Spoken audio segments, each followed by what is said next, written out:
Welcome back, everybody, to live coverage of the Buckmore Park 24 Hours for 2023. Andrew Mather and Kieran McGinley on the microphones for you in the commentary position here on your Alpha Live stream. Welcome to part 2 here on Alpha Live. We're getting ready to go through the night here at the Premier Kart Circuit in the south of England. And before we get back to the comms, here's a quick message from one of our sponsors. Imagine a world where style and sustainability unite. The Anderson A2 Charge Point offers over 120 color and finish combinations, so you can choose to blend in or stand out. Crafted in the UK from high quality materials and precision engineering, the A2 is designed to make the switch to electric driving as seamless as possible. Smart, simple, sustainable. This is luxury electric vehicle charging. This is Anderson EV. Thank you very much to Anderson EV for their support. We will have a special guest joining us shortly in the commentary box. We're out for an interview to catch up with one of our most eagerly followed teams out there on circuit.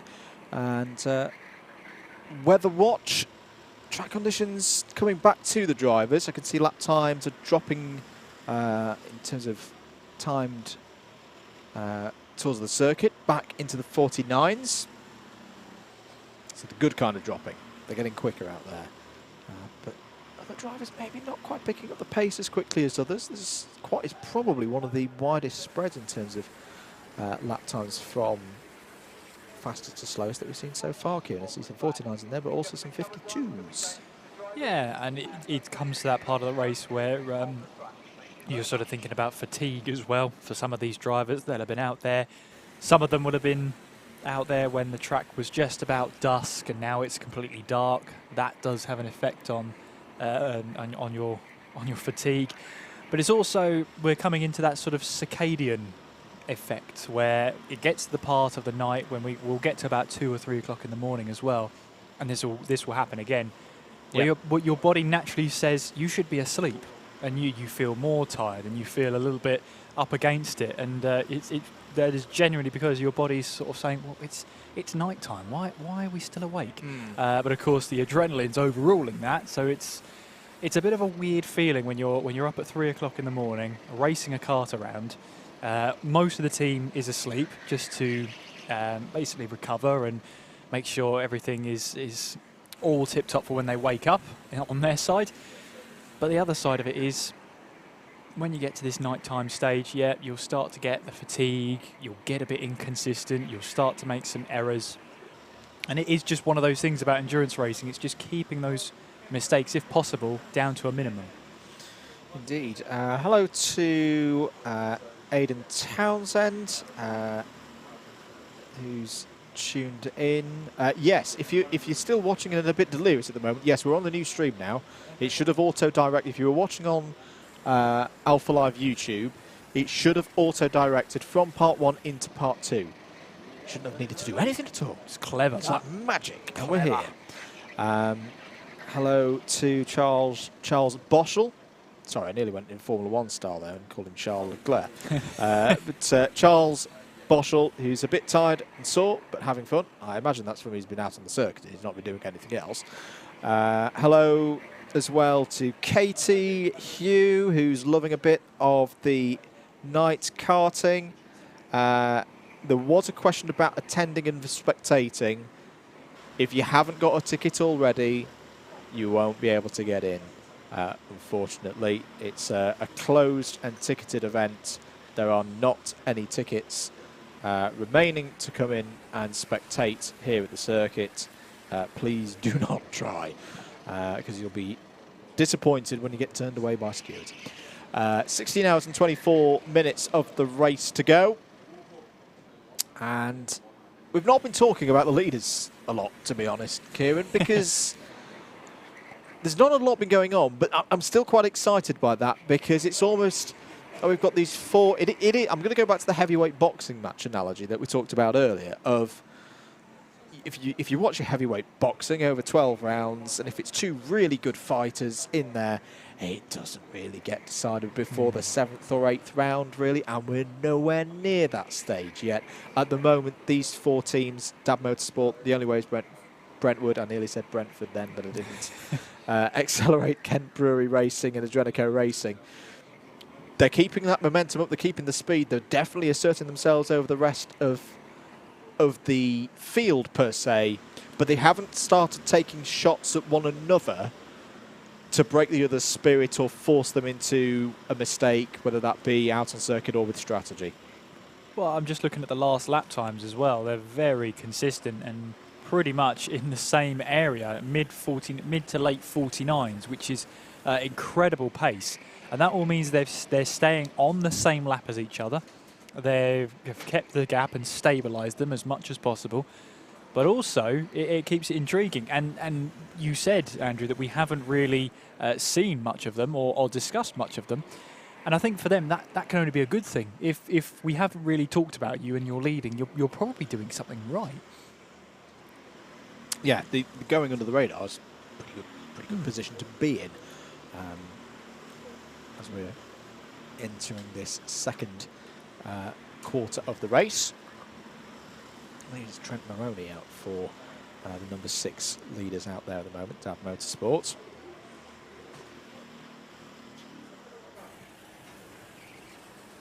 Keep your comments coming in. Have more special guests along the way. Let's tell you a little bit about Trent Maroney. He's a very experienced racer in a number of different categories, and racing for only about 4 years, but he's gained, I say, a lot of experience in that time. He's mainly been at Brentwood Karting, but he's also been doing a bit of BPEC, which to the uninitiated, because we've just dropped in a very British karting term there, it's the British Pro Kart Endurance Championship. Very good series. A number of drivers over the years have moved up into, just from racing like this, they say started in this doing some arrive and drive karting and then moved up into, I say, the BPEC category, which has teams running their own machinery.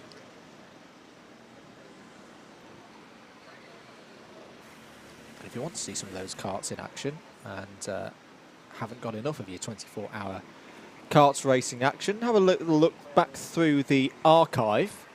The British 24 Hour is one that I'll recommend for you there. It's out there on the circuit at the moment. We have had a driver change in Trophy or Trees, and it's Alex Gillen. Alex Gillen joins the party for the first time in the race. We haven't seen AG so far. What's his pace looking like, Kieran?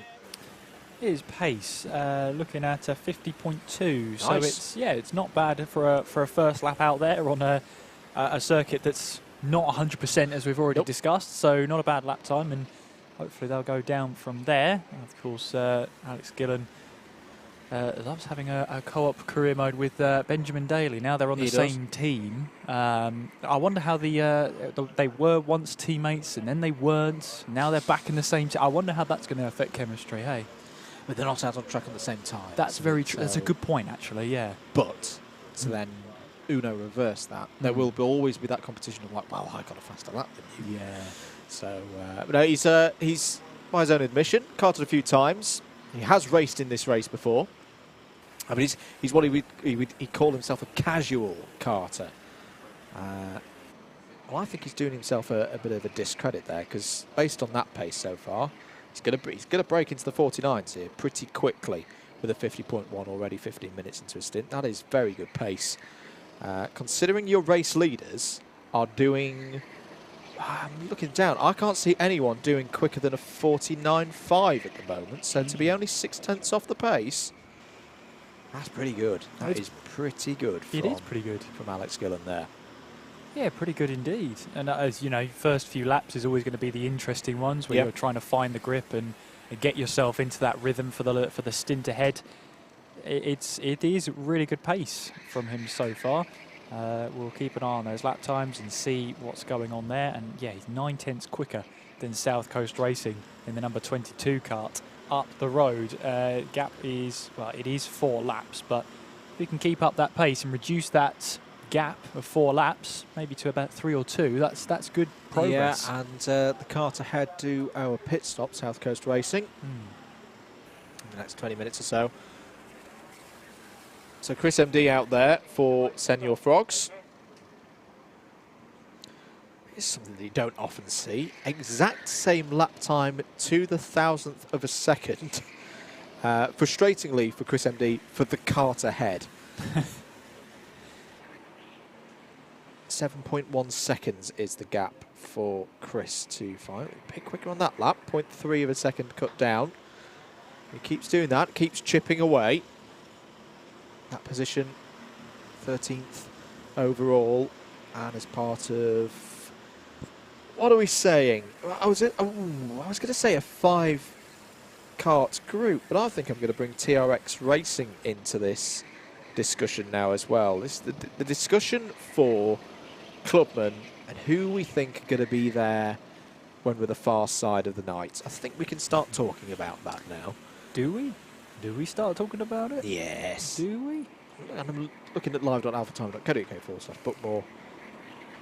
This run from Team ARD in 10th place, 8 laps off the overall lead, down to TRX Racing, 9 laps off the overall lead.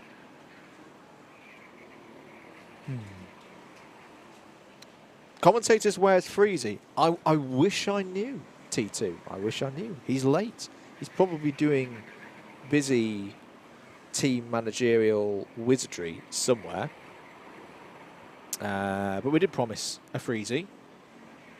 Producer James is going to go and sort it out. And we will deliver you a Freezy. Yes. Not often that we're able to command such high-ranking YouTubers, so we make the most of it. Absolutely. We've had a question about track limits. Oh, yes. And how they're being, sort of what's the ruling. It's half a kart you get to put on the red bits of tarmac you can see around the track, and normally you can see that because I think the exhaust is halfway down the kart anyway, so it's an easy giveaway. Your first 2, you get a black and white warning flag. Your third offence is a black flag, and it's a 20-second stop-go penalty. Now, every 3 hours, any warnings you had are wiped clean, and you get to start from a clean slate. So where are we now? We are, so in about an hour and 15 minutes' time, there'll be a new clean slate for every team and every team, because no matter who's driving the kart, the warning is assigned to the kart itself and the team, not the driver. So you could have had 2 warnings. Your next driver gets 1 warning, and they get the black flag. So it's towards the team. What you want to do is use all you get out of jail freeze, like in the last 10 minutes before a 3rd hour switch. Yeah. We're joined by another driver who's been out there on circuit. We saw him in the very early stages of this race. Alex Mitchell from Brighton Motorsports joins us. Alex, you probably won't be able to hear yourself. Don't worry, we'll tell you if the microphone's not working. That's right. I'll try and be quiet. How have you been, mate? That looked a good amount of fun out there in the first into the race. It was good fun. It was a bit brutal because I did practice quali and then the first stint. Oof. So it was kind of like a stint on a bit. Yep. I really had no idea where I was. Like I said, I was really confused, the black flags. Did you know you were in the lead of the race at one point? No, I had absolutely no idea. I thought I was about 5th. I was fighting, I think, with the 12. I think one of the clubs sent me 3 teams. And I saw kind of 2 guys up ahead, and I thought they were the leaders. So I was kind of trying to work with him, not actually realising it was for the race lead. Yeah. So that was fun. Did it confuse as well? Because we wondered if there was an element of you saw the front guys disappear off the front, and maybe in your head you would go, well, eventually they're going to come round and catch us up, but not for a good 90 minutes or so. Wait, hang on a minute, they're here, and we're only 35 minutes into the race. Did that clock? No, that was the position? because I saw the black flag numbers, and I knew that they were the ones that were up the front. So I knew that when they would come back through, they would eventually catch us up. Yeah. But I didn't think all of them. I didn't realise all of the leaders had been done. So I looked back from my laps. I kind of went from 7th, and then in 4 laps went from 7th to 1st. Yeah. So I didn't quite realise actually who had got black flagged. Right. I didn't realise all of them. How do you deal with that kind of situation as a driver when it's you've been in one of those stints for an endurance race, all is relatively calm, and then bam, someone flicks a switch and it all goes a bit crazy? You just got to stick to the plan, really, and our plan is just kind of do laps and not lose time. That's something that I've learned is when to fight and when not to fight. Yeah. So I was trying to work with the 12 a lot to try and catch the guys that I thought was the leader. So regardless of whether I thought I was in the lead or thought I was in 5th, it's try and go as quickly as possible. Yeah. And when they come back through, they come back through. Try not to lose time. It's a long race. It's not a 20-minute sprint. We've been talking about BUKC a lot, and I've been conscious of this because I know we've got a lot of people new to this style of racing, in fact any racing at all, watching today. And when we talk about the BUKC, you have competed you're still competing in the BUKC for Brighton University. For those who are not aware of the wonder that is the BUKC, because they've got some content to watch later in the week if they want, what's it all about? So BUKC is for universities in general, and for me it was basically a way to get into karting. I'd never done karting before university, and for me it was something that was cheap enough to come and have a go and do something competitive, because the level of guys in BUKC is not low. No. They're winning Club 100, they're winning, they're competing in British GT, they're doing Formula 3, Formula 4, so the level is up there. Yeah. So for me it was to come and have a go, have a learning experience, and I've seen myself improve over the 4 years I've done it, finishing 25th in my first year most of the time, to then finishing 20th, to then finishing 15th, to now competing for the top 5, top 3 positions. So for me it's a learning experience about how to do competitive karting, and it's been really, really fun actually. And now you've got a team here as well, so this isn't an event sanctioned by the BUKC, but you've been able to build a team that is all either current or graduated Brighton drivers. How did that come about to enter into the event here today? So it really stemmed from the 24-hour, the BUKC 24-hour that we did at Teesside. I've done it twice now, finished 6th and then finished 2nd last year, and it kind of showed that as a team might not have the quickest individual drivers, but overall we were quite consistent, we were quick, and then that's how this came about. We thought, well, we've done it in the BUKC one, let's do it in the Buckmore 24. And so it's actually it's the same team that we finished 2nd last year, the BUKC Teesside. I think one driver different, and it's been going well. I think we've just been a bit unfortunate in the last couple of hours. Yeah, it's you were riding in that top 10, you slipped down, but you're still within that range. I mean, we've been talking about, say, a top 6, and I've probably been doing you guys and a couple of others in that region disservice. You're only 2 laps behind the top team in your class, and we've seen before, we saw this last year, the teams with 2-lap leads at the whole front of the field that didn't win the race. So it's still very much up to play, isn't it? Oh yeah, it's completely up to play. I think we lost 2 laps in our last 2 pit stops, just because we came in and someone else was in front to refuel. So that's 4 laps gone. Yeah. That could happen to any team, and we could easily make that back. Alex, I'm going to hold our thoughts there. We'll catch up with you in a minute, because Kieran has got a very special guest over at the podium. Yes, I do indeed, and I've seen some comments in the chat. We've got the B-Tech Christian Horner with us. It's Cal Freezy. Cal Freezy, how are you doing? Yeah, no, I'm good, thank you. I think that's an honour to be called the B-Tech Christian Horner. So yeah, I mean, sorry if my answer's a bit slow. I feel like the 24 hours is. I feel like I've already been through 24 hours. We got here at like 9 a.m. and so it feels like we're starting to get into the floodlit time of the race. So yeah, it's been good though, loving it. And how have you been finding it as team manager? Is there any you've had to make big decisions at all so far? Yeah, do you know what? The morale after our first stint was a little low. Well, our qualifying was god awful, to put it well. Like we were dead last, and especially we put our fastest racer out there. So to be dead last after putting your fastest racer out there isn't the most encouraging start. But from then, I think we're maybe like 4th or 5th in class at the moment, and yeah, we've done really well to bring it back from where we were. Yeah, you've had some mega stints out there. You put Will Ennie out there to start. You had a mega 2 stints after that. You must be happy with the team so far. Yeah, honestly, everybody's done really well, played their part, and yeah, I'm not gonna lie. After the first little while, I think we were a little bit. The feelings were down. The vibe was down. The morale was down. But now it's well and truly alive. People are smashing the Prime Energy drinks back there. So yeah, it's been great. Loving it. So who's going to be our night owls then for the endurance part? Who's your nighttime drivers? Yeah, so at the moment, I believe out on track is Chris, and he's doing really well. He's in a sort of a bit of a weird spot on the track right now. So once he gets through that, excited to see where he ends up. Following him, we've got Calix, and this will be his first 24-hour race. So, you know, lots of eyeballs there. Make sure you see how he gets on. I know he's feeling maybe a little bit nervous, but yeah, we've got him. And then from there, I believe we're back to Chip at a sort of like 3 a.m. or something like that. So he's in for that graveyard shift. Yes, he is. And Chip's been one of the drivers to watch out for of the day. He had a great stint after Will and Ease. I mean, he's one of the best of the lot so far. Yeah, honestly, I'm telling you, I can't believe that he chose YouTube over.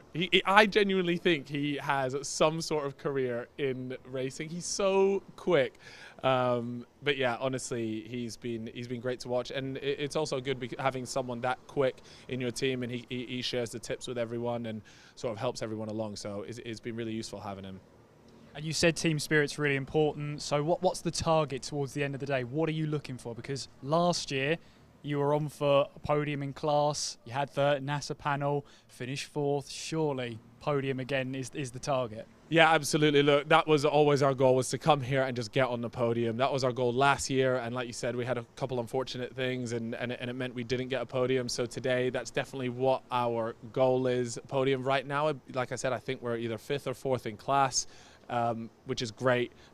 We've still got a long way to go in this race. So yeah, it's certainly achievable. Certainly achievable. And I mean, any shout-outs for you at all? Yeah, no, do you know what? I would like to shout out all the frogs in the chat right now, because I see everybody is spamming the frog emojis, and I can only imagine how rattled people are just seeing a bunch of YouTubers rock up and give this karting thing a go. So I appreciate everybody watching it. And then I want to just give a shout out to everybody actually racing in this thing, because every time that I've been here, everyone's been so kind and friendly, and I know, you know, for us to rock up with a bunch of cameras, it can often be, you know, not the most welcoming thing. So it's really nice that everybody has welcomed us and been so kind to us here. Gareth, it's been a pleasure. I'll leave you to go back to being the, what was it, the B-Tech corner? Yeah, you know what? I'll take it for now. I think I've called the B-Tech everything in life, so why not? We'll add this one to the list. Add that one to the CV. Gareth, it's been a pleasure. Enjoy it. Thank you very much, guys. And Andrew, it's back to you. Thank you, Kieran. And thank you to Callum there.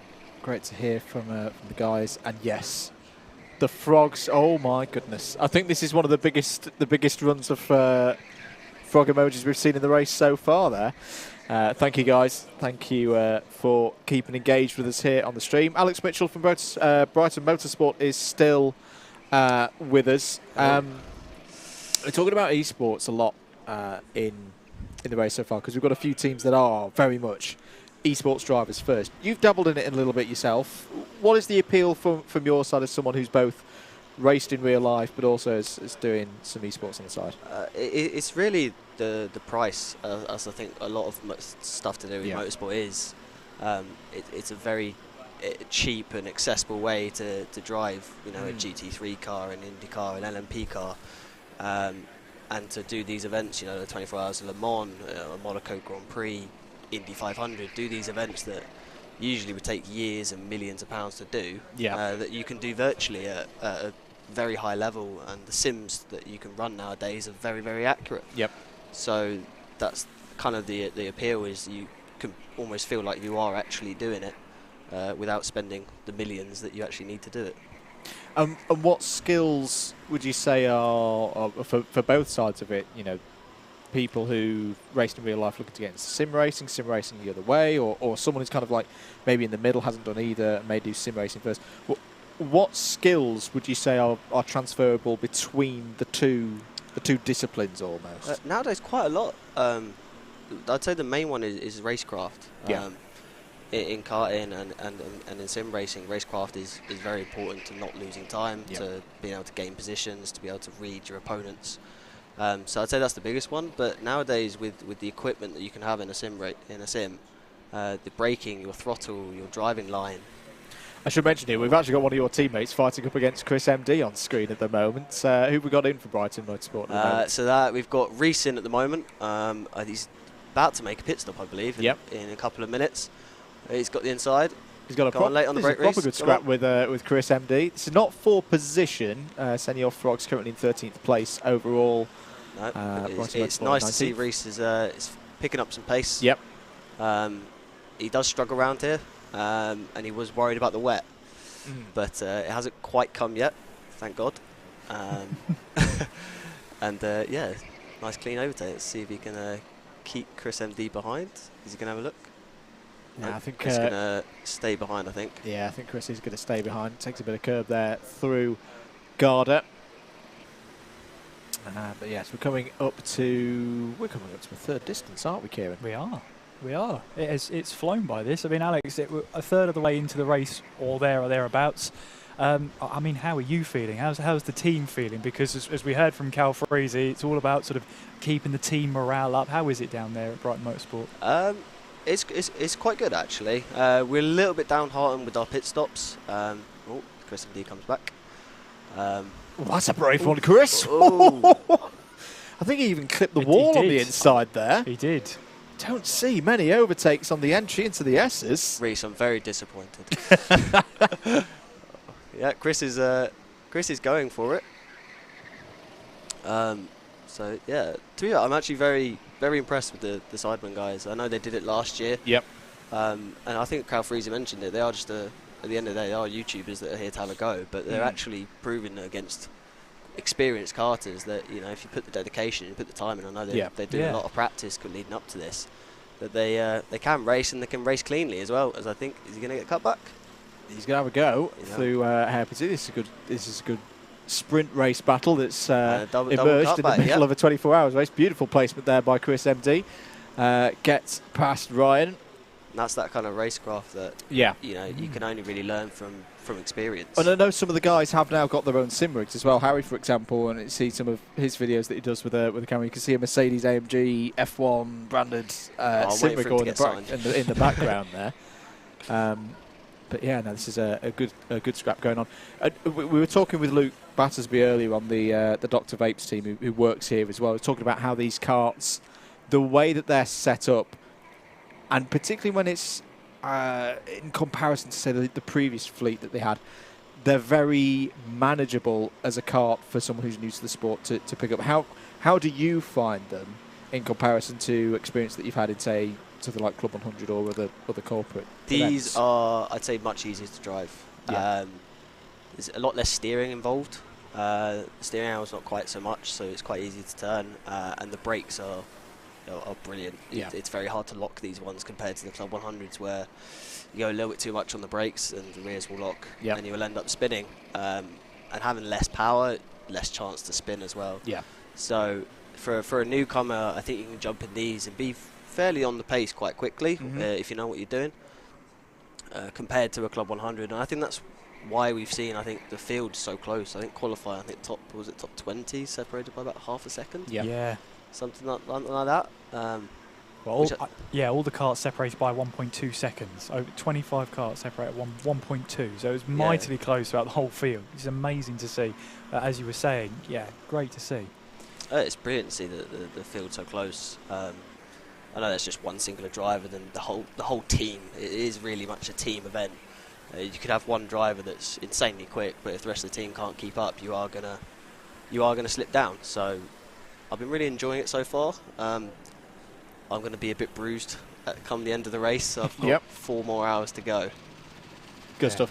We're going to let you go, Alex, because I know you've got another couple of stints, not in the not too distant future, so we're going to let you have a bit of rest. 2 hours time, and then I'm doing the final stint. So good stuff. So you're bringing it home for Brighton Motorsport. There you go. Yeah. Well, to the win, potentially? Winning club. Let's aim for that, or a clubman podium. I think that's our goal. Because the rain, I think, will shake things up. Definitely. No, thanks for having me on. Continue the good work, guys. Cheers, Alex. Thank you very Good speaking much. to you, and best of luck to the whole Brighton team for the rest of the race. Alex Mitchell there from Brighton Motorsport, the University of Brighton motor racing team. Kieran, we have passed the third of the race points. We have. We're into the 9th hour of the race. The second third of the race, which is always great, as we've got someone who's really taken the brunt. That's a tired driver. That is a tired driver. I've been there, although when I've been there, I've been so exhausted that I've rolled out of the cart, which is not ideal. It's not the way you're supposed to get out, but is the way I got out. Yeah. There's a comment coming in about the Dr. Vapes team. Yeah, still running well in 5th place.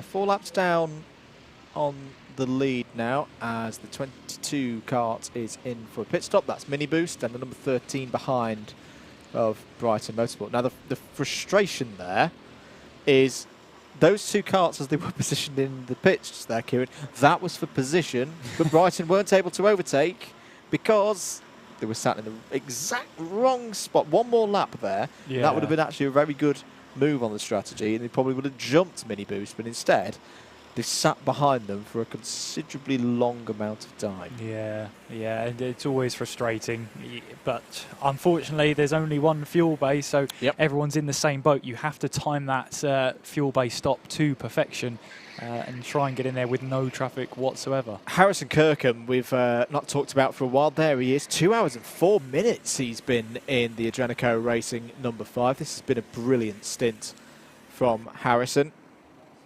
Had some great pace at the weekend at Wilton Mill as part of the Club 100 Sprints Championship. I see Nathaniel Gollan has gone out for Brighton Motorsport, so this might be good. But look at that! So we talk sometimes, folks, about a pit-affected lap, and the unique thing about, well, I say unique, I'm sure there'll be another version of it somewhere in the world. The pit entry and the pit exit here are both before the start-finish line, where the timing beam is. So we get a very nice representation of what the in-lap, the pit stop, and how that affects the lap time. So 2 minutes, and we've been talking about 1 minute 30 being a good one for if you've come in, fueled, out again, cross the beam, 1 minute 30. Brighton Motorsports was 2 minutes 14 there because they've had to sit there for not only their own stop, but also a not particularly quick Mini Boost stop. Yeah, and I mean, that is just so frustrating, but once you've committed to the fuel bay, that's it. You have to be in the fuel bay. Yeah, you have to sit there for however long it takes. But yeah, that is one of the things you've got to bear in mind when you're planning your strategy. But yeah, if you don't have that pit to kart radio, you can't necessarily tell people, or actually stay out. Pit lane's too busy. So you're relying on the hand signals, and I don't think there's a hand signal for pit. Back it up. Yeah, back it up. Fuel bay is occupied. Go round another lap. Especially when that driver's in the pit lane and they can't really signal to you effectively. Alex Gillen is doing a brilliant job here. 49. He's consistently in the 49s now. 49.8 last time around. 49.6 before that. And we talked about that 4-lap gap. Well, he's already got rid of one of them. 3-lap gap now up to South Coast Racing. I wouldn't throw the towel in yet if I'm Trophy or Trees. No. This one could come back to them if they apply themselves through the nighttime hours. Yeah, and being 3 laps down, as you say, they've got 1 lap back. Alex is out there putting some good lap times in, as you said. Last lap time again, a 49.7. So he's really putting in some good lap times. He lapped 1.5 seconds quicker than South Coast Racing on that last lap, which is the kart ahead. So he's putting in some really good laps, got some really good rhythm underneath him, and he's able to keep pressing on, close that gap down. He might not catch the kart ahead, South Coast Racing, on track position, but the closer he can get, the better that will be in the long run for the rest of the team. So he's doing a wonderful job out there.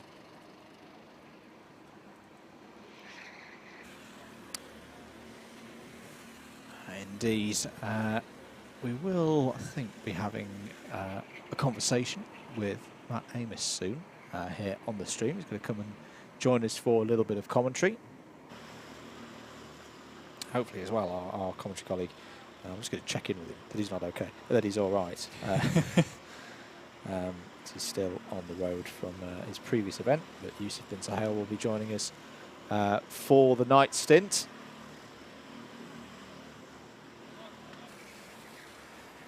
Just have a look at the timing deltas and seeing which ones are the close ones out there.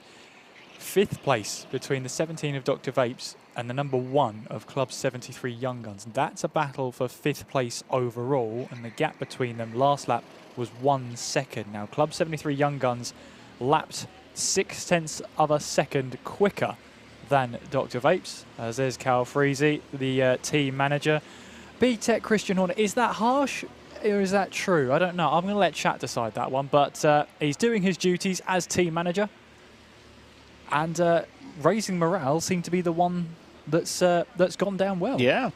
No, yeah, definitely. Joshua Pound's asking, will there be commentary overnight? Yep, absolutely. all the way through. All the way in some through. shape or form. It may get even more delirious than it is right now, Joshua, but... more delirious? Yeah. I thought this was it. No. we're nowhere near the precipice of this mountain yet. We've not even cracked the... what have we got over there? What's still remaining? What are you looking at? Well, the cake's been untouched. Which I'm really upset just about. noticed, ladies and gentlemen, the how do I put this without actually mentioning them on stream? The energy drink global empire that owns 2 Formula 1 teams, then we've got some fake version of that, and it's not the ones who sponsored Haas a couple of years ago. What on earth is Red Thunder? Well, I think you've just perfectly described it in that bit before. What? I'm staying away from that. I think boring and have the porridge. I think you've perfectly summed it up. I'll be honest. Our producer's just showing it off to us now. Other energy drinks are definitely available. That looks grim, James. I had the first energy drink I had like that. I was actually working here at the circuit, and I was up in the working the computer. This must have been 2019, a few years ago now. And yeah, never again. I just my hands were shaking the whole time. Yeah, I really didn't like it. I went a bit delirious, as you do in a 24-hour. But James is just nodding away like it's all right. Yeah, but not for me. If he keels over in a second, do you know CPR? I'm not registered with CPR, so I might just leave. Oh dear. The only way is Brentwood, not Brentford, are in the pits, and in fact they're now out the pits. You've done it again. I've done it, to be fair. Brentwood, Brentford, such an easy thing to get mixed up. I'm sure. There's Mortaza Hassan watching the stream. He'll see himself. We're going to have in a stream minute. inception again in a second here. He will see himself in a second if we stay with him long enough. Does he know we're here? Yeah. Dr. Vapes have dropped to 6th place, but I think that's because they've just done a pit stop, and yeah, they're off cycle with Club 73 Young Guns at the minute. He's a bit of a delay there. He must be on a terrible connection. Yeah. But keep your messages of support coming in. Emmy says B-Tech Red Bull must have come from the B-Tech Christian Horner. I like that. To be fair, like he might have brought in a bag with him. That's fair enough. George Plays on Twitch saying he's going to try and watch through the night, but he doubt he'll make it. We believe in you, George. You can make it through the night. Just get some Red Thunder. Yeah. You'll be fine. Red Thunder, yeah. Yeah, oh my goodness. Red Thunder. Ethan's going to watch the boxing and sleep now. Well-earned rest, mate. That was a cracking stint once again.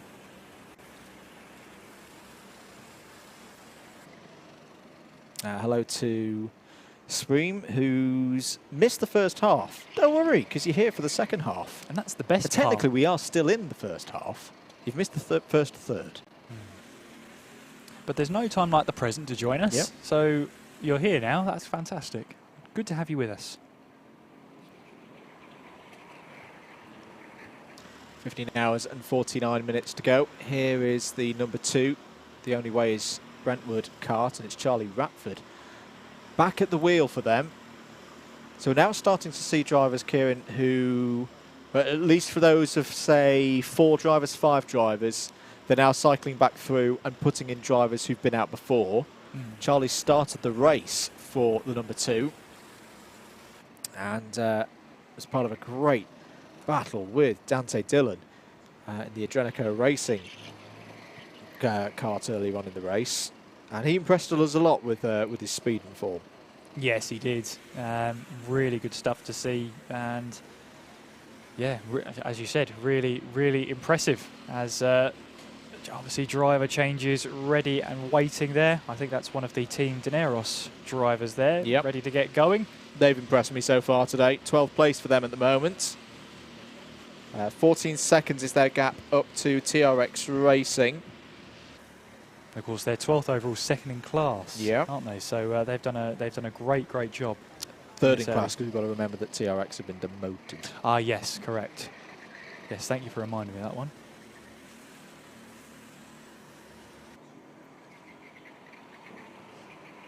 The drivers continuing to go around. Had no retirements yet. Still 25 karts running around there. There's number 20 of Team Dineros going through shots.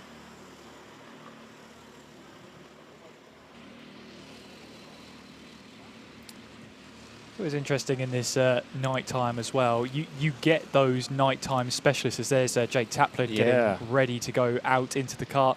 You get those nighttime specialists. You'll get drivers who absolutely relish driving when the sun goes down, and they are a different breed of driver to come across. That is for sure.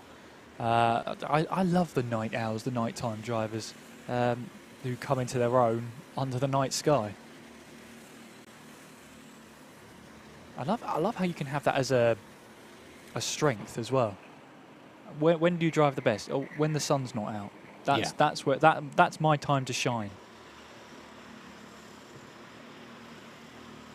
So Team Dineros 1 hour and 27 for them at the moment.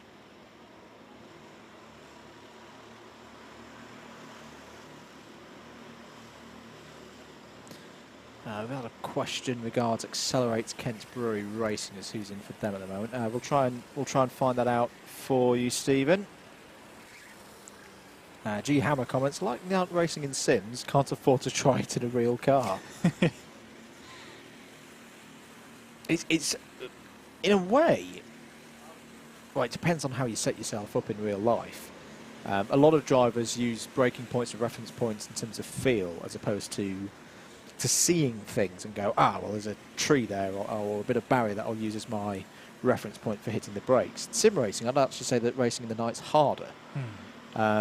Because if you've not done that practice, if you've done all of your practice in the daytime and then you go out and do nighttime running, it's like, oh my goodness, it's a completely different circuit, because all of your reference points, unless you're one of those really high up people and you've got things that make bits of your rig shake and do all sorts to give you that feel element underneath you, then it can be very, very difficult when you get into the night time.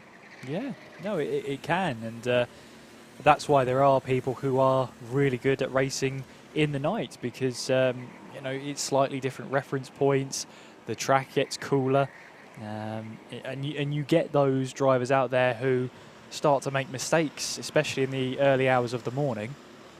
And for those drivers, they can try and take full advantage and make up the ground as and when. And it's not an easy thing driving in the night. You're driving against your body's natural body clock.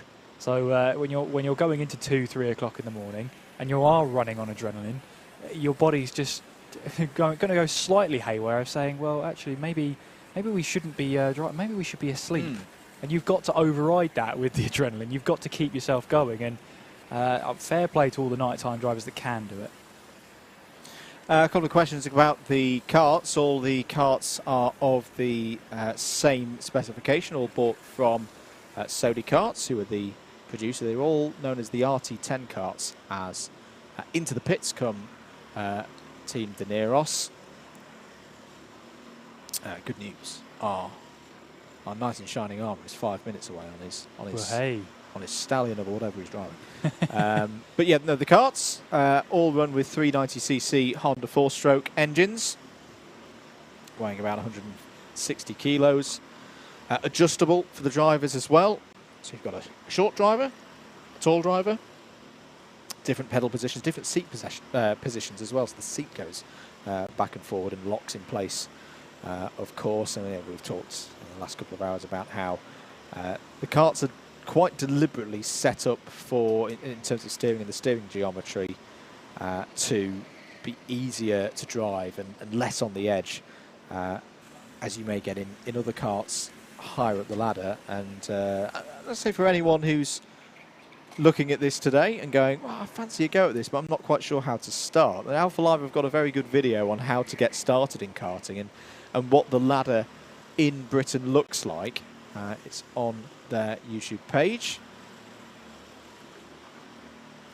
with a voiceover, very nice voiceover from FIA commentator Anthony Jordan. That's what you have to call him now. Oh, do you? That's his full name. Oh, no. FIA commentator Anthony Jordan. Did he do that by deed poll? I think he might have. But no, do go have a look at that. Put out at the start of the season, and we'll let you know what you need to know to get into kart racing, particularly here in the UK, and get on the karting ladder. Alex Gillen still pounding round. 51 minutes he's been in the kart now, has been Alex Gillen, and he's cutting that lead down. It's 2 laps now to South Coast Racing ahead, doing a superb job.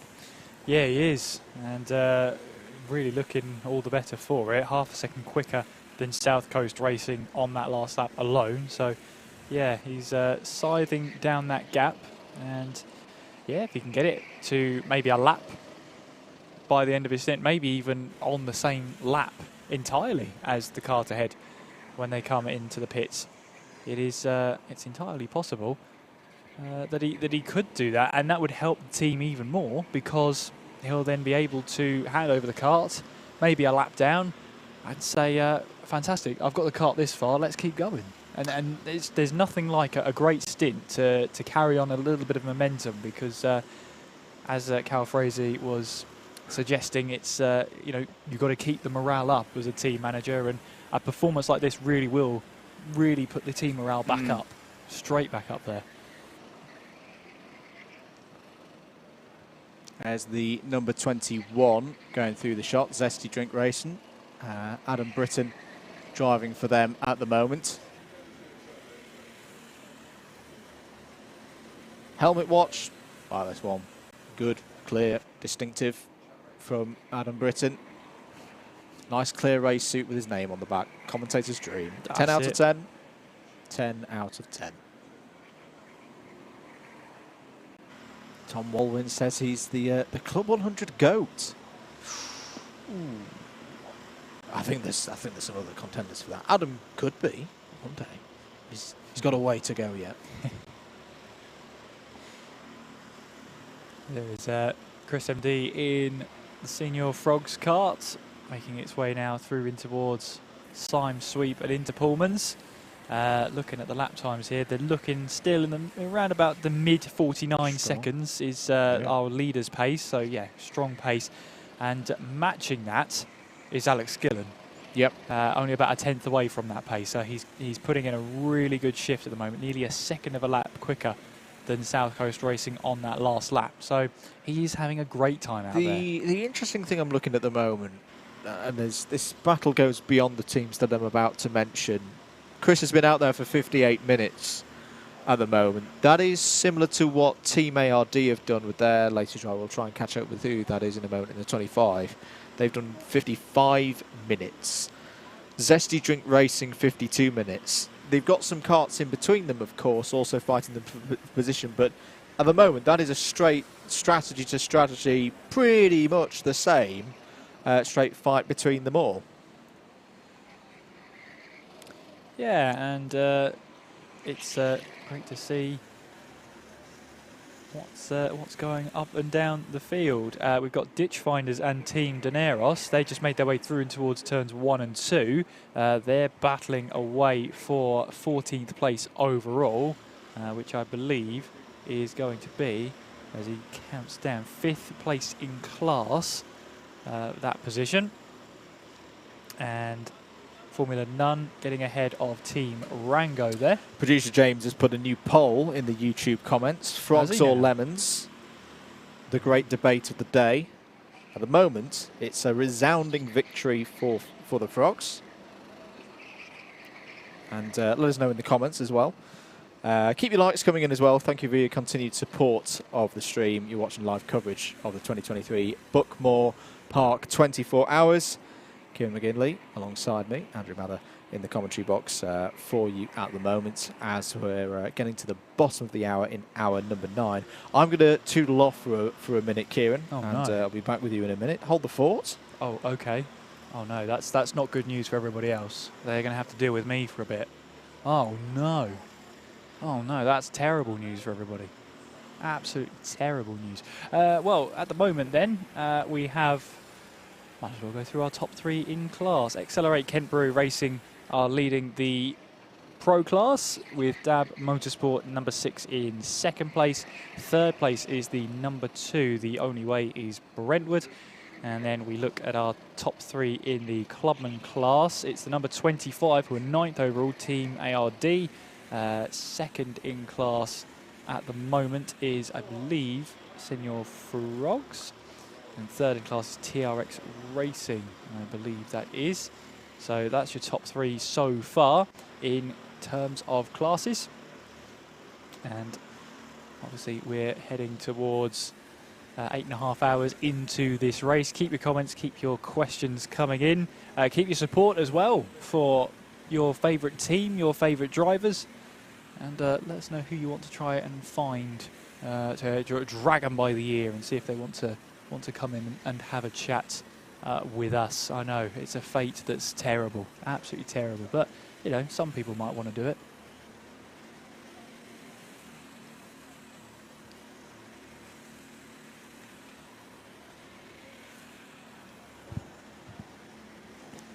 Well, I think Andrew's found somebody to have a chat to in the meantime.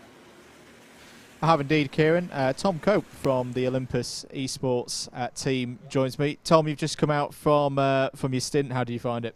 Very difficult, obviously. Sim racing to this is completely different. Obviously, the physical factor, and then the whole real life deal of the weather. It's completely different to sim. What kind of experience had you had personally before getting in the kart today? Just a bit of local Club 1000, or not Club 1000, but team sport stuff. So nothing too special.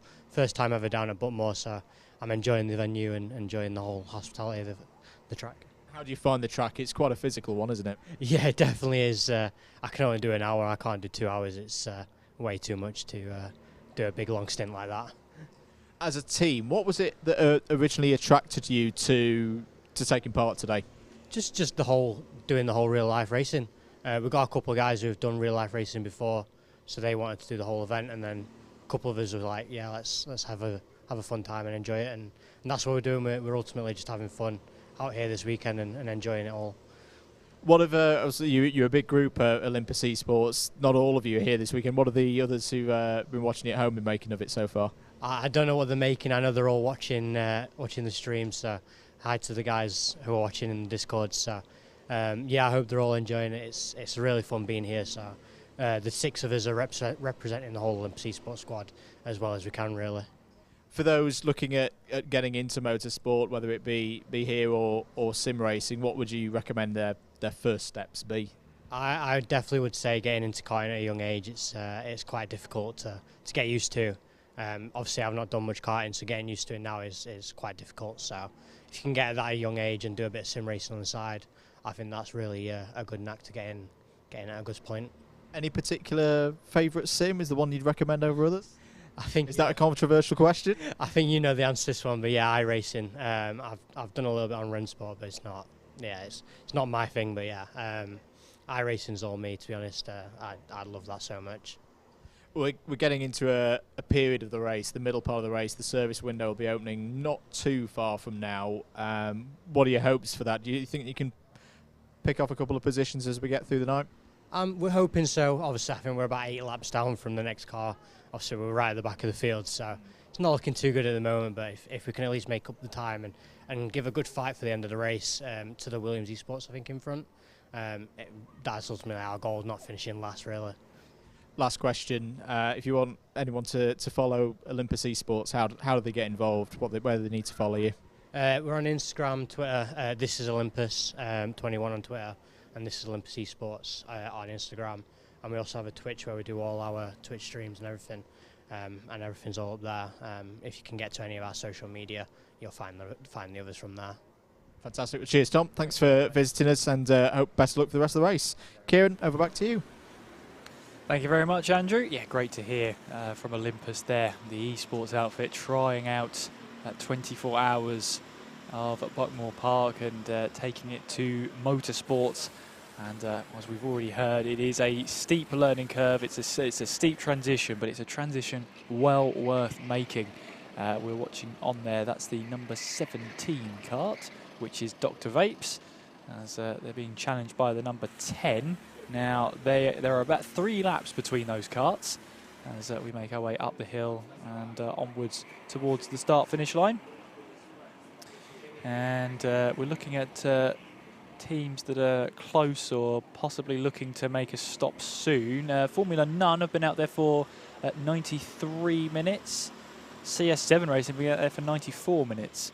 Club 73 Young Guns, about 90 minutes. So possibly about half hour from any scheduled stops for fuel.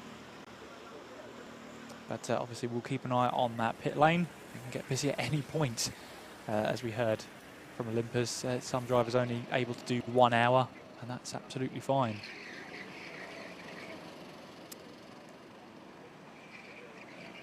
We see the number 7 karts making its way up the hill, and that's TRX Racing making its way through in towards Cafe Curve. And here we go, looking up the inside of the Bayford Bandits. And again, that's not for position, but you try telling these drivers it's not for position. They just will not listen to you. We've got 2 guests. Have we now? Yeah. Ah. Gonna let you have a little bit of a break. How are you now? Oh, this is James, our producer, who's come onto the mic. Hello, James. Hello. I'll be honest, this is my first ever time. Yeah, on this side of the mic. Mm-hmm. Yeah. So, I mean, the highlights of the stream, we saw 6 dogs. And we haven't seen any dogs since, so I assume that's on purpose. I've made sure there is no more dogs. I thought so. To be fair, I did get so my the camera operator that was down there did confirm to me that 2 of the dogs may have been the same dogs, so potentially 4 dogs. This is Doggate. This is what that is. I know. Unbelievable. So it was actually 4. Yeah. So if you have a dog and you're looking to come tomorrow to watch, we're looking for 2 dogs, please. Yeah. There you go. There's the official advert brought out there.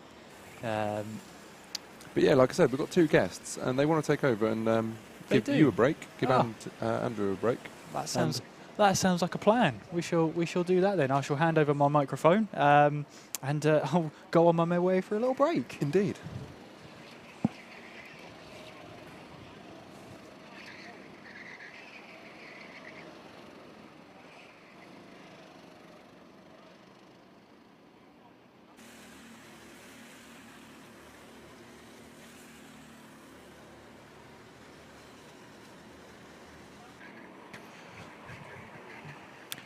Well, hello, everybody. Oh, I can hear myself. Can you hear yourself? I can hear myself. This is very nice. Well, first of all, we're taking over just for the next 15, 20 minutes. My name is Matt Amos. Next to me is Steve Brown. Super GT here. Super How are we GT. going, viewers? Hope we're all well. Good to jump back onto the stream. Let's do a quick update on our team. Yes. Trophy or trees? How's it going for us? Team number 24. And YouTube stream. Cool, nice one. Sorry, we've been informed of the live YouTube chat. We need to bring some energy, I think, back into this. We're getting into the little bit of the late portion of the race, and yeah, we're just going to bring some new energy into this exciting commentary booth, and we've got no expertise whatsoever, so we're going to try and make it up on the fly. Excuse me, I'm actually a very experienced commentator. Steve is, I am not, unfortunately. I just waffle the entire time. So right now, we've got Alex Gillen out in the kart. Mm-hmm. In 23rd place, but he's one of very few people in the 49s. on track regularly yes, in the 49. So he's actually doing a pretty good job. Now, some of you might be looking at us and thinking, well, why is Trophy Entries down in 23rd position? Well, we had a little bit of a mix-up. I think we've had all the elements thrown at us today. So Ben Daly, who started the race, didn't realise he was starting the race, and only 5 minutes before scoffed down an entire cheeseburger and chips and wasn't feeling 100%. Shortly then after, we had Aldas in for an hour and a half, and then myself, on which I sustained a injury to my hand, which meant I could only do an hour. So some very early on pit stops, which wasn't great, because in these kind of races and endurance races, you were aiming always for about an hour and a half to 2 hours. I can actually see myself. Hello, everybody! And basically, yeah, you're kind of always aiming for the 2 hour mark, which a lot of these teams are doing, but for our team in particular, we weren't even able to reach that threshold. So as you can see at the moment, we're down in 23rd with 2 laps behind 22nd.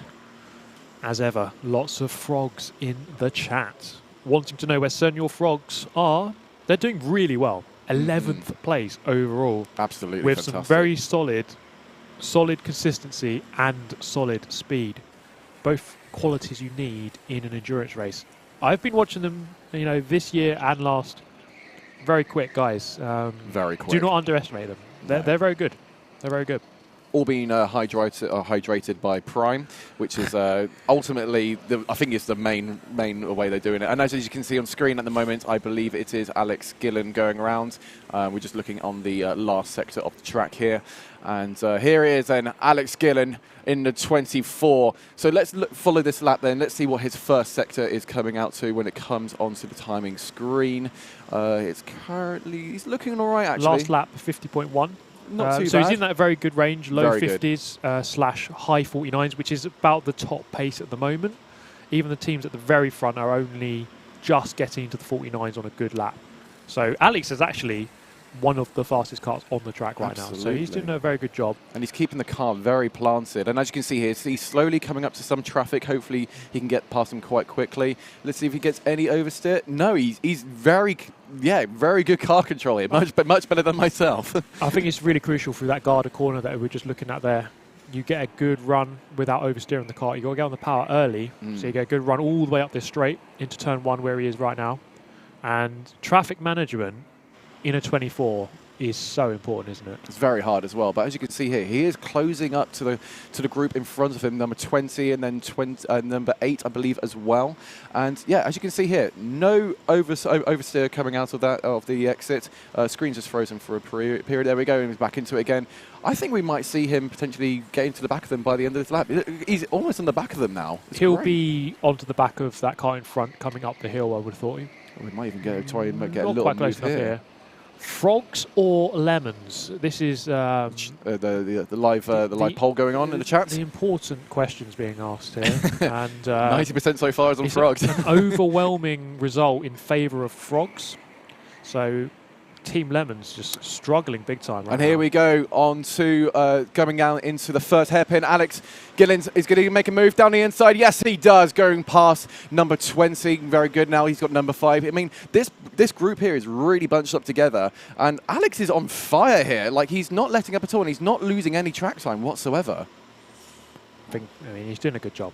He's doing all right. Steve is keeping it very calm here. I'm trying to bring some more excitement. We're getting into the later hours here. He's all over the back of him now. How is he going to do out of this? Ooh, he's got him done. Oh, but he's going to come back at him. Yep, he's going to hold the inside, side by side, and then he's going to possibly cut through. He's caught that one back. Okay, Nicely done. That was good. It took a couple of corners, but he got the job done. Now he just needs to make sure he pulls away and this guy doesn't reply and send one back on him. But I think it should be okay. That is number 5, who actually is in 4th position. Wow. So he's just unlapped himself. Yeah. From 4th place overall. And I was just looking at the order at the top, right? We have 3 teams still on the lead lap. 2nd place is only 14 seconds away from 1st. And that is pretty crazy after 8.5 hours of racing. Absolutely. So this one's going to be really close. Last year, as far as I know, the race came down to less than 20 seconds between 1st and 2nd.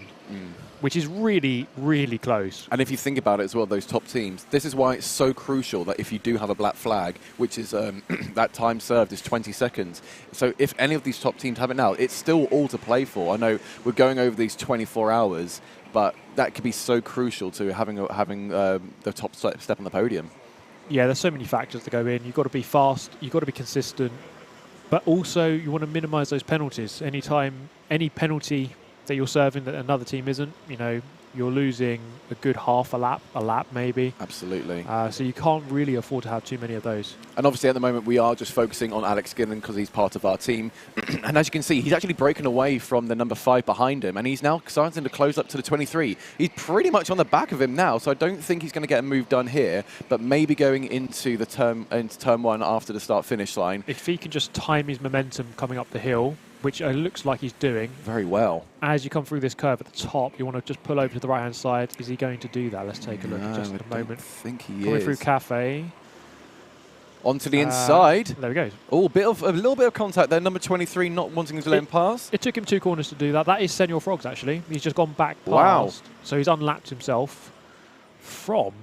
I don't know who is out in the cart at the moment. Not for too sure. Senor Frogs. It might be Chris, I think. Chris MD? I think so. Yep. So there we go then. It's a proof right here then. Alex Gillen is faster than Chris MD. He's bringing it back. He is bringing it back. He's doing an excellent job out there out on track. And I mean, all of these guys are. We've still got 25 drivers out on circuit at the moment. We've had no DNF so far, which is great for the championship to see. Championship? What am I talking about? It's great for Buckmore to see. And yeah, these guys are working throughout the whole entire night. And around about the sort of 2 to 3 a.m. is when we're going to see these maintenance works as well. Yeah, you forget, this is a 24-hour race, even just for this stream, this very stream to exist. Lots of and another move. Shifts of camera people coming in to do the night shift for the commentary, for the cameras, for the marshals.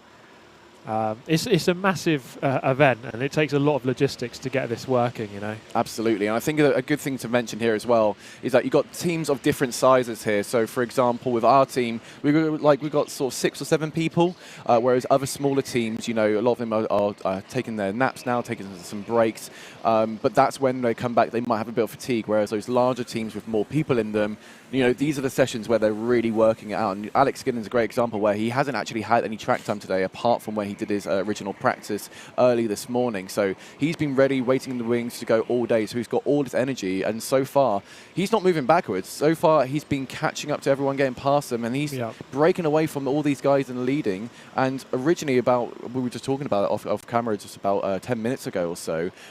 We were originally looking at 4 laps down. Now he's made up those two laps within those 10 minutes. It's fantastic to see.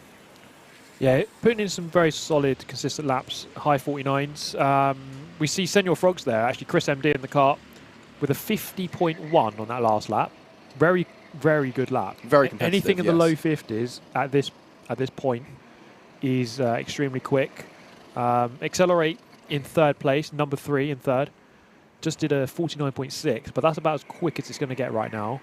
Well, you say that, but Alex is just on a 49.7, and the next nearest one is is in 2nd place with a 48.8. So Alex is currently, quite literally, the fastest man on track at the moment. That's fantastic.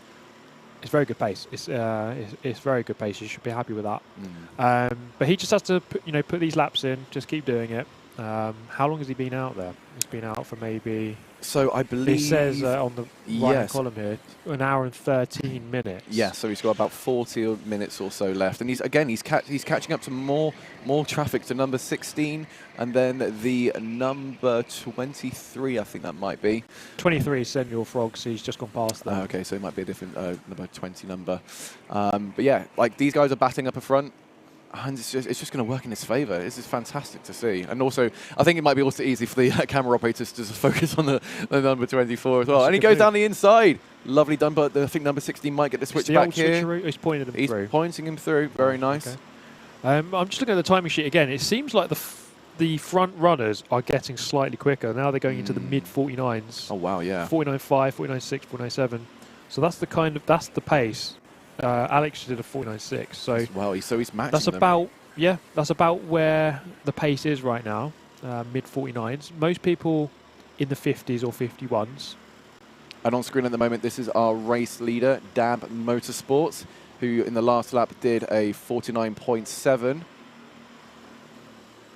Absolutely rapid. And there is Adam Sanderson taking a little nap with his girlfriend Tessa there.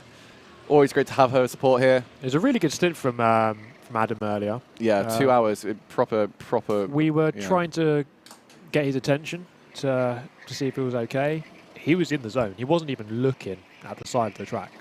He did a really good job, solid stint, settled into it very nicely, nice and consistent, brought the kart home without any penalties. And Dab Motorsport then just coming on to lap 625. That's how many we've done so far. And his last lap, a 49.3. So I don't think we're going to see any more, any sort of lower than that, I think, because I think originally, the fastest time at the moment has been a 48, or times are in the 48, or even 47s. But with these endurance races, you naturally start to see a bit of slowness creaking in, and that's also because you've got to remember these tyres, they started off brand new, starting to wear off. We do have a mandatory maintenance around 2 or 3 a.m. where the front 2 tyres are getting replaced. Not the rears, though. The rears can have a bit more rubber in them, so they've got a bit more shelf life in them. And yeah, here comes the number 6 on the back of number 7. Yeah, so every team has to do a mandatory 10-minute maintenance stop. Every team has to do it. Every team will have a scheduled time within which they have to bring the kart in. The maintenance team at Buckmore Park will then change a couple of parts on the kart, including the 2 front tyres. Your kart should theoretically then go a bit quicker after that. Every team has to do it. And so during the night, when do they start? About 1 a.m., isn't it? Yeah. For a few hours? Yeah. It might be quite tricky to know who's in what position because some teams will have done their maintenance stop, some won't. But then eventually it'll become a bit more apparent once everyone's done their stop and who's actually where. And there's a few questions asking why we're only kind of limiting it to 2 hours. That's just purely down to the fuel tank, really. The fuel tank can be around 1 hour 45, or it could even go up to 2 hours and 15 minutes, and that's with dry conditions. But Steve, when it is like raining, how long do you think you could do like a maximum stint for? I think 2.5 hours is probably pushing it. You know, the risk you run there is if you don't really know how long it's going to last. You don't have a gauge in the car telling you telling you how long it's going to last. And the last thing you want is to run out of fuel. But yeah, in wet conditions, you might be able to last 2.5. And we've kind of been threatened with wet weather. A couple of points in this race, they have flashed up the wet weather warning at race control a few times, but it hasn't really properly come down. It might have come down a tiny bit, but Buckmore Park is one of those weird places where the weather is just very unpredictable. Absolutely, and especially as we're also very close to an airport as well, so sometimes it'll be bright, dry sunshine, and then all of a sudden you've got this huge hail of rain, as windy as you like, because of those conditions there. And obviously a load of you who are watching at the moment are obviously supporting Senor Frogs, and they're doing a great job. I've got to be honest, like I know a few of these guys love coming to Buckmore Park. They've got a double-decker here as well for when they're wanting to go sleep and relax and what have you, or get hydrated with Prime. And they're doing a great job. They've got radio communications as well, hosted by Cal Freezy, so he is basically the team principal in control. So the guys out there are not left on their own. So there you can see Chris in kart 23. On the side of his helmet, you can see a little radio device. And I think that's really helped, especially in endurance races, because for a lot of these guys, when you don't have a radio, you're just there with your own thoughts. You get into your own sort of rhythm. But when you can actively hear someone else who can give you a bit of encouragement when going into these early hours in the morning, you know, just having someone in the ear being like, hey, you're still doing great, we're monitoring how you're going. And I think for these guys, this is why they're known so well, because of that camaraderie.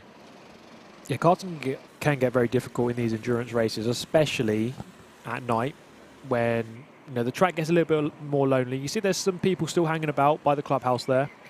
But as the hours pass by and you start getting to midnight, 2 a.m., 3 a.m., it gets a little bit more quiet. And sometimes you're out there on your own, and it's nice just to have a word in your ear saying, hey, keep going, you're doing really well. That can mean the world to you. At that moment when you're really lonely and it's freezing cold and it's 2 a.m., sometimes just a quick word in your ear is all you need. Okay, we've got a hand up that might signify a yellow flag. Oh, yep, just the marshal on track, just rebuilding the barrier. That's where a few guys have gone a bit too close to that inside curb. But yeah, if we do follow then Chris here, taking a very late exit and then all over the curb. So Steve, on this lap then, I would love to hear your analysis of how Chris is actually doing. What curbs you would be kind of hitting, and what ones you think he could probably try and avoid to try and get trying to maximise a bit more. Coming up to turn 1, you see they're running the apron on the left-hand side to open up the angle for the corner. You kind of missed the second apex of that corner, of the first corner. Again, running the apron on the entry to hairpin 1, back over to the right-hand side, and you want to run a late curb here, and slightly into the exit here. Perfect. Like half the car into the red area, which is exactly where you want to be. Then down the hill, you are going to touch this curb on the right-hand side, as he does. And then this left-hander he's just going through now, you want to really go all over that. Exit of paddock as he comes up to ride that curb quite nicely. He's taking all the curb, all of it, exactly where he should be. And late apex on Garda, running through Damon Hill there on the left, again on the curb, minimising the track distance. So Chris just showing like really good knowledge of this track. You know, we all know him for his football stuff, but I'm really impressed. He's taken to karting and racing really well. He's doing a really good job, very consistent, good lap times in the low 50s. I think a sign of, you know, a good racing driver is someone not only that can be quick, but someone that can be consistent as well, and he's doing exactly that. Yeah, and also we've got someone in our team called Aldas who's kind of the same size as him. It's almost like the perfect height for a racing driver as well, because if you're too tall, then you're a bit too top heavy, which honestly does make a difference. And I think, yeah, he's now coming up to some traffic. Let's see how quickly he can get past all over that curb there, just trying to get a better line out of this exit. So you can now see he's right on the back of the cart in front of him, and that's where he went purposely all over that curb, trying to maximise the exit. So is he going to go down the... Yeah, yes, he does. Chris going down the inside. Oh, he's getting close to the door there. He actually holds his hand out. He knew that was a bit off. But I think yeah, the other but he closed him in though. That's not really on Chris's fault there. That's really on the 19 closing, not really knowing he was there. I don't know. I think Chris was too far back. Oh, he's getting pushed out here. Oh, and that's a bit cheeky there from the 25 there. I think the race director might want to have a little look at that. I don't think that was really on pushing him all off the circuit there. I think that was fine. Nothing wrong with that. You would say that, wouldn't you? There was nothing wrong with that. He was on the outside. He's got to back out. Fair. Simple as that. Well, to be fair though, the number 25 did dive bomb into that hairpin. The space was there. He kind of maybe a bit flustered from the contact a couple of corners ago. Just left the space open. The other guy took advantage.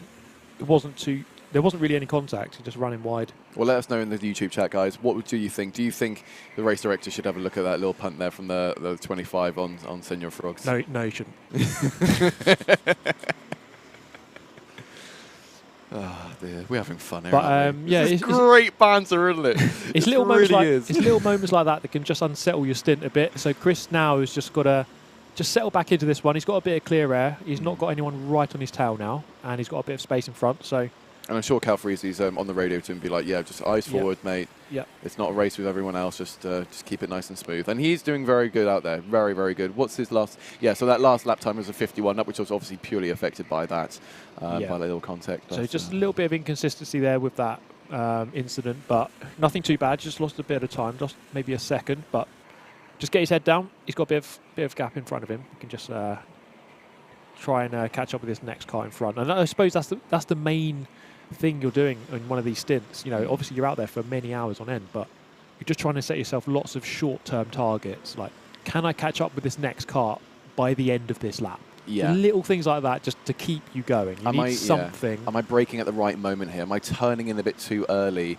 Am I getting on the power a bit too early or what have you? It's all these little micro thoughts you're having throughout, because you've got nothing else basically to really focus on.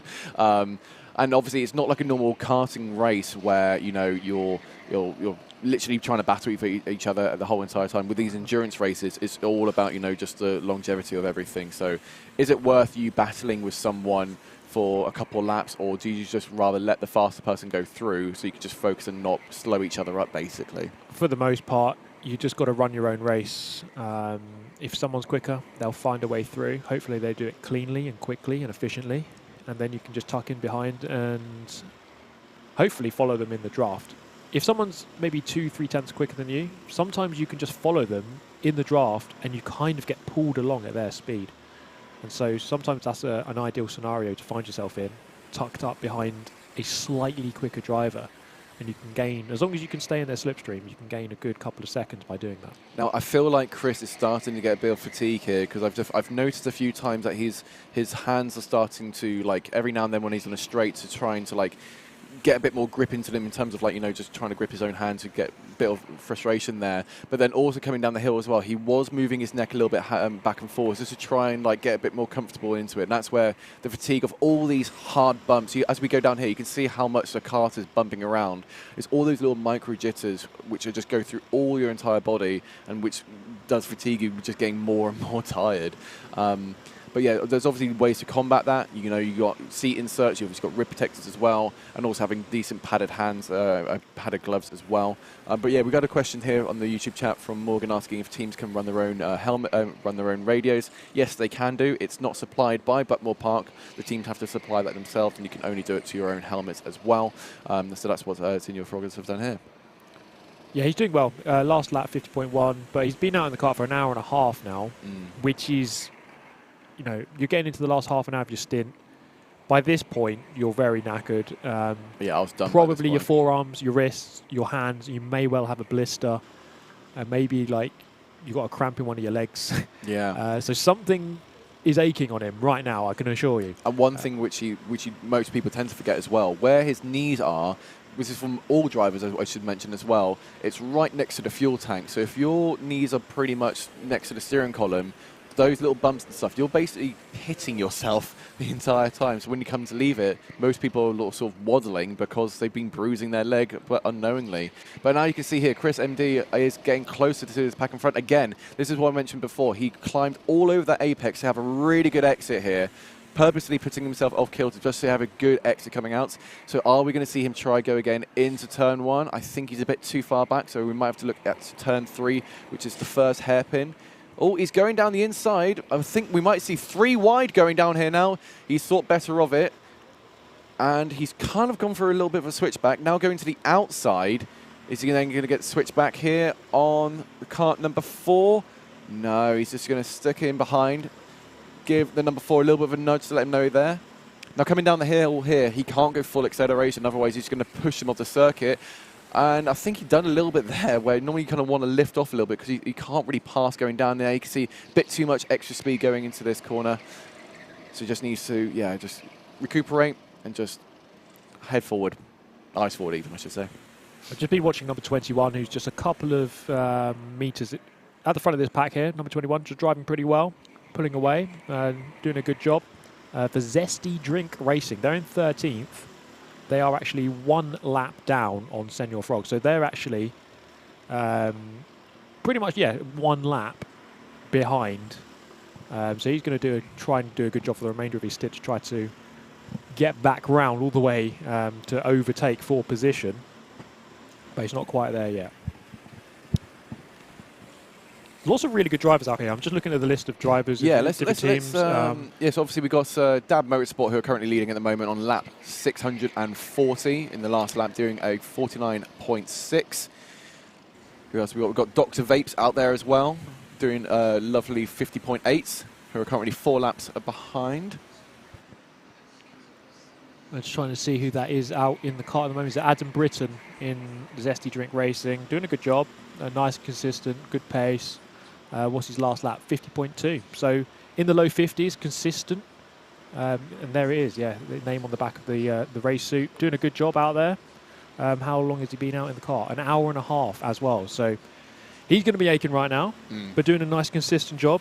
That's the thing. You're going through a lot of pain in these endurance races, but, you know, one of those things, you're in a team, you kind of just got to, you don't want to let your team down. You want to stay on a good pace and make sure you're doing a good job. And he is. Yeah, and second at the moment is The Only Way is Brentford. Only 20 seconds off the leader. This is what we mentioned very early on, that this is a 24-hour race and we're coming towards the, kind of the midway point, and the fact he's only 20 seconds off is great.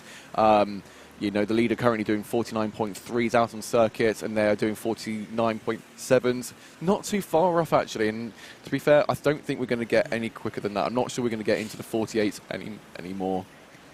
Yeah, a lot of the fastest laps were done very early on in the race. And as we were kind of mentioning earlier, the karts are slowly going to go off. There is number 2 in position number 2, 20 seconds off the lead. And it might not sound close, but I mean, after nearly 9 hours of racing, 20 seconds is very close. I mean, just one little mistake from the leaders, and that is going to be a position change. There's no doubt about that. And even with that, you know, you got Kent Brewery Racing only 14 seconds behind second place at the moment, if anything. So he's actually closer than what second position is to the leader. I mean, great from both these, all 3 of these teams at the moment. I mean, like, we've seen these guys before. They've done very, very well. Track limit warnings, we're going to see, I think, a fair few more of them coming up for the number 21, Zesty, which I believe Adam Britton at the moment is driving. Thank you, Tom, for mentioning that in the YouTube chat. He's just got a track limits warning, and that's basically where your kart is well over the red line. Basically, the way they are ruling it is that if your kart is more than halfway over that white line onto the red, and therefore you might get a track limits warning. Now, they're not going to always be doing that on the corners, but basically coming up to these sections here, so like coming down the straights here, as we see, if the kart goes more than halfway over, so a little bit there from the 21, which he's already got a warning for already, that's when you can start to see some. So I believe it is 3 warnings, and then it is a black flag, is that correct? Something like that. Yeah, and then that black flag is going to be 20 seconds. So 21 needs to make sure to not do any more of those mistakes. Number 3 is right behind him at the moment, looking like he's trying to get past, and I think the 21, he might be getting a little bit spooked, might be worried why he's getting these track limit warnings, but he's using the whole width of the track. Number 3 is looking for a little bit move, coming side by side, and there we go. Number 3 is coming up now. Yeah, one of the best places to do an overtake into Garda. Puts his hand up to say, yeah, thank you very much, let's make it clean and let's just get on with it. So good job there by number 3. Nice, clean, decisive and efficient overtakes. And you don't need to do any braking on that one. I think you can just sort of lift and turn, basically, can't you? Because it's going uphill. Into Garda, you're definitely going to have to brake a bit. But yeah, just... Oh, I'd be doing it completely wrong then in that case. I think you need to brake for that. I mean, it's been a while since I was out in the car, and sometimes people ask me, oh, do you brake for this corner? And it's quite hard to remember if you actually do or not until you're actually out there. But either way, number 3 here, doing a very good job. And last lap there, 50.1, but normally in the well into the 49s. And team number 3 in third is, how far are they off? They are 36 seconds off the lead. So again, just like number 2, who are in second, not too far off. They're staying within the lead lap, and that's always a good thing. Who we got here? We've got number 3. Yeah, still watching number 3. Yeah, he's Kent doing a very Brewery good Racing. job. Yes, absolutely. And he is he's starting to close in a little bit now. He's gone down to 14 dead, basically. Behind the only way is Brentford. Some great team names here as well, by the way. Yeah, just look at the Brentford team, at their lineup. Lots of drivers coming from Brentwood, actually. There's a kart track over there in Essex, and you often see lots of drivers who do well at Brentford do well elsewhere. That's something I've noticed. And they are currently in second. Very much in with the shout of winning this whole race. So it'll be interesting to see how they do by the 24th hour. 15 hours from now.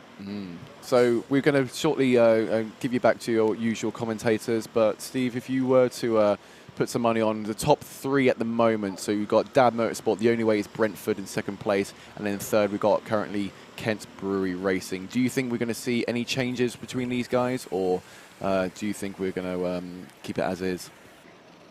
I mean, there's going to be changes throughout the remaining 15 hours. There's no doubt about that, but they are so well matched and they've all got really good drivers. It's really hard to call. I mean, someone like Jack Goldsmith in Team 6, you know, he always associate him with doing well in the 24.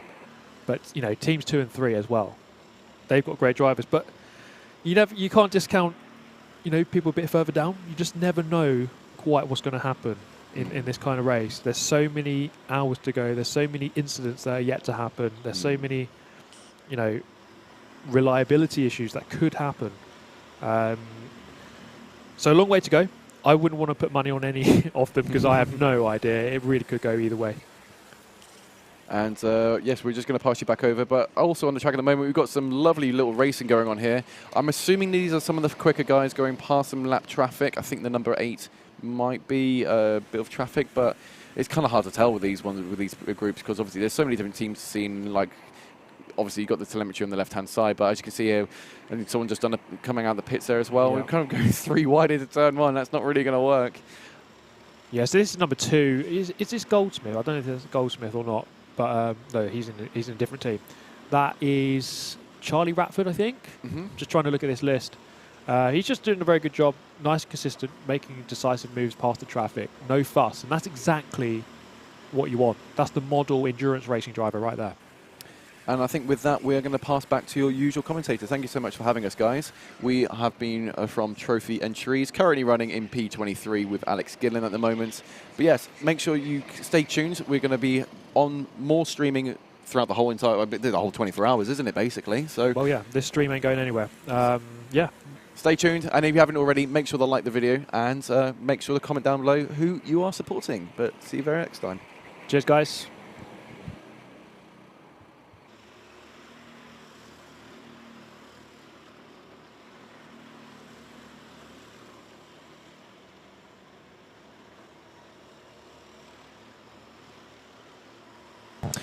Welcome back, everybody. Andrew Mather back on the microphone for you. I'm going to be joined shortly by Yusuf bin Sahel. Before we get to that, let's have a quick word with one of our sponsors.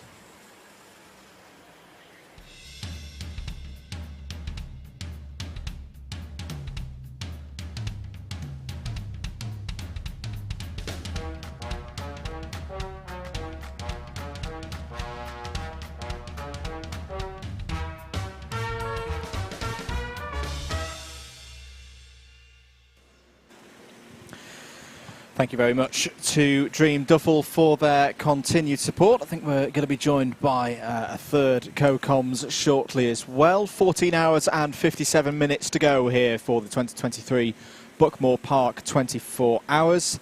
Thank you for your continued support here on Alpha Live. The big poll of frogs versus lemons is still resoundingly frogs. Before we introduce our guest, though, I'm going to introduce, he's here, finally, and I'm so glad to see his face. His voice number 3 of the DDMM comms team for this weekend, Yusuf bin Sahel. Yusuf, you've been a busy boy already today, and you've decided now to join in for the 24-hour race comms. Are you mad? I am ready to get going, Andrew. I'm excited. I've grabbed a little bit of Red Bull, and I feel wide awake and ready to go through the night. For those not aware of your escapades, shall we say, introduce yourself to the world out there, because we've only got like a couple of thousand people watching around the world. Oh no, you put the pressure on me, Andrew. I don't know what to say. What are words anymore? No, I'm Yusuf, excited to be in the commentary box with you. I think the last time I was in the comms with you was BUKC Finals. I think it was 2019. Yeah, it's quite a few years ago. Yeah, a while back. Yeah, no, good to have you back, stepping up to the plate for this is going to be our saviour through the night, ladies and gentlemen. And we've got you on DDMM Commons Box Cam here as well. Thank you to those of you who've tuned in. I love this stage of a 24-hour race, personally. This is where it starts to get properly magical. You know, you've got your drivers out there. We talked about them earlier, about the ones who really love going through the night. Yeah. Is this a part of the race that you enjoy? So, I've been in 24 hours from different perspectives, and one time, or sometimes I'm racing, sometimes I'm commentating. When I'm commentating, I don't want to do the night shift, because it's always funny and it's always amazing to be on the comms for the first 6-7 hours. You go to sleep and you wake up and you think, what on earth has happened over the night? And then you get these weird stories of just random chaotic events that happen and things just happening to go wrong. But as a driver, I really like driving at night. There's a little bit less grip and the kart's a bit more slidey almost, and it seems to at least suit me a little bit better anyway. We are also joined by Josh Ball from the Club 73 organisation, if I'm correct in saying that. But furious we are. How's the race been going for you, Josh, so far? Yeah, we had a brilliant stint to start off when we went out. Started 16th, went out, ended up making a couple of positions on the start, and then all the chaos went on with the front pack, all getting black flagged. That gave me, and I believe it was Kart 13, the Brighton guys. Me and him just worked together, pulled a nice little gap, ended up leading for a little bit of the race. I remember going to my teammates on the comms, like, how far in front is the next guy, because I couldn't see anyone, and they were like, you're in the lead, mate. Yeah. And just hearing that, it was different level, because a race like this, to be leading it, even if it was for a short amount of time, just an amazing experience. A lead to lead, isn't it? And you guys were there. We had Alex Mitchell from Brighton Motorsport with us earlier. He didn't have that level of comms. He didn't actually know that you guys were working at the front for the lead of the race. Yeah. Was there any confusion? Obviously, you had a bit more communication with the team there. Was there a bit of confusion of how that scenario had played out? Yeah, a little bit. I obviously saw a couple of the guys getting black flagged, but I didn't realise the whole pack of the front runners had all been black flagged. That's why I was on comms to my teammates, like, how hard do I have to push to be able to get? And then, me and Alex, we just worked together, swapping over every couple of laps to just see who's quickest and make that time. So Club 73 is an organisation, for those who aren't aware of it. What's it about? How did you become a part of it? So, for me, I started indoors, saw Club 73 about as like a nice corporate championship. They run half-an-hour races. All the championships are set out, so you've got Clubman all the way up to Super Pro. Yep. All the grids are based on championship order, so you will always be fighting pretty much similar skill level to you, which makes it brilliant. And it's such a competitive but friendly atmosphere. We're all like a family, us lot. And I understand the championship tours around as well, so you get an example of different circuits in different venues. Yeah, it's brilliant for me. Last year was my first year, really competitive. Started at Brentwood, but that wasn't for me. So I wanted to move up, and Club 73 was the perfect opportunity to be able to experience different tracks and really build on my racecraft. Indeed. And then stepping into this arena with a 24-hour, what did preparation ahead of today look like? So I did Pro Series for a little bit, but bank account ran dry for that one for a while. So I stopped that, but I was offered a seat for the RHPK Championship. Yep. So that was really my main preparation in terms of the stint length. It's as close as I could get compared to where we were before. Yeah. Because Rye House Pro Karting, although it doesn't run a 24-hour race, it still runs very long races, very competitive championship as well, isn't it? Yeah, it's 4-hour races, and it's battles to the complete end. Very good indeed. The number 12 on your screens at the moment, so the Not Fast But Furious crew. Josh, part of that crew alongside, is running in 16th place at the moment, and it's still very, very close. I mean, it's started to eke out a little bit. Team ARD, once again, won this race last year in class. They're looking like a force to be reckoned with. But again, they're only 3 or 4 laps ahead of the majority of the field. They've not won this at all so far. They've still got a lot of work to do. No, that's what I really like, because this is my first 24-hour race. I really like how it's still so to play for, like as last year when DAB won it in last couple of laps because of a black flag. You wouldn't expect on a race this long it to be going down to the last few laps for the win. Indeed, very, very even class system that we've got at the moment. So DAB Motorsport still leading. This lead, it almost is like an elastic band at the moment, chaps, because every time I look at it, it's somewhere between 17 and 27 seconds. It keeps varying, but it's still, it doesn't seem like DAB Motorsport are able to, or maybe they're not trying, maybe again they're just running to a rhythm, to break away from the only way is Brentwood and take that lead lap for themselves.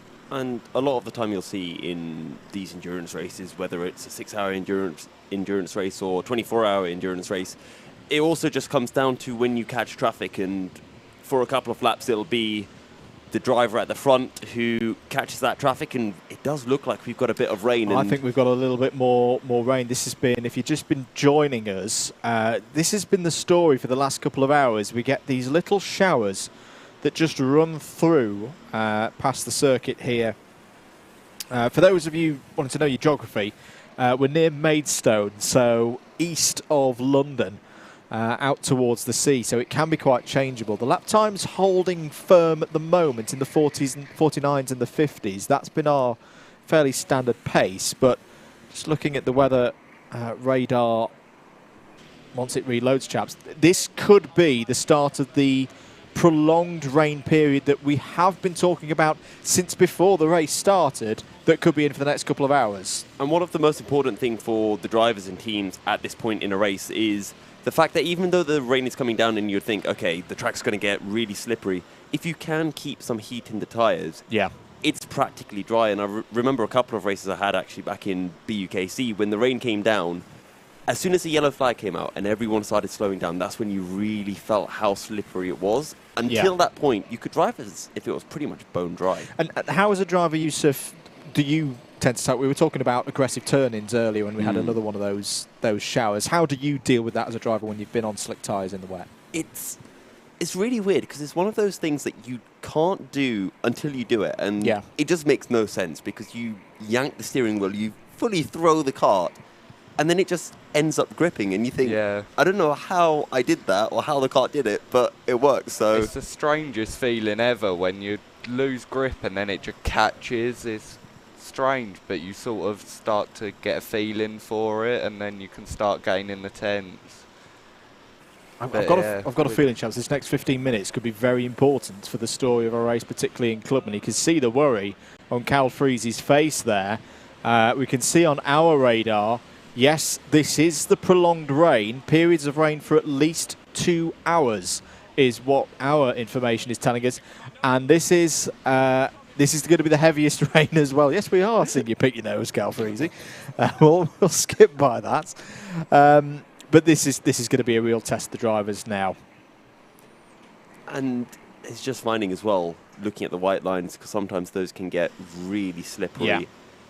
And then you get also certain points where you really want to use the paint and use the curbs. And if you can get on the curbs, it actually helps you rotate the kart around, get it turned for a corner, when these karts can just understeer so much as soon as that rain comes down. And you were mentioning about yanking the steering wheel. The other one that I do really like to see, and you'll probably see a lot of the more experienced drivers doing that if the rain does come down harder, is using their body weight, kind of leaning onto the front outside of the car, just to make that front tyre dig in and get a bit more grip on the front end. Yeah, and what I found with Buckmore, especially on the top section, round turn 1 to turn 2 and even hairpin 1, it gets very slippery round there because of the tree covers as well. It doesn't dry out nearly as quick. And if you go on the paint around there, good luck trying to find any grip. Hairpin 2 is always a bit of a strange one, because not as much now, I think, and then these new Dunlop tyres, for the arrive and drive Dunlop tyres, I think are helping them out. And I'd be interested on your take on this, Yusuf, because I think you've had examples of them the same as the Club 100 ones in the wet. I've seen sometimes, is the number 8, see, this is it, it's starting to get a bit slippery. The lap times are now into the 52s, 53s, 54s, and if you start losing temperature now, you're going to start losing seconds. Hairpin 2, we'll start seeing drivers almost deliberately look like they're having a bit of an off, but what they're doing is shooting past where they would be turning in and going for a very late, very sharp turn in, and then a very late apex, and the idea being that you're going to get the good run down the hill through Sime Sweep and down to the bottom of the hill. Because around the outside of Hairpin 2, it's a different concrete, and there is so much grip. And I can imagine there's even more with these new tyre compounds. And in fact, right on cue, that is the line. So if you're wondering, why are they all suddenly driving to the outside of the circuit? That's surely a longer way round. That is the wet line. That is the classic, when you hear about it on Sky Sports Formula 1, the classic karting wet line. You've got to go and find the grip now. And the lap times, my goodness me, chaps, they are really going out now. when I last looked at the timing screen, we were in the 53s and the 54s. I'm now starting to see 1 minute something appear quite readily through the order. And we have hit that transition phase where the track is now really wet and the drivers are going to start to feel it. We've got a bit of a battle starting to emerge for second because Accelerate Kent are closing onto the only way is Brentwood, and now there's less than 7 seconds separating them. So we'll try to keep our eyes on that gap for second place. It's almost like a hush has fallen over the circuit as well because the engine revs aren't as high. As off there goes, that's Alex Gillen. That's Alex Gillen off the road for Trophy or Trees, and being caught now by Senior Frogs. So the two YouTube teams. That red paint is really slippery coming out of hairpin 2. That's when I've done a few practice heres in the wet. The moment I get on that red paint, especially coming out of hairpin 2, you just lose any traction your tyres had before. The bad news as well for the Senior Frogs, as you just saw there, Chris MD's just had to finish his stint. He'd completed his time on track. I can't think of a much worse circumstance in particularly when you're doing driver changes in the middle of a race, Yusuf and Josh. Being out in the wet is bad enough. Going out in the wet with a bunch of drivers who've been out there for the last hour and have experienced the transition in conditions, that is really, really tough ask for any driver. I think the best bit, though, about being able to get that driver change is that the driver going out gets to put a wetsuit on, so they don't get soaking wet. How much time would you say do you gain by not being soaking wet in your racing suit out on circuit? In the first... Probably around a tenth, because I know I hate it when I go out and it pours down in the middle of your race and you just come through absolutely sodden wet. And the wetsuit just helps that little bit. It might not be much, but it could make that difference between you and the driver in front. Yeah. I was just going to know, I think Josh Larkin, Chippo, is back out on circuit for Senior Frogs. So I wonder, again, have they played the tactical masterstroke here? Because they've put out the driver, I think we very much know now, is the strongest member of that YouTuber squad. He's done the most number of miles around this circuit. He's got the most experience. They've put him out in these tricky conditions at the moment. He's taken to them very nicely. Lap times have stabilised now, so we're in the 62, 63 second bracket. Dab Motorsport. Now this could be a key move for their race because we talked about we hadn't seen the lead out beyond 30 seconds. Whilst all that's been going on, gents, with the rain, the lead is now 40.8. Dab Motorsport have done really nicely with this little downpour. And with this downpour, I do like to take a look at some of the lap times because quite often you'll find that the drivers who are very quick in the dry won't necessarily be the same as those who are quick in the wet.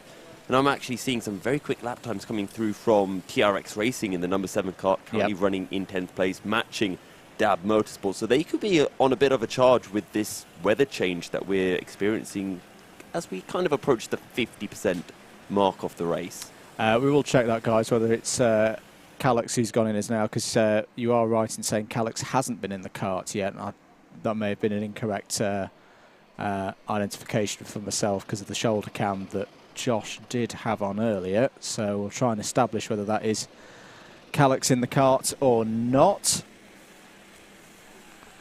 Lead extending, it's now 43.5 seconds for Dab Motorsport. We saw a couple of drivers with hands in the air there for some yellow flags down at the bottom of the hill coming out of Garda.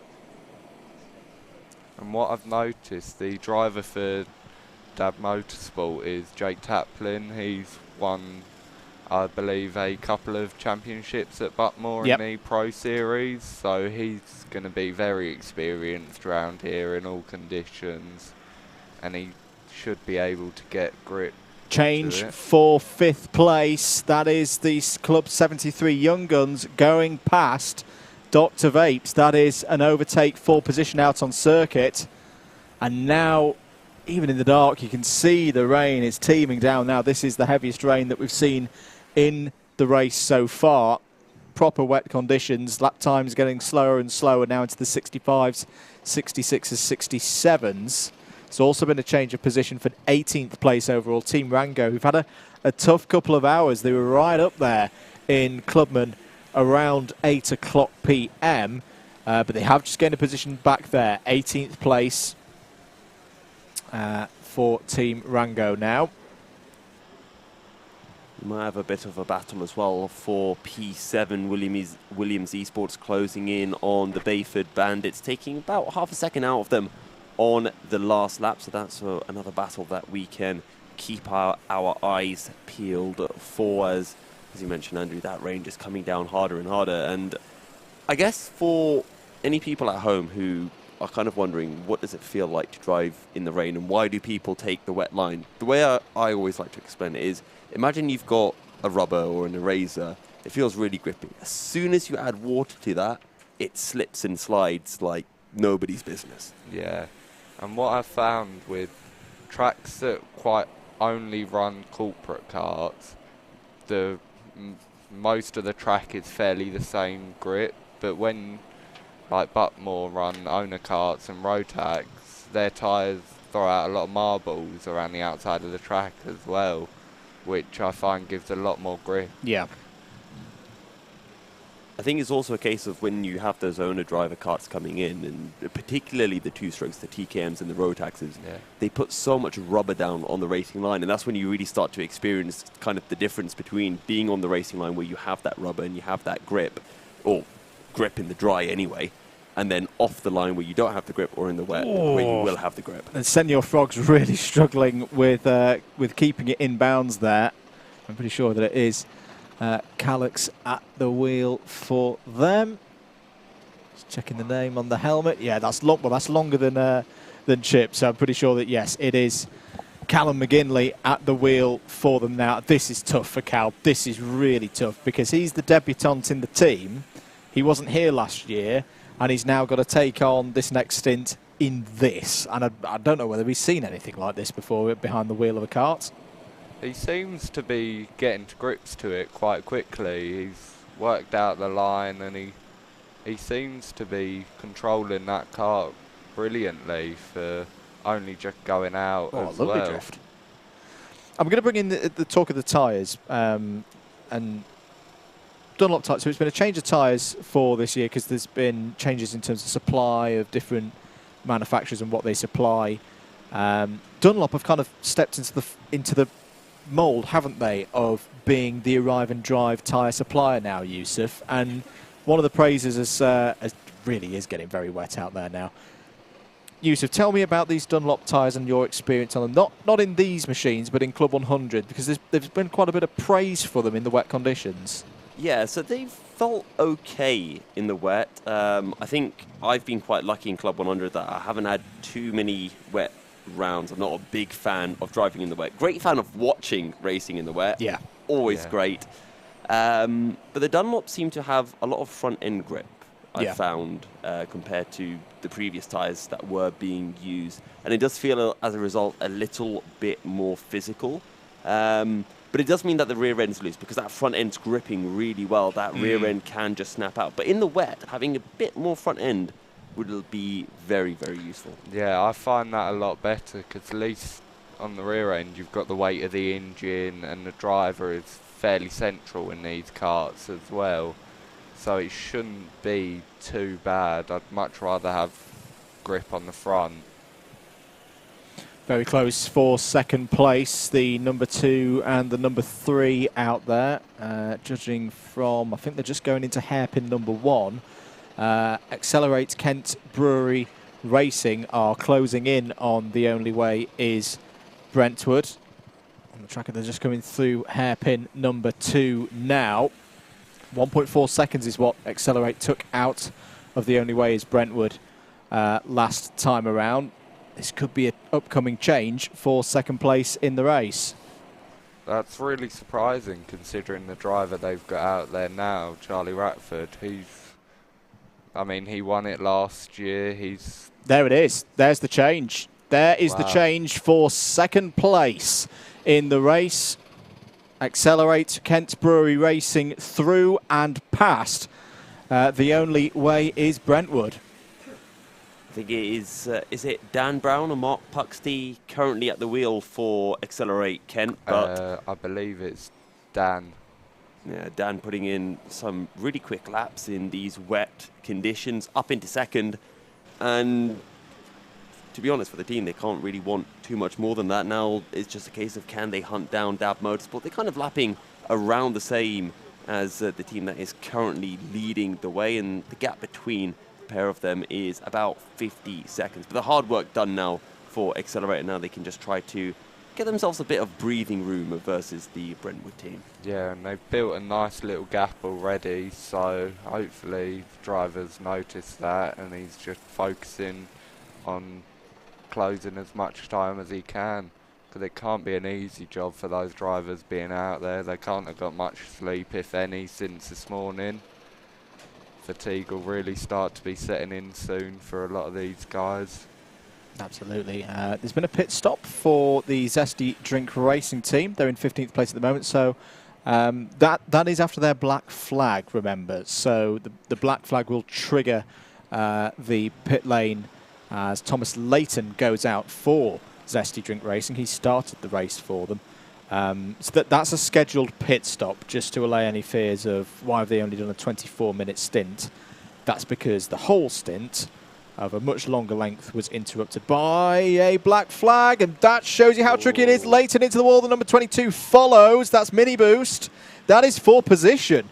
That is two karts running line astern 15th and 16th on the road, and that was, I mean, that was as good an example as I think we could ever wish for, Yusuf, of what happens when you come into a pit stop, the tyres cool down, you're a fresh driver, you don't know what the conditions are, and if you just push a little bit too hard, as just happened there to Zesty Racing through hairpin 1, that's exactly what can happen. Yeah. And you've got no real judge once you go out on circuit and it is wet. You kind of just have to get a feel for it instantly, and I think there's a lot of pressure as well when you go out as a driver for whether it's your first stint or whatever, but once you're going back out onto circuit, to make those first few laps count, because it's so easy just to, contact! Oh, that looked big. Into Cafe Corner, and I think just in the damp conditions, one driver understeering, tapping the rear end of another. There they are. It's the number 22 Mini Boost, who've just been off. They just followed, well, their part of the incident at hairpin 1. I think that was one of those of, oh dear, a driver's go off in front of me, panic, and you join the accident. But they've just had another one there. That's an exciting lap for them. Now, I think that was that a yellow flashing light? I think it was. I was just querying myself whether that was a red. But no, I think it's just a blinking yellow. As in, it's blinking on the screen. That's not me being cross about it being a yellow. There was definitely blinking, but yes, the colour kind of hard to judge. There's a story about that I'll tell you off air. But we will be having a special guest shortly now as well. Before we get to that as well, let's do an earlier than usual rundown of the order with 14 hours and 31 minutes remaining on the clock here at Buckmore Park. Here's your scores on the doors at this point of the race. Dab Motorsport, it's been a big hour for them. In the story of this race so far, 47.721 seconds is the biggest lead that they've had.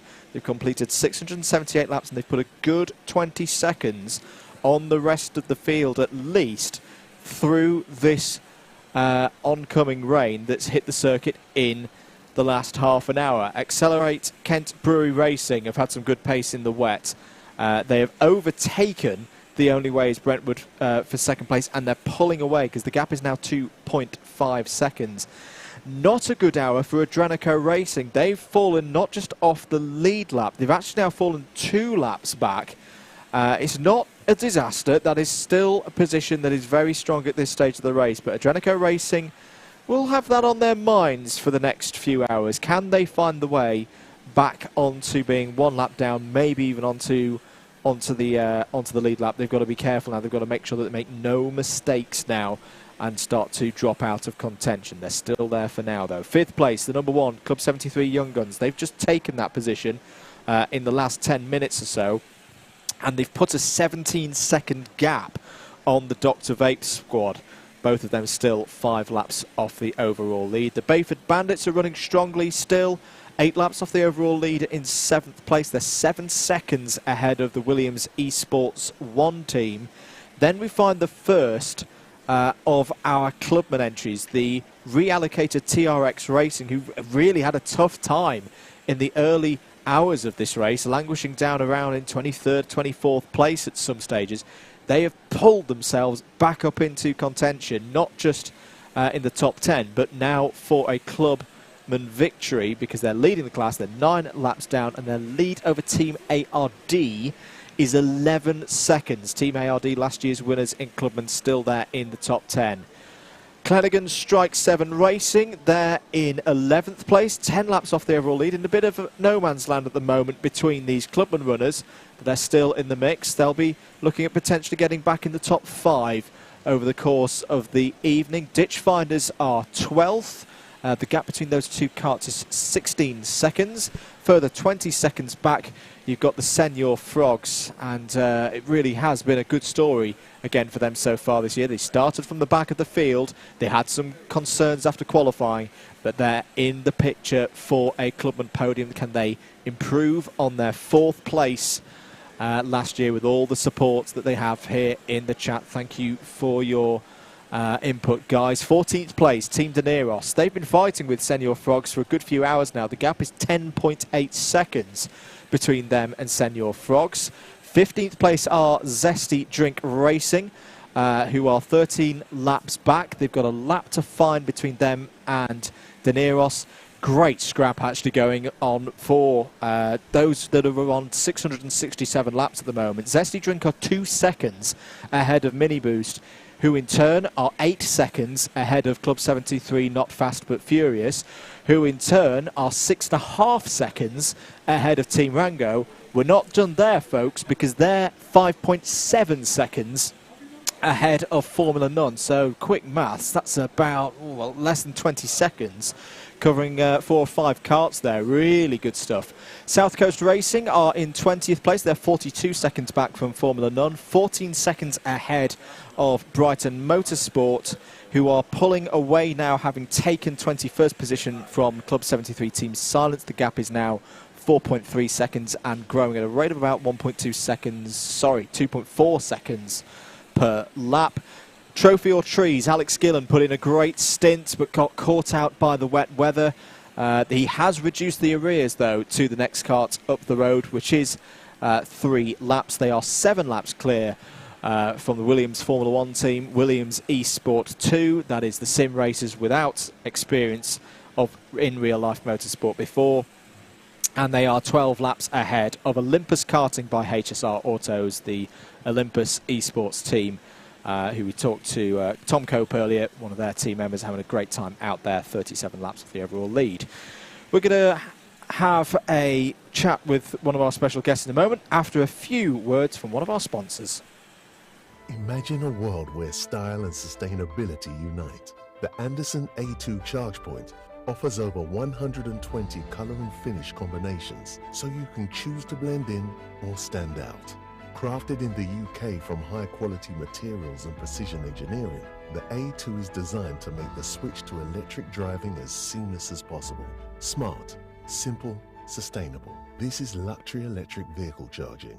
This is Anderson EV. Thank you to Anderson EV, here with Chris MD from the Senior Frogs. He looks a bit tired. That looked tough out there, Chris. Yeah, it was tough. I think you can see it in my eyes. Yeah, I came off at the right time, though, because it started absolutely chucking it down. What do you do in that position as a driver with perhaps a bit less experience than some of those around you, and the rain starts coming down? I think say to my team, please get me off the track. That's pretty much how it went. And we've put poor Callux out there, and I don't think he's having a good time.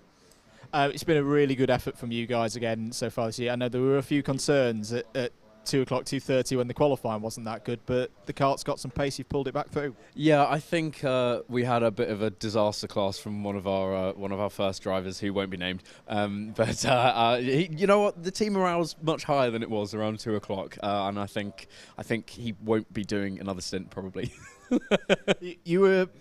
I don't think you were in a stronger position at this point last year, and you got that 4th place. Does that give the confidence that you can go at least one better? I think we're hoping that we can get on the podium this year, although we're not great in the wet weather, so I do think that could be our downfall. And it looks like there's going to be a lot of wet weather, so I'm not going to hype us up too much at this point, but fingers crossed. Between last year and this year, I know you guys have been doing a lot of practice. What's been the thought mentally since from 22? How much practice have you put in? How many times have you been down here? Not as much as we should have done. I've only been here like 2-3 times in the last year, so we really should have been here more. But I think we're getting to the point where you just start to sort of learn little things about the kart, like leaning, and you really start to nail different corners and sectors. Also, we've actually got an actual headset this year, which really helps because you can literally. We don't last year we just had the whiteboard, and it was quite difficult to relay. You've just done a good lap, and then kind of work out what you can tweak and stuff. So it's a lot more helpful this year. So in general, the whole operation's feeling a lot calmer than it was last year. Yeah, we've got a better caravan than we had last time. Last time it just smelt of cigarette smoke, and I don't think anyone got any good sleep. So we've definitely planned it a bit better. I think everyone's just generally a bit happier, and hopefully that will reflect in some good sleep and some good times later in the race. What can we expect? Who's in the kart overnight after Calix has done his stint? Oh, who's next after Calix? I think it's Harry again. So I think he's quite good in the wet. And we're recharging Chip with everything he's got at the moment. We've got him on a drip with Red Bulls being fed into him, I think. So that's the plan, and just try and get him to do as much as possible, really. Is there any potential future plans to step up into an even bigger race with faster karts, do you think? I mean, let's see how we do today again, because at 2 o'clock there were talks of us going home at midnight if we were dead last. So the times have changed very quickly, so we'll see. Motorsport gives, motorsport takes. Thanks, Chris. Thanks for coming to talk to us. Have a good rest of the race. Thank you, mate. No worries. Thank you for that, Andrew. Right. How are we doing? Pretty good, yeah. Pretty tired, but pretty good right now. I think Car 11's just had a bit of a spin, actually. Oh no, that's coming into Cafe Corner. Bit of a moment. So, where are we with Zesty Drink Racing? Currently in P16. I think you've actually just dropped a position to Mini Boost. Yeah, it's I think all of our drivers in this team, it's our first time using the corporates at Buckmore, and it's also the first time they've ever driven in the wet. That's Tom, my team out now, so I think he's just trying to navigate the wet conditions. I'm trying to think of it. I don't think he's only ever driven in the wet once or twice, so it's going to be quite interesting to navigate. I think all of us kind of expected the rain to come, having seen the forecast, but it's just about getting that experience with time. So he's just started his stint. I reckon as he goes into it, he'll get a bit more experience, and then after he's gone out, we'll hopefully have a few more experienced drivers in the wet coming in. So we'll see how it goes, but it's a 24-hour race. I mean, you've done the BKC 24 hours. You know how it goes. Yeah. You have ups and downs, and it just all ends up coming together by the end. So 14 hours left. Too much time to tell what's going to happen, really. And everything, as you mentioned, does eventually come together, and kind of the bad luck that one team will face, then eventually another team ends up getting that, and it evens itself out. I do have one question for you, though. Mm-hmm. You mentioned that you haven't had much experience in the wet. What is the plan then? Because I'm trying to think back to my first time in the wet, but it's so long ago that I can't remember how I really approached it. So the way I've been doing it, I mean, for me personally, I don't know about the team in general, but me personally, most of my wet experience has been in the Club 100 karts, and I think the biggest difference when you're wet driving in the Club 100 karts between and these corporates is the rev ranges. So obviously the Club 100 karts are a bit quicker, the rev a bit higher, so you can use the throttle a lot more to turn the kart. This will be a bit different, so it'll be a lot more about steering input. And then the way I've approached it is because I knew it was going to rain a bit more before the race. I think Kart Racer Champions did their final year last year at Buckmore, and it was raining, so I looked at footage from that, and it was Piers Pryor, who's very experienced driving anything, both wet and dry, and Jack Goldsmith, who's racing today and has also had a lot of experience at Buckmore in the wet. So I was just looking at their lines and having a look at what they're doing, and that's what I'll try and incorporate when I'm back out there if it's still wet. So yeah, that's how I take it, or that's how I'd approach it personally. Hello, Adam, by the way. Hello, you sneaked in there. Yeah, no, I mean, I had my name on for the time for midnight, so I tried to come on time. I hope the draft cakes are doing you well. We've just opened another pack, so they'll power us through the next couple of hours. I mean, I'm assuming those 5 will be done now, and so next week by Clay, you're going to need I'm going to need another stock by Friday. Yeah. But we've cracked into the. I know it's not you guys who bought it. We've cracked into the Victoria sponge now as well. Oh, we've got cake. Did somebody provide I mean, it needs eating up. It's been there Who since the start of provided the the race. cake? Was That it was one Club of 73. the teams, or was it? That was Club 73. I know in Young BUKC, Guns. I'm pretty sure, was it Warwick who used to do the cake Cupcakes rotor? with Jacob's face on them. With They were Jacob's always face on them. particularly Do they still tasty. do that anymore, or is it? No, it's since the likes of Alistair Irvin and Callum Brule who started used it, to, wasn't used it? to do all of that, and Ben Simpson as well. I'll be getting in trouble if I'm getting everything. I mean, with uni students and cooking, to be fair, or even baking, I wouldn't be trusting that food, to be honest. Oh no, it was Mum's off. That was why it was so good. It was, I think it might have actually corrected. I'm sure Callum will be on me immediately if I'm wrong, but I think it was Ben's mum who used to make them, okay. and then put the. I wonder how long they took to tell you that. I bet they took credit for quite a while before letting them know it was actually Mum's bacon that was doing that. There's all sorts of things that Warwick Motorsport have got up to over in the years. They're quite tame now relative to where we used to be. I remember speaking to Callum a while back, and because I didn't fully understand where the cupcakes had come from, but I'd always heard about them, I asked him, and I do believe he mentioned that they did it the first time in their own uni accommodation. So the first couple of times might have been without Mum. And then they get negative and then they got Mum. It's always good bit of the fun of BUKC. Oh, there's going to be a spin there, well avoided. Well avoided by both the 12 and the 21 there. I had a heart in mouth moment there. If Tom went and collected him, that would not have been nice for me. What is a battle for position if we've not mentioned it already? So the 12 have got ahead there of the 21. Chaps, I know what goes through my mind when I get in that situation in hairpin one. I kind of just go for a bit of a Lord take the wheel. What do you think is more accomplished drivers than themselves when someone spins out in the middle of hairpin one? I don't know if you remember a BUKC race this season when I early was this season. Yes, if you remember how I took the lead, that was P1 and P2, and a back marker had literally spun on hairpin one. Nope. So for me, it is from personal experience. It's just reactions. Yeah. At that point, when you've got like a split second to react, it's just fully what's going through your head, and it's like you're not thinking about anything. Your subconscious takes over, and hopefully you've got the muscle memory to help you avoid. But sometimes there's nothing that can help, and sometimes you get collected. I think it's one of those things where the first time that ever happens to you, you will get collected. But then your brain subconsciously gets a bit quicker reactions, and then you end up avoiding it as you get a bit more experience. Would you say as well, almost like a little bit similar to when you see someone do something stupid on the public road, that when you get more experience, you can almost anticipate, particularly in the BUKC, this guy's going to spin in about 4 corners' time. Yeah, usually, I mean, to be fair, usually the suit's usually a good indicator. You can see some of the lines they may be taking on corners ahead, and you're thinking, yeah, I'm going to have to be a bit careful when I'm going past that one, because you never know what's going to happen. But you do that a lot, though, in BUKC, and any form of racing, you go to a circuit and you're like, that guy's got the rental suit from the circuit, he's not going to be very good. Oh, but that doesn't always work, though. We've had a driver in Sheffield, I think it was Aidan, who one race at GYG in Mains, he just forgot all his kit, went complete bandit and won a race. Yeah. And it's like undercover. Yeah, I always like Rob Newman, because Rob Newman, whenever it's wet, that's Kieran. That's our co-commentator. He's being good.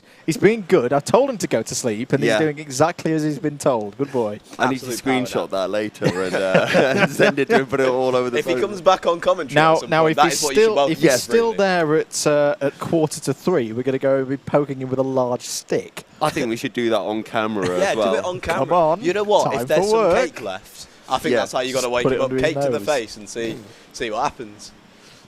Oh, wonderful. We've just heard in our ear, for those who didn't hear on the Alpha live stream, that we have saved that in the replay folder for later on in the highlights of the race.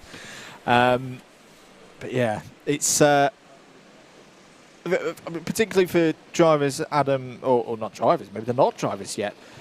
We've got a lot of young people watching the stream. They've come in through Senor Frogs, and Chris MD is watching, the whole team there.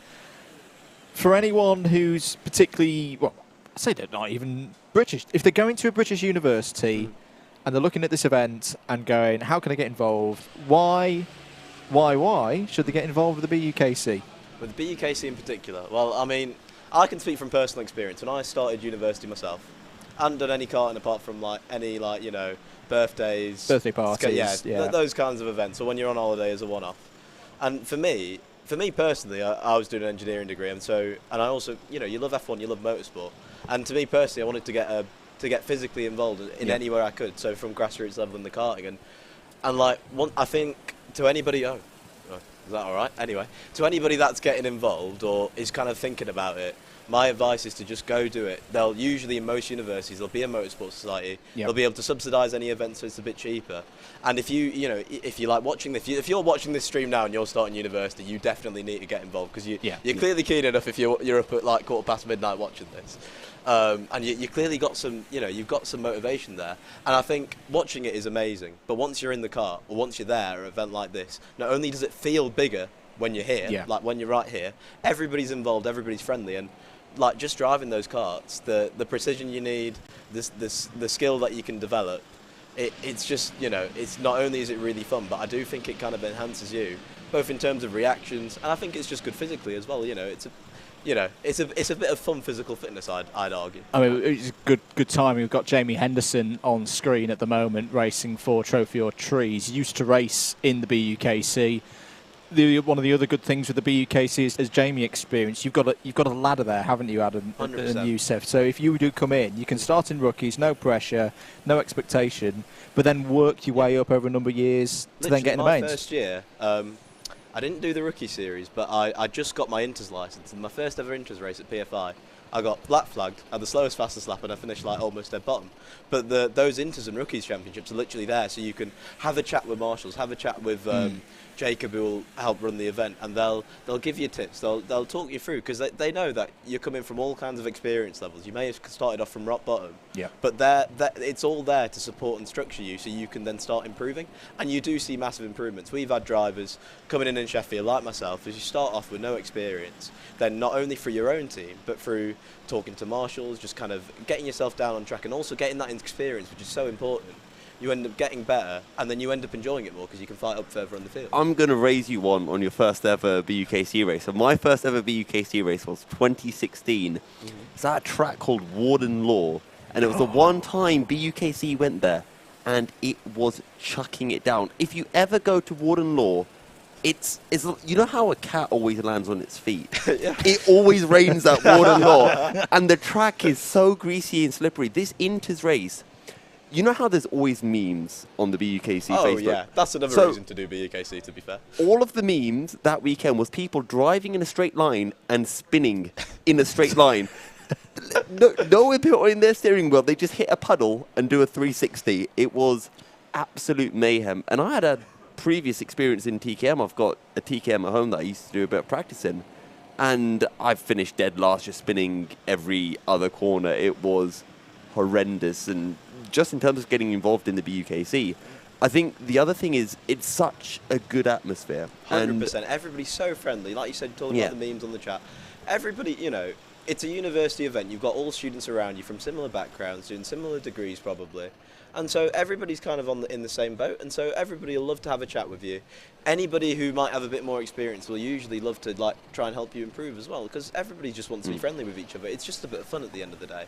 And one thing you mentioned there, saying you previously had a TKM and had a bit of experience, I think one good thing as well is with these Club 100 karts, they don't drive like most of the karts. No. So even some people with some experience, they'll come in, and it's still a level playing field for you who might not have had any experience at all, because they're struggling to get to grips with these new karts. A lot of people struggled when there was that change from the TKM to Rotax. They got used to TKM. They'd maybe done a bit of Formula TKM or TKM Extreme outside. Well, they couldn't get their heads around the Rotax. When he came this year, you were saying that the Rotaxes are very different to the TKMs, and even a driver with his experience, and I think one of the best drivers I've ever seen in a go-kart, even he was saying that it does take a bit of getting used to it, a bit of gathering that experience. I want to give a bit of love to Calix, because what a boy. He is driving his heart out at the moment.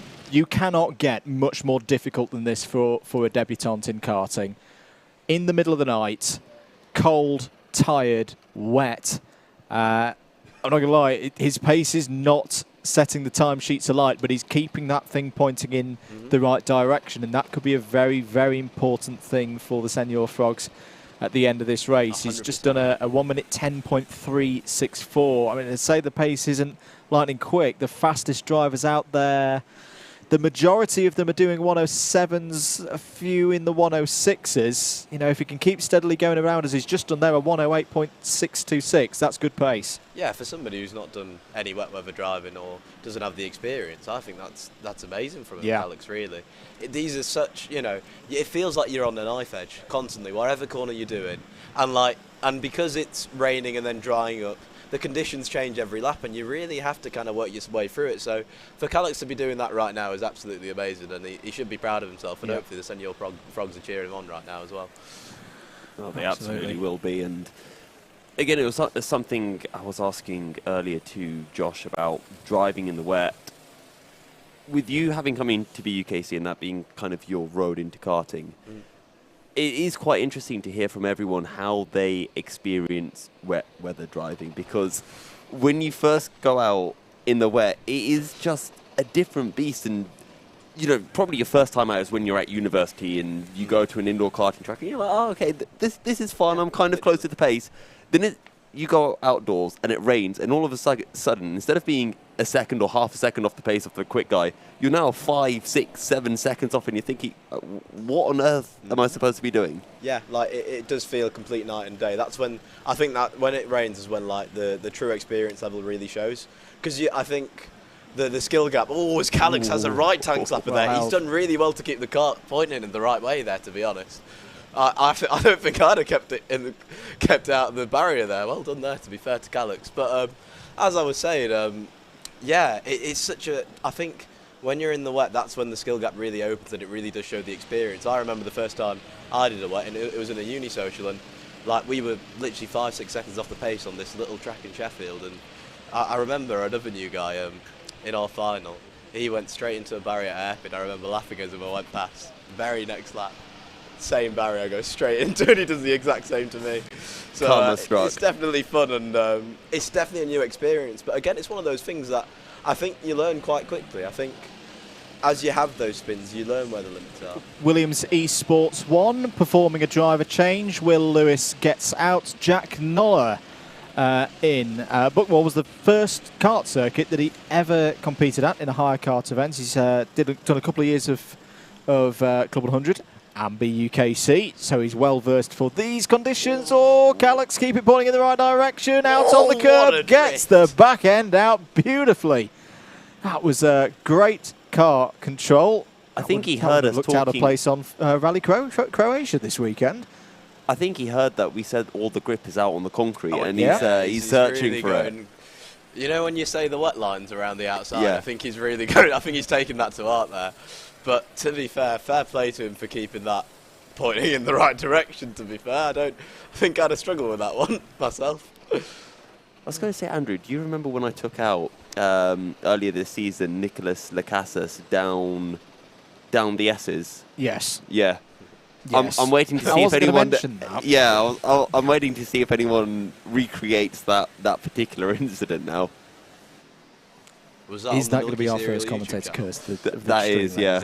Okay. We've been good now. We've nearly got through 10 hours. That one, but I might have to have a look at your Buckmore video again. I went late on the brakes, and I may have possibly understeered into his rear end. From was it second and third place? Yeah, we were second and third. Yeah. It all happens. We all have a nice coming together sometimes with our fellow opponents, I'd say.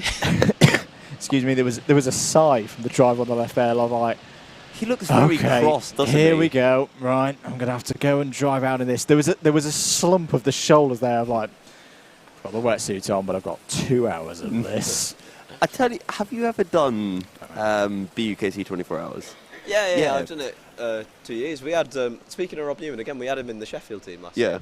We were running great, but just it's the big, when it comes to mechanicals and stuff, you end up sometimes you do get a bit unlucky. I was going to say, with that 24 hours, you know how there's always someone, especially when it's their first time going to the 24 hours, they realise, there's no way I can do as many stints as they thought, and someone's got to pick up that stint. Usually in karting, if you say to someone, hey, would you like some track time? It's like, oh yeah, free track time, let's go for it. BUKC 24 hours, it's Please no, not me. I like anybody else. There have been times where I've got into the car and I'm like almost in tears at the prospect of how much pain my body's going to go through for 90 minutes. Yeah. We literally had that situation with our B&C team last year at the 24. I'm personally somebody that will just do it no matter the cost to my body because I love it. But yeah, because it is so grueling doing a 24 hours. Like once it gets to the later stages, you are really feeling it, and the prospect of going in a go-kart starts to feel a bit less appealing towards the end. But you're listening to live coverage and watching live coverage of the 2023 Buckmore Park 24 Hours. Andrew Mather and Yusuf bin Sahel on the commentary microphones for you at the moment, and we're joined by Adam Mather from the Zesty Drink Racing team, currently running in 17th place in the order. And yes, it's become a BUKC podcast at the moment because all three of us have at some point, and some of us still do, race at the BUKC for Birmingham, York and Sheffield respectively. And oh dear, oh no, that's going to be a soggy bottom for that frog getting into the cart. Well, I thought frogs are quite good in the wet. They should be quite good in the wet. Amphibians and all that. Yeah, that's true actually. I hadn't even thought about that, yeah. They should be They should be delighted. But that guy to the right, it's not in camera shot right now, but he was still crossing his arms. I think because the rain only started maybe an hour ago, he probably was waiting for his stint thinking, I'm still going to be in the dry. I'm still going to have a nice dry stint where I can keep consistent. And now the heavens have opened up and he's thought, oh no, I've got to go out in the wet now. Now the bits that are confusing me now, I'm going to have a stab at who I think is in the cart, but there's been a change of helmets, so it won't have the driver's name on it. Is it Harry that's getting in?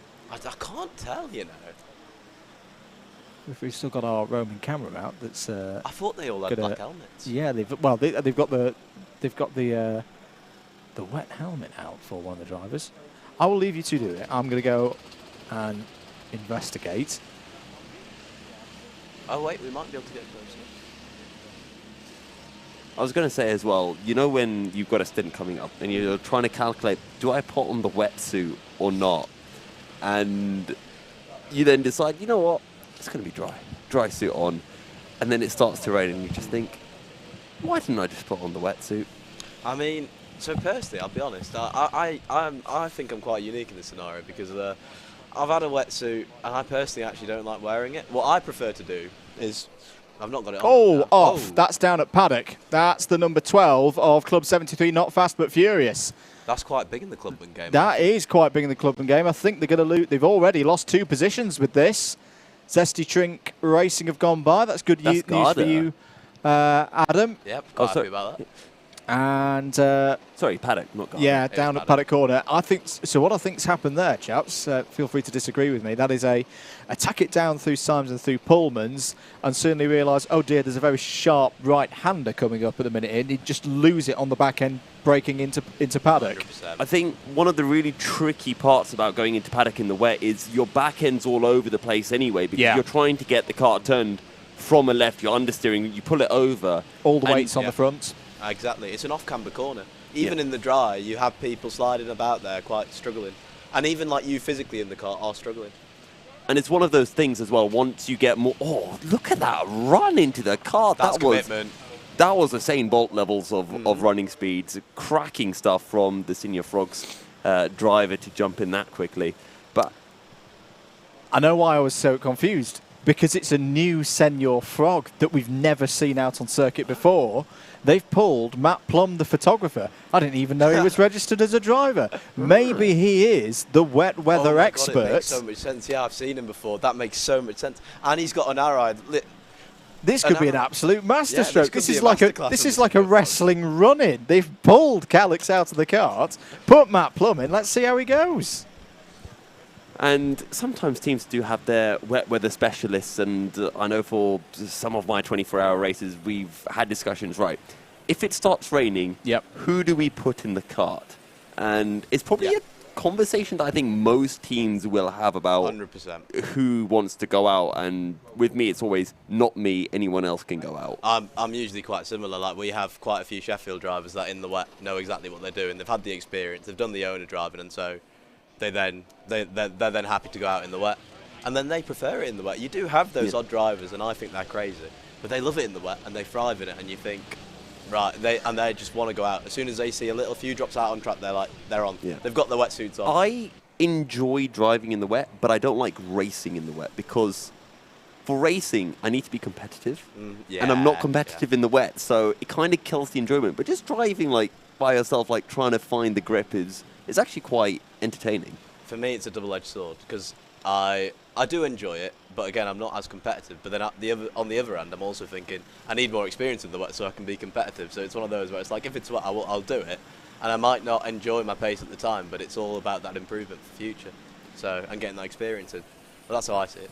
I'm just checking a gap that is starting to dwindle between P7 and P8, the Bayford Bandits and TRX Racing. TRX Racing taking over a second out of the number 10 car, and the gap is now under 6 seconds, and this is the battle for 7th place. I think they've also been changed in class. They used to be Clubman, TRX. Yes. No, so they're still listed on there in Pro, but they are now back into Clubman. Okay, sorry. Yes. It's the other way around. I've also just sent James on a bit of a fact-finding mission, because I don't know, there may be some other teams that have some wet weather specialists, wild draw 4 Uno cards to play to bring Uno back into the equation, but we'll see. So yeah, we've just had just to reaffirm, we have confirmed this with them in the cart now. In the YouTuber Send Your Frogs cart is a wild card. It's Matt Plum. He's their photographer, or was the photographer for last year, and he has had a bit of karting experience before. I didn't even know he was on their entry list. They have pulled him into a race suit. He's popped his own Arai helmet on, and he is now tearing it up out there. 69.673 was his lap time last time around. He's only just gone out on circuit as well. So he's... Hello, guys. You are on camera. You are on television. The dog as well. That's 7 dogs now. That's 7 that we've had on the stream. Are we counting dogs? We are counting doggos on the stream. Kieran will be blasting through the doors in a minute going, yes, I told you we'd have more than 6. But yes, it's Matt Plum, who most of you won't know, because he's one of the men behind the scenes of the operation for the guys in Send Your Frogs. That's Ben Daly, I think. Yes, it is. Good morning, Tim Murdoch. It's weird. Whenever I don't think he's ready for a stint. You seem to. You just have the inkling feeling in you, that gut feeling that there's a camera on me. Somebody is looking at me. It's the sixth sense, isn't it? Yeah, when someone's just staring at you, you're like, oh no. It's kind of similar when you're driving and you go into a corner and you know someone's about to murder you. Yes. You do get that sixth sense. You think somebody is right behind me, and I've got no reason to know that, but they are about to send me into the shadow realm, and you just know it's going to happen, and it's just out of nowhere. But you do have that sixth sense. What's worse then? When you know someone's coming to like T-bone you into a corner, you getting T-boned or you giving them space and then they get past but they don't get a penalty or anything, and then you're just thinking, My biggest issue, even without getting T-boned, whenever somebody's overtaking me, I'm very competitive. So my first thought is, they're quicker than me. Why are they quicker than me? How do I get that pace back so I can get past them? So you've got to run through all the excuses in your head. They've got less weight. They've got a better cart. What else can you get through? Better cart, less pace. And the weight is usually the main thing. Yeah. Or it then just comes down to experience. You're like, they've been on quite a lot. Yeah. And they've been doing this for years and I haven't. That's usually my main excuse, to be honest. That's what I usually come and think of. It is a good one, to be fair. Just having a look at the gaps. Ooh, TRX Racing are right behind the Bayford Bandit. So that's Kart 10 and Kart 7. I think they're making their way through the sign sweep right now. And I think TRX Racing might have got the job done. So TRX Racing up from 8th and into 7th. They are indeed. This move might have worked for Senior Frogs because Mr. Plum is currently faster than the next 5 carts ahead on the order. Now, there's 29 seconds to find up to Team De Neros in 13th place. I should mention, by the way, before anyone accuses folks of bias or whatever, when I say on my entry sheet, that is a very unofficial entry sheet because it consists of folks who put details in on the Google form, on the spreadsheet, which was not a mandatory thing. People did it of their own accord. Thank you very much to everybody who did that. And people I knew who were in the race. So I knew most of all the YouTube names who were in the race. That's not to say that Matt Plum wasn't on the official entry list, which I didn't see, and he's drawn one out on us. Yeah. I mean, usually the people behind the camera are the ones that you don't ever take notice of. You know, it's always the people in front of the camera, so everybody thinks of the Simon. Wait, isn't that the plot of one of the Sherlock episodes? Yes. Yeah. Yes, it is. The person taking taking photos was the murderer. Yeah. In that particular Sherlock episode, because nobody ever suspects them or nobody ever thinks about them. So and I think Senor Frogs have pulled a masterclass, to be honest. Senor Frogs are pulling a masterclass. TRX Racing with JJ Hind at the wheel has actually just unlapped himself versus the Club 73 Young Guns car. So now on the same lap, trying to hunt down Dr. Vapes, and that battle goes all the way up into 5th place. And, well, some very good laps being put by Mr. Hind, who is at the wheel, and a driver I've actually seen a fair bit of karting. Very, very talented driver. I think he's been doing the corporate series at Buckmore Park, if I'm not mistaken. I think so you're right. He must have some experience here, maybe in the wet as well. I'm sure. Possibly Club 73, because there was a video on the YouTube, not on YouTube, on their Facebook group, where Club 73 were at Buckmore, and it was last year when it was snowing. Oh, God. And it was a video of all of them going around, just understeering in the middle of the snow. Because obviously, right, they've all paid for karting, and no one's saying, we're not karting. It's, you go out in the snow. And that's one of the great things about karting, isn't it? Yeah, you go in rain or shine. I mean, if I had a chance to go out in the snow, you know, I'd be the first thing out there. And, you know, especially once you paid for it, you think, yeah, I'm going to have a go at this. And, like, you got to think, if you're a karter, you think, if it's snow, it's going to be fun. Like, you might be slipping and sliding, but it's a new challenge, and it's not something you really do every day, because most tracks are usually quite short around that time. So, the worst experience, that was a nice send up the inside by Kart 6. Oh, Motorsport, the leaders. Our race leaders, Jake Taplin. Showing us why they are the leaders. Yeah. I remember when I first raced against Jake Taplin, the only time at Red Lodge, I was very annoyed because he beat me. And I was thinking, who's this young guy who's beating me? But very, very quick is young Jake. One of the worst rounds or races I ever had was back at PFI. This is when I was about 10. I was like yay high, little boy with many aspirations. And it was freezing. It was about like -10. There was ice on the track. I remember I was sat like next to this little heater in the awnings. And they got, because there was ice on the track and they put grit down, they got people to go out in their actual cars round the circuit to grit the track. Oh, wow. That's crazy. So, yeah. Do you remember Beast from the East? I'm too young. A few years ago. You're definitely not too young, Adam. It was only about 4 or 5 years ago. I weren't at uni. I weren't in the karting scene. Big snowstorm. It wasn't a karting thing. But anyway, PFI.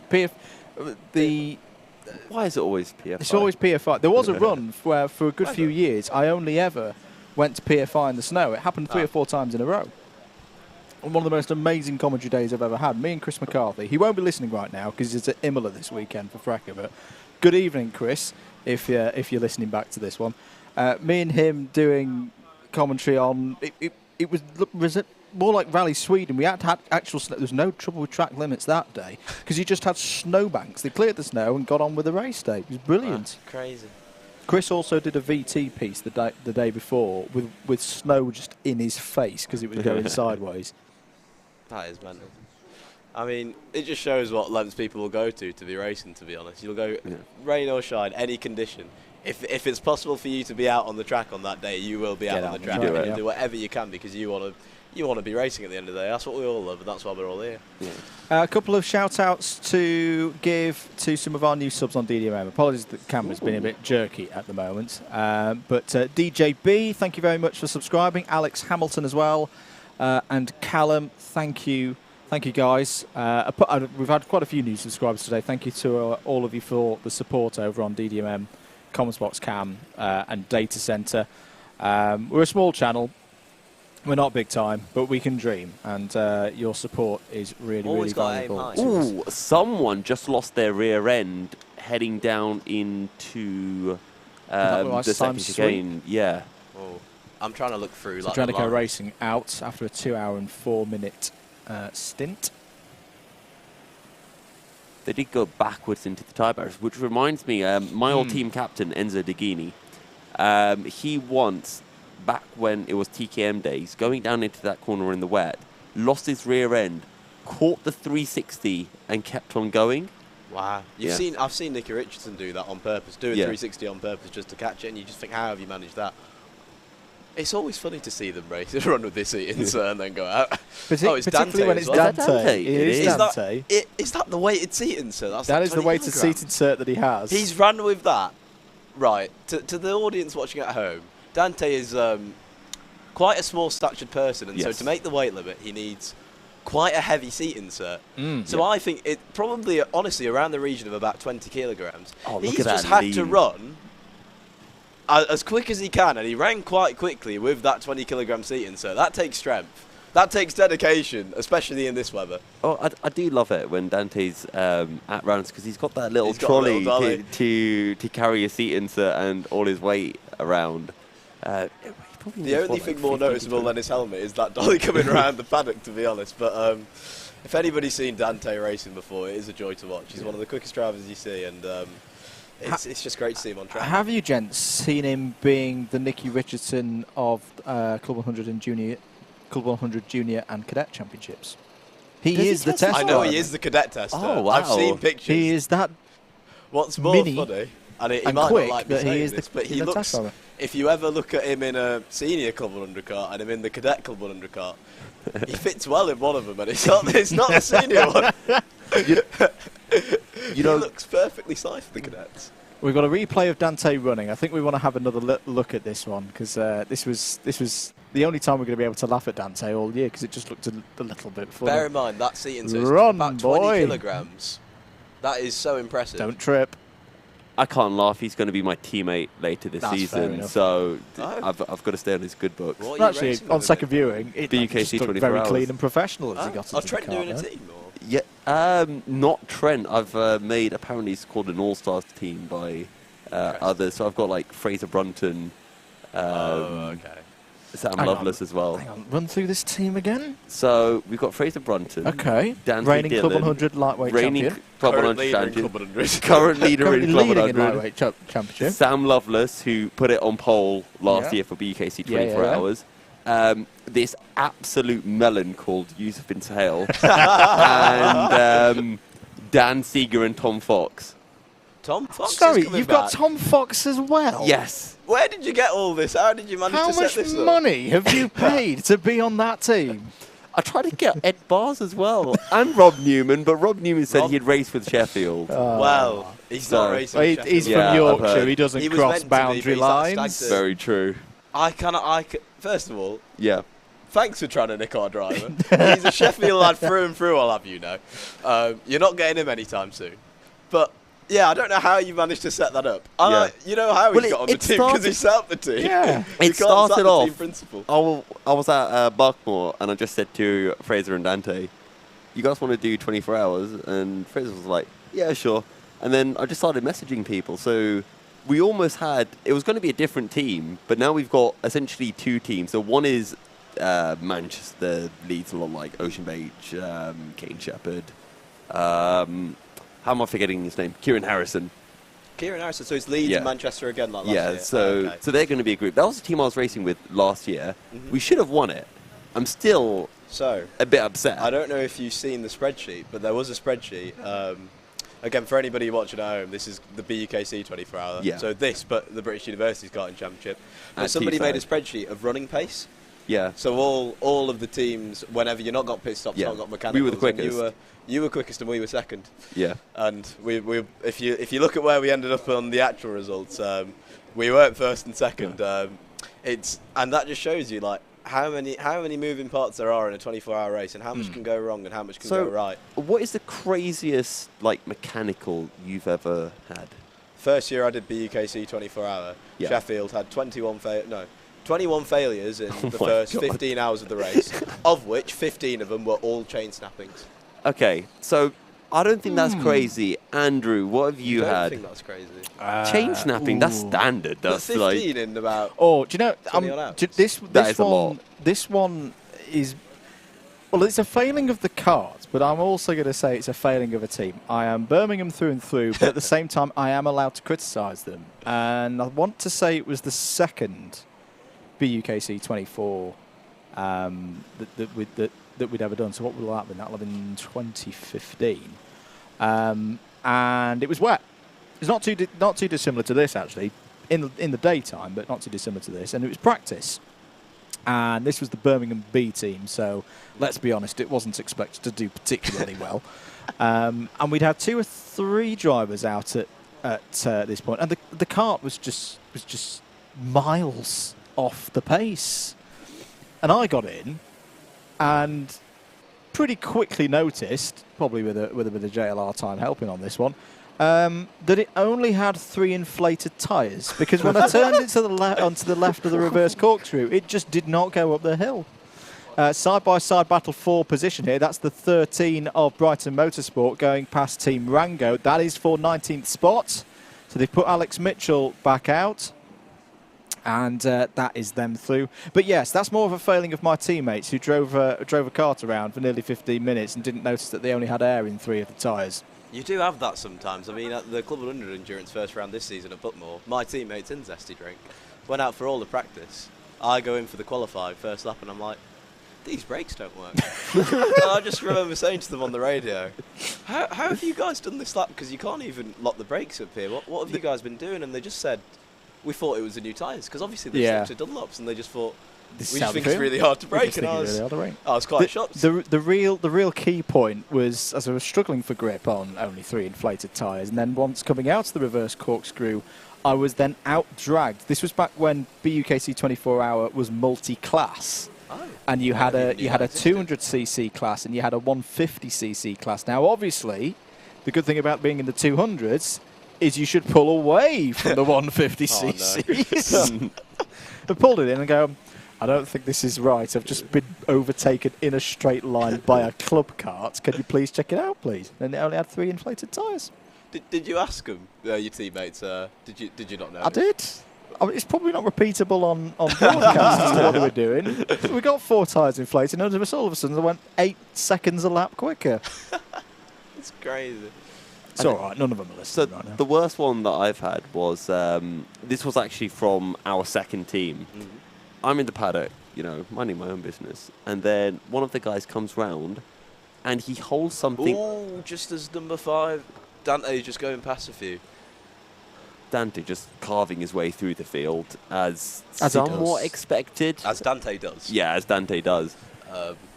One thing I'll level at you, chaps, is one thing you've kind of got to understand in the wet as well is there's very much a wet line usually at tracks where there's a bit more grip around, say, the outside of corners. But when you've then got to overtake somebody on the inside in order to actually overtake them, that line then just you lose the grip as you're going down the inside. Yeah. And it becomes a very big challenge to manage to actually overtake people like that in those conditions, because you're thinking round the outside you've got a certain level of grip, and now you don't have that grip yet. You have to get past this car, and for Dante to be kind of carving through this field as he is now, sending somebody down the inside of turn 1, it's just really impressive. To go on that less grippy part of the track and still make a move is very good on Dante's part. Yeah, it's one of those things that you'd think. Because when you watch Formula 1 and stuff like that, you see more overtaking when it's wet. But when you're actually in a car, it feels like it's so much more difficult to do it in the wet. And as a result, you end up taking people out. And Dante just four-wheel drifting wide. Yeah. And you know what's most impressive about that? He somehow still managed to get a better drive out of hairpin 2 than the car behind, which just shows you what... he got a track limit warning for it. I wonder what that's for. But again, it just shows you the skill of some of these drivers in the wet. Yeah, it's crazy how some drivers just have the ability just to eke on that throttle pedal that tiny bit more than another driver and just feel where the grip is. Because when you're out in the car, you have to be constantly just flipping between no grip, I'm going to spin, and this is perfectly safe. And the best drivers can just toe that line really, really well.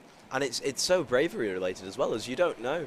You know, on a dry track, you know pretty much where the grip is. You have no idea on a wet track in changing conditions, and you are having to push yourself every lap mentally to say, actually, there might be a bit more grip here. Actually, I can brake a bit later into here. I can go on the throttle earlier.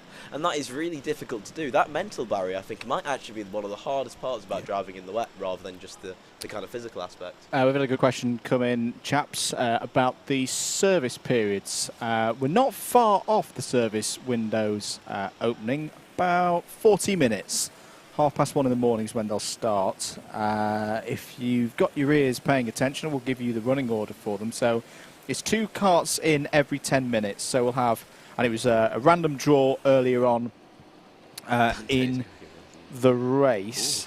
So Accelerate, Kent Brewery Racing and Ditch Finders, they'll be in at 1:30.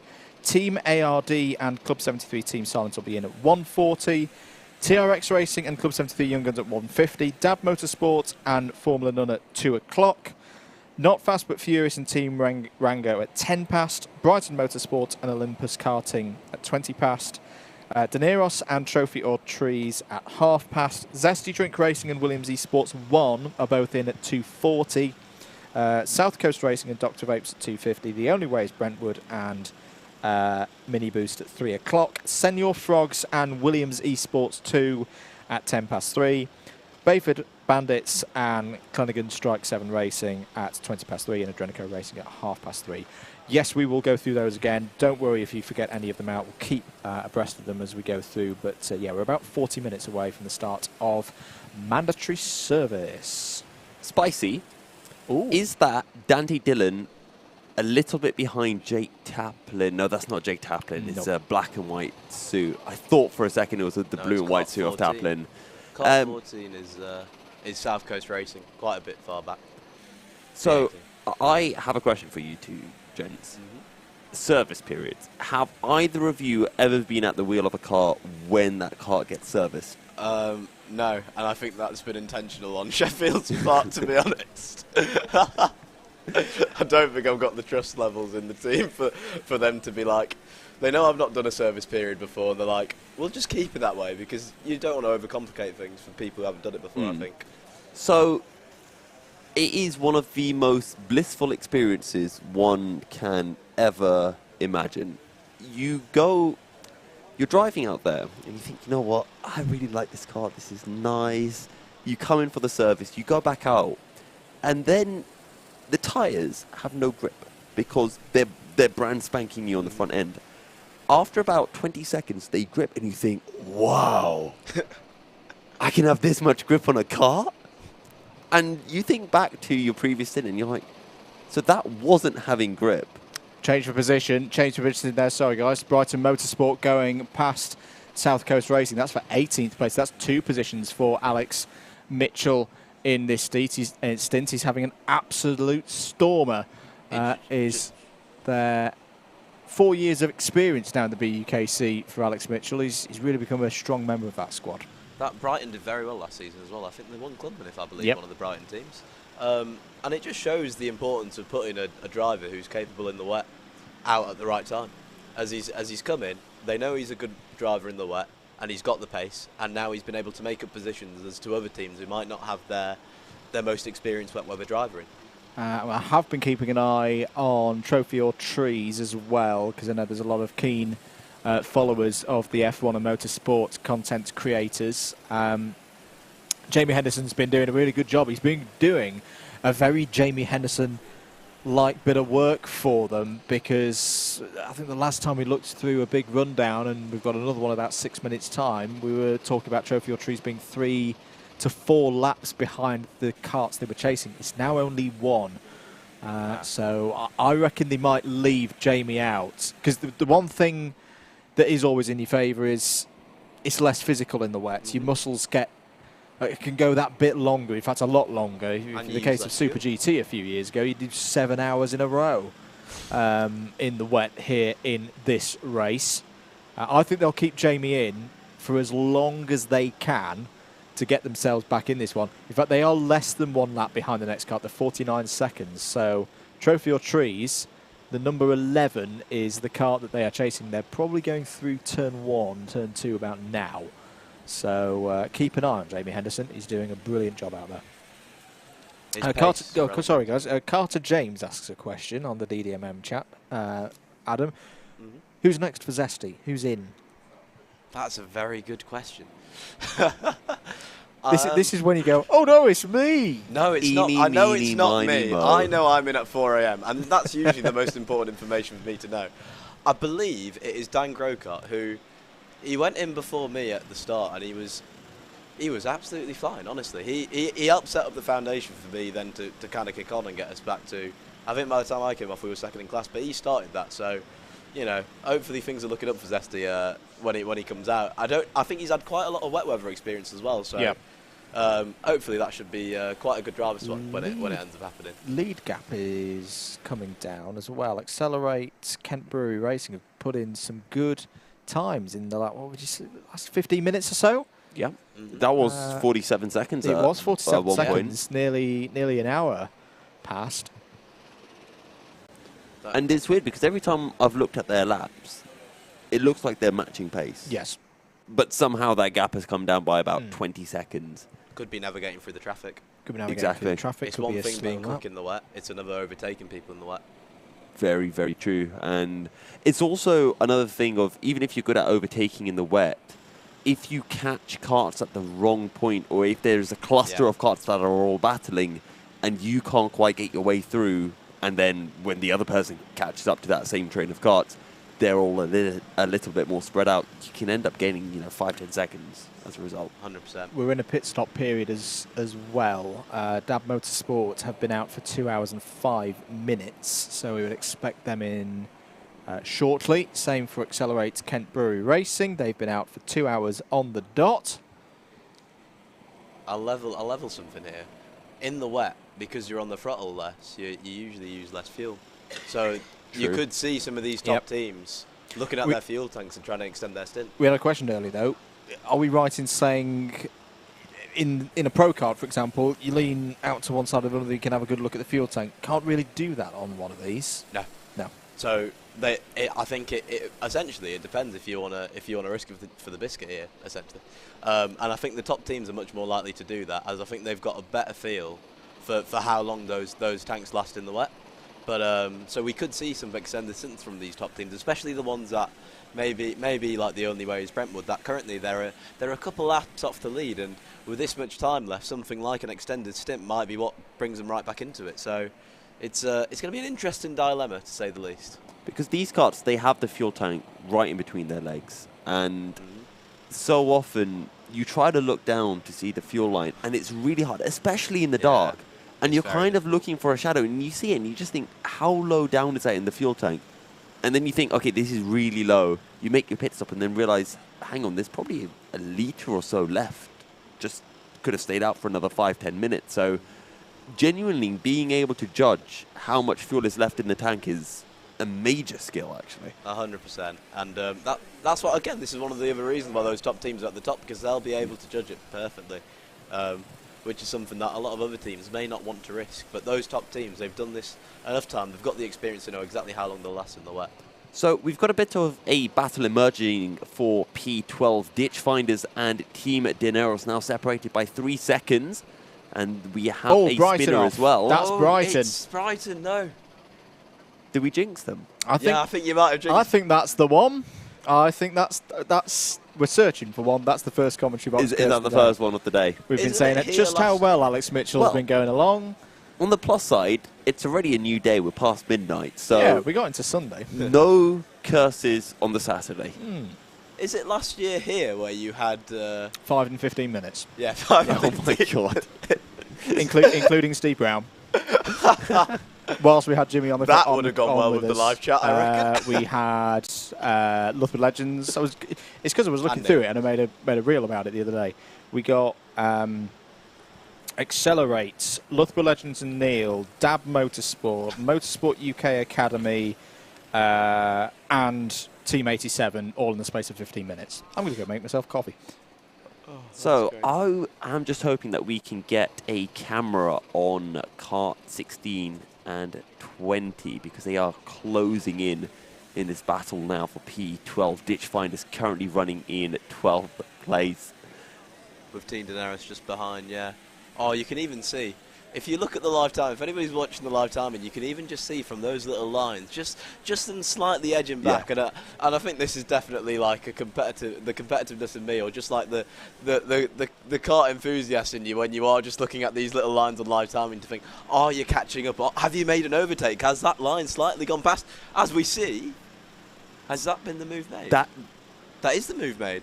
That is indeed. Team Daenerys now up into P12 in that kart number 20. And you know what they've done as well? They've got a kart in between them, which usually means they don't have to defend into the next corner. That's a Dr. Vapes car. Forward. Is that? That's Dr. Vapes, yeah. I'm just trying to recognise the helmet, because I do know the Dr. Vape drivers relatively well. I've commentated on them for a while. Is that the white helmet of Mo Hassan? It's hard to tell with his wetsuit. You see, if you ever see the Dr. Vape drivers in the dry, they've got very, very distinct suits. Yeah. And they're a lovely bunch of people, and they have very distinct suits, so you can tell exactly who it is. But with these wetsuits on, it's hard to tell, but I do reckon it could be Mo Hassan out right now. Because Mo Hassan has the red suit, Mortaza Hassan has the blue suit. I'm trying to remember who else they have. They have Yusuf, and I can't say his second name. I'm not going to try it. I think he has a blue one. Yeah, he's got a white and blue. Yes. Blue suit. Mortaza's is like a light blue, so that's how you tell between those two. And that's their most main drivers as far as I know. But I think it is Mo Hassan out right now in that Dr. Vapes kart. Is it red and black? I've just come back. Yes. Yes, it'll be super. Well, we don't can't know see. Of the wetsuit. Yeah, you see the dilemma here. So it is the 17 kart, which is on our screen now, and that looks like a bell helmet, because this is something I've spoken to them about. Because I essentially said to them, what's going on? Why do one of you have a bell helmet and one of you have an Arai? Whilst we saw that, let's have a quick word from one of our sponsors. We'll be back in a minute, guys. Imagine a world where style and sustainability unite. The Anderson A2 Charge Point offers over 120 color and finish combinations, so you can choose to blend in or stand out. Crafted in the UK from high-quality materials and precision engineering, the A2 is designed to make the switch to electric driving as seamless as possible. Smart, simple, sustainable. This is luxury electric vehicle charging. This is Anderson EV. Thank you very much to Anderson EV, one of our sponsors here for the 2023 Buckmore Park 24 Hours. Andrew Mather, Yusuf bin Sahel and Adam Nather currently on commentary duties for you. We've gone through the bottom of the race hour, so let's have a look at how the race is shaping up after a full hour of wet weather racing since we last did one of these. And we talked about 60 minutes ago how DAB Motorsport had a really strong run through the wet conditions when the rain came down. It's now flipped back kind of to where we were 2 hours ago. DAB Motorsport have now completed 736 laps, but what was a 47-second lead is now back down to 20.5 over Accelerate Kent Brewery Racing, the number 3 kart there in P2. Not a good hour for the Only Way is Brentwood. Early pace setters, early leaders, they've fallen 2 laps off the overall lead and have work to do. They won't panic yet. That is still a position that you can win from. But yet not the strongest of hours that they've had so far in this race. A further 2 laps back are Adrenico Racing in the number 5. They've also dropped back a little bit. I think it really shows how good the pace for DAB and Accelerate has been in these wet conditions at Buckmore Park. Club 73 Young Guns, they've had a good hour. They've held themselves on 6 laps down. They're in 5th place, and they've now, importantly, got 2 full laps over the number 17 of Dr. Vapes, who sit there in 6th place. The Bayford Bandits, they've had a quiet one the last 60 minutes. They're still there in 7th place, 10 laps off the overall lead. Similarly, another 2-lap block back. They've got a 44-second lead over TRX Racing. That's the first of our clubman entries, denoted by the black number board on your screens there at home.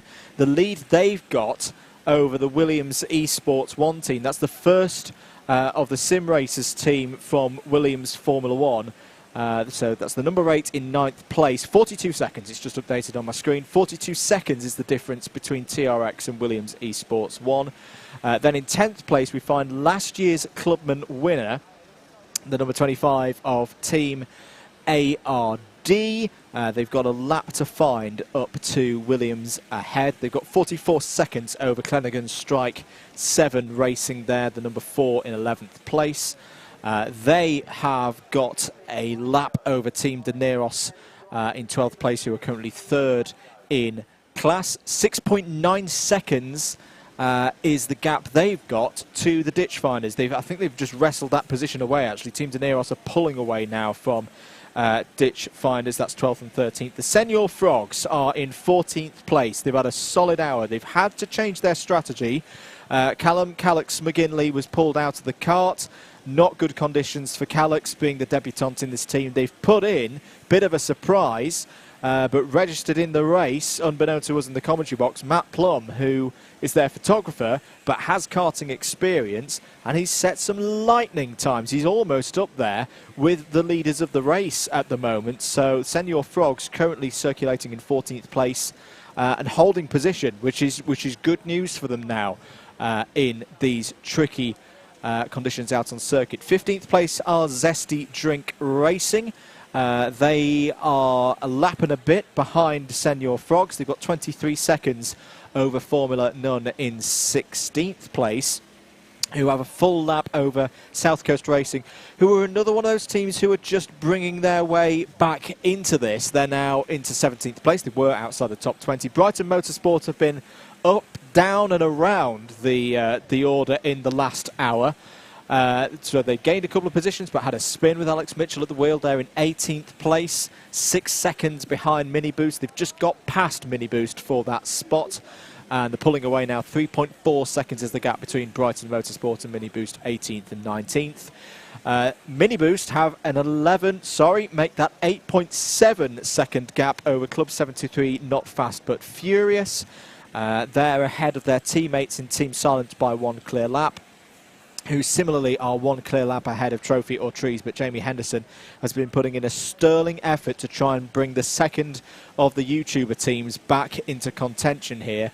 Team Rango have had a really tough time in the wet conditions. They were, if you were with us at the start of the race, right in contention, right at the top of the order in Club, and they're now languishing down 21 laps off the overall lead, 2 clear laps behind Trophy or Trees in 23rd place. It's going to be a long, long way back for them. Not impossible, but it's looking tough for them now to get on the podium in Club. And Williams Esports 2, this is the sim racer team with the debutants also in real life karting. They're 32 laps down. They're really in a battle with Olympus Karting by HSR Autos, who similarly are all sim racers. First time they've done any in real life karting. They are 40 laps off their overall lead. 7 laps is the gap between those two last teams. That is your order with 13 hours and 22 minutes of this race to go. I believe, chaps, we've had some pit activity for our former leaders. We have indeed, because Dab Motorsport have come into the pits. They are now in 2nd place, 27 seconds behind Accelerate Kent Brewery Racing, who are still to pit.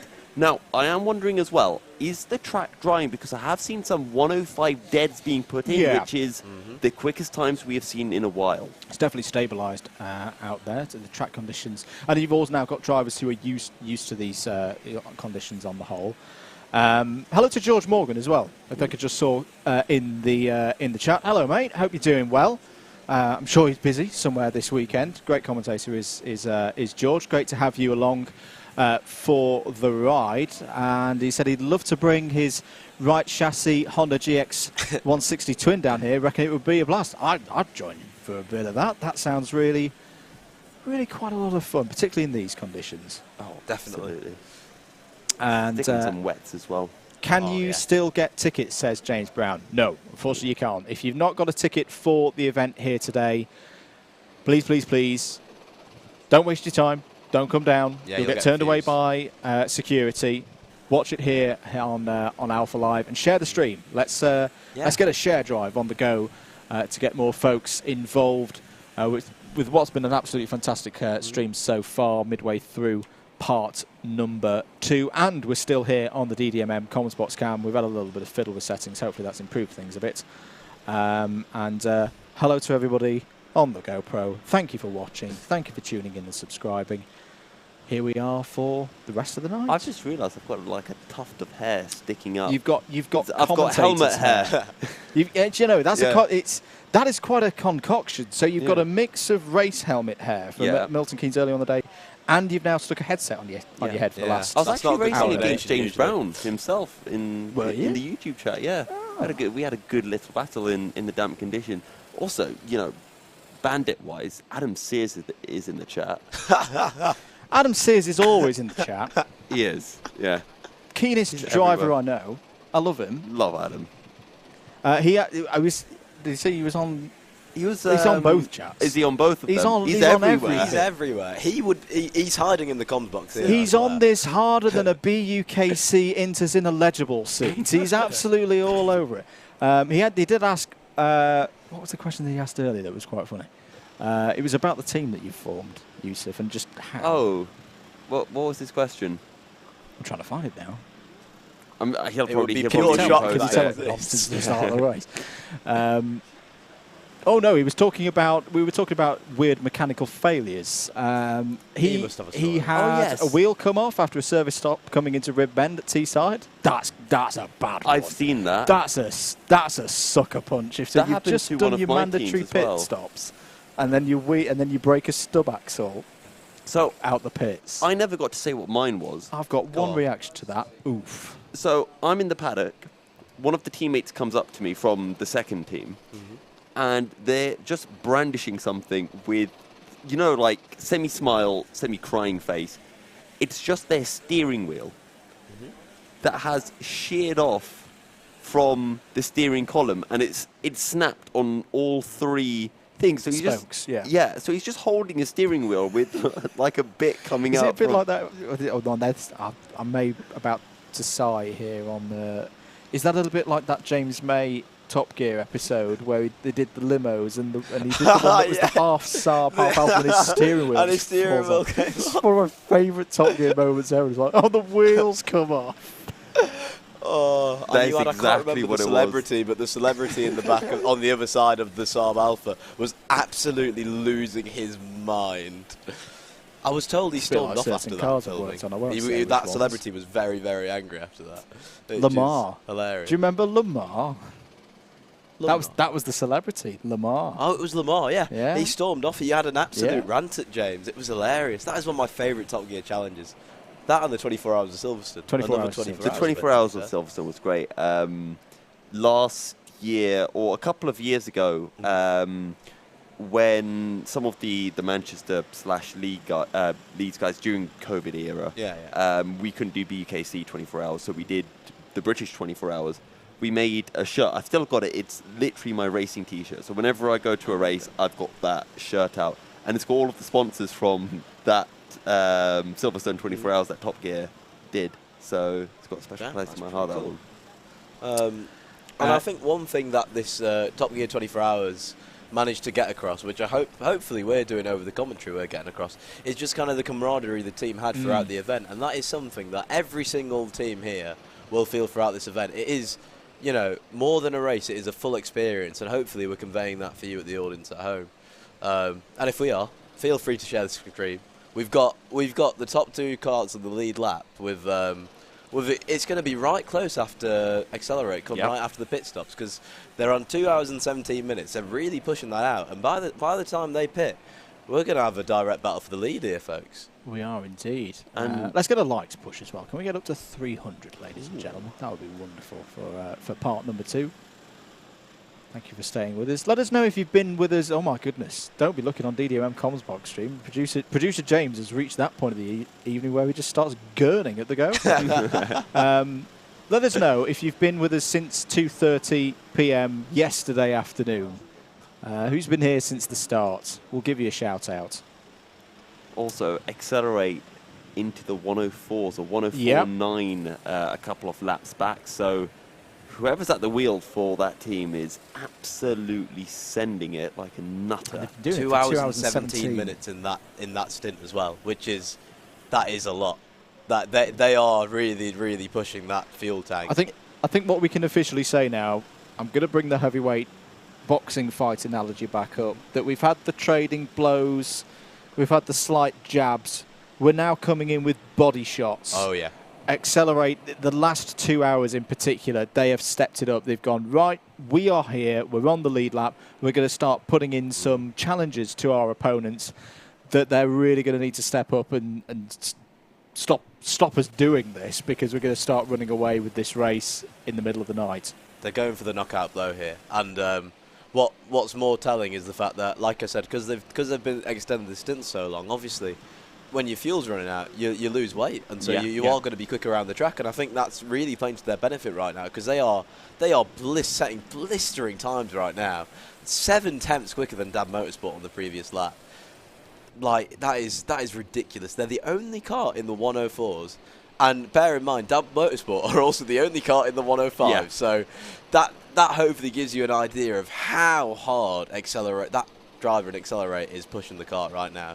That is some serious pace. Hello to G, who has been around, well, missed the first 90 minutes because they were watching European Le Mans Series qualifying. I'll let you have that one off. I'll be catching up with the ELMS when I get home. Who else is... Daniel Campbell has been here since the start and don't plan on leaving. Good work, Daniel. That's what we like to see. MG Motorsport was here for the start, but about 3 hours needed sleep in Australia, rejoined after sleep. Currently 10:15 a.m. in Australia. That's commitment. It's still like an that. aspiration of mine, and I think James as well. So can we get a client in Australia, please? We need to go say hello to our Australian friends. Got That was a Bathurst, yes. or down to Bathurst. Bathurst will do. So, Team ARD... Former student Australia at Christmas. It's nice there at Christmas. Team ARD made their pit stop recently. They've unlapped themselves against Williams Esports. CS7 Racing are closing in onto Team ARD as well, and that's a direct battle for P10 because they are both currently on the same lap.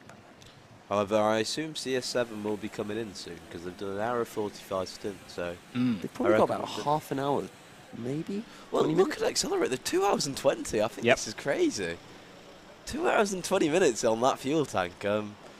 Surely they've got to be pitting soon. Surely.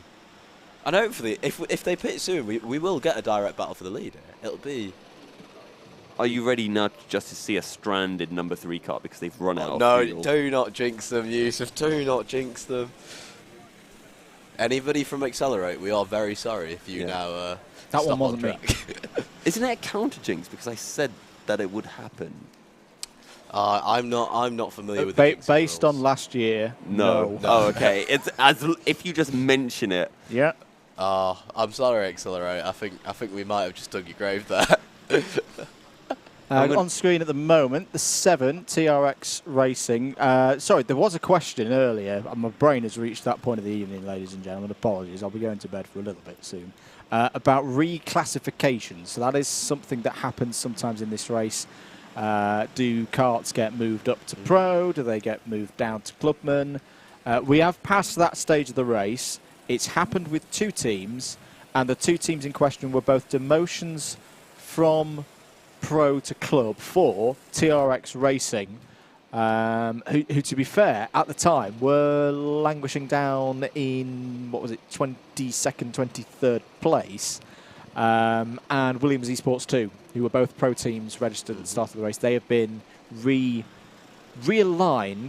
bopped in class terms, down into clubman. I think that's the right decision on balance. Definitely for Williams Esports 2, and I think we're still not into the second half of this race to see whether TRX Racing are going to stay up there in 8th place. You know who is on a charge? Brighton Motorsport. They've just found a way through on South Coast Racing up into 17th place. And they're only 10 seconds behind Formula None and then your team of Zesty. So we might be having... To be fair, they've got 40 seconds to us, so they can have that charge all they want for now. As long as they don't get too close, we're happy about that. We'll have another check-in then in about 15 minutes. Yeah, quite possibly, to be fair. I think they were on a charge before. I can't remember who was in the cart, but then he had a spin. And I think that's probably rejuvenated him to think, right, let's get the hammer down. And it's clearly working for Brighton right now.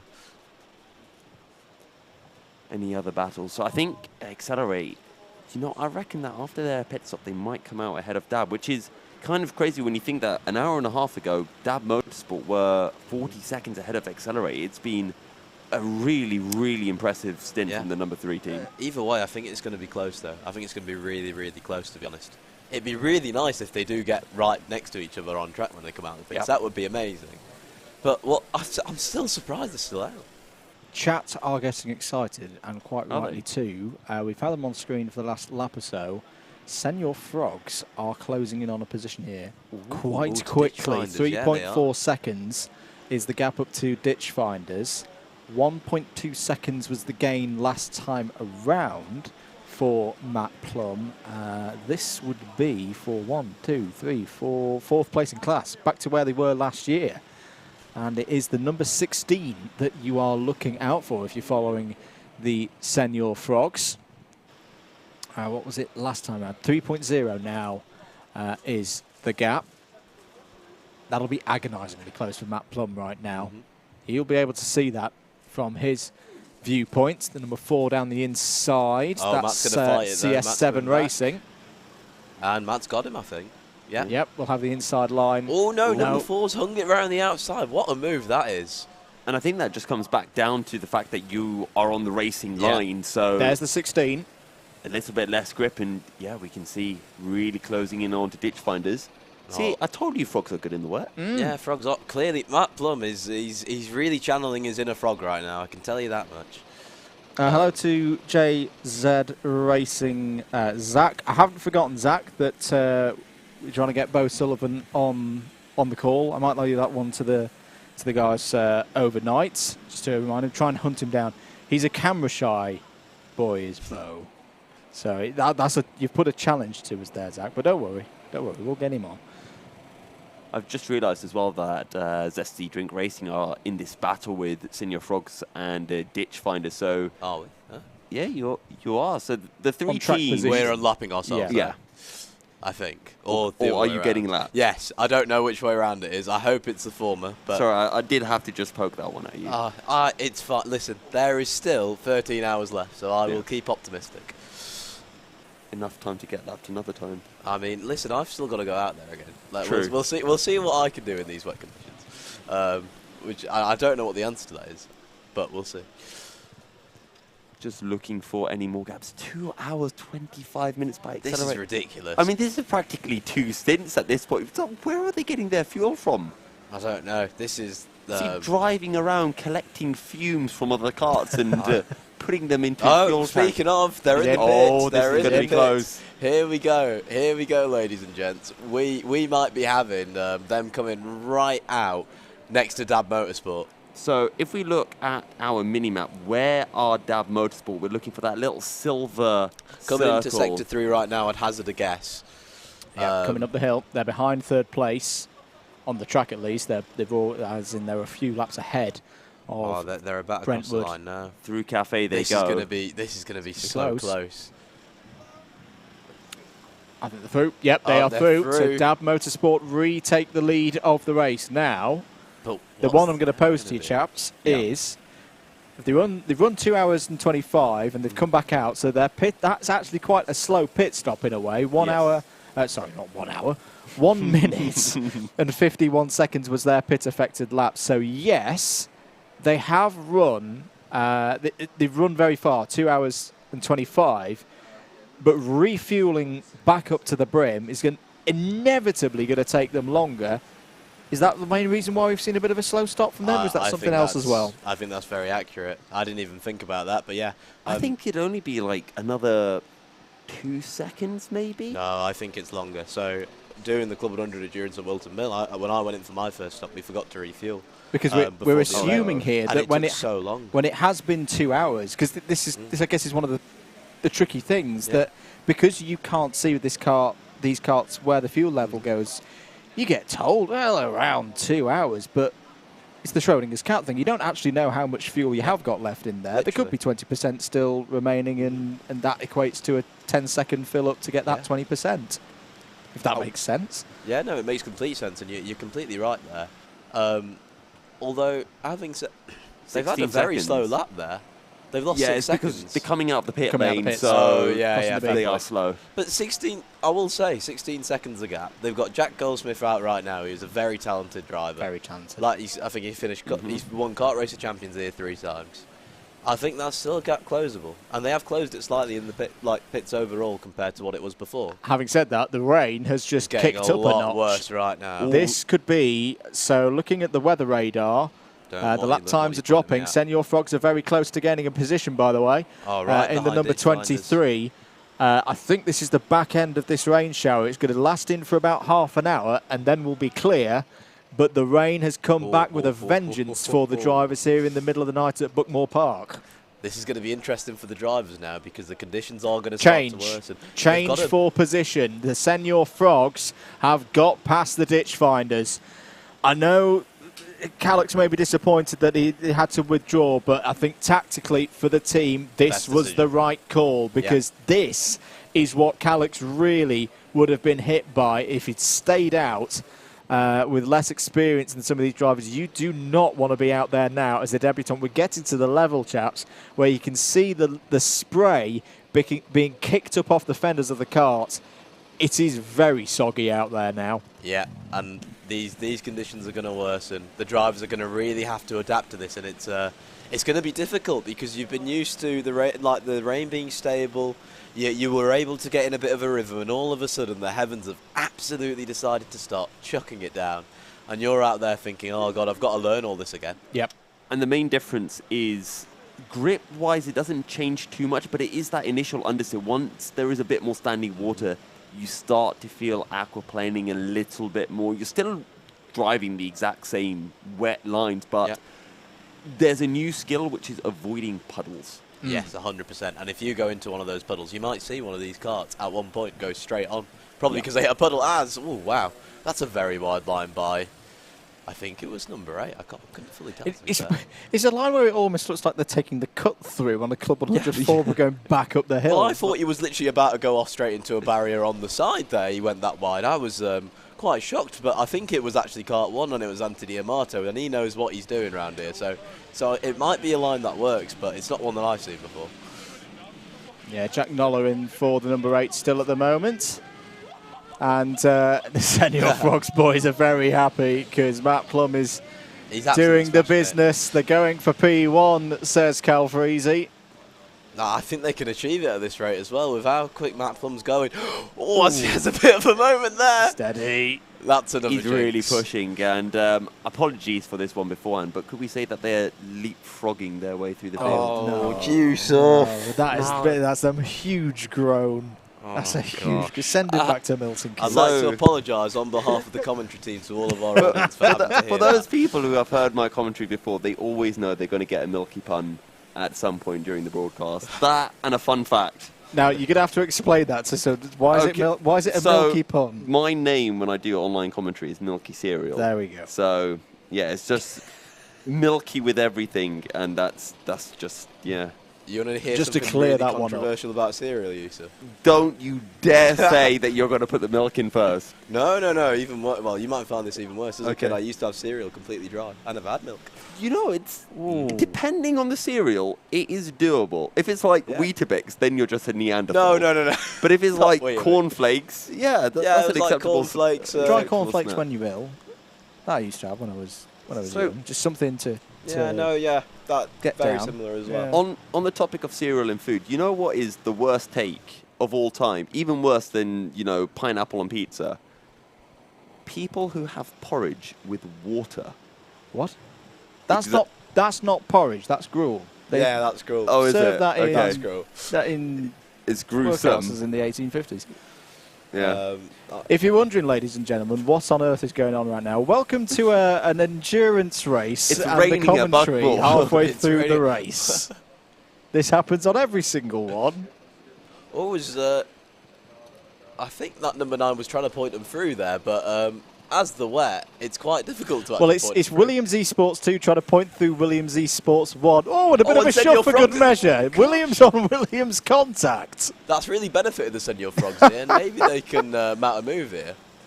I'm now trying to rack my Formula It's like 1 Nigel memory. Mansell and Nelson Piquet in There we go. 1986. I was trying to remember when the last time Williams collided with each other, but not in recent time. It's usually mechanical flag for accelerate. Oh, P2. big moment. Big And for moment ditch finders now. as well. Now, can we get a shot of the number 3? What is that for? This is the first time we've had a mechanical in the whole race, and it's hit a big one. There's 2 at once. 2 at once. Ditch finders as well. What is it for? Ah, sorry, of course. Okay. Sorry, you got way too excited. Thank you very much, James. It's 1:30. Okay. Calm down, everyone. That's fine.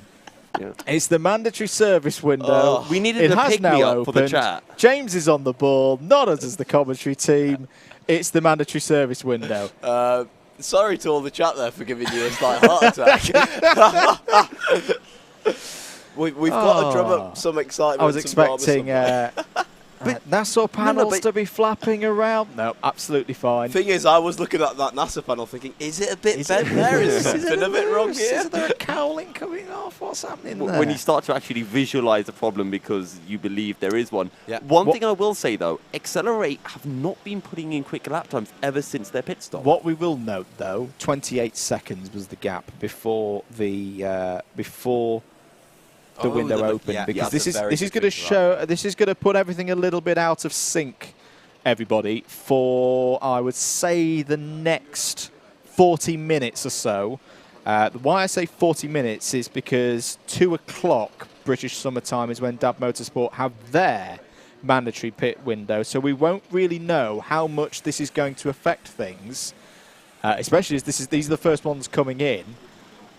We won't know the outcomes, if there are any negative outcomes from these, for about 40 minutes time when we get to the end of DAB Motorsport's period. Drivers probably forgotten, because so much has happened in this race. This is how it works now. So they have to hand the kart over to the events team, who drive it down into the workshop. Hopefully our workshop camera will be working. So the 10 minutes has started. The 10 minutes has started. They've come in. That's been registered on our timing. Here comes the number 16 as well. Pit symbol shown on theirs. Hop out, sir. Here we go with our view down in the workshop. So you can see there's new tyres on the side there. They pick it up onto the forklift and get to work. That is very cool. It's almost like a car ramp, but with a forklift. It's like taking it down your local MOT centre. That's essentially what's happening right now. It has its MOT. If you've been good and you've kept your car in good condition, kept it well serviced and in good nick, you ain't going to have any problems. If you've broken it, it's going to cost you. Yeah. Now, except it won't cost you 250 quid. It'll cost you minutes in this race. Now, I have... Senor Frog's about to make a move on 17. Yes, that's not for position. The number 17 of Dr. Vapes, that's a quick kart. Oh, Matt Plum. Dante flying through the order. as well. Yeah. So, Senor Frog's next target up the road is Team De Neros, who they seem to have been next to or around in the standings for pretty much since the end of the first hour of the race, I'd say. Or in that period where Chip got in the kart. 32 seconds rather is the gap. So, correct me if I'm wrong here, guys, but I do believe all of the scheduled maintenance stops are timed. So everyone everyone will lose the exact same amount of time. I think if unless you've damaged the kart. Yes, really badly. It works similar in how we've seen in the British 24 Hour and the BUKC 24 Hour. There's a minimum service time that all drivers, all teams have to go through. But if it takes 25 minutes to get the kart back into a state where the mechanics are happy to send it back out on circuit, you're going to lose 15 minutes and you're not going to get them back. Yeah. But to be fair, I think they usually just change the tyres. So unless they were losing like loads of time beforehand, in which case they probably would have brought it in earlier anyway for whatever issues they were suffering, and the mechanics tend to be very quick with getting any issues sorted out. Couple of shout-outs. Terrar, Adam says, he is he was going to see his all tomorrow. He's off for some sleep. And Sahib as well, putting on dinner now in between late and early shifts at work. Capturing that little screen grab there. That was... It's a tough point to these races, isn't it? Because that was members of the Accelerate team. There's nothing they can do right now. It's a quite weird feeling. You've just got to sit there. You're not allowed in this one as well. You're not allowed down into the workshop. You can't actually see how things are going. It's not like, say, I've done service on BUKC 24s before, where you drive it in. They have a little chair for you. You can sit there. I'll say it very much is like going to your MOT centre, and you can see everything that's going on. That's a reassurance in itself. In this case, they have just got to wait and hope that there is nothing that they're not aware of, they may be aware of, that is damaged on their cart and going to need repair. I like to get a drink of water during it. It's quite nice just having a little break in the middle. You do tend to get very thirsty, maybe not as much when it's wet out on circuit, but you do feel like your lips get parched. And yeah, I can imagine that. Yeah, it's just nice having a little drink. One thing I've noticed they've done, which I think is quite clever, is one of their teammates has come over to chat to him, and I think what it looked like he was doing from the hand gestures, I think he was letting him know where on track, as you can see right now, where on track he needs to be taking the wet lines and exactly how to take the track. Because obviously if you're off the track, you can see who's quickest on the track, see what they're doing differently to everyone else, and you can relay that information back. So just another example of one of those top teams just putting in a little tip in and doing something that probably the other teams probably haven't thought of or tried. So, fun question then. When you start out in karting, you've got to buy all the karting gear and all that. What would you say is the most important bit of gear? Like, if you could only buy one thing, talent. I don't think you can buy talent, unfortunately, but the answer should be a rib protector, in my opinion. Rib protector. It's the least flashy, but it's what protects you. It does protect you. It doesn't give you pace. It'll help you in a long race. Endurance is rib protector, definitely help. I'd say gloves. I think that's fair. That's fair. When you have like the mechanic-y gloves, you just don't really have a good feel. I'm not even sure anymore. I'm not sure. Oh, wait, that's not for me. It goes out to everybody, to be honest. Yeah, is that a question or a statement? It's like, you are okay. Yeah. You will stay out. You will stay out. Have to be in this weather, don't you dare come in this pit lane. It could just be words of encouragement, like, you are okay. Yeah. Things are okay. You're doing all right. Could be worse. But I was going to say, sure, gloves are useful, rib protectors very useful, racing boots as well. Yeah, boots can be kind of comfy suit, all of that. In these endurance races, one of the most valuable things you can have is radio. Yeah. Yes. 100%. Particularly around you here. can chat to people. And no lap times. There's a couple of reasons for that. One, telemetry. Just to know that was a quick lap. Okay, I know that what I just did was good. I can keep on doing that. Because otherwise, when you go out in karting, whether it's a rental race, BUKC, whatever, you change your driving style a bit. You have no idea if what you just did was quicker or not, unless you've got another quick driver around you to act as a benchmark. That's one thing. The second thing is to know who you're battling with, to know, okay, are you catching a person? Yep. The third one is, in these long stints, having a bit of company. Really useful. And I remember last year in the BUKC 24 Hours, I had the final stint of the race. And when you get to the final stint, it's your second or third stint, you're really tired. This is a good battle between Adrenico and Club 73, and that's Dante Dillon getting a position for Adrenico back up into third. Amato right next to him. They know each other well. I don't think they'll be fighting here. One of them? No, they're not fighting. I've seen both these two boys race too many times. There's three laps apart from one of them. They're going to have a squabble in the rain here. But they're both very experienced drivers around here. And yeah, as they haven't fought, they usually will try and follow each other. First message from chat. Chat is okay, which is chat is okay. Tom Carroll, though, in the discussion of kit, helmet for him, because renting a helmet is grotty. I agree. You don't know where they've been for a start. That's true. On someone's head? Whoa. Yeah, but who's... You have a balaclava. That's the least of worst Having places owned a helmet, how often do I use my own balaclava? Is another question. How often do rental people use the balaclava? I always use a balaclava. It means that I can just wash the balaclava instead of having to like kind of clean out the foam. They feel weird for me. I don't know why. I'm not the biggest fan of wearing them. You know what? To clean out my helmet. So, to be honest, one of the best investments that I got was wetsuit. If you're racing in, if it gets wet, as we see the frog emoji for the Senor Frogs. Come on, chat. You know what to do.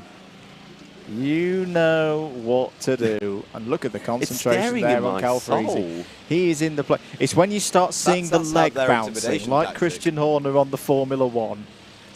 I think we'll be seeing that in the last couple of hours of the race if things are going well. Hello, Molly. The missus is tuned. Well, that was a wide line by number 13 coming out the last corner. Or everybody's doing that line, to be fair. Just track limits don't exist on that last corner.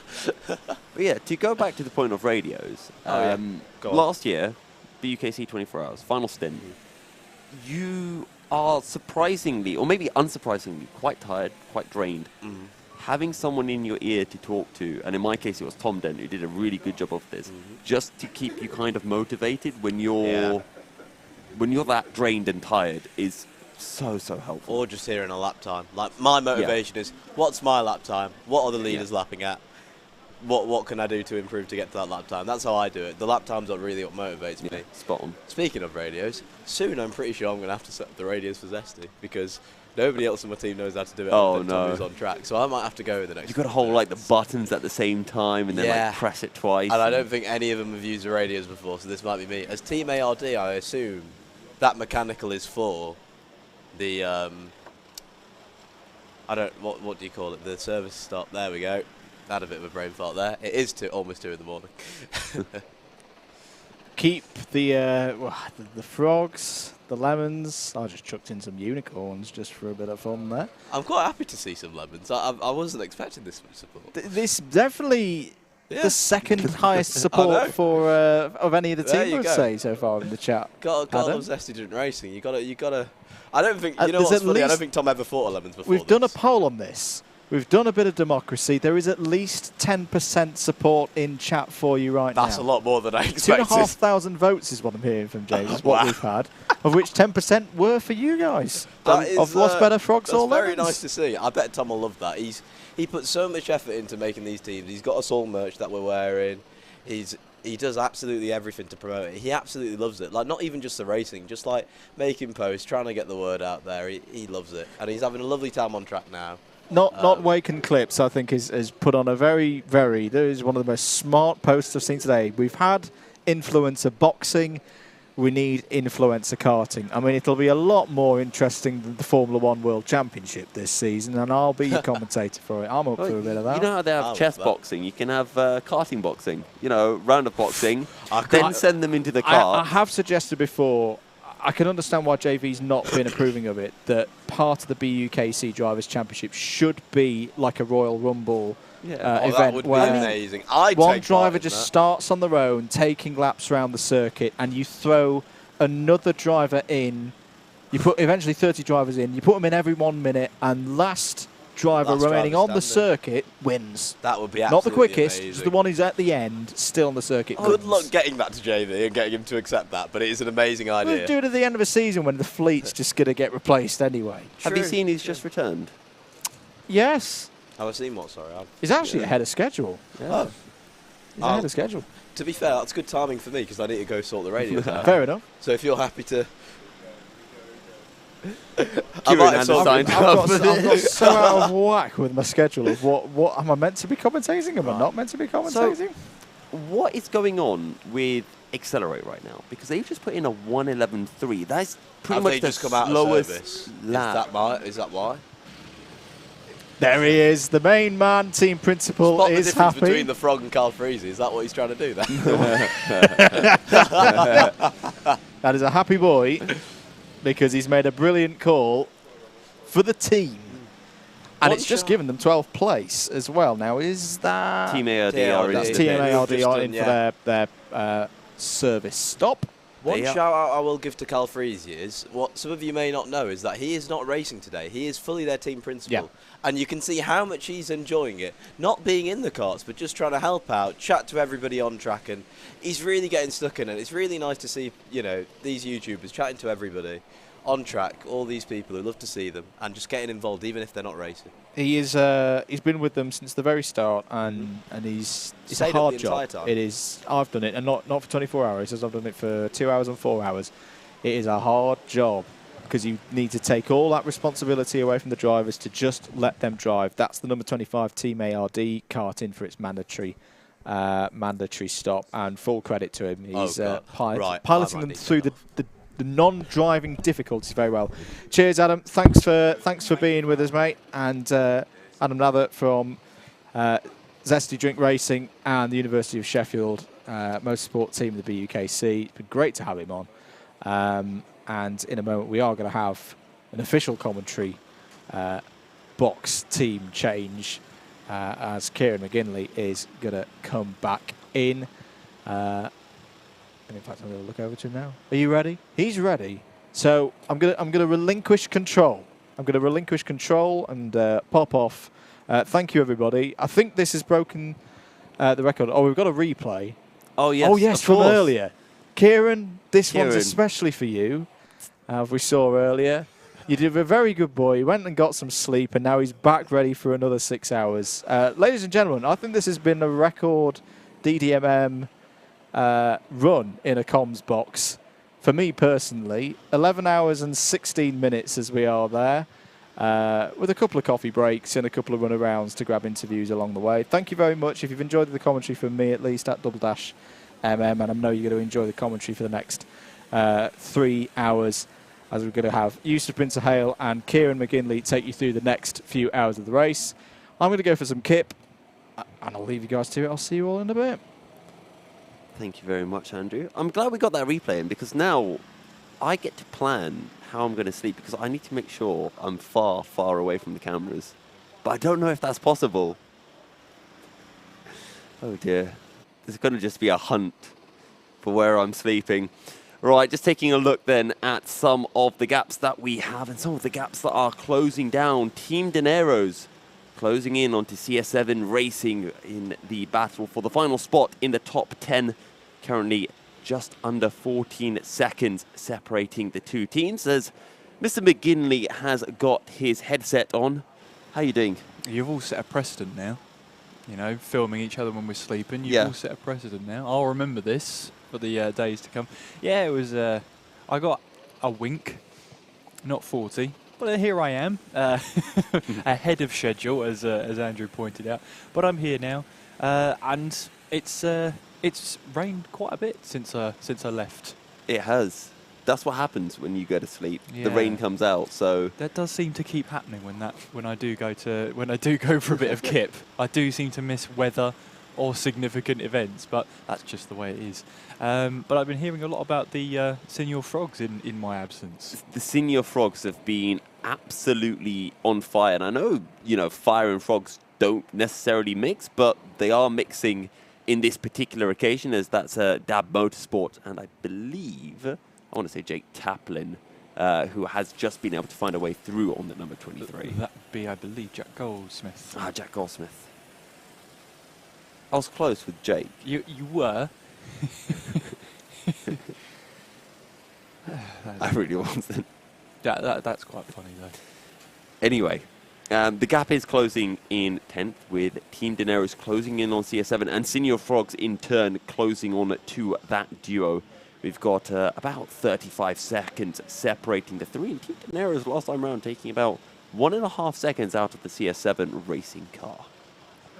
Yeah, it's good stuff to see, and I guess as well, it's a good chance to find out who our wet weather warriors are. Those who relish a little bit of water out on track, those who seem to really enjoy the slippery conditions.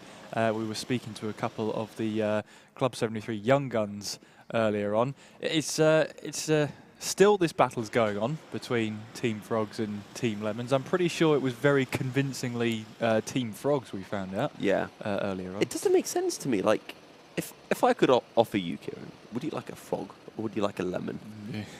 Do I have to answer that? No, not necessarily. Because it's probably going to be frogs. Yeah, as the old saying goes, when life gives you lemons, go get a frog. Yeah, a very well-known saying. Yeah. You're absolutely right, Yusuf.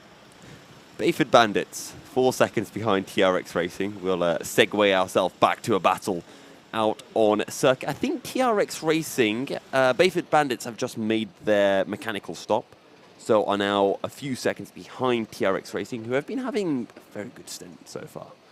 Yeah, they really have. And obviously they're now a clubman team, so they are leading the clubman class. And yeah, they seem to be doing a couple of good laps there. Race leaders are doing low 1:06s around the track, so if you're anywhere near there, you're going to be looking pretty good. Yeah, and you're pointing out Brighton Motorsport closing in on Zesty Drink Racing by nearly 1.2 seconds on that last lap alone. Yeah, so that is the 13 car closing in on the 21. We had Adam from Zesty Drink Racing joining us in the commentary box earlier. He's had to head down. Zesty Drink Racing have neared the 2-hour mark, so they're probably going to be making a pit stop soon, but 21 and 13 out on circuit, there they are. And Zesty Drink Racing just in front of Brighton as they make their way through the double right-hander of turn 1. Yeah. Always heading in towards the... well, we're nearly halfway through the race, Yusuf. Oh, we are. We really are nearly halfway through. So... it's always great. We would, Andrew and I were talking earlier about qualifying. We were having a bit of a debate whether qualifying mattered or not. I argued on yay, and Andrew argued on nay. I wanted to see what your view on that was. So, usually for 24-hour races, I've started in the midfield. Last year for my 24-hour race, I started in second. And I will be honest, that first stint made such a big difference. It gave us practically a minute to the carts behind who were like squabbling for 7th, 8th, 9th. So I'm going to go with yay, it does make a difference. Okay, there you go, 2 against 1 in the commentary box. Let us know.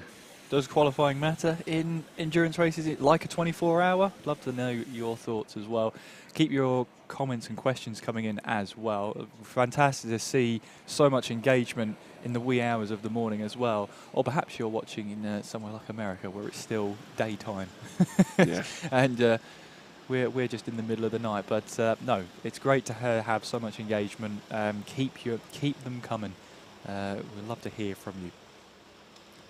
So the gap then between Brighton Motorsport and Zesty has just increased. Oh, look at that from Brighton, just kind of clipping the curb through hairpin 2 and getting a little bit sideways, but keeping the kart in check. Do we have any other battles? Bayford Bandits still sticking with TRX Racing currently. Team Dineros, 3.6 seconds behind CS7 Racing, who will be making a pit stop soon. They're nearly 2 hours, 20 minutes into their stint currently. Yes, I see we're underway with our service stops as well, because TRX Racing now have a service stop.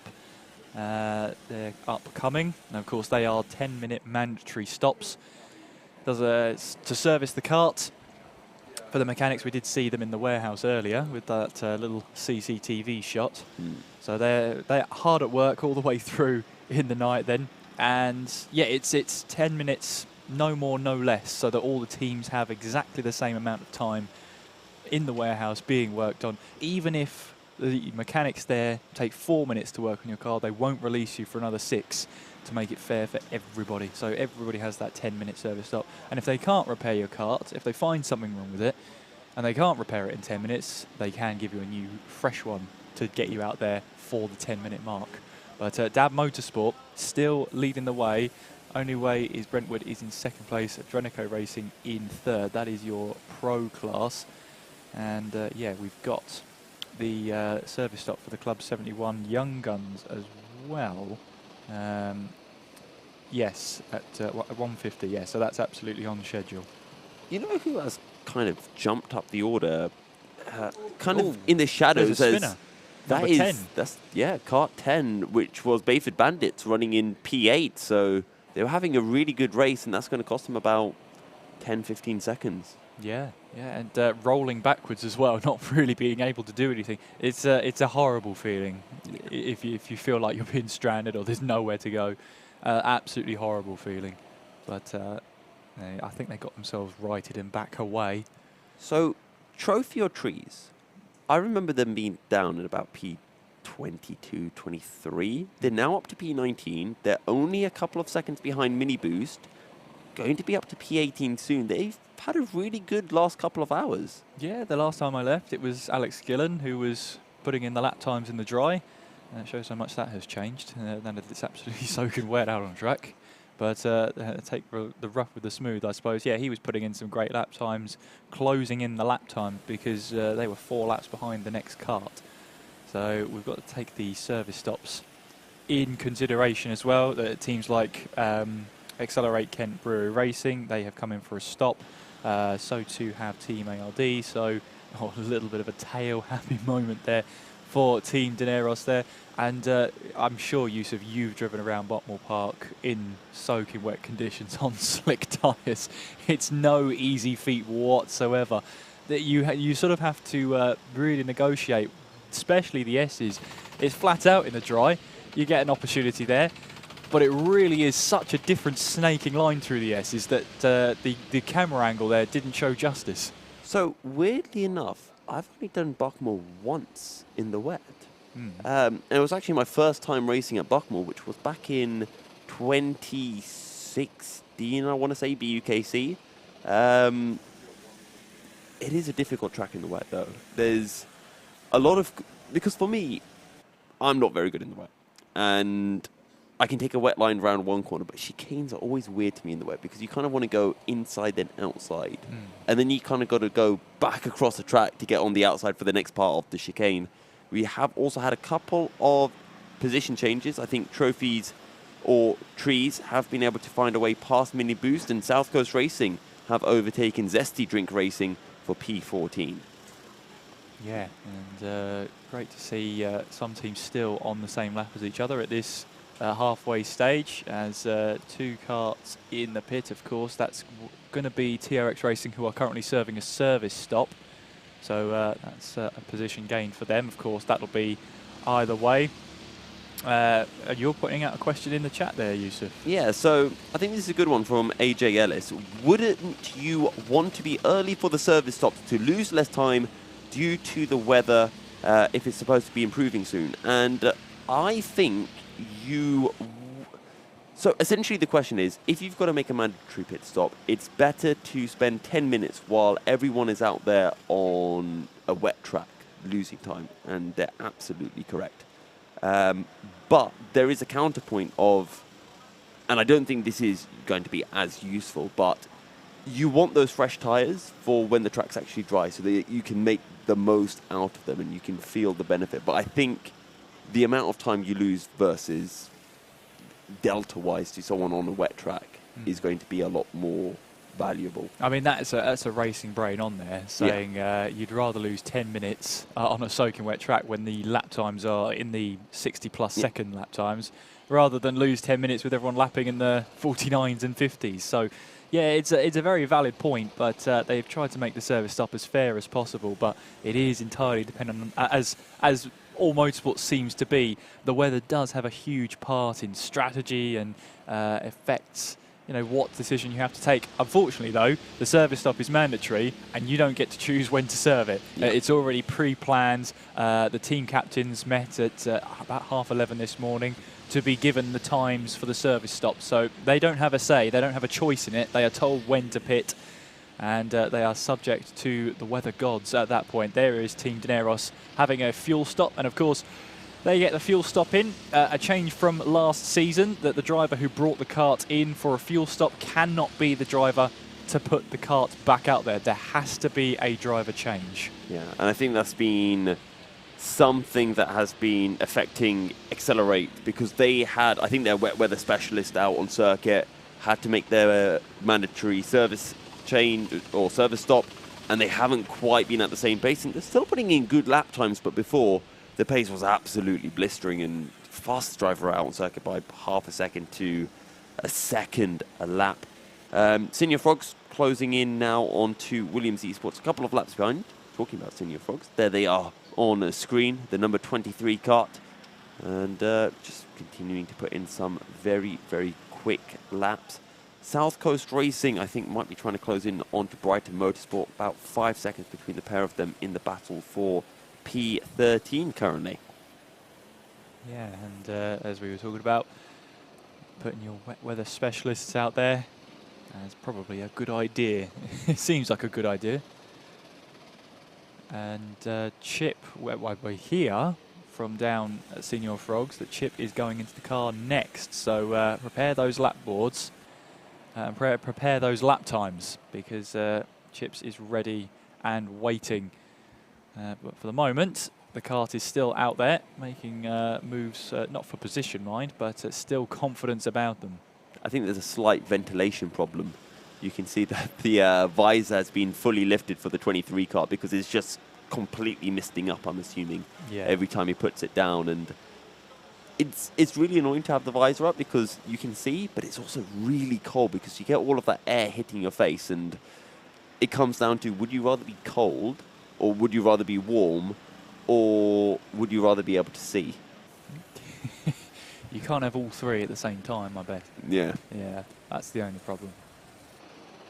Yeah, I see a couple of lines being taken through Pullman's, but you see the standing water still very much there. A bit of a wipe of the glasses there. That's always something. You've got the glasses and the visor. It's got two visors. Yeah, and it's even worse when the glasses start steaming up. Yes. I've been there. That's a horrible, horrible time.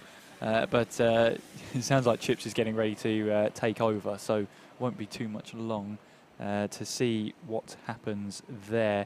But we're at the top of the hour, so we're going to have a quick word from our sponsors in Dream Duffel.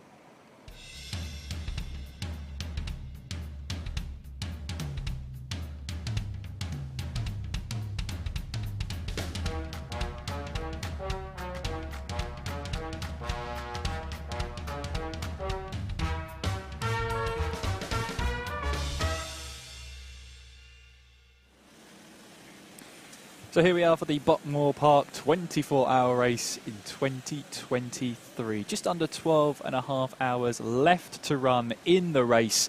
Kieran McGinley alongside Yusuf bin Sahil for the foreseeable. Good luck with us. Great to have you along with us as well, and hopefully our, what would you call it, late night ramblings get you through the night. But the current standings so far then, Dab Motorsport overall leaders, 789 laps classified. Second place the number 2 kart, The Only Way is Brentwood. Third place the number 5 Adrenico Racing. Fourth place the number 17 kart of Dr. Vapes. Fifth place the number 3 kart of Accelerate Kent Brewery Racing. Sixth place the number 10 of the Bayford Bandits. Seventh place the number 8, the first of the Williams Esports outfit. Eighth place the number 1 kart of the Club 73 Young Guns. Ninth place in class leader at this moment in time, Senior Frogs in the number 23. 10th place the number 20 Team Dineros. 11th place the kart number 4 CS7 Racing. 12th place the number 13 of Brighton Motorsport. 13th place the number 14 of South Coast Racing. 14th place the number 15 of Formula 9. They really tried to catch me out with the position numbers and the kart numbers. Oh, that was a very mean trick from those three teams. 15th place then the number 21 of Zesty Drink Racing. 16th place the number 12 of Club 73 Not Fast But Furious. 17th place the number 22 of Mini Boost. 18th place it's the number 24 Trophy or Trees. 19th place the number 7 of TRX Racing. 20th place the number 25 kart of Team ARD. 21st place the number 16 of Ditch Finders. 22nd the number 19 of Team Rango. 23rd place the number 11 kart of Club 73 Team Silent. 24th place the number 9, the second William Esports outfit, and 25th place is the number 18 Olympus Karting by HSR Autos. 43 laps separates the entire field as we're heavily approaching the halfway mark of the race. Visors down when you're out on track, of course, remember that. No, don't put the visor back up. No, you were right beforehand. Unless you're Senior Frogs, then you have the visor up because you've got the glasses. Well, does that work? Well, it's what they were doing. Whether it's working, I don't know. There was a good question in chat, which was, have DAB Motorsport made their mechanical pit stop? No, they haven't, because they have just got the flag. They are now into the pit lane, and you can see the number 6 kart there, and hands up in the air, he's saying, where are the mechanics to take my kart away? They are there. It's 10 minutes. You're not going to lose time. Yeah. But as the competitive Jack Goldsmith is, he's going to wonder where those 15 seconds went. Yeah. But it is a 10-minute stop, so it is a mandatory 10-minute stop. And yeah, you can't have any longer or any shorter than the 10 minutes. It has to be 10 minutes. We see the only way is Brentwood there, making their way through in towards the top bend and onwards then towards hairpin 1. They've got the number 25 kart ahead of them. That's Team ARD. A few laps in between them. NM in one of our chats saying, evening guys, watching till I fall asleep. So hopefully we don't bore you to sleep. Hopefully it is just natural sleep. But you know, it happens. It's a 24-hour. You're getting to that point where your body's like, you know, it's the middle of the night, don't you? Yeah. So speaking of doing something until you fall asleep, I once decided, like, you know when you're in the car? Yes. Sorry, I was just going to say there's a black flag for the Bayford Bandits for track limits. So they've had 3 warnings. Well, that was their 3rd warning. So they're going to have to serve a penalty to boot. Sorry to interrupt you there, Yusuf. No, very well pointed out. Bayford Bandits currently running in P6. But I was going to say, one thing that I did, you know when you're driving on the road and it's late at night and you're tired, I decided that I would find out what happens if I get really tired while driving on a simulator, because, you know, not going to do it on the road. That would be very, very dumb. So I ended up playing ACC until about 5 a.m. Okay. And very fun, I know. Yes. I was literally falling asleep while racing around Zandvoort. Nice. And it was actually really fun. I don't know about that one. But hey-ho. Yeah. Hey-ho. I missed a lot of braking points because I pretty much nodded off. Just having a look for some more gaps, as I think we might have a guest on. So, what are our gaps looking like? South Coast Racing, less than 4 seconds behind Brighton Motorsport in this battle for P12. Brighton Motorsport's in the number 13 car. We're currently seeing the run in towards Garda, looking at the number 24 car, Trophy or Trees, who have been having a very good last hour or so, really climbing up the order. And currently they are looking to hunt down Mini Boost, who they had previously been able to overtake about half an hour or so ago, but I think they've had to make their pit stop recently, and indeed they have. So they've just come out of the pit about 3 minutes ago and are now hunting down the 22 car, as Kieran McGinley is standing by with an interview. I am indeed, and we've managed to drag Chips up into the commentary box. Yes, it's just like me. Just woke up. Woke up. Just like me, just woken up. And right, when can we expect you out on the track? I'll be out there in 25 minutes. Right now we've got Matt Plum out there. Matt's actually our reserve driver, but we've pulled him out of the trenches and said, get your ass on that track. We need you in the wet. He's a bit of a wet specialist. It's like Max Verstappen out there. So as you can see, he's going faster than everyone around him. We're first in class. You know, people have had their maintenance stops though, so it'll probably get rejigged once we have ours. But it's looking good. We were last place. There was talks of going home and everything in that room once we qualified last. But, you know, we changed things up. We changed the kart, get 1 kart change, and, yeah, here we are. We made the right decision because once I got in it, I knew it was a good one. Now, Cal Fraser's been talking about morale raising was the most important part. That was the most important decision he made in the race so far. Would you go? Would you agree with that? Yeah, he's doing a good job. He's still awake. He doesn't sleep at this thing. Like, he didn't sleep last time, but that's what the team principle's about, right? You know, you can't sleep. I hope you've seen his shirt out there, Christian Horny.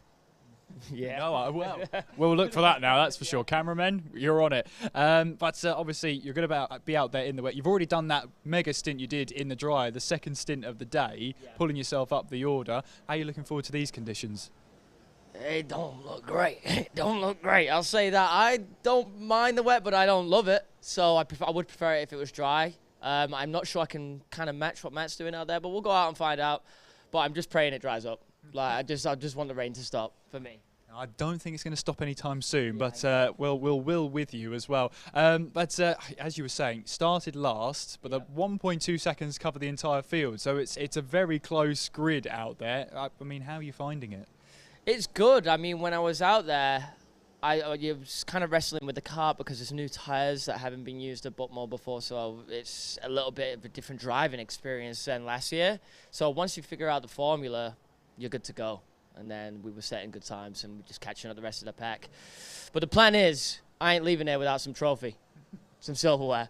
So I'll sleep here if I have to, but I'm walking out of this building with a trophy. Well, it was 4th last year. Surely it's got to be in the podium this year. Yeah, that's the fairy tale, right? The storyline from last to podium. It's written in the stars. If we can pull it off, this will be amazing. It will make headline news, of course. Yeah, absolutely. I'm not sure what newspaper published that, but hopefully. Well, we shall find out. Chips, it's been a pleasure to have a chat with you. Good luck out there. And, yes, go get something in you before you get out there. Thank you. McDonald's. Calix has ordered McDonald's. Oh. So, yeah. Now you've made me jealous. Yeah, it's just chicken nuggets and chips, but it is what it is. Well, whilst Chips enjoys that, we're chucking in some chips. I'll hand it back to Yusuf. Thank you very much for that, Kieran. And a great interview with Chips from the Froggy team. Senior Frogs currently running in P8 as they close in on the Bayford Bandits, who have had to serve their black flag. Things are heating up in the battle for P6. P6 currently being occupied by the number 8 cart of Williams Esports 1. And as all the pit stops and mechanicals have started to be served, Dr. Vapes are now up into P4. They're having a very good drive so far. Dab Motorsports back into the pits, actually. And that one's weird because Dab Motorsports were in the pits not that long ago for their mechanical. They've only had a 1 hour stint, but they are back into the pits now. So that is confusing me ever so slightly. And Jack's asking why they're calling him Chips, because he's the man, the myth, the legend, Chips. Or, I believe it is Burnt Chips on YouTube is more specific, as Kieran McGinley's here. Now, Kieran is a man of impeccable taste. So, oh, no, your interview has led me to an important question, and a question actually for all of YouTube. What is the best kind of, pit-side snack food when you're racing? Well, that is a good question. I mean, because Chips is going with McDonald's, but I don't think that's right. Yeah, it's a tricky one because if you have some greasy food, what it normally does is make you feel sleepy. So that's the complete opposite of what you want to feel. But because it's a 24-hour, it's a one-off. It's not, the normal rules don't apply here. No one judges you for how you sleep. They just film you. Yes. So I don't think anybody's going to be judging you for the food choices you make going into this.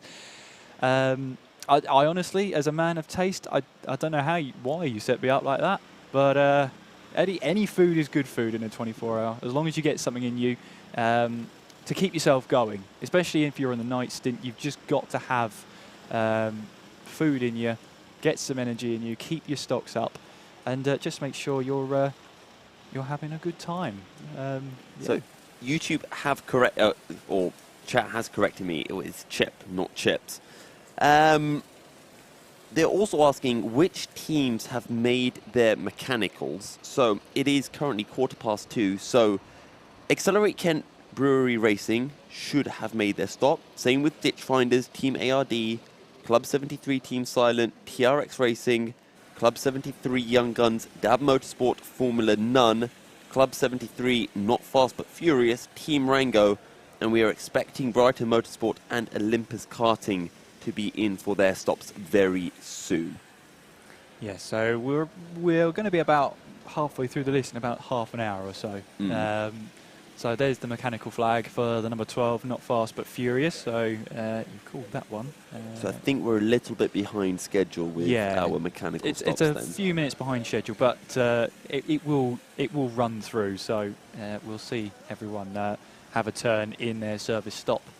But yes, it's it's going to be making sure they change of oil, they lube up the kart itself, give the tyres a change, and give the kart a once-over as well, just to check it all works.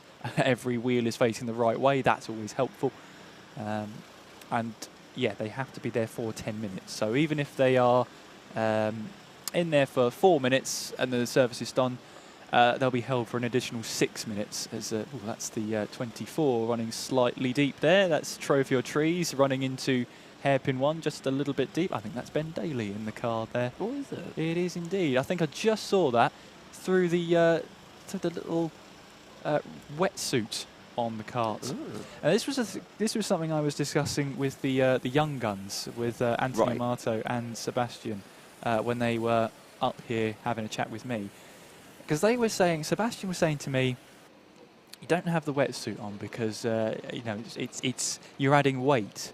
And I said to him, well, if it's raining out there, surely your race suit's accumulating that. Wouldn't the wetsuit help keep the rain off? So if you have the wetsuit on, you're sort of having a lesser evil by doing that rather than having water accumulate in your suit. Racing gets very, very competitive and very weird. Now, here's the counterpoint to that. One, if you put on a wetsuit and you've got weight, it adds too much weight. You can take off some of your lead. Number two, as I was asking Josh earlier, wetsuit, you're not wet, you're not soaking, you're not cold. That gives you at least a tenth a lap, which is more than what you'll gain from the half a kilo that a wetsuit will add in terms of weight. Plus, when you come out of your car, you don't, walk like a weird spaceman or penguin because you're soaking wet. When you're soaking wet, you can't walk normally. A spaceman or a penguin or a space penguin? A space penguin. Bang on. Bang on, there you go. There you go. Who says we're not delirious? Yeah. It's fine, we're all right. Also, going back to trackside food, I have a fun story about this. Oh, we do have a spinner. Just off camera there, to the left-hand side, is a spinner. We'll be able to find out who that was. That's number car 3. Yeah, so that is Accelerate Kent Brewery, who've had a bit of a moment there. Now, I was speaking to Mark Puxty before the stint there, and I think it is Mark in the car. So he will not be happy with that one. But yeah, he was chatting to me before I went for my one wink. And yeah, he seemed in relatively good spirits. Yeah, but good to see him out there. Yeah. They're accelerating, but it's deceleration. Yeah, in that particular incident. That's not very nice. I'm just stating that. Yeah, well, they're going to hunt you down now. They are. I do need to be careful. 17.8 seconds behind Dr. Vape. They were closing in until that incident, so I think the gap might have probably extended to maybe about 25 seconds after that particular incident as they try to make their way back up into the top 3. Still waiting for the only way is Brentwood, Adrenico and Dr. Vapes to all make their pit stops. Once they do, Accelerate will be back up into second place. Yeah, interesting to see as we head towards the halfway stage. We've had a little bit of weather as well, which is wouldn't be a 24-hour without a bit of weather involved in all of this. Now it feels like an endurance when you add some weather into it as well. We've got chat asking when the Senior Frogs have their mechanical. They're scheduled to have it at 10 minutes past 3 local time. We are running slightly behind on the schedule, so probably it's going to be around 3:15 at this rate, 3:15. But obviously, when you see the mechanical flag, it will be past 3:10. So we have a bit of a battle starting to form between Brighton Motorsport and South Coast Racing for P12, the number 13 and number 14 karts. Currently separated by less than 2 seconds and pretty much matching each other's lap times currently, as we're seeing Mr. Dan Grocott in the number 21 kart for Zesty Drink Racing, actually a driver I was racing against last weekend over at Wilt Mill in Club 100. Very quick driver is Dan. Yeah, absolutely. As on that number 21 tackle its way through in towards Symes Sweep and then in towards Pullman's. It's a fantastic section in the dry. I've heard people say it's fun in the wet. I'm not so convinced because you really have to compromise the line. You really have to go quite the long way round Symes in towards Pullman's around the right-hand side, and then you have to switch the car right back over to the left when you size up in towards Paddock Bend. There's an interesting series of corner there once the rain starts to fall. I know some drivers love the wet. I feel like I have an advantage in the wet. But you can just see, I just saw a little bit of a dry line starting to form. Going into. Yeah, but it's one of those where it's still damp, don't get me wrong, but it's a lot better on the line than it is off it, which is always great to see. And I just want to see if it is still raining out there. It's hard to tell from our position in the commentary box, but as far as I see it, the weather seems to have improved somewhat. So it's just a case of now how the race will go from here in terms of weather. We're expecting, obviously, a little bit more.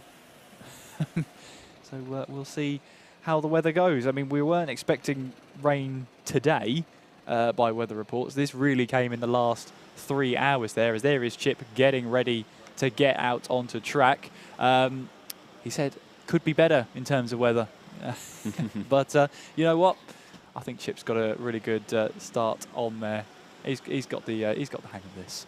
South Coast Racing have just found a way through on Brighton Motorsport for P12. As you know, that's how you ready up your driver. You know, a proper neck massage, a kiss on the back of the head. Results may vary. Results. I have to be honest with that one. I think we need to get a sample of it. There's always actually, you know, for drivers, there's different like kind of rituals that get them in the mood before a race. Like, I quite like it to get a fist bump from a teammate before a race, pat on the helmet. So it gives a little bit of motivation. Yeah.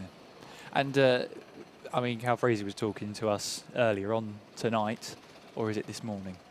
Anyway, he was talking to us earlier on about, you know, raising morale. It is one of the most important things, and he says he's done a good job of that. We've heard from Chip that he's done a good job of that, so it must be true.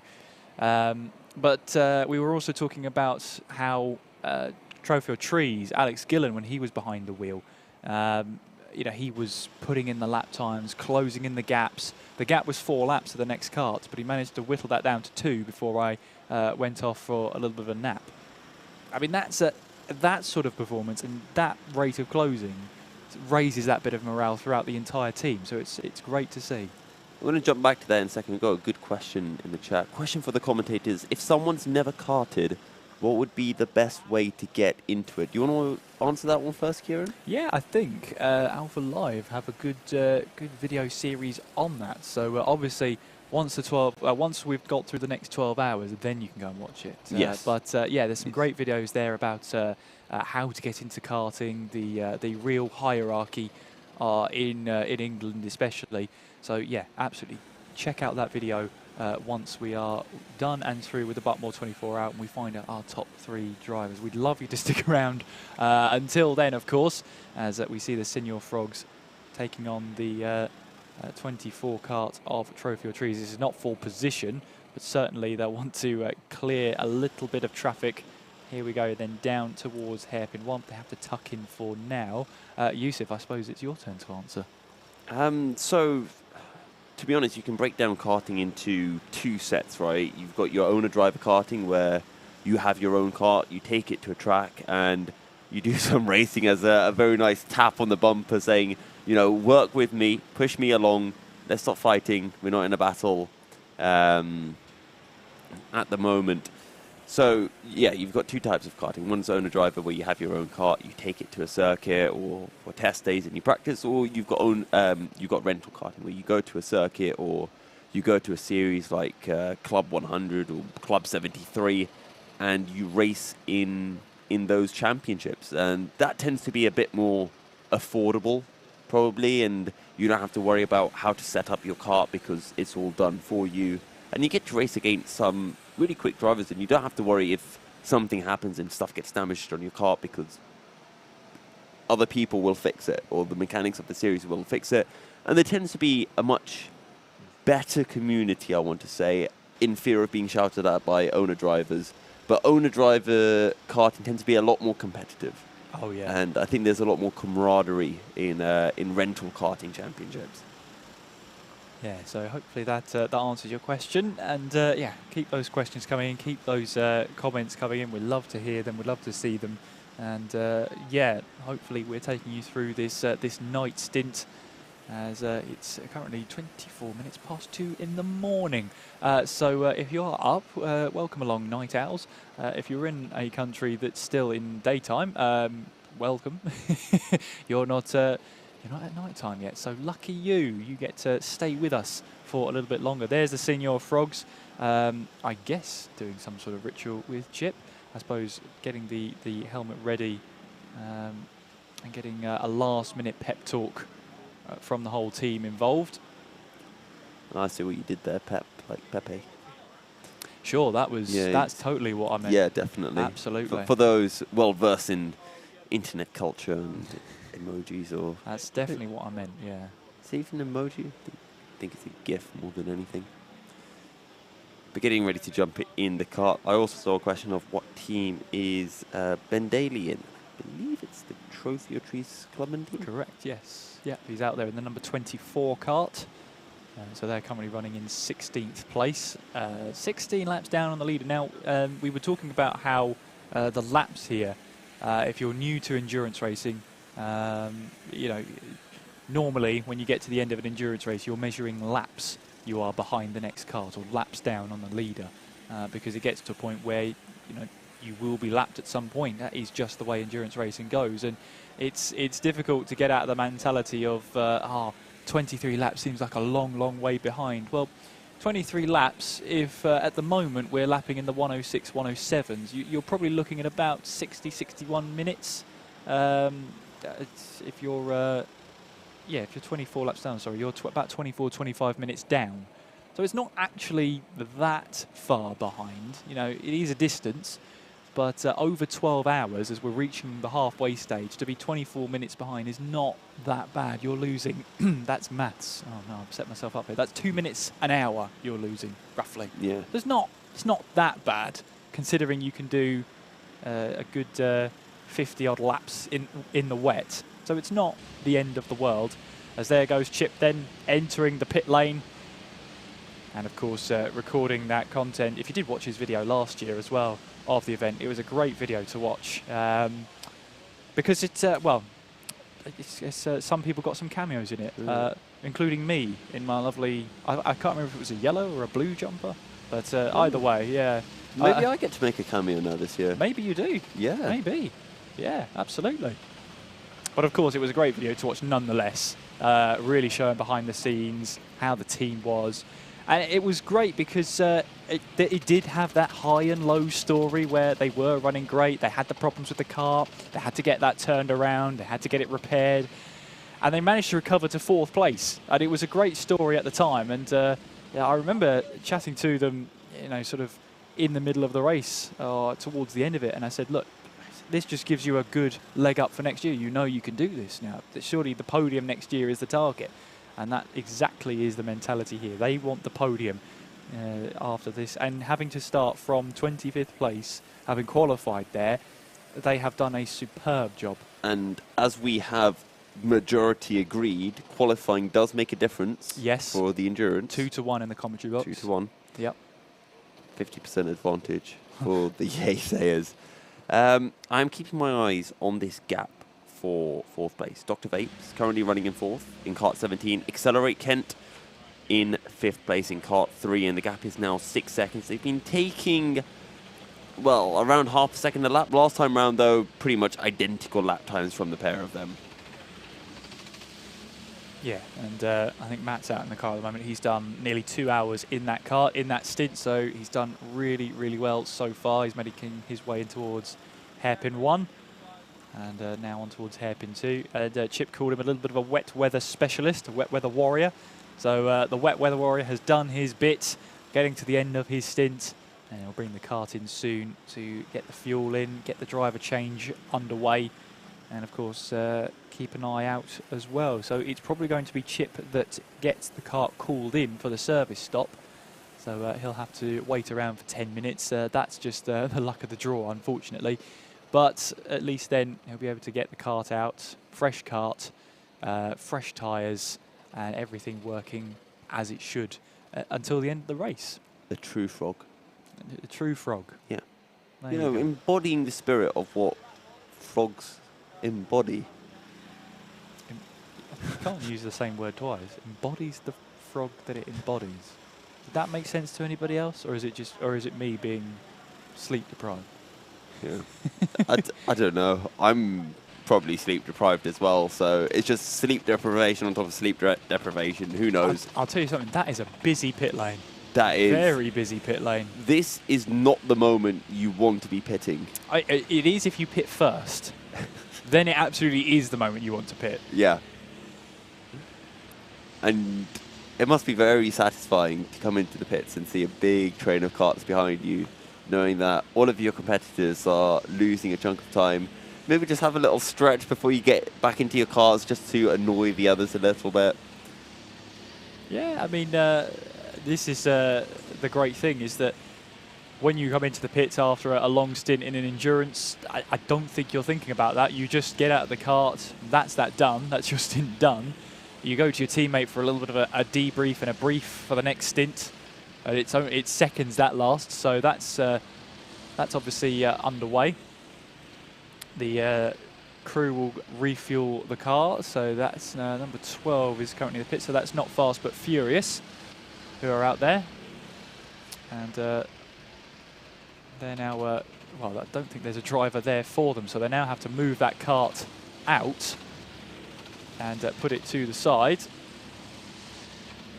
So the number 22 can now service, or at least get a stop in. That's Mini Boost, who are currently making their pit stop, not their service stop yet, their pit stop. As there we go, we are now over halfway through the Buckmore 24 hours. You were here. Well done. You've made it this far. Let's see how far you can make it now. Halfway done, halfway to go. That's great. I do like that. Adrenico still leading the way by 62 seconds. But they have a mechanical to serve. That's very true. They do have a mechanical. So the only way is Brentwood. I believe they... Where are they? Oh, they've got a service stop at about 3 o'clock in the morning. Your effective leaders are Dab Motorsport still, followed by Accelerate, Kent Brewery Racing, and then I believe Bayford Bandits have...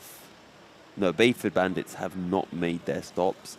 Williams Esports 1 have made their stop.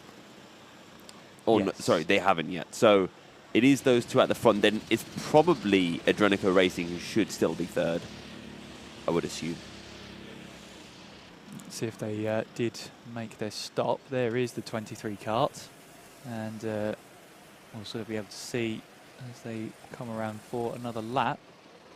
It doesn't look like it has, because the track time timer hasn't reset. So that leads me to believe that Matt's still out in the kart. He makes his way through in towards Garda. Of course, he's got a little receiver on the end, so he's going to be getting information from the team saying, stay out, actually. The pit lane is so busy. It's not worth us pitting now. They reckon they've got enough fuel in the car. Matt gives it a look over in the pit lane. Still not just yet. And you're pointing out a battle to keep our eye on. Yeah, so Accelerate Kent Brewery Racing closing in on Dr. Vapes, now less than a second separating the pair of them. And they have been closing in over the last half an hour or so. So this is the number 17 against the number 3. And we can just see they're heading into the Syme sweep that the move has been done. So Accelerate Kent Brewery Racing now up into P4. And I'm sorry, my physics brain has come on, and I've seen an incorrect comment in the chat, which is saying that accelerating just means a change of speed. No, it doesn't. It's a change in velocity, because velocity implies direction. But Yusuf's gone for you there. He's gone for chat. I'm sorry. I see incorrect math/physics, and he's gone for you there, chat. Yeah. There we go. Oh, dearie me. Professor Serial. Yes. Yeah. I took a few synapses in a few seconds to register. You said, oh, there's a spinner there. That's the number 19 kart, which is Team Rango. That is Team Rango. So that's into hairpin 1. And if that's just a lock-up, I've been there. It's very, very easy to do down in towards hairpin 1. You put the brakes on, and it's you lock the rear, so you almost get this sense of the engine cuts out, and that's when you realise, yeah, I'm in trouble here. You can get away with doing that when you're doing 2 strokes, and it's actually a good thing sometimes. I think it helps slow the kart down to some extent, but you don't want to be doing it with these 4-stroke engines. Tends to be in the 4 strokes. You want to be a bit smoother. When it's wet, then yeah, I mean, you always have to be smooth in the wet because it's just weird. It doesn't really have the pickup. Again, 2 strokes, you can be a little bit more aggressive, a little bit more slidey in the wet because your kart will pick up the revs and will be able to pick up speed. Yes, and we shall see obviously how it all goes as well. And yeah, a little bit of help offering there. Let's call it that. Let's call it help for Matt out there in the Senor Frogs kart. You do see really funny pit boards over the course of a 24-hour race, as it always kind of starts off a little bit serious, and then slowly but surely you get whiteboards with almost demotivating messages written on them for their teammates. That's the delirium. That's the delirium setting in. Another question for commentators: if the Senor Froggers keep this pace, do you think they will get a podium? Ooh, it's really hard to say because it's an endurance race, and so much stuff can happen in an endurance race. If we go with a hypothetical scenario that no incidents happen, it's possible. They've got good pace. I don't think they can make a podium, though. I think the top 3 of Adrenico, Dab, and Accelerate, in no particular order, have enough pace to... I think they've been matching, if not beating, the Senor Frogs pace. So I think they're fine. If we're talking about in terms of class podium, probably can do that. Yeah, class podium is definitely achievable. Yeah, absolutely. And of course, the class podium means they will walk away with the trophy, which will be fantastic for them because they put in. They want that trophy. They do. They really want that trophy.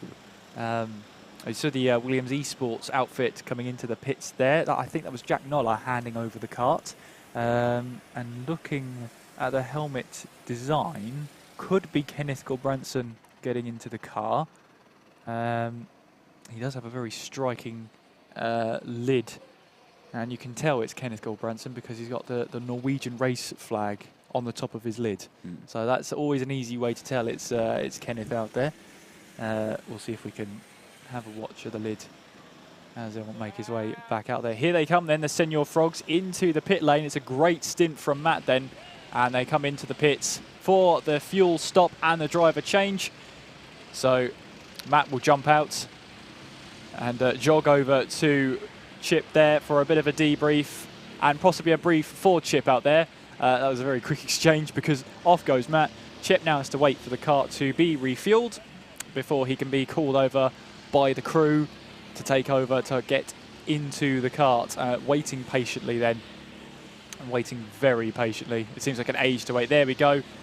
The kart is ready for him. He jumps in. Any adjustments that need to be made, not a single one, and he'll make his way back out onto track, rejoining the race.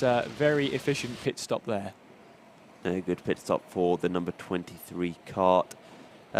We do have a potential battle brewing. Club 73 Young Guns in the number 1 kart closing on CS7 Racing in the number 4 kart. Less than 10 seconds between them, but that Club 73 kart is one of the quickest out on circuits, lapping in the low 106s. I saw 105 on the previous lap, and on that particular occasion, taking 1.6 seconds, as that's an immediate spin for Chip. Ooh, rejoins, bit of contact. Needs to be careful with that. Doesn't want to get himself a black flag on his first lap out. Yeah, that would not be doing any great work there, and it's a case of Chip now has to get used to these conditions and quickly as well. That's the only thing, but just making sure he learns where the grip isn't. That's the most important one. Then you can find out where the grip is, so you can work backwards from there. But yeah, it might just take a lap or two for Chip to know where the grip is. I mean, he put in a fantastic stint in the dry as the second stint for Senior Frogs, moving them up the order. And yeah, he said it wasn't the greatest seeing that the track's wet out there and he's out on track, but he's going to give it a good go anyway. And that's what it's all about. Give it a good go and see what happens. And, well, they're running well. We don't know if the rain's easing up. Again, very hard to tell in the commentary box. I mean, it doesn't look from here like it's raining, but there's no sunlight, so the track's not going to dry up for a while. I think we're going to have dawn at about 4 a.m. Yeah, it's roughly 4 a.m., but sunrise is about 6 a.m. Well, actually, I think it's 5:30 a.m. now. I should know this because I need to go and pray at that point. Yeah, that's pretty... you need to know that, I would Yeah, I thought. do. Got a couple of questions in the chat asking what the forecast is like. Well, here's the great thing. Oh, no. We have a forecast, and the forecast that it says no rain for at least the next 2 hours. Now, what we have to do here is remember we're at Buckmore Park. And Buckmore Park, if you've ever heard of Spa-Francorchamps, is very similar. It's just its own separate climate. You can never really truly predict what the weather's going to be like here. And that's purely because of geographically how the circuit is actually based. You've got the motorway running alongside it. It's kind of in a dip in the valley, so the weather gathers over. We've seen mist in the past as there's a cackle of carts making their way the through top towards. 3 drivers in the race, all separated by about a second on circuit. It's great stuff. They make their way through in towards the first 2 bends. That's still squabbling, battling away. I see Dab Motorsport. Jack Goldsmith is right in the middle of this one. He's currently 3rd place in the class at the moment as the 11 runs a little deep. Club 73 team silent, but they're all trying to make their way through. And it's unfortunately not for race position this, but you've got the number 5 Adrenico Racing is your leader at the moment. Only way is Brentwood is at the front of that train, but is in 2nd place. And Dab Motorsport in 3rd there, the number 6. So there are your 3 leaders in the pro class, but they're all separated by 4 or 5 laps. We've essentially got 3 leaders: the leader of the battle, the current race leader, and the effective race leader. All in one, as Dante Dillon for the number 5 Adrenico Racing has found his way to the front of this train, and Dab Motorsports up into 2nd. Can they pull away now from Brentwood, and can Dab Motorsport find a way on the Adrenico Racing kart, currently piloted by Mr. Dante Dillon? Chat saying that's the whole of the UK. No one can ever guess the weather. Yeah, very fair point, but it's even more so here at Buckmore Park. It's yeah, the weather forecast might show you it's nice and sunny and whatnot, but we've had mist here at the circuit. I believe we had mist at the circuit in 2021 in the early hours of the morning, and mist nowhere else, I think, in Kent. So that's what we're talking about when we're talking about its own climate. But yes, we'll keep an eye on it. But from our unspecified weather app, no precipitation for at least the next 2 hours. And this battle then for, you know, I'm just going to pretend like it's a battle for first for a bit, because that makes things exciting between Adrenico Racing and Dab Motorsport really heating up. And for all we know, this could eventually become the battle for the lead come the end of the race. Effectively, right now, there's 5 laps between them, 10-minute pit stop. Dab Motorsports will be ahead by about 4 or so laps. As it's that nice raincoat for the number 1 car. I do love a raincoat on top of a wetsuit. Yeah, the only thing is that hood. I know Race Control will be looking at that hood because it's quite close to the mechanics of the kart itself. So they will be definitely keeping a close eye on that one. That's the Club 73 Young Guns there. Jack Goldsmith past Dante Dillon as well now. I think he did that through hairpin 1. Yeah, and Dante Dillon holds the fastest lap of this race as he runs a little bit deep there, and now he's on to the really wet part of the tarmac where there is just 0 grip. He manages to recover that one. He did quite well to recover that one as well. But yeah, he'll want to just hit the system reset, make sure he gets some laps back underway.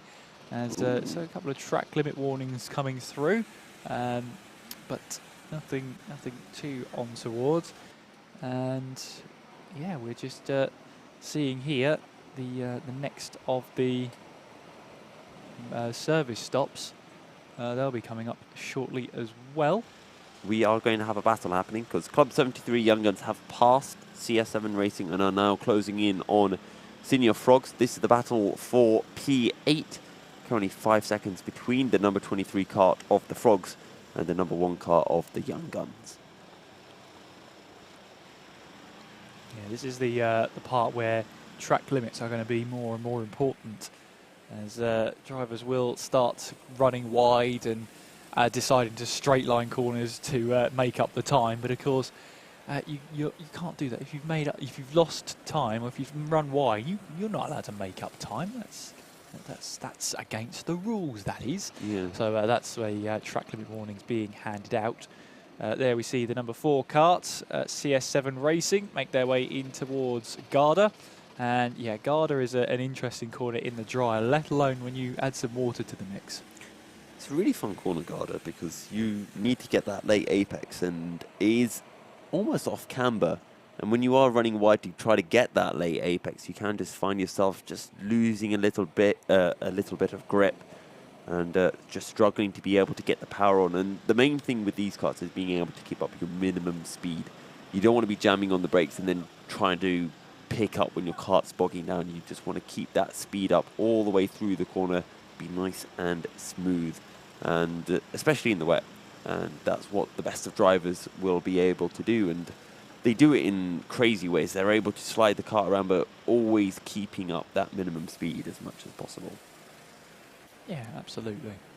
11 hours and 43 minutes left of the race to run, and we're coming up to the halfway point in the service stops as well.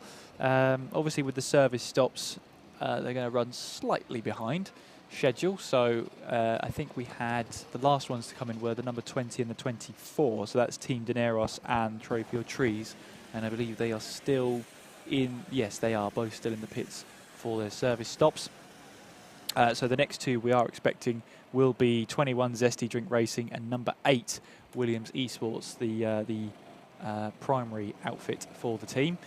So we will expect them in a couple of minutes' time to be called in with that mechanical flag, which is under normal circumstances. The mechanical flag would normally be used to tell you there's an issue with your car, but in this scenario only, it's to inform teams that the service stop is open for them and that they should pit in on the next lap. I'm trying to think of the craziest mechanical flags I've seen. And my mind's just drawing a blank. I've seen stuff with like bumpers kind of semi-hanging off, but... There's the classic exhaust hanging off. Exhaust hanging off. I haven't really seen anything too bizarre from mechanicals other than that. Sometimes you get it if a helmet's not done up right, or a camera is loose on a helmet, of course. Yeah, I mean, in this scenario, it would be a black flag for something like that. It is for this race. Yeah, the mechanical is purely used for the service stop. Yes. In this race, they would have been briefed that, or they were briefed that, because I was there, I was listening in. Question in the chat then, what's all the blue on their numbers? The blue squares on the kart number denotes the pro class, and a black background on the number denotes the clubman class. So that's how you can tell the differences. The quality of driver really does define where the team is based. It is up to them how they enter. They could enter as a pro, they could enter as a clubman. It's entirely up to them, but it is the race director's discretion that they can move up or down class as they deem fit. So if you enter the clubman in the hopes of trying to get a trophy, by sandbagging and then going full pelt towards the end, race director's not going to take too kindly to that and just promote you up into the pro. So it's a way of making sure that the field is as competitive as possible, and that you've got a real race on your hands. You have to drive hard if you want a trophy. That's the idea of it. Now, I think the track is drying up because Dab Motorsports recently put in a 104.9 And that is the first time we've seen a 104 in, well, I think since the rain came down. So are the drivers starting to find a bit of grip out on circuit? And let's not forget as well, Dab Motorsports, they made their pit stop 34 minutes ago. So that's not even on an empty tank of fuel. Yeah, I mean, of course, when you're in this scenario, you're using less fuel in the wet because you're spending less time on the throttle as well, less time at full throttle, I should say. There you can see the 24 karts. That's Ben Daly out there in that Trophy or Trees outfit, making his way now onwards towards the S's, which is yeah, very interesting corner in the wet. It's not quite flat out through there. It can be if you want to be brave and run a little bit wide, then by all means go for it. But yeah, not for the one for trying. We have now had the mechanical flags displayed for Zesty Drink Racing and Williams Esports, denoting their service stop is upcoming, so that they should pit in to serve their mandatory 10-minute stop. And if you are just tuning in, wherever you're watching on, if you're watching on the Alpha live stream, welcome to you. If you're watching on Twitch, great to have you along. And if you're watching on the Double Dash Motorsport Media page, you can see our lovely faces as well. So good to have you along wherever you are watching. Keep your comments and questions coming in. We'd love to see them, and hopefully we'll get a couple more questions over the time. CSM Racing have just passed Senior Frogs in the battle for P9, so good stuff from CS7 in the number 4 kart. To be fair though, Chip is starting to put in some decent lap times, has got under the 110s, 109.7 last time round, and now 2 lap gap between the number 23 kart and then the number 14 of South Coast Racing in P11. Commentary question from Scott Hanna, Scoptimus Prime, that's a great name by the way. How come Ben is allowed back out? I thought mandatory change in the service stop. Now that's interesting because let me have a look at the rules and regs. I'm under the understanding that the service stop is not a mandatory driver change. Could be wrong on that one, but the all seeing, all hearing, servicing rules are right in front of me. That we can have a look at that one. No, there is no indication that you have to change driver at the service stop. It is only the fuel stops. So if your team comes in specifically for a fuel stop, as Ben Daly has a little bit of a moment in the hairpin one, if it's purely for a fuel stop, you are deciding yourself that you want more fuel in the kart, yes, you have to change the driver. But if you're called in for your service stop, you can put the driver that was in the kart back out onto circuit. That's my understanding of the rules. Could be completely wrong, but that's my understanding from reading the rules and regulations there. Max speed of these karts and top lap times. Well, top lap times, you're looking in the low 48s, and we haven't seen those today, all weather dependent. And you can roughly get 60 mile an hour into these on this kart. You can go quicker in these karts, but unfortunately there's just not a long enough straight to really maximise the top speed of these karts. So at the entrance in towards the first corner, you're looking at roughly 55 miles an hour at entry, maybe 60 if you're one of these so-called lightweight drivers and you're able to use that to your full advantage. You know, also it's wet. You get to spin up the tyres, like in one of those cartoons. Spin up the tyres so that you can launch yourself off, get up to high speed quicker. So currently Adrenico Racing are leading the way, but they are not your effective race leaders. That privilege goes the way of Dab Motorsports, and Accelerate Kent Brewery Racing will be in second after all pit stops are made, or all mechanicals have been serviced. Dr. Vapes also need to make their pit stops, as do the Bayford Bandits, I believe. Club 73 Young Guns have made their pit stops, so they might be, I think they're going to be in fourth, about 1 or 2 laps behind Adrenico Racing after they make their service stop. Yeah, absolutely. And we'll see what happens there. Just to expand, I did have a look at the lap records as well around Buckmore Park, and the international where we had the RT8s, 48.665 is the lap record. And in the RT10s, we've got the lightweight time of a 49.0 and a heavyweight time of a 49.4. So we've got Adam Foster as well in a 49.033. So Dante Dillon there might be thinking, hang on a second, is my name going to be up in lights for a while? Are the clubmans using the RT10? Now this is or are they all in the RT8? It was my understanding that these are the RT10s. RT10s, yeah. So that's, well, that's up to the discretion whether that will stand. So, yeah, Dante Dillon with the new lap record, it would seem. The RT10s, well, obviously that is a massive asterisk on it. Sorry, for the RT, yeah. On the RT10s, but there's a massive asterisk because it's the commentators calling that, not the officials. Yes, true, true. So don't go spreading rumours now. Yeah. Don't go doing that. But no, it's good to see Dante having that fastest lap. And very close in the fastest laps. 48.844, then 48.865, 48.884, 48.950, 48.982. So you're talking about, well, about 400 separating the top three and a tenth separating the top five. Yeah, I mean, we were talking about in qualifying how it was so close between the entire field. It was, yeah, it was great. The fact that it was so close, and we are over the halfway point as there's a little bit of a scrap going on there between the Senior Frogs and the number 16 outfit, the Ditch Finders. Sorry. Not the Dutch Finders. They're not looking for Dutch They're people. not looking for Dutch people. That's a bit harsh, isn't it? They're looking for ditches, apparently, anyway. Not that that's any better. I mean, to be fair, when you think about ditches, that's what the Dutch are famous for, like building dams, or not dams, dikes and stuff to pull out water. As someone who's from the Fens, the whole Fens was effectively built by the Dutch. Well, there you go. You didn't think you'd be getting those sort of facts, did you? There you at go. 3 o'clock in the morning. Milky Absolutely fun facts. Not. Absolutely not.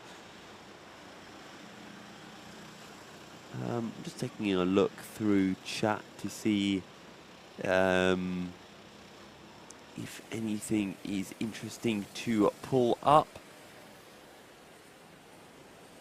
Time-wise, might have a couple of battles starting to appear out on circuit soon, but they won't be battles for position.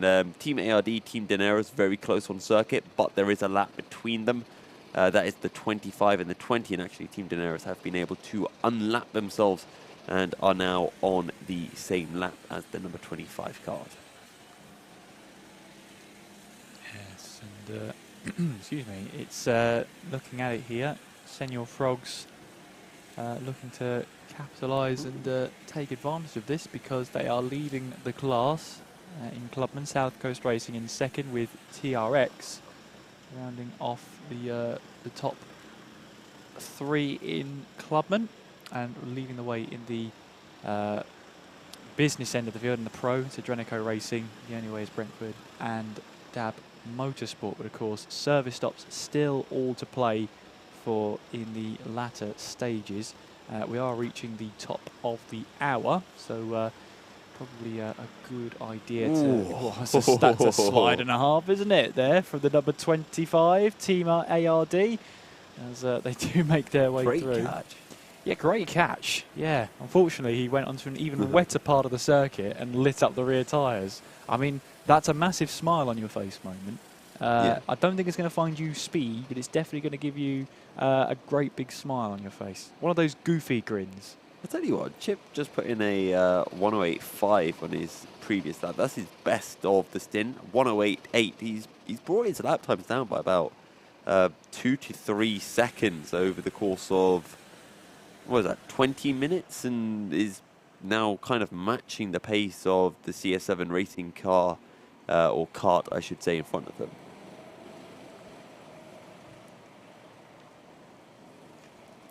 Drenico Racing, though, still leading. Mechanical flag out for South Coast Racing that are currently sitting in P10. So they're going to have to make their mechanical pit stop very shortly. And that will demote them down from second to, if my guesstimation is correct, around P18, around Zesty Drink Racing in the number 21 card. Yes. As we reach the top of our hour as well. Hour. There you go. Hour. That was a lovely little ring to it, wasn't it? It's almost 3 o'clock in the morning. If you're still with us in the UK, well done. You're doing a great job. We shall see. We'll see how we go later on. Of course, we still have 11.5 hours on the clock still to run, and we've had changeable weather conditions. The whole lot so far. We've been dry running. It's been raining. It's starting to dry. We shall keep one eye on the skies anyway, and the other eye on the action out on track. We do have a question. Just going to quickly take this question before we throw to an ad break. What's the average speed that the drivers do around the track? Maybe around 25 miles an hour? Yeah. 30? No. In the dry? In the dry, yeah. Well, you're looking at the track's a kilometre long, and it can. We've seen Dante Dillon lap 50 seconds. Let's just round it up. So you could use math. So it's at least 60 kilometres per hour. Yeah. You're probably looking at about 65, maybe pushing 70 kph. You'll have to convert that to miles an hour. I'm afraid that's about too much 40, maths. I think. Too much maths for me.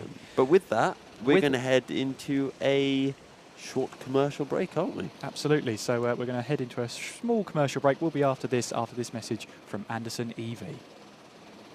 Imagine a world where style and sustainability unite. The Anderson A2 charge point offers over 120 color and finish combinations, so you can choose to blend in or stand out.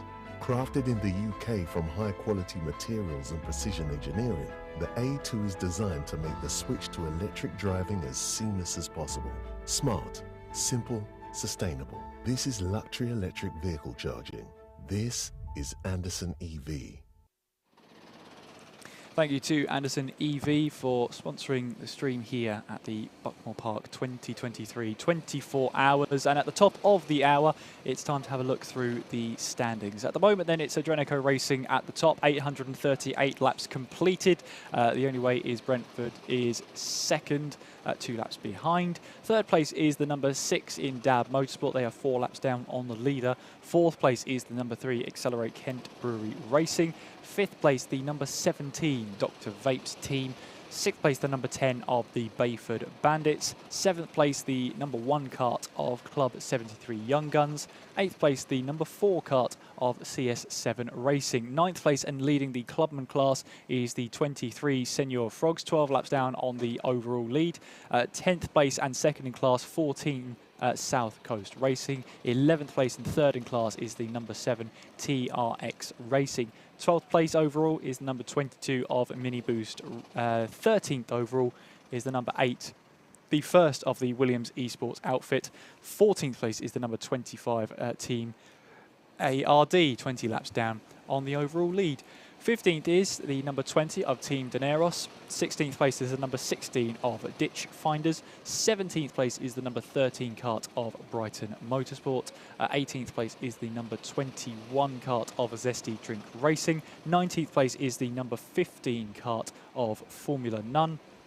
20th place is the number 12 kart, Club 73, Not Fast but Furious. 21st place is the 11 kart of Club 73, Team Silent. 22nd place is the number 24 Trophy or Trees. 23rd place is the number 19 kart of Team Rango. 24th place is the number 9 kart, the second of the Williams Esports team outfit. And running in 25th place at the moment is the number 18 kart of Olympus Karting by HSR Autos. And that's your running hour at the top of the hour. Welcome, if it's 3 o'clock in the morning for you, a very warm welcome to you on what has been a very interesting time out there indeed. We are joined by a member of Zesty Drink Racing. I'm glad to say we're joined by, I believe it's Thomas Layton. That's Thomas, correct, yes. Tom, how are you tonight? I'm all right. A little bit tired, but yeah. Yeah, just slightly. I mean, you've been driving out there. How do you manage this sort of tiredness? It's 3 o'clock in the morning. Your body's telling you want to go to sleep. What are some top tips you've found to sort of keep yourself going? So before my last stint, I went back to my hotel, had a nice nap, and then finished that off with another Red Bull. Nice. Nice. Other energy drinks are available, of course. Of course, yeah. Of course. But you know, you are currently, I think, 21st overall. 18th. 18th, apologies. 18th You're in car 21. That's where I got confused. So how has it been for you? You've had some ups, you've had some downs, but you find yourself 18th overall. Yeah, it's been a bit of a rough ride for us, particularly in the latter stages of the race up to now. We were at one point running second in class, and we had a couple of issues that dropped us down. We've just had our mechanical pit stop, so that's why we're a little bit further down than we were 25 minutes ago or so. Obviously, the order's still a little bit jumbled up because of the pit stops. We've got Dan Grocott out in the car at the moment. He's probably one of our fastest drivers, if not the fastest in the wet. He's got a lot of experience in the wet. And a lot of experience doing this kind of endurance racing. So yeah, he's got a lot of experience in indoor karting where there normally isn't a lot of grip, so he's fantastic in these low grip scenarios. Yes, yeah, he's done all kinds of things. He's been karting probably longer than I've been alive. Yeah, that might be a bit harsh to say, but no, he's been karting a very long time, and like I say, he's done all kinds of endurance racing outside. This is far from his first 24-hour race as well. So. Yeah, and you remember that I was saying to Chad earlier, on my weather app, other apps are available and unspecified, when it said no precipitation for 120 minutes. Guess what it's doing now, Tom? Yeah, it doesn't seem to be raining at the moment, but obviously the track's not getting any drier. When I did my 2-hour stint, it was raining quite heavily at the beginning. Lap times went from, I think when I first got in the kart, we were doing 104s, 105s, and then it went straight down to 110s when the heavy rain hit. Now we're looking at 107s, 108s, so it's hopefully going to start drying up if the rain holds off. I think it's spitting a little bit. You can see the little specks of rain on the cameras around the track. And I mean, you must have raced many times at Buckmore. It's its own climate here. You can't get an accurate weather report for here. That's very true, especially turns 1 and 2. I've noticed through racing here quite a few times before that the rest of the track might be dry, but turns 1 and 2, they're wet. It takes a very long time for them to dry out. I remember a Club 100 race I was in on the afternoon. It had rained like 5 o'clock in the morning, and the morning session had been out to dry the track up, except it wasn't dry. Turns 1 and 2 were wet lines only. So. That's always an interesting one, because I was talking earlier about some of the worst places to find out you haven't got any grip. Where would you put your... Where's the worst place around this track to find out, oh, there's no grip here? I've got to say down the hill, down Siamese Sweep, the grip levels there are questionable. There's a couple of laps that I took that, I thought I'd found the grip, and then the next lap there was nothing there. Hairpin 1 as well was quite interesting, because for whatever reason Hairpin 1 seems to be the slowest corner in the wet. Well, mind you, it's the slowest corner in the dry as well. So adds up, really. Yeah. He felt almost coming to a stop at some points, and got a spin there for kart number 9. Yep, kart number 9 being the second Williams Esports outfit, gets off the track to then turn the kart around. Probably the most sensible thing to do, and now has to do the long wait of waiting before he can rejoin onto the circuit. Now the problem is that the field's so spread out now, and everyone's equidistant from each other, that it's always difficult if you make a spin or make a mistake to actually rejoin safely. But there seems to be a massive gap there between the next car, which completely undermined my point, Tom. Yeah, no, he's quite lucky there. Obviously, if you do enter in front of traffic, that's classed as an unsafe release, and that's a penalty offence. And the last thing you want in a race like this is multiple penalties. So. Yeah, I mean, we had that crazy start to the race as well, with the top 6 all getting black flags for racing under yellows. That must have been well, from your point of view, you must have been thinking, oh, great, there's another couple of positions, but then you realised, oh, they're all pro drivers. That's not going to help us at all. Yeah, that was the problem. I told Andy earlier when I had an interview with him that these drivers had just gotten past me. They just lapped me for the first time, and then they all got black flagged, and then they all 5 minutes later came to lap me again. But the good thing with pro drivers coming past you is that you can learn a little bit off them. If you can follow their line for a couple of corners, you can pick up the little things that they're doing that are different to what you were previously doing. And I found the way that I've learnt to drive over my short career in go-karting has been to follow the quicker drivers. Yeah, for as long as you can, anyway. Well, yeah, it's that's the only caveat is that for me it's about 4 or 5 corners before I lose them. That's that. Yeah. Never see it. Well, not never see him again, but I'll probably see him in about 20 minutes when they pass me again. Yeah. But no, I mean, obviously dry conditions is where you can really pummel out the lap times. Yes. But how about these wet conditions? Is this damp period something you enjoy out on track? Me personally, no. I guess that's because I've not got a great amount of experience in the wet, and the experience that I do have in the wet has been mixed. I actually cracked a rib in the wet. It was probably only the second time I drove outside in the wet. And I locked up and went straight into a barrier at about 40 miles an hour. So. Yeah. You haven't sold driving in the wet to anybody now, I don't think? I guess that was just inexperience, though. Another time that I've driven in the wet in Club 100, I actually got my highest ever qualifying. So. Yeah. I mean, talk us through your sort of background, Tom, because you've done, as you said, you've done a few Club 100 endurances and those 2-stroke beasts. How does 2-stroke endurance compare to 4-stroke? It's a completely different kettle of fish. The power bands are completely different. And I guess things like the brakes and stuff, the Club 100 karts are a lot lighter than these Sodi RT10s. RT10s, yes. They're a lot lighter by maybe 100 kilograms. So there's a completely different driving style. You can be very smooth with a Club 100 kart in terms of your steering input, but these sometimes you have to be a little bit more aggressive.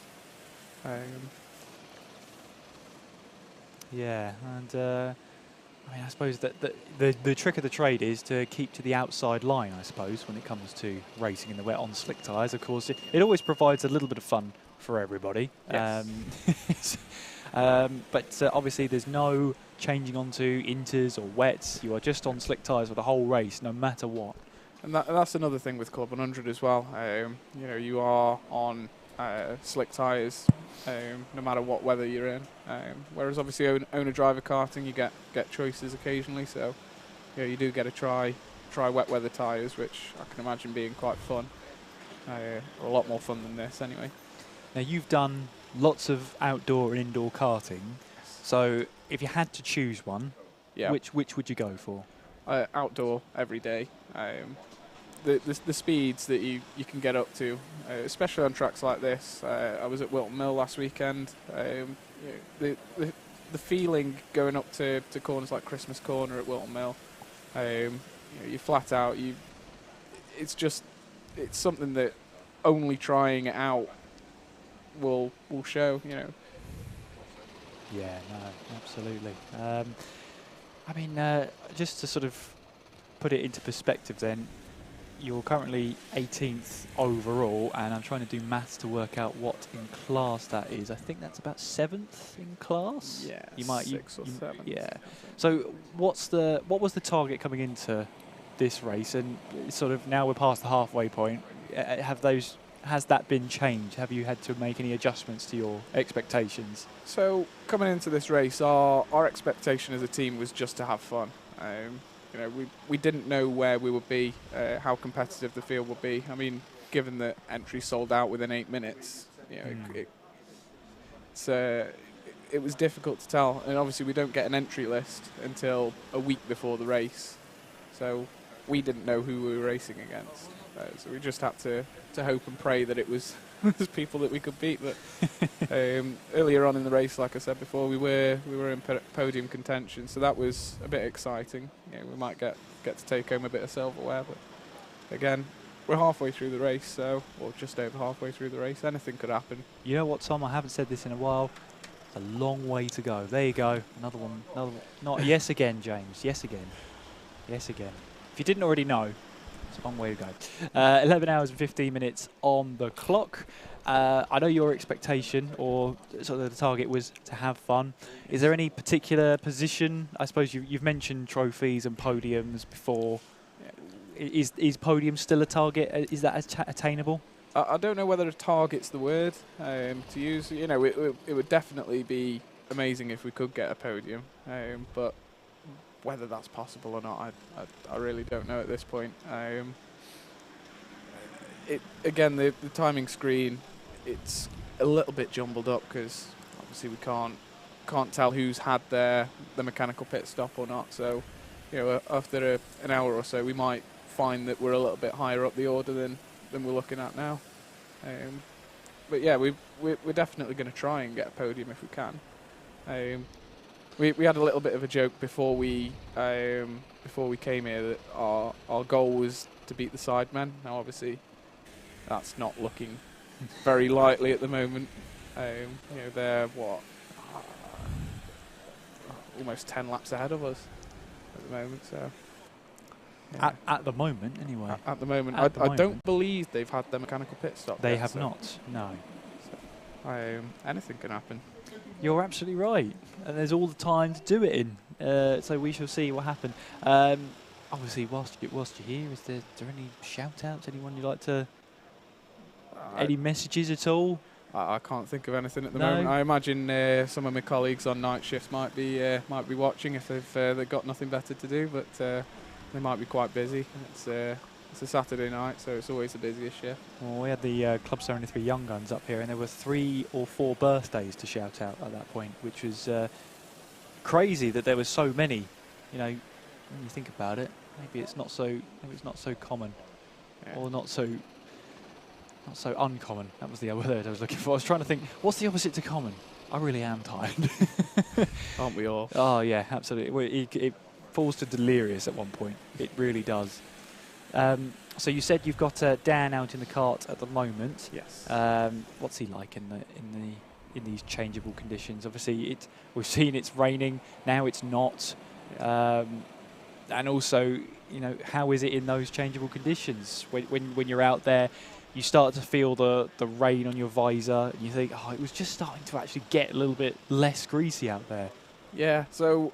One of the biggest issues I had when I was out on my stint was my visor completely getting covered in water. I was struggling to see. There was one point where I couldn't even pick a braking point because I just couldn't see the track. So obviously changing conditions, you're not going to get that water on your visor necessarily. Nice overtake by Dan there. Yeah, talk us through in towards the paddock bend. Yeah. So this was quite a difficult corner as well to find grip. And Garda here, he's taken a very interesting line there. I'm surprised he managed to make it through in one piece, but obviously he's fighting with the sidemen there, or one of the members of Senior Frogs. So yeah, that's Chip in the car there, who. We were talking to him before he went out in his stint and said he wasn't too confident about these wet conditions, but he had a mega stint. He was the second driver in that kart and just started to really put in some really good lap times. Unfortunately, though, this maybe lack of wet weather experience for Chip is unfortunately costing him a couple of seconds at the moment.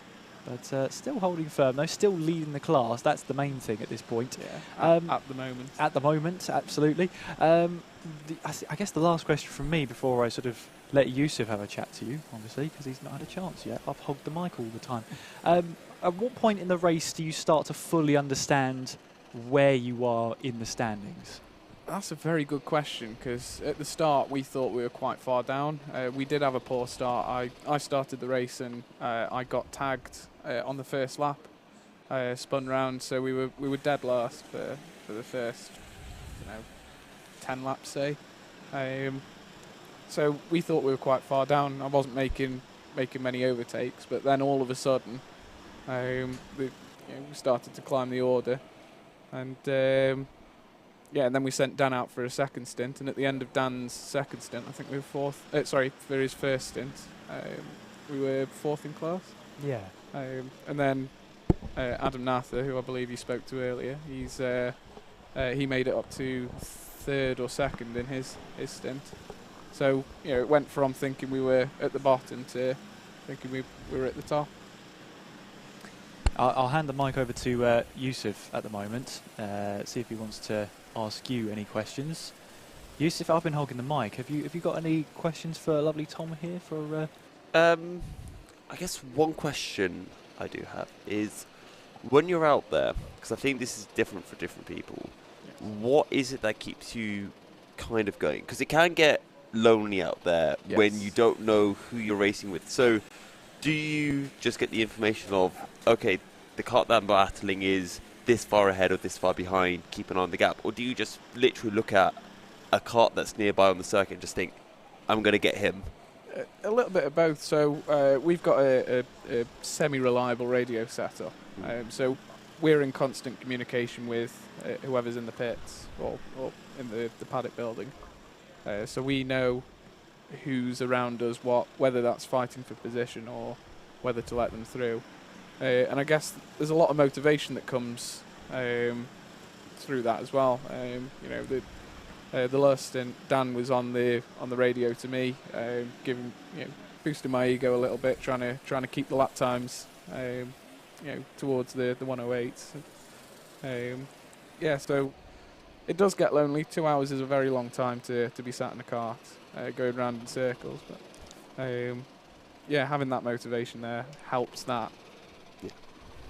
Yeah, Senior Frogs, we've just seen there, they've been called in there for their mechanical stop. So there's their 10-minute service stop. There comes Chip into the pit lane. So that's 10 minutes that they're going to have to wait for the kart to be serviced. And they'll come back out and we'll see where they re-emerge. Of course, we're coming to the end of those service stops. We've only got sort of 2 more rounds after that. We've got the Bayfomedic Bandits CS7 Racing will be straight after, and then Adrenico Racing will be the last service stop, and then that'll be all service stops completed, and that'll be everyone back into some sort of order once again. So the timings and the order should level themselves out, and we'll find out who comes out on top. But Tom, it's been a pleasure having you here. I suppose when do we see you out next? That's a very good question. That's worrying when the driver doesn't know. The next Club 100 round's not until the end of June. I meant tonight. Are you? Tonight. I was going to say. Sorry, do you not know your own stints? No, I'm not back in the kart until the end of the race now. Oh, okay. I've done my playing. I'm now going to go to the hotel and have a nap.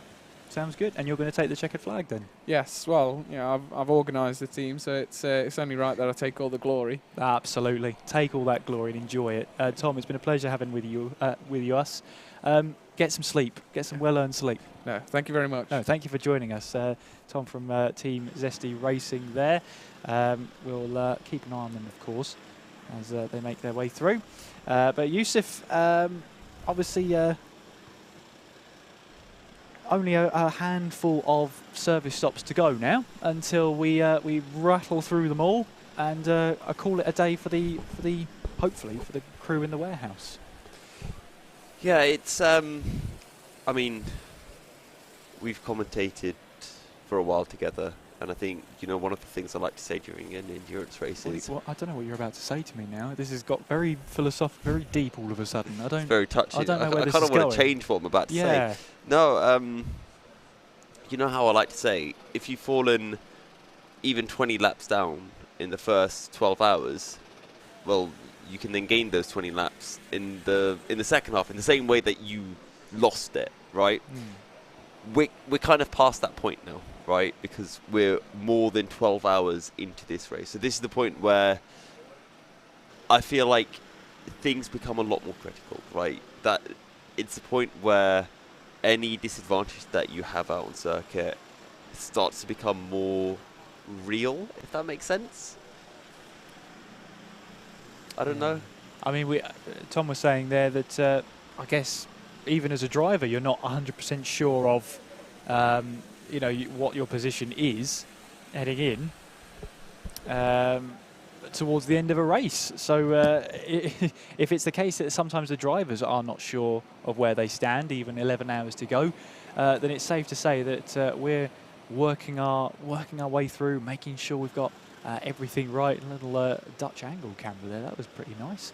But yeah, even the drivers are sort of trying to figure out where they stand, how everything is, working out in their favour, where their strategy leaves them. And yeah, I if it's tough for the drivers to work out where they are, then after the service stops, we'll have to work it out ourselves as well. Yeah, and the service stops obviously add a kind of weird thing to the mix. The main thing, though, is just seeing where you are. Pit stops do come into play. And to be honest, you just kind of do your own thing and just try to focus on the present. You focus on the next 30 minutes and you say, right, we're behind this person. Or when you go into these races, you kind of know where you want to finish. You know if you want to be battling to win the race or if you want to be battling for 5th place. And you're always just looking at that kind of spot on the timings and seeing, okay, how far behind am I? Are we gaining to that position? And then once you get towards the latter stages of the race, past your mechanical pit stops, you start to get a better idea and you think, okay, we know when they're pitting, we know when we're pitting. Now we can start to think about strategies a bit more, start to think more about these battles. Before that point, just put in your laps as quick as you can and don't think too much about the people around you is how I tend to look at it. Easier said than done, though. Yes. Unfortunately. Agreed. Always the way. Adrenico are leading the way, but they are yet to make a service stop, their 10-minute service stop, as they will make their way to the pits when they are called, of course. They are the last team. They were scheduled to have it around 3:30, but we're about 10 minutes behind that schedule at the moment. So roughly about 3:40 is where we're expecting them to be called into the pits. For anyone asking what time it is here in the UK, it's currently 3:26 at the moment. Lovely Dutch angle there. And there is, I think that is Chip, who's ready to get back into the kart. After the service stop, just waiting for the kart to be returned after the service stop is complete. Of course, they can't return the kart until 10 minutes so that everybody gets a fair time out of the kart. But it must be a weird time in a service stop because you've got yourself into that rhythm.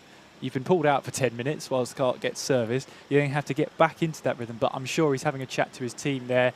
A couple of driving tips as well. Maybe a bit of content for the vlog as well. The edited video, I'm sure, will be out shortly after this race concludes. As drivers, I love the pyjama bottoms. There you go. That's how you can tell we're in an endurance race. You just dress comfortable when you're not in the kart. That is the way to go.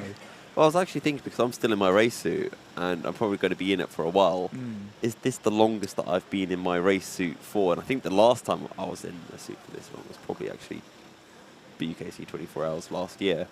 But I'm trying to think if I take my race suit off between my stints or if I just keep it on and just walk around. We do have a battle slowly starting to emerge for P5. The only way is Brentwood, currently ahead of Club 73 Young Guns, the number 2 versus number 1. 4 seconds between them last time round.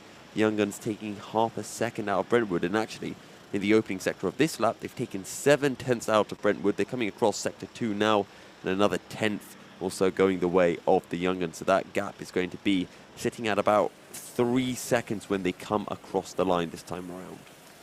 Yeah, that was the 13 kart then running very deep into hairpin 1 there, but just about recovering and getting back underway once again. But we still have Adrenico Racing leading the class.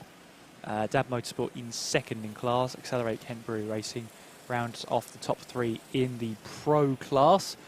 And then in the Clubman class, with Senior Frogs making their service stop, it is TRX Racing leading, Senior Frogs in second, and Team ARD is rounding off the top 3. We have 11 hours, 1 minute and 27 seconds to go, well into the second half of this race now, and we are very much approaching the next hour of the race, which would be hour number 14. So we're whizzing through these hours. Honestly, if we get any further into this race, I'm not going to be able to count how far we are in. Yeah, that took. I don't know if anybody heard at home the cogs whirring up here. If they did hear any cogs whirring, I do apologise. That was me. But Kieran McGinley, a robot confirmed. Well, it's, I wish. Yeah, no, it's. Wish. I wish. Yes, Senior Frogs with their service stop starting to drop down, of course. As there we can see Team Daneros making their way in towards hairpin 2. As we see making our way in towards hairpin 1, I think that was the 18 there, if I've read that right. No, it was the 10. I knew my eyes were playing tricks on me. The Bayford Bandits making their way now in towards hairpin 2. I believe that was Mark Puxty out there as well in the one of the Club 73 outfits. Making their way through in towards...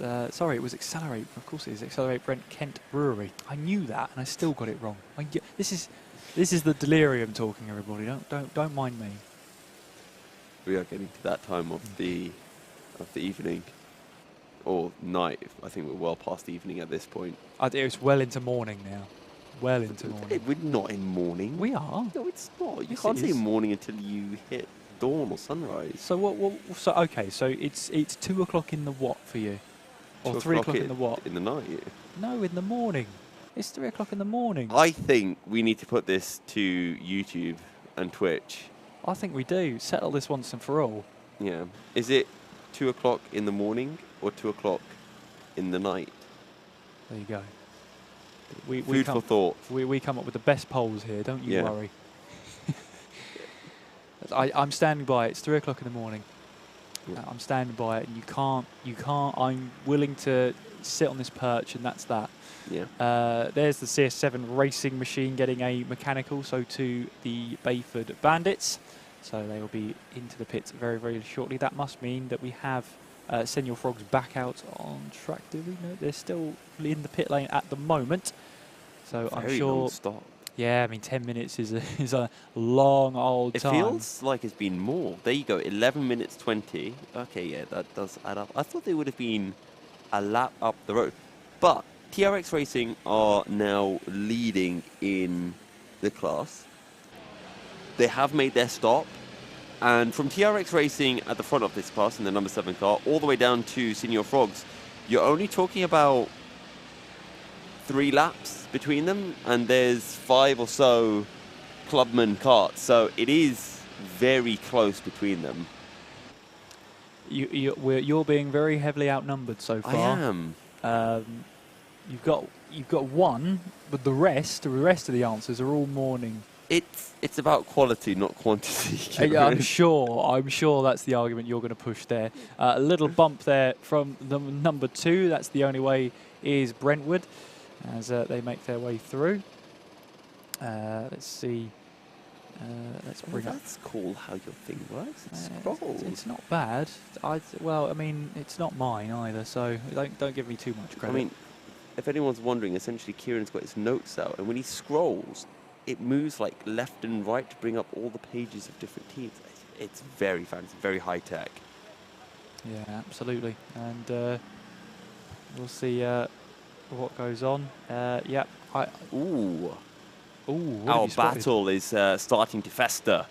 Fester might not be the right word, but it is festering between the number 2 and the number 1. The only way is Brentwood and Club 73, a young gun, separated by less than a second. They're making their way in towards, I think, the Siamese sweep. So let's keep our eyes peeled for those 2 karts. There they are. There goes the number 2, and there goes the number 1. Yeah, absolutely. And that is, yeah, as you say, a battle for position, 5th place overall and in class for the 2 pro outfits, making their way through towards Garda, now making their way up the hill towards Cafe Curve. And we are well now into hour number 14. Welcome, Yusuf, to hour 14. Well, now I've lost count. I can't count this far. I've got a quick thing that I want to add, because I've just thought of it now. When you say you're going to pull an all-nighter, does that mean it ends at midnight? They don't say it's not food for thought. Yeah. Now I'm going to have to never use the phrase all-nighter again. I think while we think about that, we should hand over to Andrew, who has an interview awaiting us. Thank you, Yusuf. Here with the man of the moment, Matt Plum. What a stint we saw earlier in the wet. You've pulled the boys back into this. It was all right. It was all right. Yeah, like I do like the wet. It was raining, and Harry said, "Do you want to do a stint?" And I was sort of thinking, I mean, I've never driven this track before. I drove 10 laps of it this morning in practice, and that's all I've ever done here. So I was like, I mean, yeah, the wet can't be too difficult. Went out and yeah, had a ball, mate. Had a ball. It was lovely. It was great. Lovely 2 hours. Not too much experience around here, but you have driven before, haven't you? Yeah, I've been karting for many years. Started at Daytona Milton Keynes many years ago. Got into doing a bit of owner karting, doing some pro kart stuff. So driven a lot of slicks in the wet. So I do quite like the wet. What's it like to work with the Senior Frogs guys? They're a bit of a different bunch, aren't they? It's brilliant. It's all a good laugh. They're all really good fun. They're all very good drivers as well. Like, they're all very quick. Like when you think of like YouTubers karting, they are very good. But yeah, we're here helping out a little bit. I think I've got 2 more stints. So I think I'm going out at 6:30 again, and then I believe the second to last one. That is the plan at the moment. So we'll see what happens. How did the working relationship with you guys first come about? So I actually met Harry at a karting event, probably about a couple of years back now. And then I sort of jokingly said, ping me a message and we'll give you some like sort of kart intuition and whatnot. And then woke up next day, messaged a question, wrote a short, and I was like, what's going on? I've been watching this guy all my childhood. And then yeah, came down, invited me down to the race last year that the guys did. Sort of met everyone. Great time last year. It was a brilliant weekend. The boys did really well. We got 4th in the end. And then yeah, same again this year. Now we're going for the podium. That's the whole plan. It is something I've thought about. I know they're a little bit cagey about it at the moment. I do think they could go on with this. They could go on to bigger and better things in other kart races. Do you have the same opinion? Yeah, I think so. I'm going to try and see if we can persuade them to get them to do the British 24 with us. Maybe get like an ABC boys. If you're watching now, we'll get a team 2 and we'll fill it with the YouTube boys, ABC team 2. So maybe that's in the future. We'll see. A lot more karts in that one as well, and a bigger circuit. There's a lot more karts in that one, and Teesside's a brilliant circuit. If you've ever been to Teesside, it's probably best circuit in the UK. One of like brilliant event, loads of karts there, great atmosphere.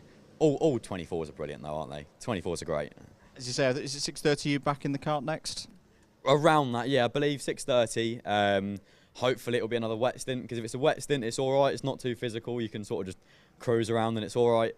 And then maybe another one, sort of like second to last stint. But we will see. We'll see how it goes. We'll see how the boys get on. Very good. Well, cheers, Matt. Thanks for talking to us. And there's a few comments on the street. There's been very lots of support. Yeah. Very popular. Oh, we love to see it. Thank you very much, everyone. Thank you very much. Love to see it. Lots of frogs. Lots of frogs. So many frogs in the chat. Always frogs. Oh, look, it's all me in the chat. That's so cool. That's so cool. I got off my stint. I got like a load of messages out of nowhere from my mates. Oh, you're driving for the Sidemen and everything. I was like, yeah, mate. Cool. Completed it in my life, mate. Done it. Good stuff. We'll see you again later on. Thank you very much. See you later. Cheers, Matt. Kieran, back over to you. Thank you very much, Andrew. And the man of the moment himself in Matt Plum. Great to see, great to hear from him. The wet weather warrior. He's got the nickname now, leaving here. And boy, he did a great stint. He did a great job out there. Yeah, and as he said himself, it was all Matt. Now, we do have a battle finished. Club 73 have, I believe, passed. The only way is Brentwood, so Club 73 Young Guns up into P4. We are still waiting for Adrenico Racing to make their pit stop. Once they do, they're going to be feeding out relatively close to that number 1 and number 2 carts. Yes, we are. We've got the last 2 in their service stop, and then once they're done, Adrenico Racing will be back in there as Senior Frogs getting involved. Chip's still out there, of course. in that little bit of wet. We heard from him before his stint that he wasn't a fan of these conditions, but he was going to give it a good shot anyway. And after their service stop, they find themselves, I believe, 5th in class. Someone who's awoken from the limited slumber, I'm sure. I don't think I ever really went to sleep. No, it's that feeling. I had the same. That's why I said 1 wink instead of 40. Yeah. But welcome back, Andrew. Thank you very much. I think the story that I've missed is I wrote down 28 seconds was the gap between Dab and Accelerate before the pit window. They've both now served it in its 3 laps. Yes. Possibly the best story to leave you with, as we have a black flag for TRX Racing for multiple contacts. Now they are the clubman leaders, so they're going to have to come in and serve a penalty. So everyone in the clubman team just sort of sat forward in their seats slightly in this one. The door is now open for those chasing teams. Still in that stage of the race where it's a bit topsy-turvy because we've got some teams still owing us their well, just one team, isn't it? Yeah, owing just us one team left. Our service window, and that being Adrianico Racing. And that being due at 3:30, well, any time about now, really. Yeah. Dab Motorsport in the pit lane, or is that?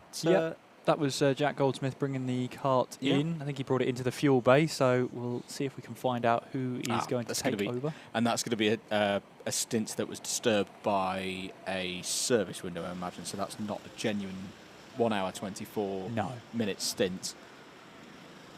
So no reason to be concerned there. The back out again, 1 minute 47 on their pit affected lap time. That's pretty good, because as we know now, the teams are running the fuel tanks longer. Accelerate set the new bar, really, with what was a 2 hour and 25 minute stint a few hours ago. Levi Fowler asking when is sunrise. It is sometime around 5:45, I think. So we've still got at least a couple of hours or there or thereabouts of nighttime running.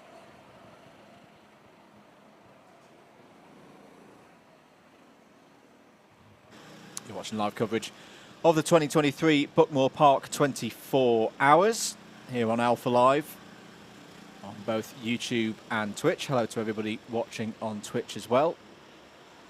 One of the first times I think that Alpha Live have been running an event such as this on Twitch, and big thanks to those supporting us over there on that platform, trying to broaden it out as well and prove that Twitch isn't just for gaming.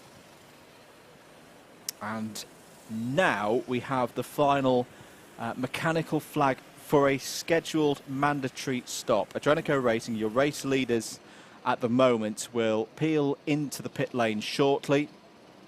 But this is absolutely fine. This is scheduled. They are the last team on our list.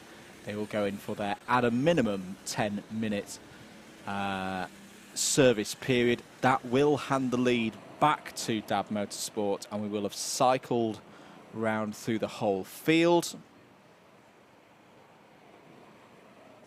And I want to say I've been very impressed, Kieran, with how often in these races you do see a little bit of attrition once you get into the second quarter of the race, the third quarter of the race.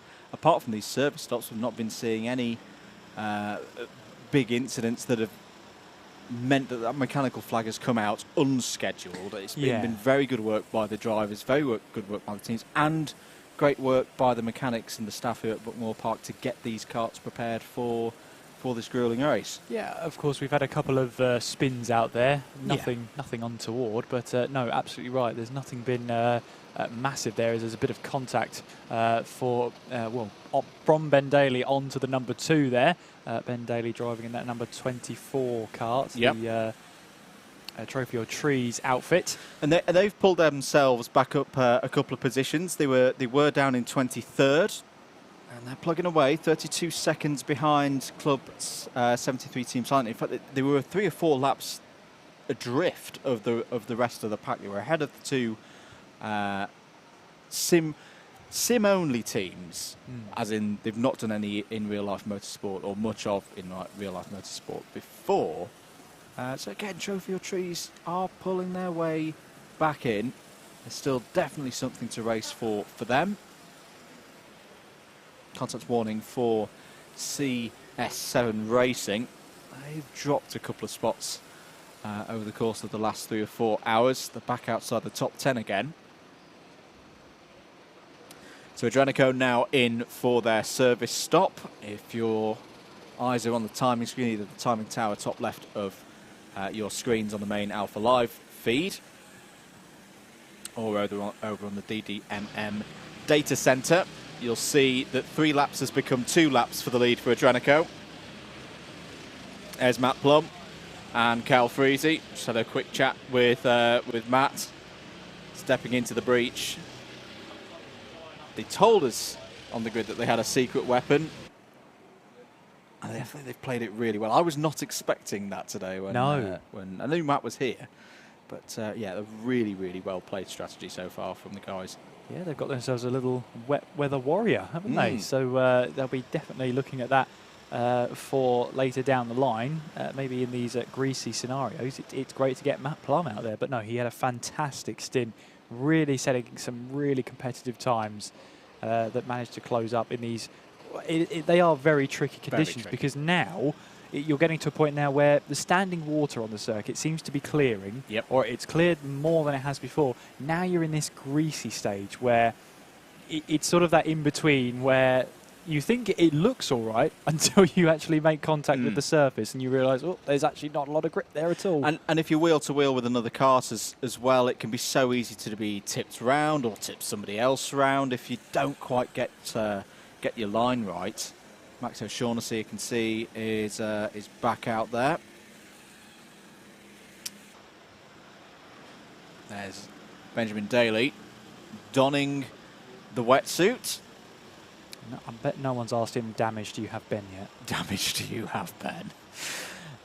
He's absolutely fine at the moment. How's the pace looking for Ben? 107.058. That's good. That's solid pace at the moment. 33 seconds up the road are Club 73 Team Silence. So Tiamat Marduk putting in a good shift here.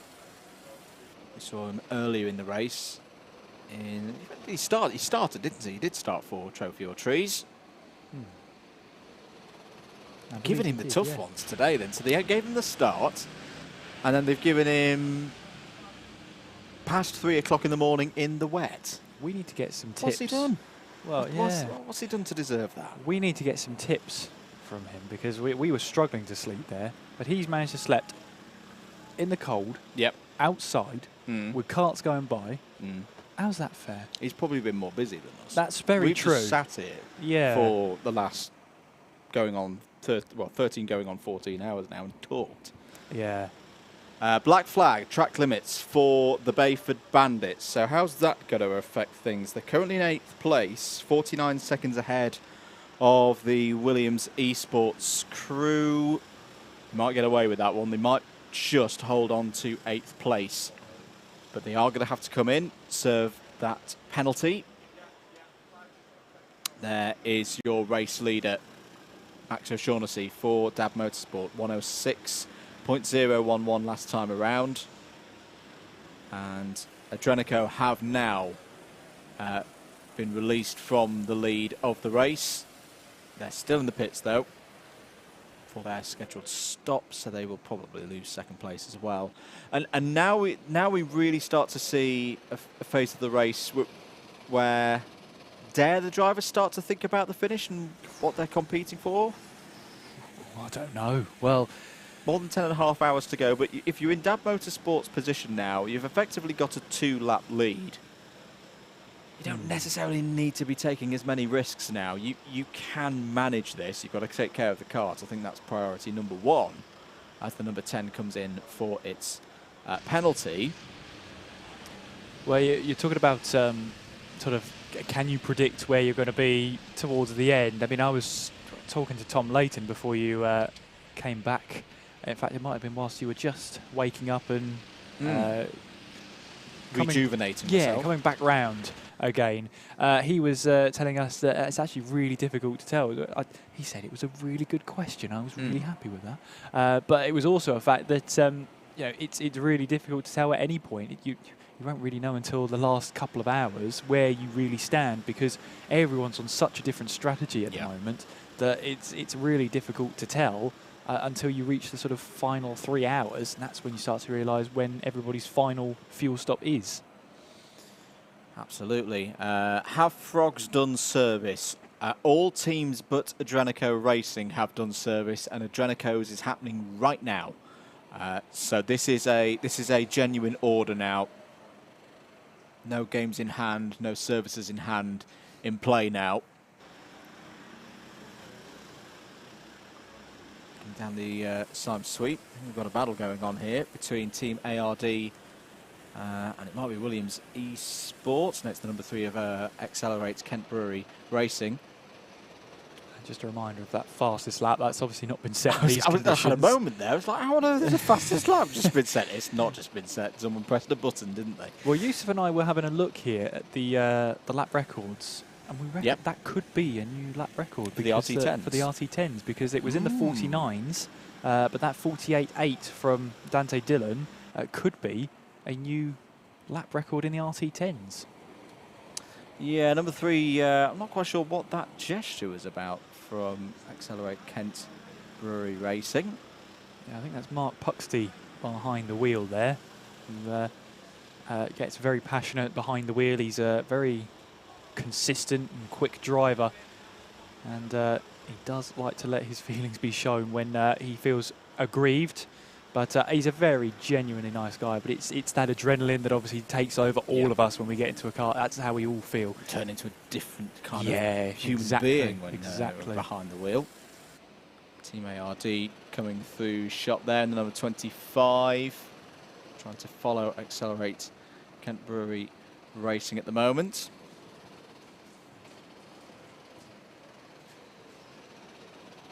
Keep your comments coming in. Thank you for your messages of support. On both here on the Alpha Live main streams on YouTube and Twitch, and the DDMM comms box cam. Hello to Nathan Maximin, one of our drivers in the Club 100 and BUKCR Racing Championship. And if I've got my facts right as well, we talked to Jimmy Broadbent earlier about some of the Team 87 sim racing competitions, with a view of getting more sim racers into karting, into real life motorsport.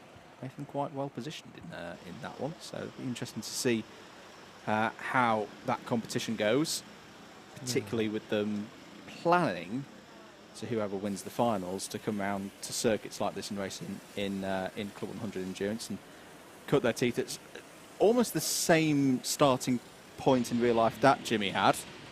There is the number 5 in for... this is good news. So this is Adrenico Racing. They've come back out of their mandatory pit stop, and they're now just serving out the rest of the minimum time.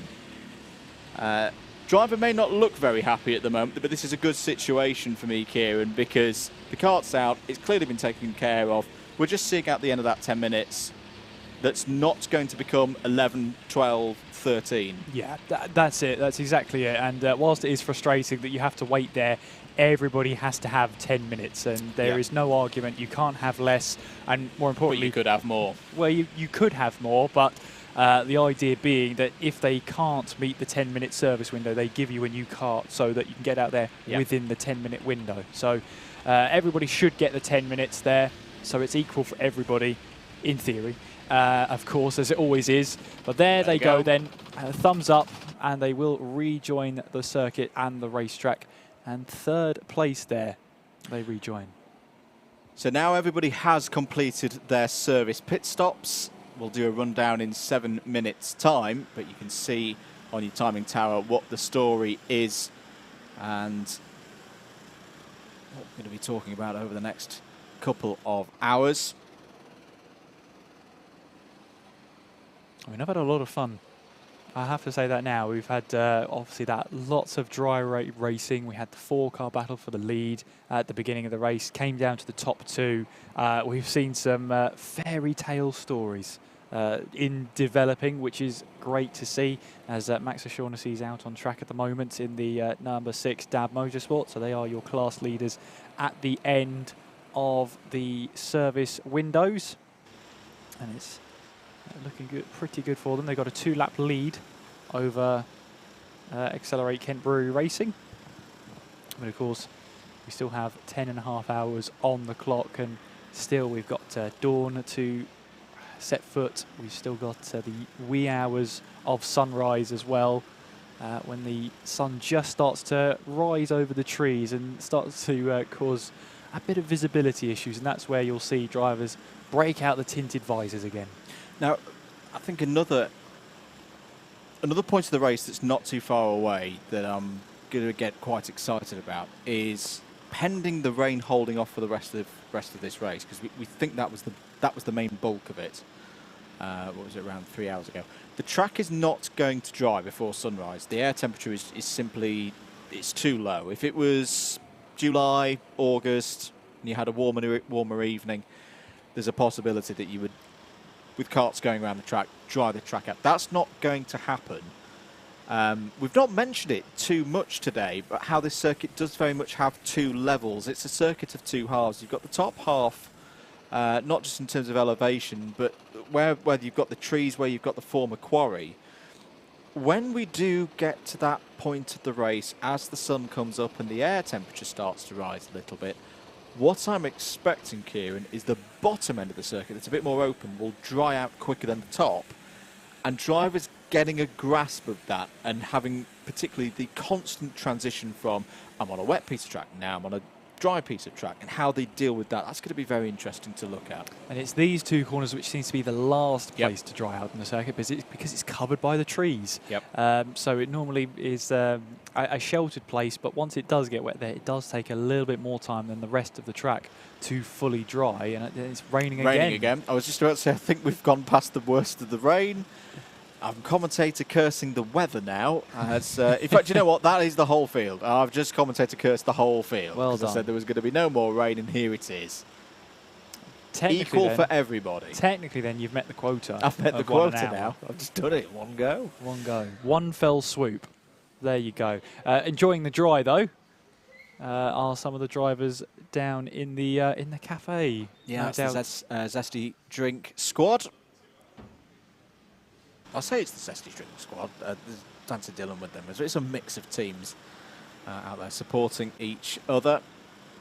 There's the number 10 of the Bayford Bandits over the line again. They did hold on to their 8th place post their penalty, ahead of Team ARD and Williams Esports.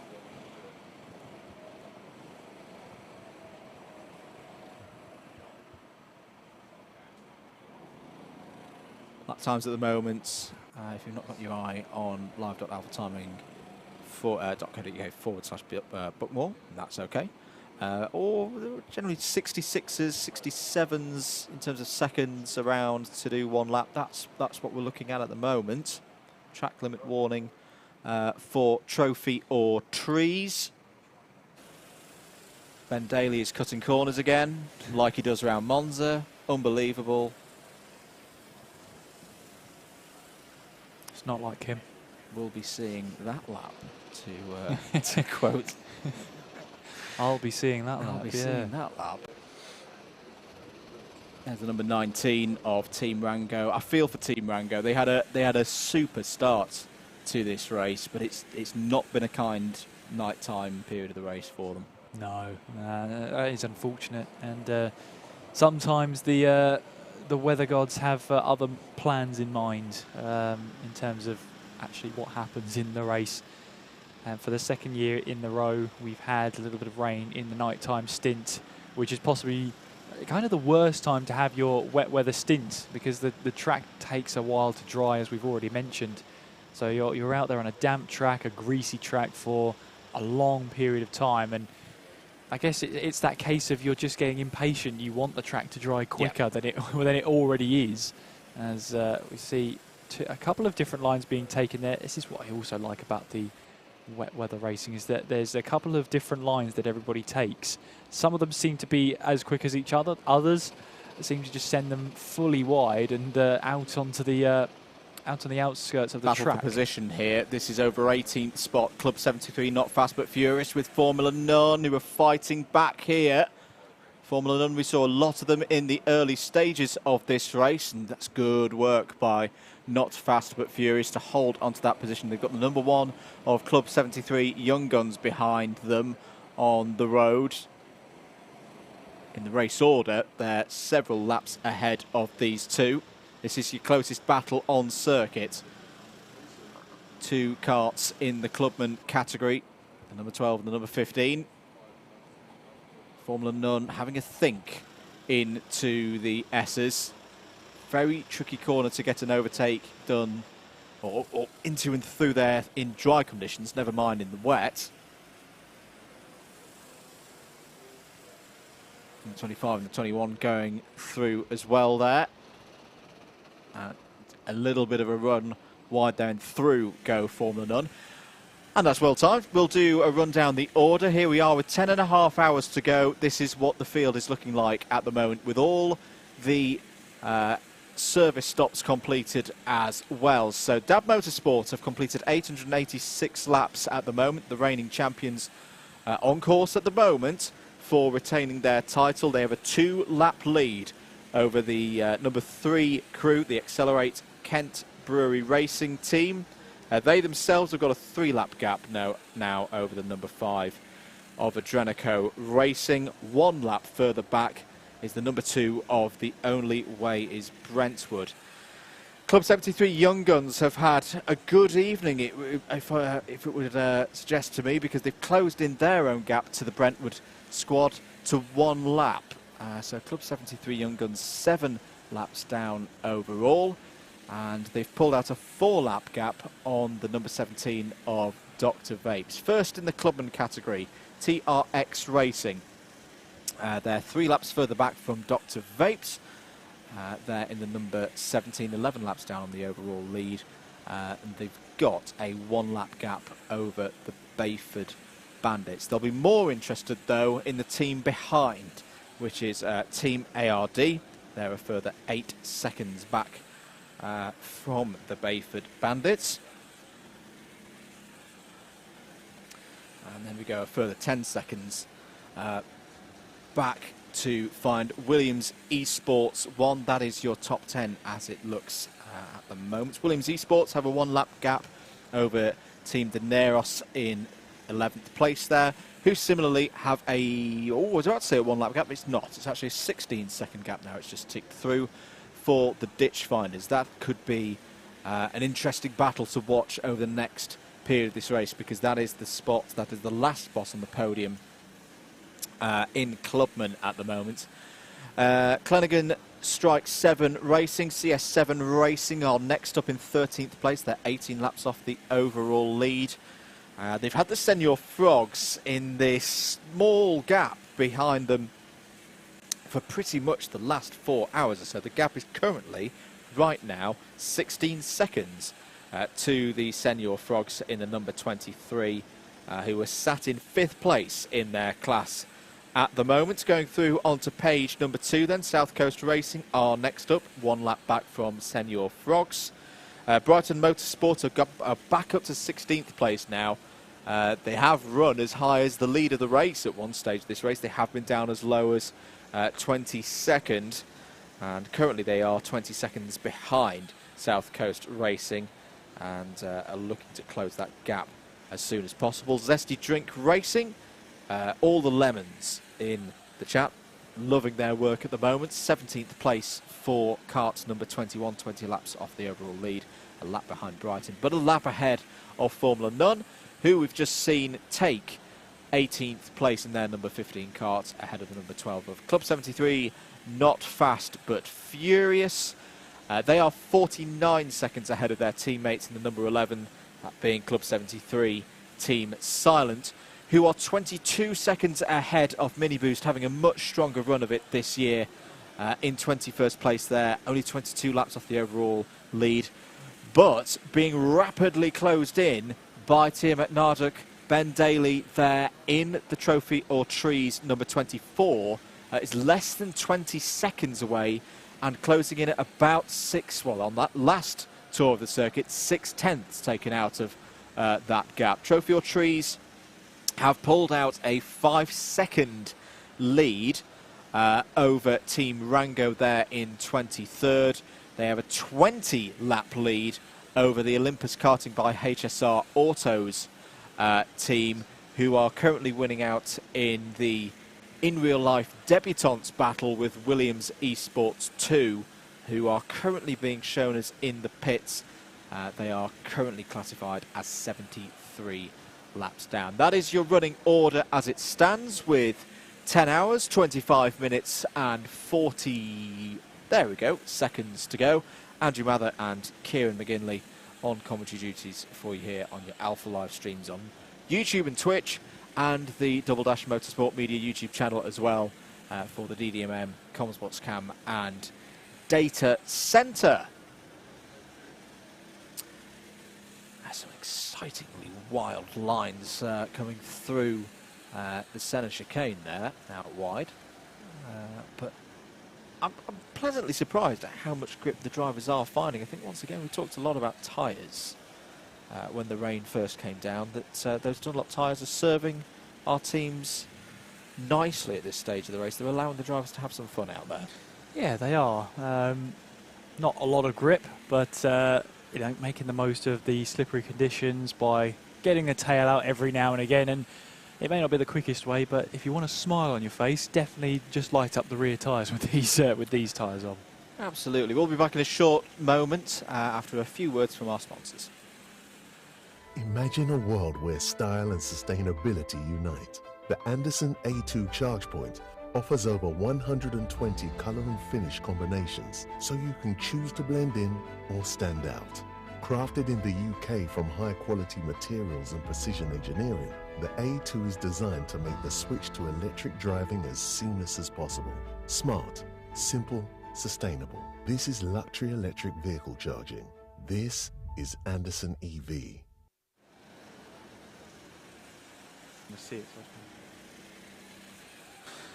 Welcome back to live commentary here at Buckmore Park for the 2023 Buckmore Park 24 Hours. Andrew Mather from Double Dash Motorsport Media and Kieran McGinley on for you for the next 2 and a bit hours. Hello to Alex Mitchell once again from Brighton Motorsport. Great stream, guys. Appreciate the full 24 coverage. And we'll see us for the later stint. I believe he's going to be closing out the race, if I remember correctly, for Brighton Motorsport. And thank you to Alex and everyone who's visited in the first half of the race.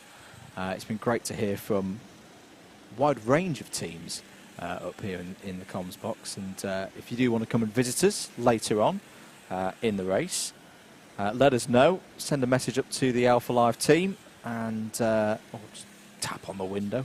So we've got some slots in the second half of the race, definitely, for folks to come and have a chat.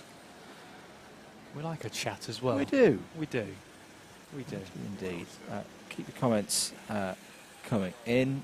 G. Hammer says Ben Daly has found his speed now. Then, yeah, I think he's enjoying these conditions, is Ben. So 21 seconds. Mini Boost actually responding at the moment to the challenge from behind. There is the number 5 of Adrenico Racing. I don't think they'll be too deterred by the situation facing them at the moment. On the podium, 3rd place, 2 laps up the road are Accelerate Kent Brewery Racing. And if you were with us in the very early stage of the race, where we thought the race had got into a predictable rhythm of a front 4 running at the front, and well, that's because that's where they would be, and starting to pull away from the rest of the field, then they all got black flags and it all changed again.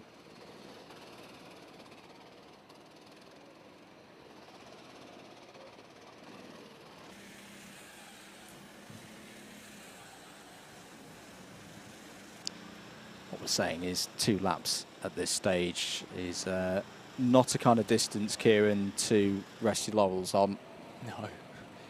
With James next to me, I get to say the phrase because it really annoys him. It's a long way to go. I like the phrase. Do you? I do now. Okay, right. Because an hour ago you weren't a fan of it. No. So it's just chopping and changing at the moment. Right. Okay. Bit like the weather, yeah. All right, fair point. No, but still 10 hours, 21 minutes. A lot can still happen in that time. A lot of weather can still happen in that time. We are expecting more unsettled weather heading into the afternoon tomorrow. So, or is that today? It's technically today now. It's today. We're into Sunday. Yeah, so it's technically today. So we are expecting more unsettled weather. But as we all know, as we've all seen, Buckmore's got its own climate. Not even some weather apps, some unspecified weather apps, can get it 100% right all the time. So it's all a game. It's all a game to find out what the weather's going to be like here. So having a quick look at Senior Frogs. There they are on circuit. The number 23, 19.9 seconds. The gap up to CS7 Racing. Admittance Racing just behind them at the moment. I think it is still Chip out there? It's been out there for at least an hour.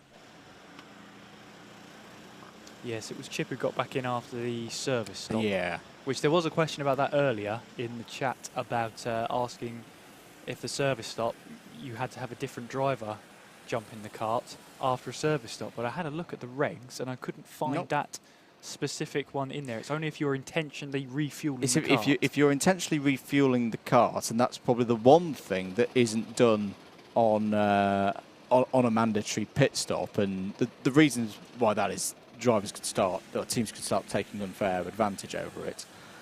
So it's just outruled. You can't refuel when you're coming in for your mechanical service.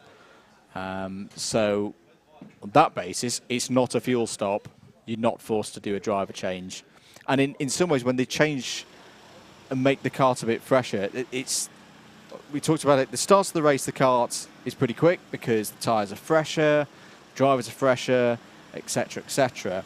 After the service is pretty good as well.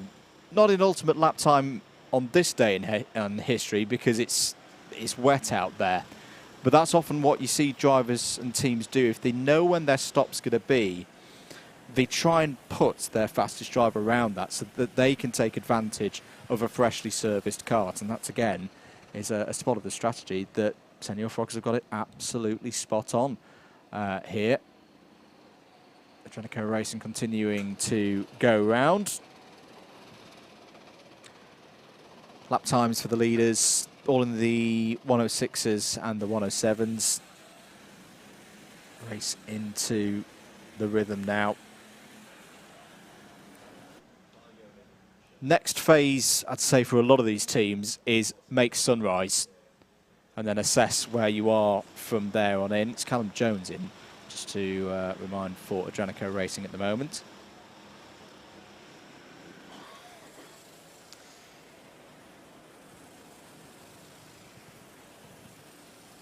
Yeah, after those service stops as well, it's shaken up the order as everyone's trying to get at least 40 winks. The 40 winks is a best case scenario, really, isn't it? It's very difficult to do that. Black flag for the number 8 Williams Esports.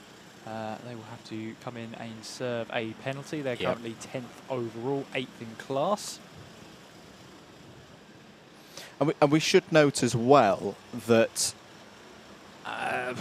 there's no real let-up for track limits and things like that just because it's wet. You've still got to keep it within the confines of the circuit, as Max O'Shaughnessy is doing very nicely there in the lead cart, number 6. See, now I can go into back to hashtag Mather Here Race. we go again. We talked about the MO on his head. He's also got the Union flag on the back of his helmet. So it's those combinations of very distinct things that means I'm trying to win him back here, because I complained on Facebook earlier in the week about helmets that have overuses of Dayglow Yellow and Dayglow Green. And yes, there is a fair amount of it on Max O'Shaughnessy's helmet, but it's when it's used, it's just that. It's when it's not combined with anything else. So don't worry, Max. 8 out of 10 helmet. 8 out of 10? 10 out of 10 driver. That's a 9 out of 10 average then. Nobody's perfect. Nobody's perfect, absolutely. So that black flag for Williams Esports will reduce the advantage that they have over Team Daneros in 11th place, but it won't completely wipe it out, I think. We do need to keep an eye, I think, on the number 16, Ditch Finders, because last time around they took 1.2 seconds out of Team Daneros.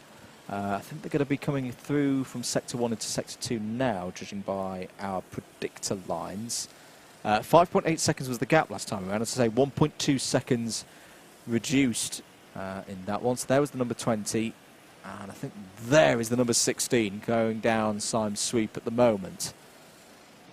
This could be a close battle. Ditch Finders would love to get this position, Kieran, before they come in for the next pit stop. They've been out there for 1 hour and 40 minutes. Yeah, they would love to get that move done and dusted. Meanwhile, Dab Motorsport have completed 900 laps. Hey! There's another milestone to tick off the list, if anyone was keeping count at home. 900 laps passed. It was about just over 1,600 last year was the winning distance, wasn't it? 1655? It was in the 1,600 something. Now, we're not going to hit that this year, folks, no, because we've had a significant amount of running in the wet. 1670. I wasn't far away. Not far off. Not far. Only 22 out.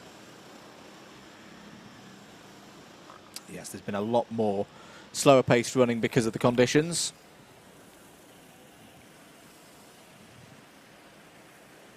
How's that gap looking between number 20 and the number 16? It's down to 4.6 seconds.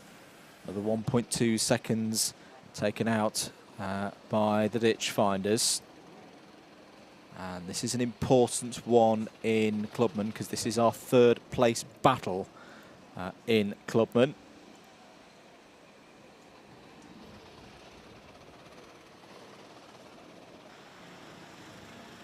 There are the Ditch Finders.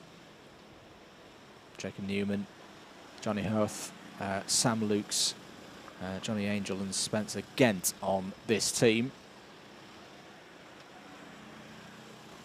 I think it might be Johnny Angel in for them at the moment. If it is, he has done the 24-hour before. Yeah, and obviously that comes as valuable experience, having done an endurance race before. Been there, done that, and I don't know, I wonder how many 24-hour endurances it takes for you to fully grasp the strategies, what you can prepare for. I wonder how many times you have to do that before you can call yourself a seasoned pro at 24-hour races. At least 2. At least 2, yeah. I think you say the first one is the one where you go, what on earth is going on here? Yeah. The second one is we still did better, but what on earth went wrong there? Yeah. Why can they improve? By the third one, you sort of get a better understanding. Yeah, it's a good. I think you're right. I agree with you there. At least 2 to get under your belt before you can call yourself some seasoned pros. Team Daneros responding, also into the 107s now, but Ditch Finders going quicker and quicker all the time. 2.9 seconds is now the gap. If you're enjoying the stream, do let people know that the stream is on here today. Feel free to share on Facebook and Instagram stories or any other social media platform of your choice. Accelerate Kent Brewery Racing, cutting through the traffic there. Second place for them at the moment. Just got to be patient, I think, at this stage of the race. They've got a similar pace to Dab Motorsport up ahead. They know the gap is 2 laps. They just need to keep going at this one. Yeah, and it's as we've heard from drivers, it's a mixed reaction of if you're on your own out there and trying to keep your cool, trying to Keep those lap times churning. Yes, it can be lonely, but especially at this point in the morning where you start to get to sort of 2 o'clock and 3 o'clock in the morning, but now from here on in, the 4 o'clock in the morning, and you realise, oh, there's a 4 o'clock in the morning. Yeah. Oh, no. It exists and it looks like this. Yes, yes. And you notice that some of the team, if not a majority of it, has turned in or gone as long as they can. The true night owls will be absolutely loving this. But if you've been preparing all day for the race, and you've been like a team manager, as we were meeting with Cal Freezy, having a chat to him earlier on. He's been here since 9 o'clock in the morning yesterday, so he's almost been here for his own 24 hours. So he's not far away from that. We've just it confirmed from our production team that sunrise is 5:25. It's just over an hour away. Ditch Finders 1.8 seconds behind now. They've just taken 8/10 out. In fact, make it 0.7 over the line there, going through sector number 1 now.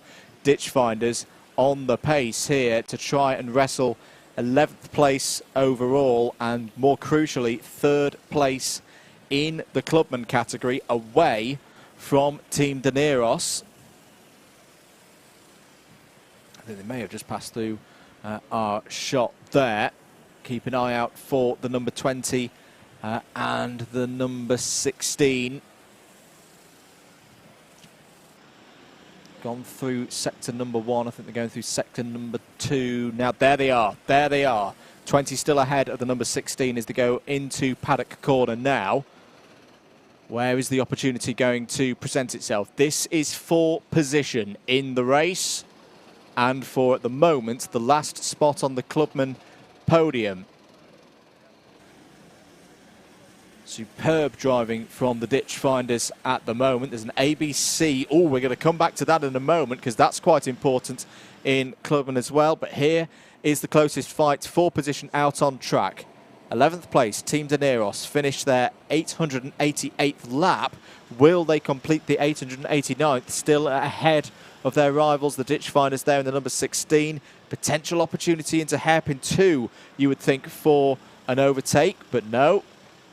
Ditch Finders just choosing to stay behind, but cutting to the inside, trying to get the drag out of the corner. Brilliant driving. Just use the curb to get a bit of traction up alongside, and through go the Ditch Finders into 11th place. But there's more drama, Kieran, in the clubman class, because our second place team, last year's winners, Team ARD, have a penalty for a takeout. They've had some contact with another cart out there. They're going to have to visit the pits for an unscheduled stop.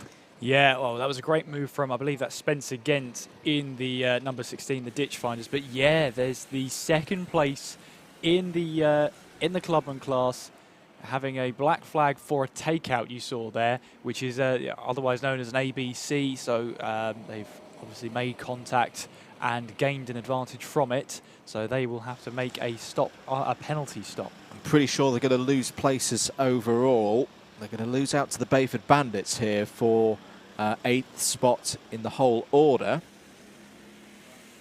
They may lose out to Williams Esports as well, who are going to be closing in. Contact warning for Senior Frogs. Just a warning, not a penalty. Yeah, we've got an hour and 7 minutes before that slate is wiped clean for another time, of course. The race director said in the briefing that every 3 hours the warning sheet gets thrown out and everybody starts on a clean slate once again. But of course your first warning and second warning are displayed with the black and white warning flag. Your third warning is the penalty. Team ARD are in. You might just have been able to peer through the bushes and through the barriers to see them there. There through go the Bayford Bandits into 8th place. The Williams Esports 1 team were 54 seconds behind Team ARD at the last check, so probably about 35 seconds of that lead is going to disappear in a moment's time. They've just got to brush that one off, I think, Team ARD. They've still got second place in class. They've just got to go, right, OK, back to circulating. Get back into a rhythm. Don't start throwing it at the scenery to try and make up that time, because, as I say, that number 16 car, the Ditch Find, is third place in class now. They are going along quite nicely. You don't want to fall if your team ARD into their clutches. Yeah, it's one of those where you'll be kicking yourself. You'll be saying all sorts to the crew down there who are in the pit lane, saying it wasn't me, but the fact of the matter is, if you just hold up your hands, even if you think you're in the right, just hold up your hands and say, okay, that's fine. They're normally okay about it. It's not the crew down there that have brought you in, of course. We've mentioned earlier. It's race control that have given you the black flag. So there's no point trying to plead your case to the pit crew down there, because they're not the one that made the call. They're just making sure that the pit lane runs smoothly, which it looks like it has all this time, it's been a great job by all involved here. Kenneth Goldbranson at the wheel for Williams Esports, one at the moment. Very accomplished driver is Kenneth. Raced internationally for KSM back in the day at a European Championship level in KF3 and KF2. For those of you who may not be aware of that, that was Michael Schumacher's karting team back in the day. He was Norwegian champion in the junior categories when he was 12 years of age back in 2009. Raced in Germany's German Formula 4 as well, and now is a professional sim racer for Williams Esports and has led this team very nicely indeed. It's not the first time that we've seen Ken out there on circuit, looking very quick. There is Chippo. Chippo Crimes on the move, kicking the back end of the kart out there. He's lapping quicker than karts around him now. It's taken him a little bit of time to get into a rhythm, but he is lapping quicker than karts around him now. 107.4 was the last lap, so he's taken 1.2 seconds out of CS7 Racing. Now, that's not for a class position, but still 17 seconds behind that CS Racing car. They've been talking about morale a lot in this race, and admitted that the morale was a little bit low. Sorry, Andrew. There's a black flag gone out there for track limits to Trophy or Trees. If Ben Daly's behind the wheel, has been cutting the corners. That's so off-brand for Ben Daly, honestly. And they heard us earlier when they said, "I'll be seeing that lap." Yep, race control have been looking at it and gone, right, cover the pits here. Tim at Marduk. Marmaduke penalty. Yeah.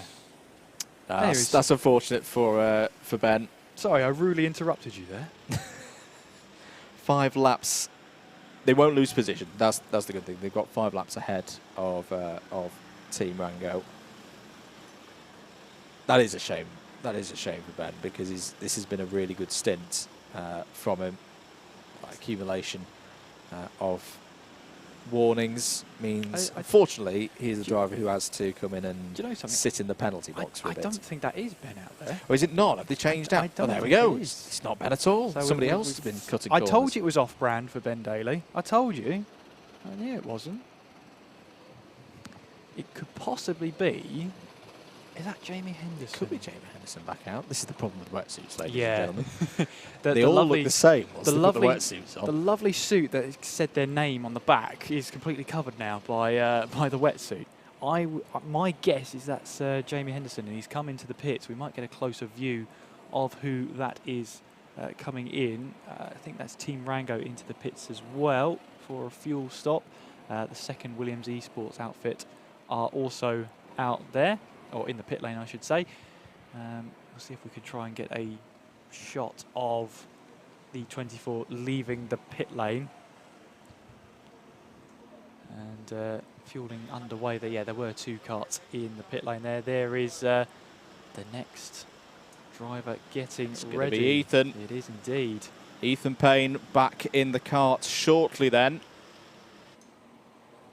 That steely look in his eyes that we talked about earlier. No fear. Had some experience of changeable conditions, shall we say, earlier on in the race.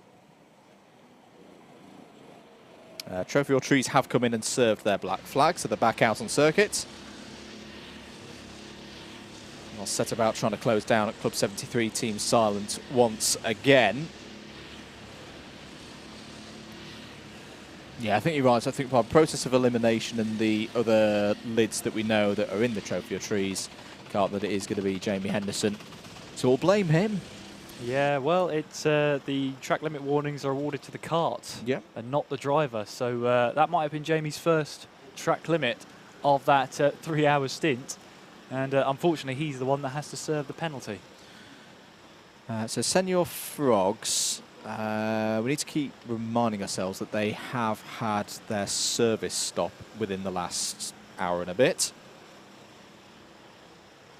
So I think, am I right in saying that that Josh, that Chippo's been out there for 2 hours? Yeah, he has. He's been either side of the service stop, so yeah, expecting him to be out there for the 2 hours, and that's exactly what he's done. Team Neros have just had a slow lap time.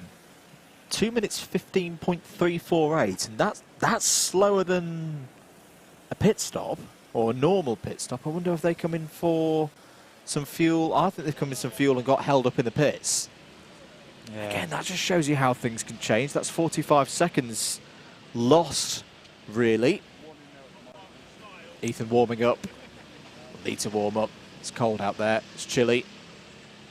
He's become a father in the last 12 months. Has family at home supporting and cheering him on. Ready to get back into the action is Bazinga. Once again, they're in a good spot here, Senior Frogs. 14th place in the top 5. They need what? Again, didn't finish a point earlier. They need to keep telling themselves with the morale. They are in a better position at this stage of the race than they were last year. Yes. And they came so close to that podium. They've just got to keep pushing, keep to their game plan, and they've got a good game plan. They've been playing this race a lot with a calmer set of heads, I think, than last year because of that experience that they gained 12 months ago. Yes, it's not been perfect for them.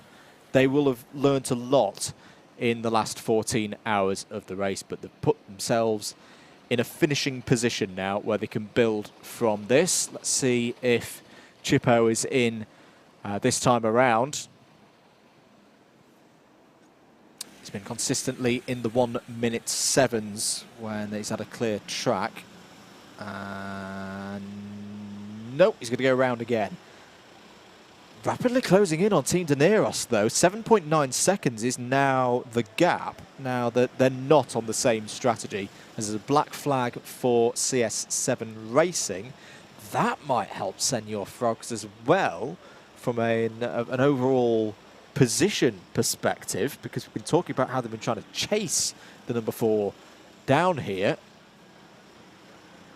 Got Accelerate, Kent Brewery Racing just behind them at the moment. The kart in second place and Williams Esports 1. I think the rain has started falling a little bit heavier again as well. It has, yeah. Yes, it has. As we say, it's always a little bit unpredictable, but that greasy track might just get a little bit wetter again. As there go XLR Kent Brewery Racing.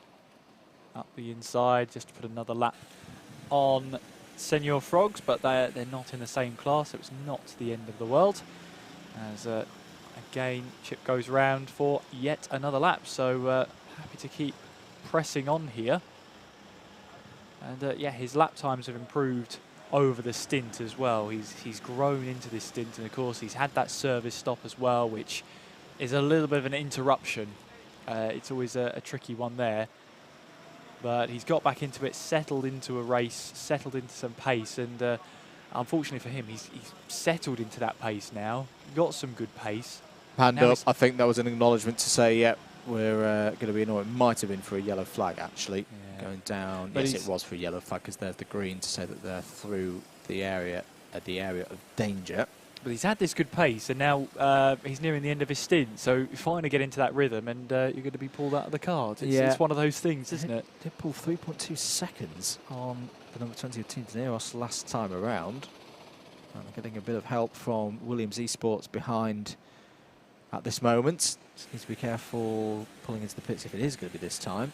They've got a car right up behind. No, they're going to keep going around.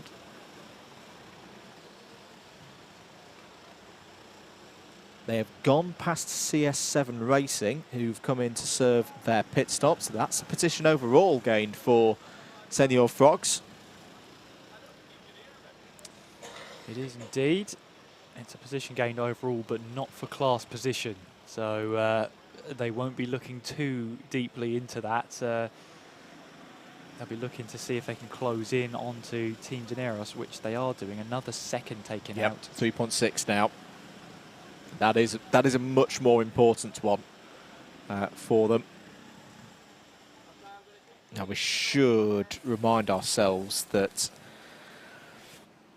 they're effectively a pit stop behind, really being in the battle for third place at the moment, because the Neros have pitted in the last 5 minutes. The Ditch Finders a further 30 seconds up the road. They've pitted recently, but they're in that range again. And if they can have another couple of good stints and pull that, you know, what was it, about 45 seconds you lose when you come into the pits. And here comes Chippo into the pit lane. They've got all the rights to be excited at the moment. Track limit warning for the number 21, Zesty Drink Racing. Out hops Chippo Crimes, Josh Larkin, very good stuff.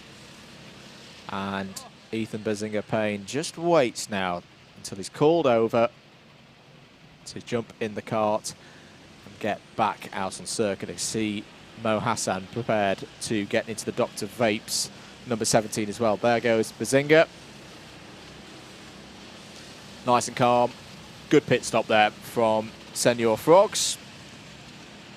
They re-emerge, and 1 minute and 49 was the pit-affected lap time. Oh, no, as Bazinga spins on the first corner. Oh, so easily done. Has got himself back on circuit. Dust yourself off, Ethan. And everything will be okay. Pushing a little bit too hard. Ah, here we go. That's a takeout. Black flag for the number 7 TRX Racing. So that's the clubman leaders. That is the clubman leader. That's the second black flag in an hour, isn't it, for TRX Racing? If I'm not mistaken. The other one was for Team ARD. But it's the second one for one of our real front runners in clubman. Again, everybody just leaning forward in their seats now. Whoever's the leader in their clubman. It just seems the black flag's inevitable at that point. I've just realised I've been doing the field a bit of misjustice here by saying, oh, that's not a very good pit stop lap. I'm not considering, of course, that the general lap times are slower at the moment. So the delta between a normal lap and a pit stop lap, it was still looking pretty good there. For Senior Frogs, so they were that 45 seconds that we were talking about with the pit stop. Didn't lose too much time as well with the spin, probably 6 or 7 seconds. So where they are now, 36 seconds behind CS7 Racing, and in a second's time we'll also be able to calculate the gap up to the Neros. I think you're looking at about a minute, folks. Or just under that. 55 seconds is the gap between Senior Frogs and Team the Neros. So yes, 45 seconds for a pit stop and a little bit more. That's what we've been talking about. That's the task at hand for Bazinga now. Andrew, into hour number 15. Yes. Of the Buckmore 24 Hour. We're not quite getting the final countdown out yet, but not quite yet. We're on our way. Yeah, but it's we're into the sort of single-figure hours to go now. 9 hours and 52. In the next hour we will see some sunlight. We will, yes. We'll see dawn and we'll wave to her. But we'll also see the dawn and sunrise. And hopefully we'll see a little bit of better weather conditions to try and dry out the circuit somewhat. It's been very damp and miserable throughout the night stint on track. But for those who are the designated wet weather drivers, they'd have been loving this. They'd have loved every time the clouds show up for a little bit more of a shower, which it's still doing now, as I see the little specks of rain on the camera. So TRX have been in and served their penalty. Just looking through as well. Team ARD have just taken a position on circuit. Bayford Bandits had a small problem last time around, a 1 minute 9.077, and they've fallen behind the number 25 into 9th place now. So that's Team ARD up to 8th. Sorry. Contact warning for Dr. Vapes, running in 6th spot at the moment. Question for us in the box: what's the fastest lap of today versus what's the most recent fastest lap? Well, the fastest lap was in the opening couple of hours of the race. It was Adrenica Racing, 48.844. Fastest times at the moment, we've seen some 105s, maybe even into 104s, but if you wanted to know what the fastest lap of anyone right out there now, it's probably a bit of a boring answer. Your race leaders, Dad Motorsport on a 1 minute 6.543 seconds as the rain flows in again, not to the driver's liking, because you can see the small rooster tails coming off the back of the karts now. All that sweeping the water away that the field has done for the last couple of hours, all redundant, all for nothing, away. because now the rain has come back in and the circuit is a soggy mess once more. Yep, all washed away, unfortunately. But that's sometimes the beauty of motorsport. Weather does have a hand to play, as Mother Nature does decide what the rain's going to do. And decided today it's going to have some fun with the weather.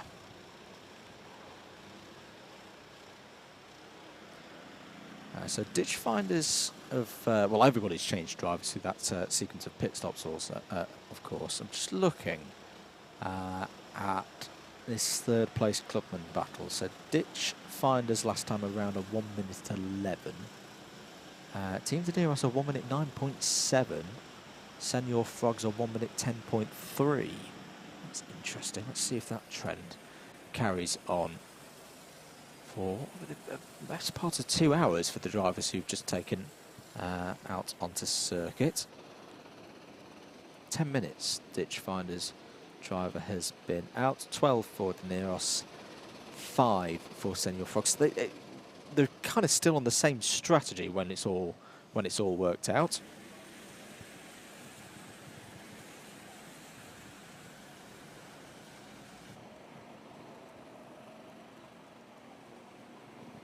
You're watching live coverage of the 2023 Buckmore Park 24 Hours. Andrew Mather from Double Dash Motorsport Media and Kieran McGinley on for you at the moment. Contact warning for, it's off there. Who was that off at hairpin number 1? It was the number 20 of Team Dineros. So a bit of a spin whilst pushing hard to try and catch up to the ditch finders again. That is not good news for the number 20. And they probably lost, what would you say, Kieran? Off at hairpin 1. Probably nearly 10 seconds, yeah, I would have said. I was going to say about 10 seconds as well. Contact warning for Olympus Karting by HSR Autos.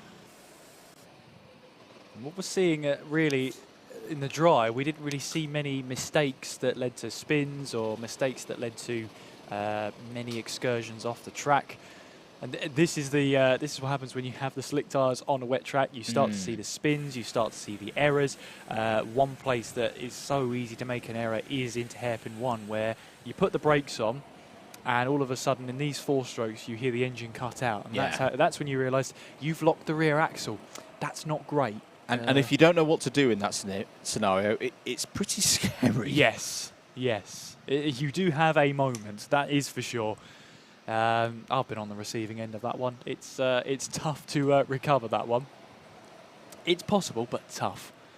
And you've just come from a flying right-hander, turn 1 and turn 2, and you go into the heaviest braking zone in towards hairpin 1. As we watch on here, the number 24 Trophy or Trees. I believe that's Sanderson behind the wheel.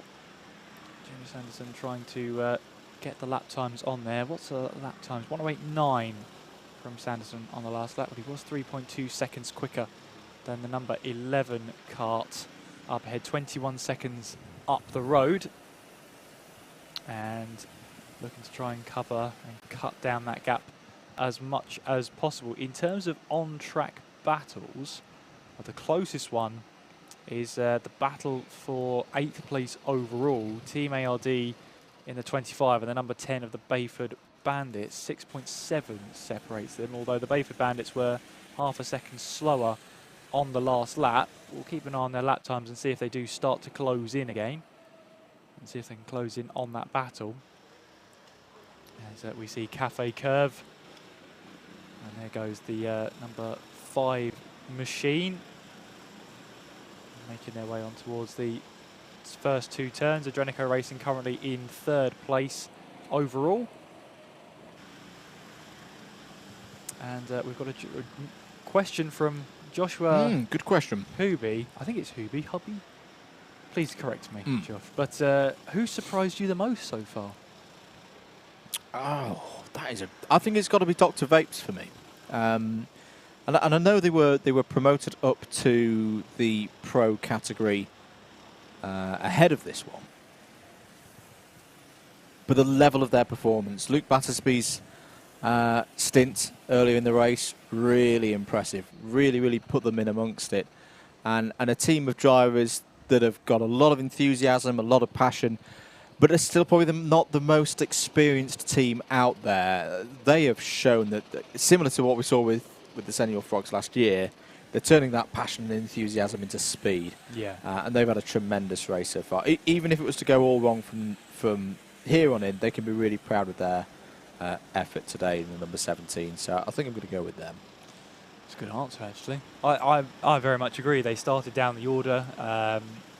They got that promotion before the race into the pro class, so had all those eyes watching them. And yeah, they've done a fantastic job. And the job that Luke Battersby did to get them up the order as well. He had that fantastic stint in the dry to really get that kart climb up the order.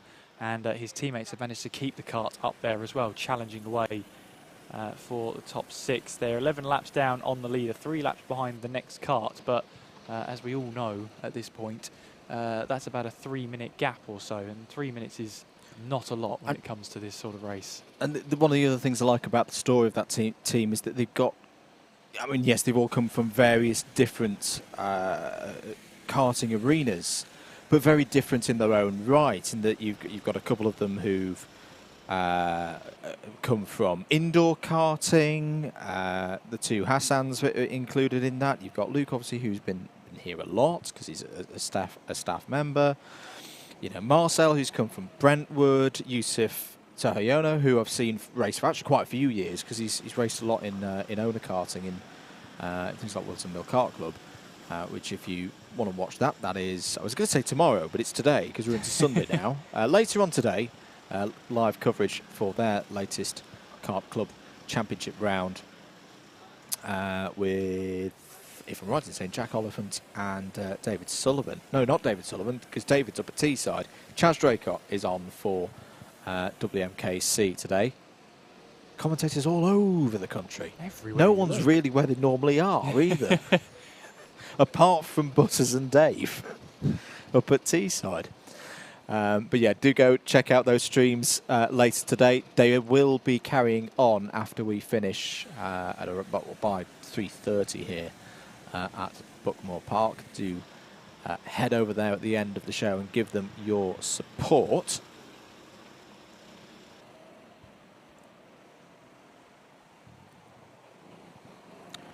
Two laps still the lead for Dab Motorsport then. There's Bazinga out on track. I did think he had a spin a couple of laps ago. I hope his confidence hasn't been knocked by some of the difficulties out there. Got to persevere at this stage in these tough conditions. 14.8 last time around, the number 24 of Trophy or Trees just behind. Some good lap times being put in actually by the Trophy or Trees. In fact, let's keep an eye on the number 24 because they are rapidly closing in. If we're right in saying that it's Jamie Henderson driving for them at the moment, 9.6 seconds up to Club 73 Team Silent, 3.5 seconds quicker on the last lap. 1:11.9 for Team Silent over the line there. Here come Trophy or Trees. It's another 3.5 seconds. Super work being put in by Jamie Henderson, we think. Do correct us, guys, if you can hear us and we're wrong. Henderson looking down the inside, keeping it under control. The pace last time around for Ethan. That's more like it. 1:08.797. Sometimes you've just got to take the rough with the smooth. I think he did have a spin, which was the result of that 1:14, but he's now in a pack of faster drivers. He can learn from them. He can see where they're taking the lines, where they're finding the grip, and then copy them. And he's doing it really, really well. Yeah, really, really well. And yeah, he's put that a little bit of first spin behind him. Got the knuckle down, head down, and getting some good consistent times on the board, which is really what you want at this stage. You need that consistency in these tricky, slippery conditions.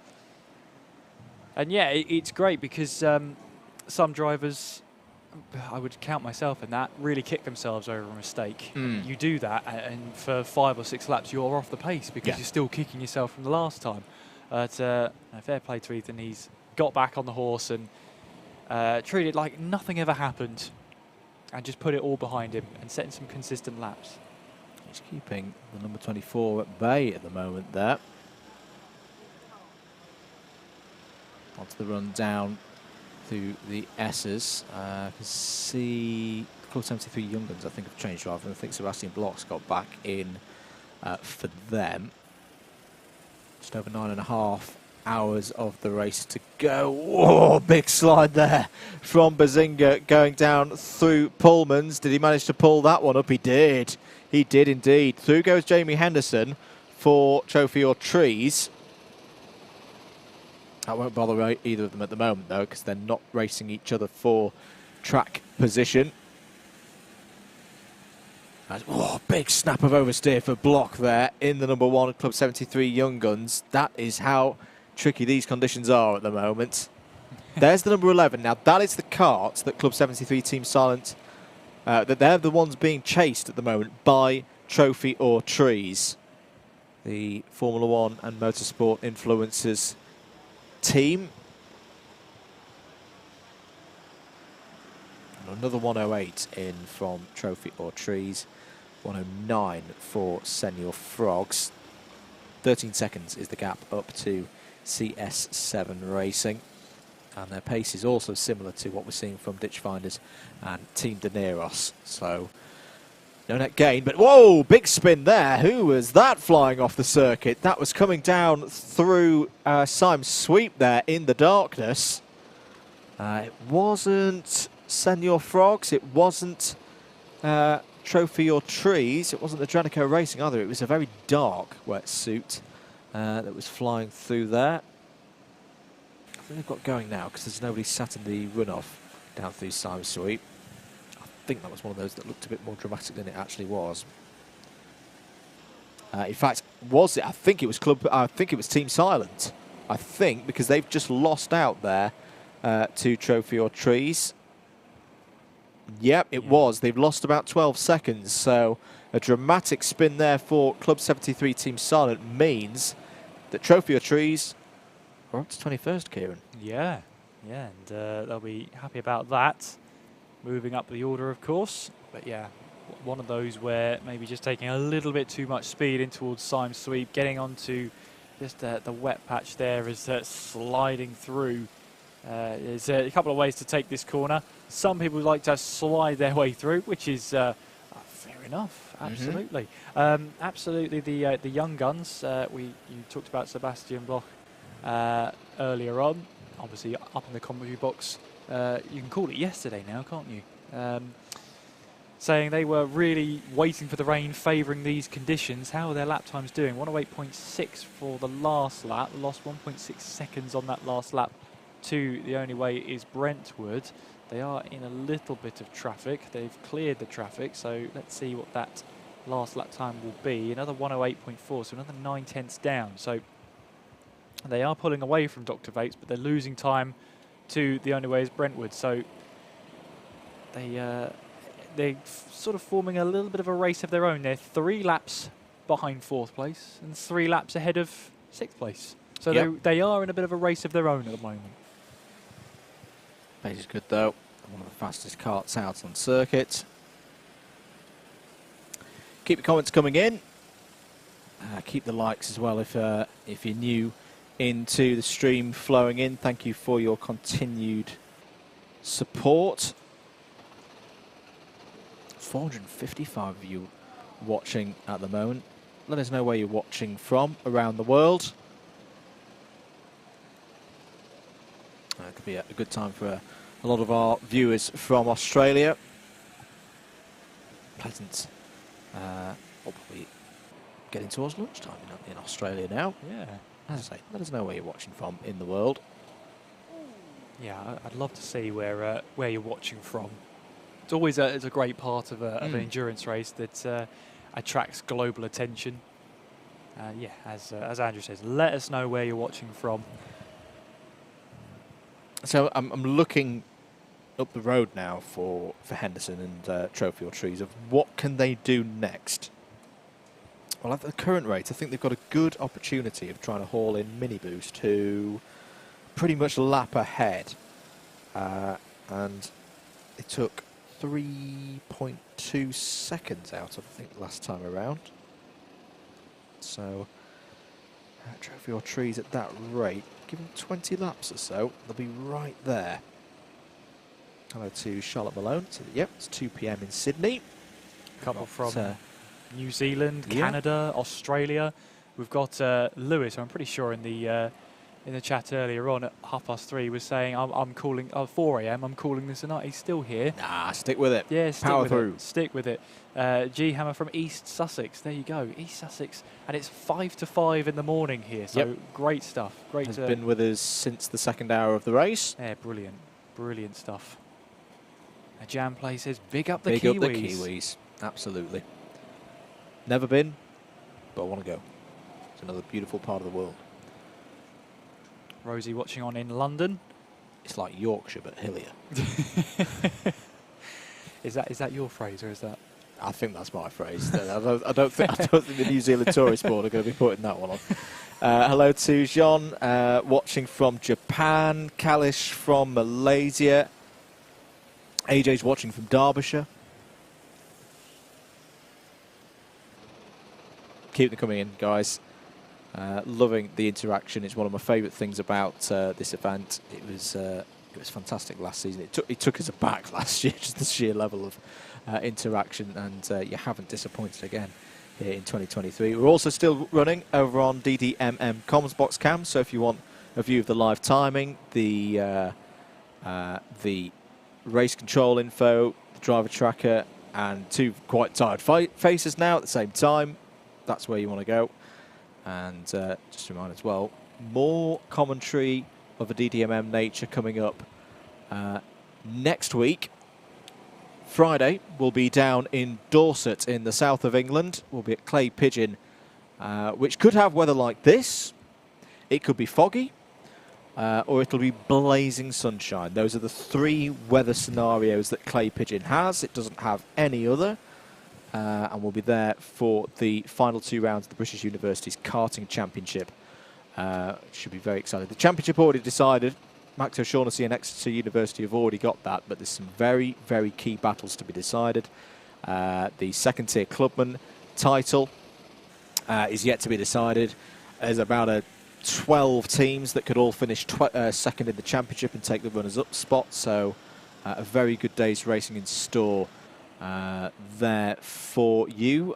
Saturday we're not on comms, but do keep an eye on the Super 1 Series Facebook page because we'll be having some interviews with our winners. We always do interviews with the winners on the Saturday. For the Saturday round, we'll be whizzing up, or at least trying to. The M6 may stop us like it did last year, but we've got to go from the south of the country all the way up past Bristol, M5, up to Birmingham, M6, and eventually we'll get up to Lake District and be in Rowra for the Saturday on setup day ahead of the full stream of round 4 of Super 1 next Sunday. It's raining again. It's raining again. It's raining again. It's raining carts. No, it's not. That Hallelujah. It's raining carts. Amen. Well, 9.5 hours left of the race to go, and we're quickly approaching another top of the hour. They're flying by. They are flying by indeed. Let's go through it. Let's do this one a little bit early. Let's have a look at how the standings look at the bottom of the race hour, approaching 5 a.m. here in England.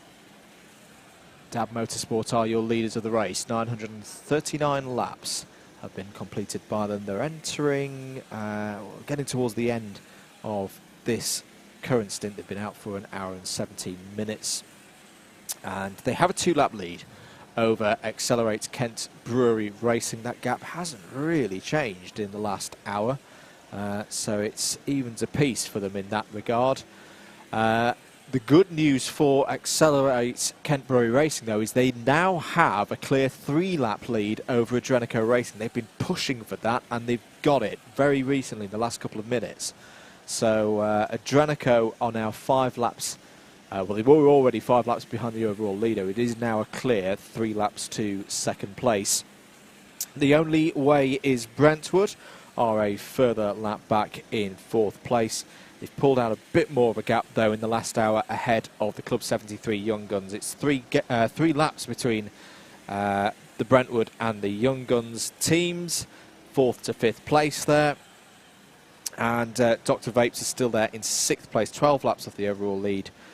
In a bit of no man's land because they've got 3 laps up to the Young Guns, but they have also got 3 laps over the leader in Clubman, TRX Racing. But that lead has been trimmed due to a black flag in the last hour.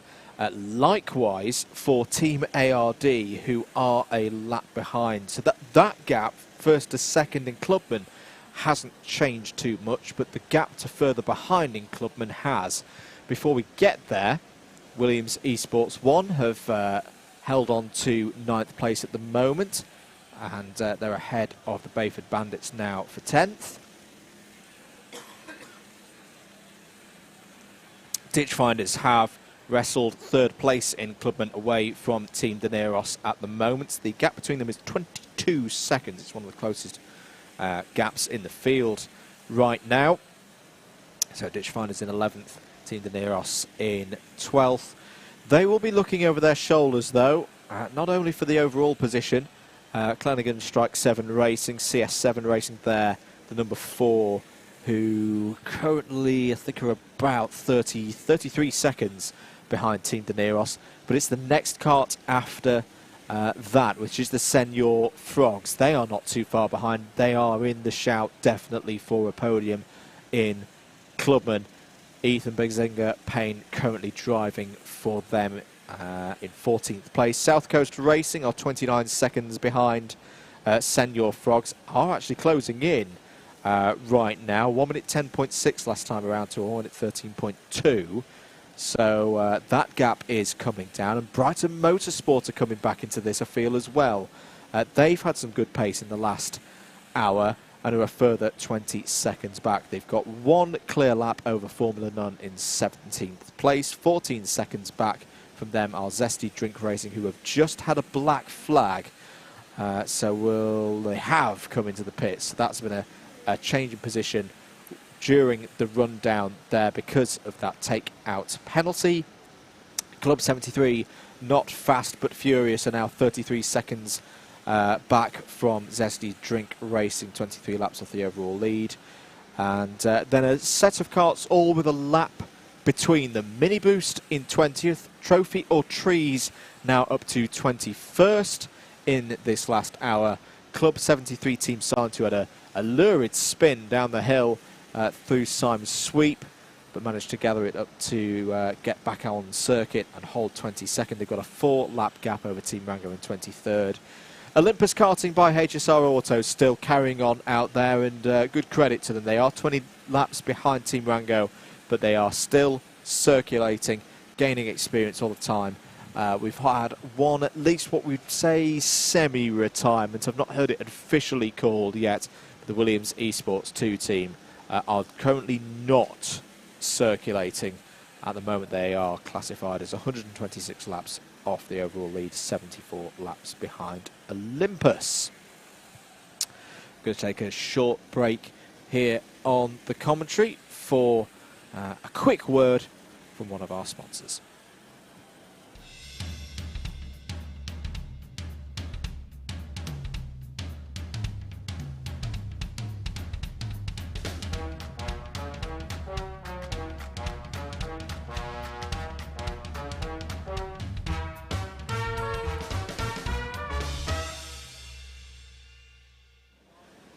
Thank you very much to Dream Duffel for their support of the 2023 Buckmore Park 24 Hours.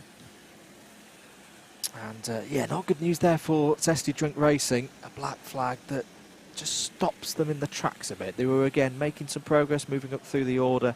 They're back down to 18th now, Kieran. Yeah, and that's for a takeout. So they've made contact with somebody deemed to gain an advantage, so they have been penalised for it. And yeah, they're back down to 18th overall. So they've got to do the hard work all over again. And we'll see. Well, they've got plenty of time to recover from it. And we'll see what they can do with that time. There they are, the Zesty Drink Racing outfit, making their way through in towards... it's a very different line through Symes and then through Pullman's there. You're trying to get to the outside of the track because the racing line is rubbered in. And of course, when rubber gets wet, it gets slippery. So that's the lines you want to start to avoid. That's why you see these drivers starting to take the outside line, because that's where the rubber isn't. And that's where the drivers, well, even on slick tyres, will have a little bit more grip than if they were really on the racing line. Very variable lap times at the moment. Williams Esports 1 have just had an off-the-pace one, 1 minute 14.6. It's Adam Nather in for Zesty Drink Racing at the moment. We spoke to him earlier. A good stint on for pulled in co-coms with Yusuf. Nearly had a race victory in the UKC here at Buckmore Park earlier in the year. Unfortunately, those dreaded penalties came in and took it away from him. Yeah. Not penalties. Surely not. I gave a whole spiel about he was going to join a list of Sheffield University winners. No, he didn't. Scratch that one off. Save it for another day. We've got Marley Baker in the chat asking how many drivers are there on a team and is there a list somewhere? Well, there's not really a list you can find, but what there is... Not officially. Not officially. But, I mean, it varies team to team. It all depends on how many you want to enter. Normally, you would expect 6 drivers in a 24-hour race like this, a kart race like this, purely because, unlike in endurance races like Le Mans or Daytona, there's a bit of jogging on the spot there to warm up before the... Get the knees up. Get the knees up, absolutely. Of course, they're allowed to do 4-hour stints, whereas here, the fuel tank is only 2 hours, so you have to do a driver change every 2 hours. So you're looking around about 6, but that's not official. Some drivers are here with 8 drivers, some with 9, some with fewer than 6. It all depends on the team and all depends on what they feel comfortable doing. And again, with a lot of the teams running it as an experience and a social, first and foremost. We've been mentioning the British 24-hour later in the year up at Teesside. I've seen teams of 12 do that from set organisers. In fact, Swindon Karting Arena, I want to mention in this regard. They've sometimes done it with a team of 12, where they have 6 staff members do the running on the Saturday, or the first 12 hours of the race, and then they swap over. They literally have a car come up from Swindon up to Middlesbrough, a fresh set of 6 drivers in. I know which side I'd rather want to be on. I'd rather want to be on the second group of 6 that are finishing the race. I wouldn't want to do the first bit and then head back down to Swindon to run the circuit for Sunday. Yeah. But yeah, 12 drivers all in one team. Great How about stuff. Yeah, it's great. And then everyone gets equal share of 2 hour stints. And that's in the, I believe that's in the sort of, it's slightly converted now, that briefing room. I tried to have a nap in there. Tried being the optimum word. Yeah, absolutely. Some people I stuck my head in there and like, nah, this ain't going to work. Some people were out like a light in there.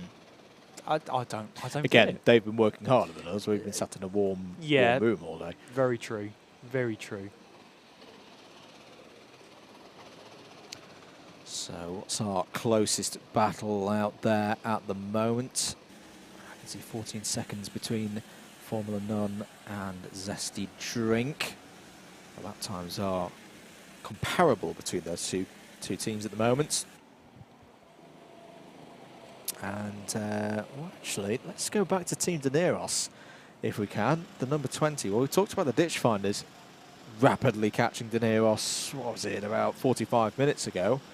They have now switched these roles because a 1 minute 7.9, they've just taken 2 seconds out of the ditch finders, and it was 3 the lap before that. Their gap is less than 10 seconds now coming through sector number 1. Are we going to see over the next few laps another change for third place in Clubman? Another time for changing in those podium positions. I mean, that's a really sought-after podium in Clubman, isn't it? Lots of teams wanting to finish up onto the podium. That's where the aim is. And right now, they're occupied by TRX, Team ARD, and Ditch Finders. So that's your top 3 in Clubman. And of course, there's not a lot of gap between the rest of the field and the top 3 in the Clubman classes. So still really all to play for as we head and approach towards the final 9 hours of this race. Really still up for grabs, that podium place in Clubman. Ditch Finders were second in Clubman last year, so they know what it takes to get through one of these races. There is the number 20. A bit more time in again. 8 tenths, 8.6 is now the gap between them. All the leaders, by the way, all in the 1 minute 7s. I think it's fair to say that there has been a clear runaway top 4 at the moment. They have spread apart between each other, but it has still been, apart from that strange 20 minutes or so when we had a front-running 6 in the first hour, all received the same penalty and a black flag for their troubles within minutes of one another. It has been Dab Motorsport, Accelerate and Drenico, and the only way is Brentwood ahead of the rest of them. Mather Rates, did you see that one? That might have been one of those standard ones that you buy from a stockist that's not actually a unique design. Don't know if we can get another shot of that one. I might not be ranking that one too highly because it's not distinctive. No, that was sorry, whoever's led that one. Ryan Coombs of Team ARD. So it's not like they're at the pointy end of Clubman or anything. See, now this is the way we play the reverse psychology trick, and he goes out and proves me wrong with some really. If you want to put it like lappage. that, if you want to put it like that, that is on. That is entirely on you. It's worked before for drivers. I'm sure it has. I'm sure it has. I'm sure Ryan's thrilled of the comments. I'm sure he is. Oh, it's that delirium setting in, isn't it? It is. It is rather. I love it. The Chippo's in the chat. The rain has ruined us. No, it's not, Chippo. Don't give up. Don't give up on me, son. Still in this. Very, very much in this. It might take probably a week for you to dry out. I tell you what they're going to come back with next year. Send your frogs branded up wetsuits. That'll be a thing next year. Yes. And I'll appreciate that because that's also like if you want to like relegate your driver gear for commentator rating out of 10, most wetsuits will take anyone down from, even if they were like a high 6 or 7 out of 10, you're straight down to a 3. Right. The only person I know who breaks that kind of rule is another one of our Club 100 drivers, Chris Alcock, who has such a luminous yellow. Again, he breaks the trend. I have rules where they get broken all the time, where he's gone so the other way. He's gone so garish with the high vis that he makes Alpha's cameras overexposed. He even has it on his shoes and his overboots in the wet, and I know straight away it's like the camera's having a problem with a supernova going around the circuit. It must be Chris Alcock. A supernova. Not a champagne supernova, is it? No. No? Fair enough. Just a very soggy and dirty... It's around Lid that he first appeared in a very wet race. There's the helmet of Ben Daly. Go on then. 8.3 out of 10. That's very specific. Okay, show us your working. He's actually showing me his working. What was he writing down? 10 minus 1.7. Okay, so why the minus 1.7? I'm going to take it 1 point off for there being kind of... I know why, because a man from Australia, he's representing Danny Rick, but there is a bit of a resemblance with the Danny Rick there. So he loses a point for originality. Okay. There's too much white on it as well. And that's a 10 out of 10. That is a 10 out of 10. You know that when one of those helmets come by, excitement is about to fall on the stream.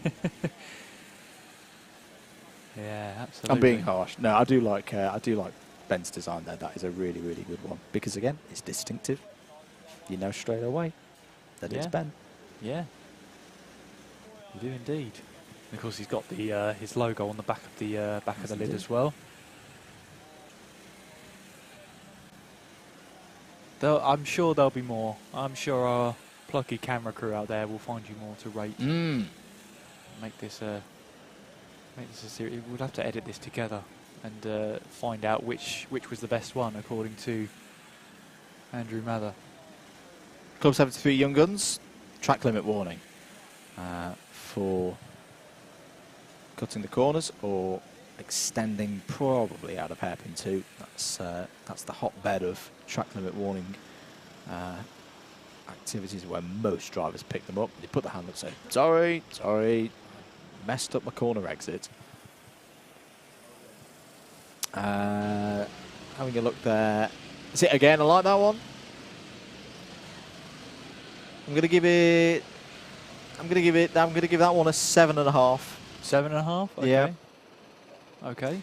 The only reason it gets marked down, yes, it's got the distinctiveness of the Union flag, but you do see a lot of, so to use Max O'Shaughnessy as an example, if you have Union flag and then combined with something else, you've got those two dividing, but also synergies on the lid. Whereas if it's just as there's a penalty that we're going to talk about in a minute, if it's just one distinctive element, it could be pinched by somebody else. Yes. So when I think of Union flagness, nah, 3 out of 10. Ooh. It's literally called a lid. Lid helmets. I didn't even know that was a brand. 3 out of 10. I also think John Ratcliffe wears that one, so that might even relegate it down to 2 out of 10. Or John Ratcliffe. Where are we going with this? Let's go to a penalty, because that's far more important than me randomly giving numbers to people's race helmets. TRX have had their second black flag within the last hour for multiple pieces of contact, and this time, this might lose them the lead in Clubman. Yes, because what's the gap? It's 45 seconds. Yeah. It'll be very close to whether they're going to lose the lead here in Clubman. I don't think they'll lose the lead, but that lead will be completely wiped away. Yep. No, that's the. I saw the Oh, no, in Bayford Bandits might be about to gain 2 positions here in 1 lap because they are 0.9 of a second behind Team ARD and 3 seconds a lap quicker than them. TRX have come back out 13.6 seconds. So they've held on to the lead. Yeah, held on to the lead by about 13.5 seconds, but of course then they'll need this lap to get back up to speed, so they'll lose more time to Team ARD on this lap. So I'm expecting it to be roughly possibly 12, maybe 11.5 seconds will be the gap when they cross the line next time around. So yeah, that's a big chunk of time they have lost, and that's a big chunk of lead they've lost in a race where we've been talking about, you know, sort of 1 lap, 2 laps is not that big of a gap. To go from 40 seconds back down to what we're looking at about 12 seconds, that just shows you that it's half a lap, these penalties roughly. Yep. So you cannot afford to get those penalties that make you tumble down the order. And a hand raised there for TRX Racing, and they now make their way in towards hairpin 2. They're still leading the clubman class. And what was the gap when they crossed the line? It was between them and the Bayford Bandits. It was 8.8 seconds, so it's even less than I thought it was going to be from that one. And Team ARD are just behind them. So the gap between the 2 clubman leaders is around 9 seconds at the moment. And there is your clubman leaders then in TRX Racing, heading their way in towards Garda. At number 19 kart is Team Rango, who get the better launch out of Senna and up the hill towards Cafe Curve. I mean, it's been a difficult time for Team Rango, especially. I mean, they were doing so well. They were battling for the clubman lead, and now unfortunately they find themselves about 14 laps off of that clubman lead now. They are continuing to go around, and I think they can take hope from the example of Trophy or Trees ahead, because whilst they are 4 laps off their nearest competitor, so were Trophy or Trees a few hours ago. They were able to haul back in that gap. It's the 7 and the 15 on circuit. This isn't for position. And the 15 of Formula None going through.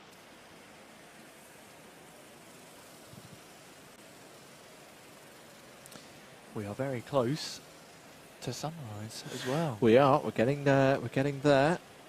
Although I don't know. It's always a bit of it because it's tinted windows, it's tinted film on the doors here in the John Button suite. But I'm just trying to peer through to see if we have got any signs of dawn. Not quite yet.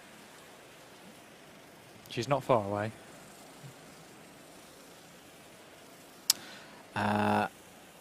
Rosie asks, will you be having the whole of the streams on your channel, Alpha Live? Yes. So any of the broadcast put out live today will be available to watch back on demand. There's a little bit of an upload process that YouTube has to go through, but give it a bit of time, give it a day. You will be able to watch all of this weekend's coverage back right from when we started the broadcast around 2 p.m. So all the grid walk, the pre-race grid walk, the full race, and also the closing ceremony, the podium ceremonies, and all of that business. And you can watch last year's race as well. Yeah, you can. Yeah. Yeah, and compare the two if you want. Make a marathon out of it. There is the number 12, Club 73, not fast but furious.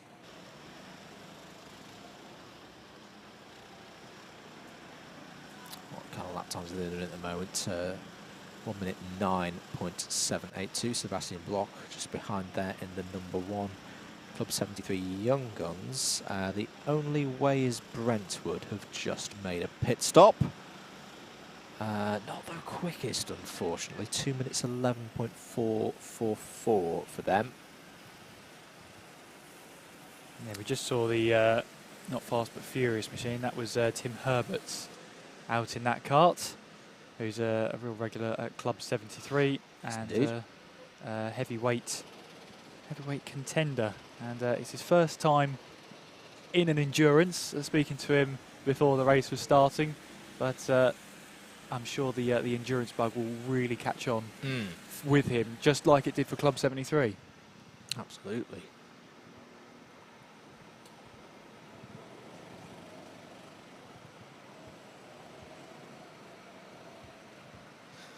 Notorious RB asks, where do we all think the Frogs would or could finish? A podium is definitely on the cards. Yeah, I still think possibly a top 10 overall could be on. But it also, to balance it out, could all go wrong. Yeah. They could finish outside the top 20. That's the beauty of endurance racing. Kokeli says third in class. Well, that'll be one better than they did last year, of course. The Club 73 Mafia team, or MAF1A, that just pipped them to third last year. I'm just looking at the sky there. That, I think, is the first sign of dawn. And that'll be a beautiful sight for a lot of the teams, because it's been a long, long night, especially with this weather. It's full testament to all the teams and how they've got through this. Everyone say hello to Dawn. Hello, Dawn. Because this has not been an easy one. It's not been an easy 24-hour race at all. And to see the sun starting to appear once again, you can, I know it's another one on the endurance race cliches, but now's the point. I think you start thinking, we might have broken the back of this one, and we're closer to the finish now than we were a few hours ago. Once the sun starts to rise, you start to think, home stretch now. It's not far away now. Keep pushing on. Keep doing what you're doing. Making it to the end of a 24 hours is an achievement in itself. So if you can get yourself a top 3, that's even more of a bonus. But it's just the camaraderie, the sense of teamwork. Hopefully you've had yourself a good time as well. And just enjoy finishing a 24-hour. That's the main part, as we've had teams in the past not make it the full way. If you do make it to the end of a 24-hour, that's an achievement in itself. That's worth a rest afterwards. Zinger going down the hill then. It's pretty much as we were. 14th place. Brighton Motorsport have just taken 16th place there, away from South Coast Racing. A couple of the Club 73 team members down there, just having a bit of a debrief post-stint. TRX Racing, we've just had a change for leading clubman. TRX Racing have got past Team ARD. Virtue of a bit of a slow Team ARD lap there, 1 minute 14.529. Still both of them relatively early into these portions of the race. I was about to say early into stints, but we shouldn't forget that they've had black flags along the way. Track limit warning for the number 17 of Dr. Vapes.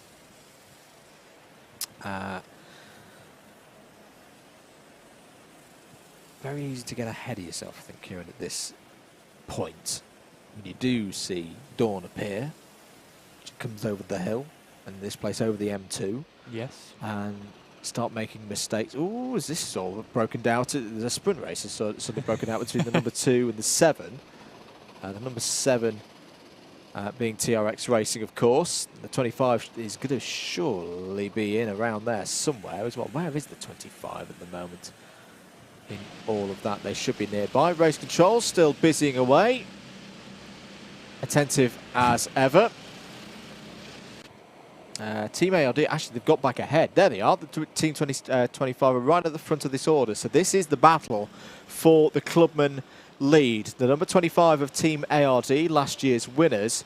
TRX Racing, the number 7 there, with the grey suit and the white helmet, which is of no help to you at home at all, because there's so many grey suits and white helmets here in these wet conditions.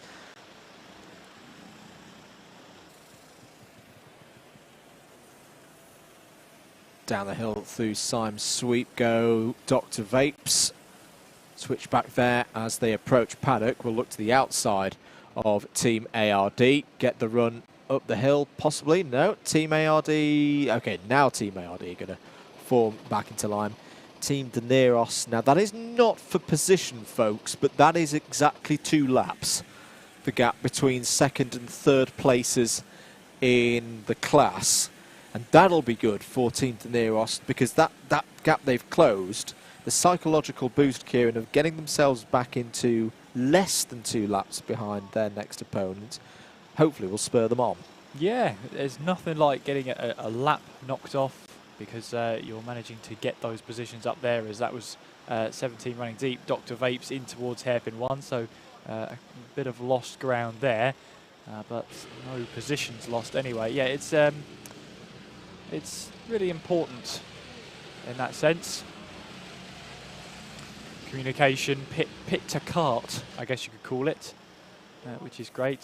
Hearing from Super GT yesterday about that pit to kart communication. Normally it's only one way, so it's just the whoever's behind that microphone is giving the driver little bits of advice, little bits of information that'll be useful further down the line. A reminder of the fastest lap of the race that was set within the first 3 hours of the race. That 48.844 is still yet to be beaten, and by looking at the track surface, I don't think we'll become near to beating it anytime soon. But that was Dante Dillon who set that lap time, and it stays the fastest lap and probably will remain the fastest lap for the foreseeable future. We've got 9 hours of the race to go. If you're continuing to follow the race on DDMM Comms Box Cam, thank you for your continued support. We're going to go into stream reset mode on DDMM, not on Alpha Live. Keep it locked here on Alpha Live if you're watching on YouTube and Twitch. There, part 3 starts a little bit later on. But if you're watching on DDMM, do hop over to part 3, which is on the channel homepage. We will see you in a minute.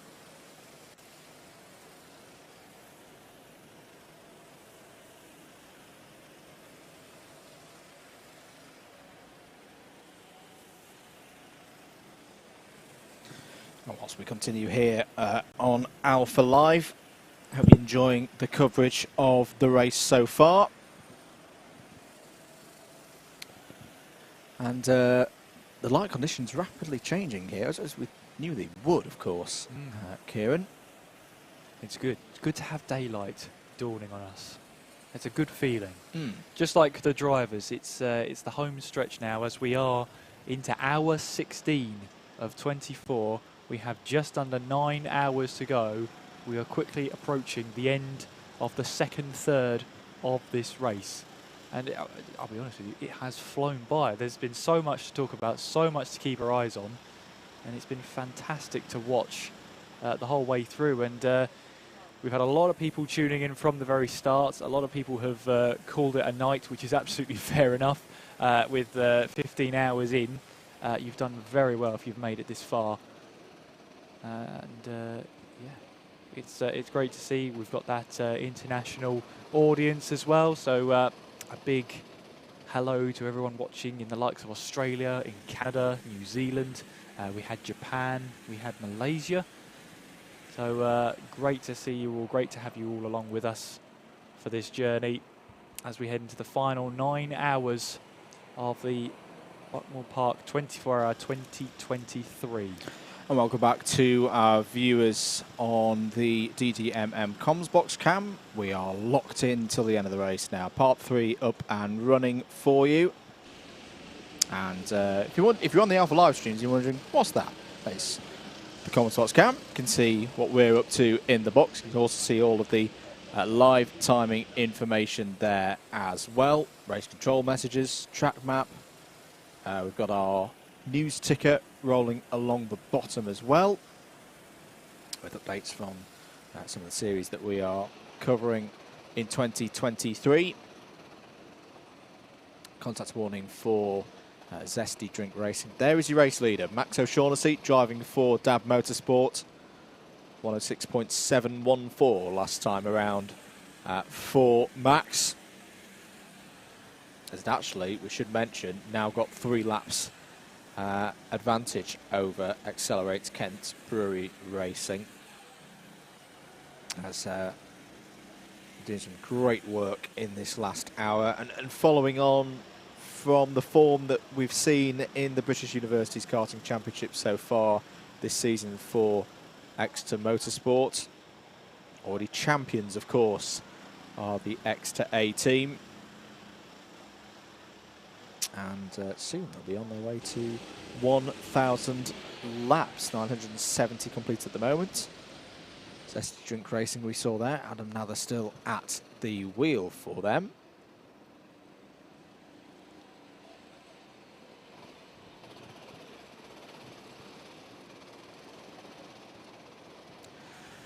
Close battles. What are we looking? What are we looking at the moment, Kieran? We've got Zesty Drink Racing and Formula None for 17th overall. There's just under 0.4 of a second between them, and we've got TRX Racing and Team ARD for the battle in Clubman lead. Although TRX Racing lost 0.8 of a second on the last lap. So closest battle: Zesty Drink 21 and Formula None 15. This is this battle here heading in towards hairpin 1. And we'll get back onto the power. There's the number 2 of The Only Way is Brentwood trying to carve their way through and put a lap on this battle. As we have, that's the Tangerine Tornado in the number 15. That's the greatest nickname I've seen in the driver preparation. It's brilliant. I love that.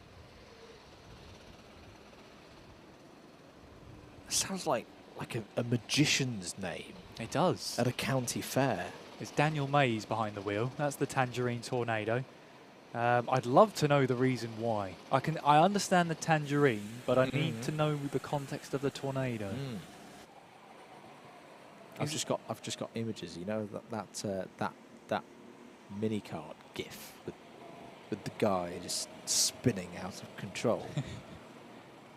That's almost quick to be a tornado. But make it orange. But make it orange.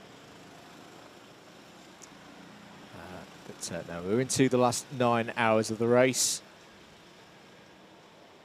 We can expect a pit stop very soon from Accelerates Kent Brewery Racing. Oh, Adam Nather's a bit wide there.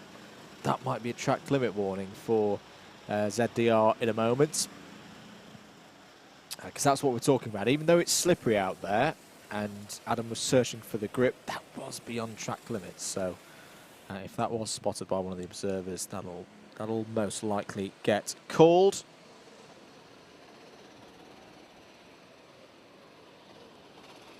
Keep your comments coming in, and if you're on your way in, you haven't done so already, if you don't mind clicking that like button, try and get us up to 450 likes if we can, that'd be good. Thank you for the continued support, both here on Alpha Live and over on DDMM. Having a look at South Coast Racing. They're pulling their way back into this. Faster than, in fact, there we go, right on cue. Change for 15th place. South Coast Racing have got ahead of Brighton Motorsport. And now South Coast Racing will set their sights up the road on Senior Frogs. However, another good response from Senior Frogs. Ethan Payne has had a tough stint here. This has been difficult conditions to bear for Ethan, but he's back on pace, isn't he, Kieran?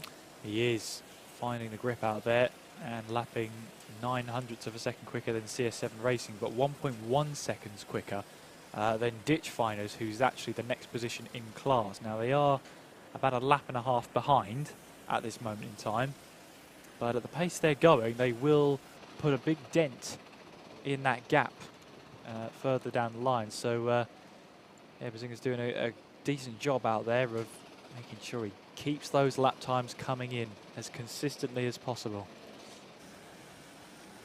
And that's what they've got to do. It's another phase of the race where you don't really see big moves and finisher moves for the race story at 9 hours to go. So you've got to sunlight now. There's a driver change going on here for the number 14 team. Now that's South Coast Racing. Now this isn't with a pit stop, so that was a 59-minute stint. Oh, is there a problem there? No, they've got going again now. There's no fuel there. That drops them back behind Brighton Motorsport and gives Brighton 15th place again. Yeah, slightly wide as well, coming out of the pit lane. There's South Coast Racing there, but making their way now down in towards the first hairpin, and again running a little bit deep. And this is the issue with just joining onto the track when you haven't had a chance to try out the wet weather conditions. You will find there's not a lot of grip out there, and you will find there's not much grip at all. See South Coast Racing's driver trying to lean into the corners there, trying to generate that tyre slip. Heating the tyres and grip as well.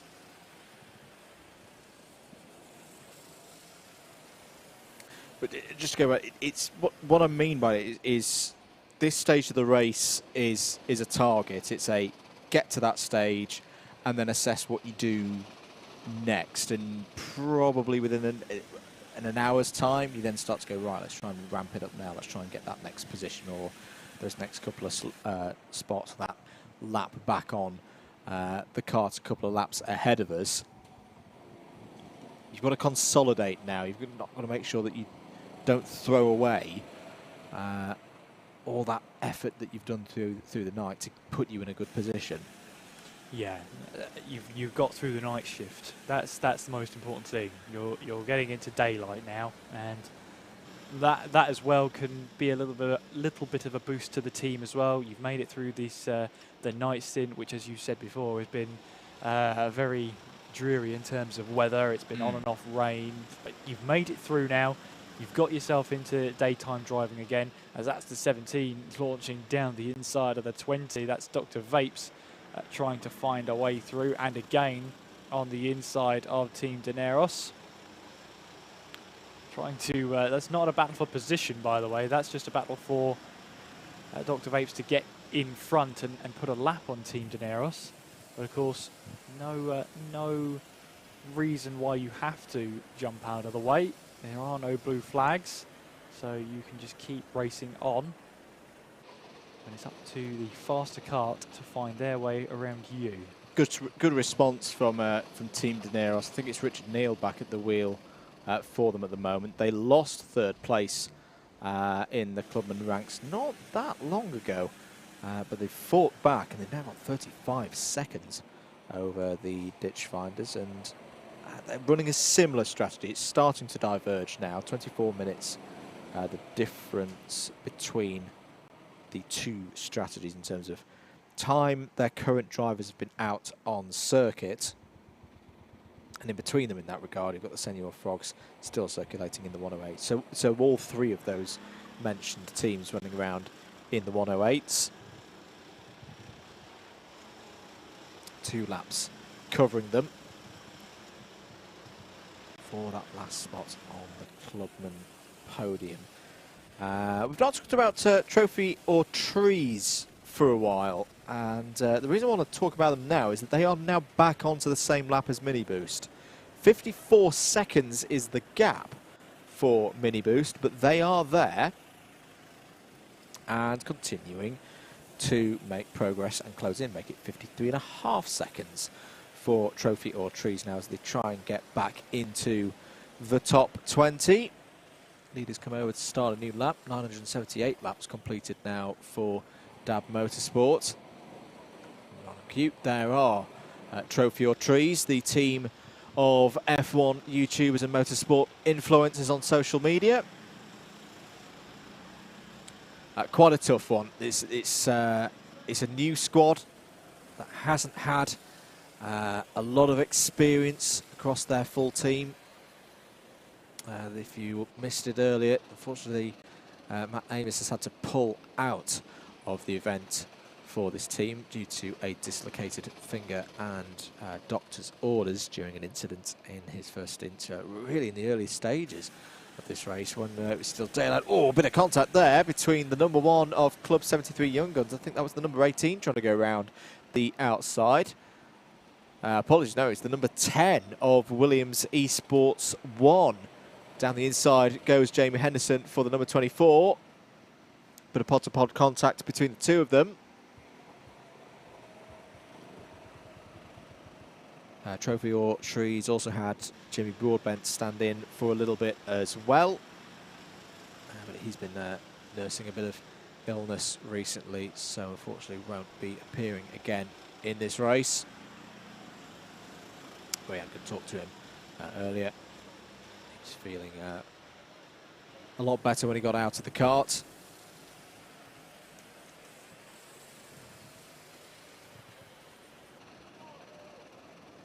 So closest fight I can see at the moment, I think Formula 1 are fighting back in their number 15 kart. 2.3 seconds behind Zesty Drink Racing. They were quicker by 0.3 of a second last time around. They're both trying to close in on South Coast Racing out there again now. Relatively new driver in for South Coast Racing. They've been out there for 5 minutes, still getting themselves back up to speed.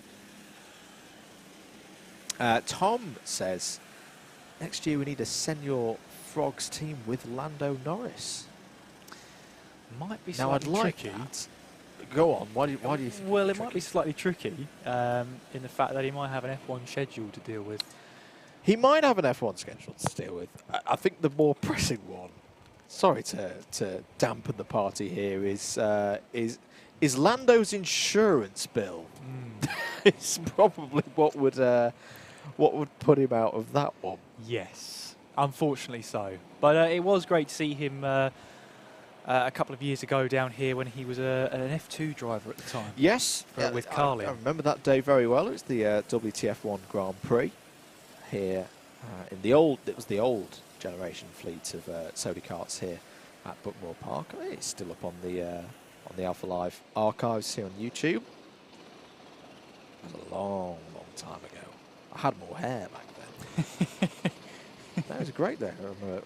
That was one of those days of it's like, oh, Lando Norris is Formula 2 driver, and I thought, yeah, he's going to come down, do a couple of laps, and then go home. Nope, stayed around all day. He did. Chat to loads of people. Had a very grainy selfie with him. And he went on to be runner-up that year in Formula 2 to a certain Russell George.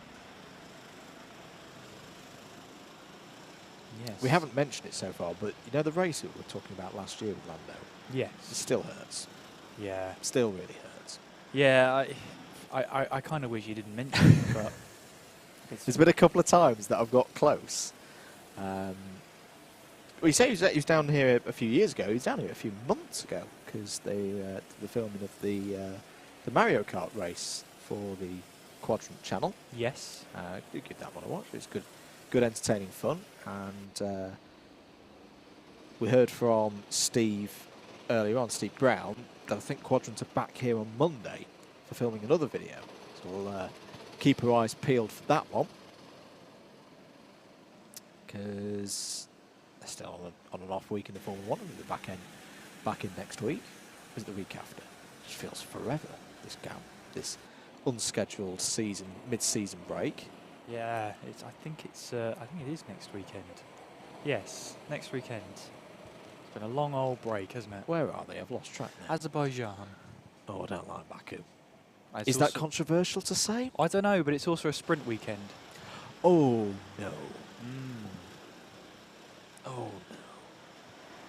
Sorry, I'm going to get old now. Yes. I know. Well, Don't mind the Friday afternoon, late evening qualifying. I love that. I just think the sprint's a bit pointless. There's no jeopardy in it. My great example of why the sprint race doesn't work is it's if there's a crazy qualifying session. Yeah.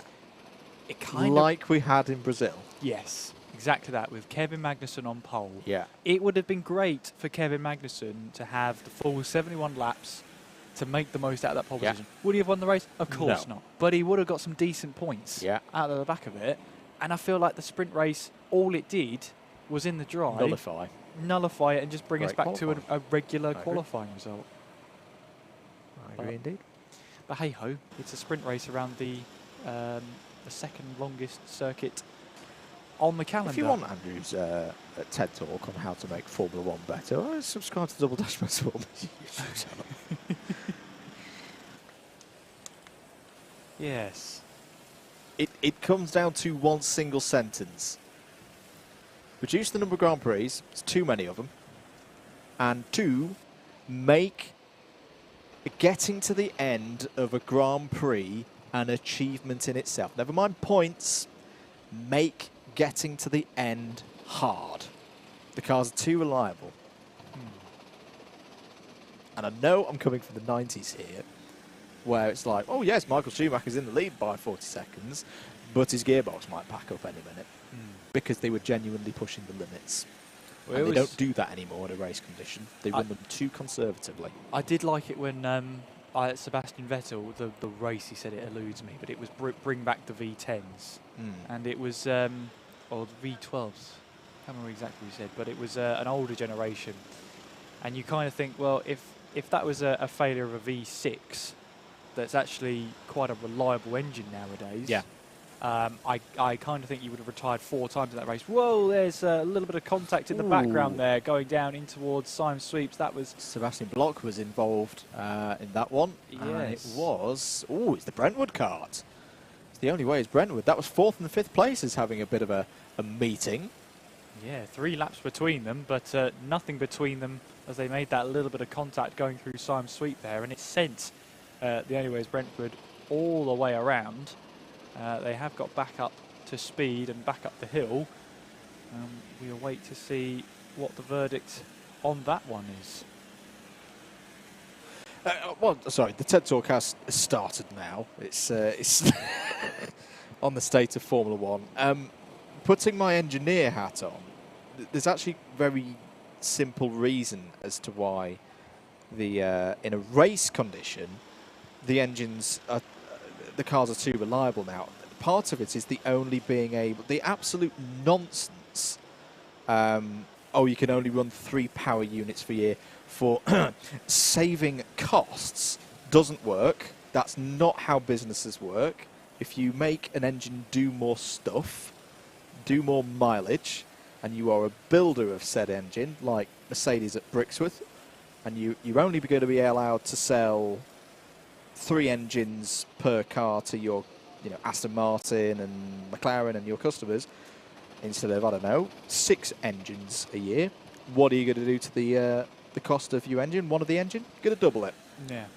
You're still going to want to make your money at the end of the year. So the whole, let's reduce the number of engines because it'll save money, is complete rubbish. Get rid of it. Make the engine simpler. Make them do 2 races. Put them in a position where if they push them too hard and get the calculations wrong and get the engineering wrong, it blows up at the end of a Grand Prix. Far more exciting. How good was the start of last season when Verstappen was either winning or blowing up? It was great. And then the Red Bull got the car liable and Max won easily. Yes.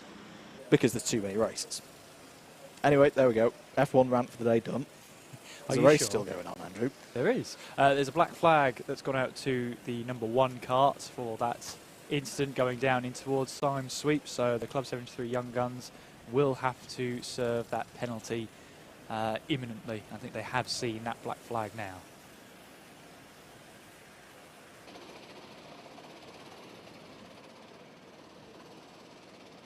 Tom's impressed with Aston Martin. Says, oh, yeah, I'll give him that. Aston Martin have had a great season. They have made the most of the off-season. They have indeed. They've done something a bit different. They've recognised that unless you do something drastically different, you're never going to catch Red Bull now with this set of regulations. And with this season, they finished in the Constructors, was it 9th or was it 8th last season? Either one of those 2. So they have either the 2nd or the 3rd most amount of time in the wind tunnel and to develop the car. So Sebastian Bloch in for a black flag. Now, this is where I hope my deduction's pointing me in the right direction. I think that's for the incident that we saw with the Brentwood number 2 karts going into Simon Sweep with both of them off the road. Yes. I think your assumption is spot on there. black flag, take out penalty, sit in the pits for 20 seconds. It's not really going to change things too much right now, except extend the lead that the number 2 has over the number 1. It's not going to change any positions. The Young Guns have got a 2-lap gap over Dr. Vapes.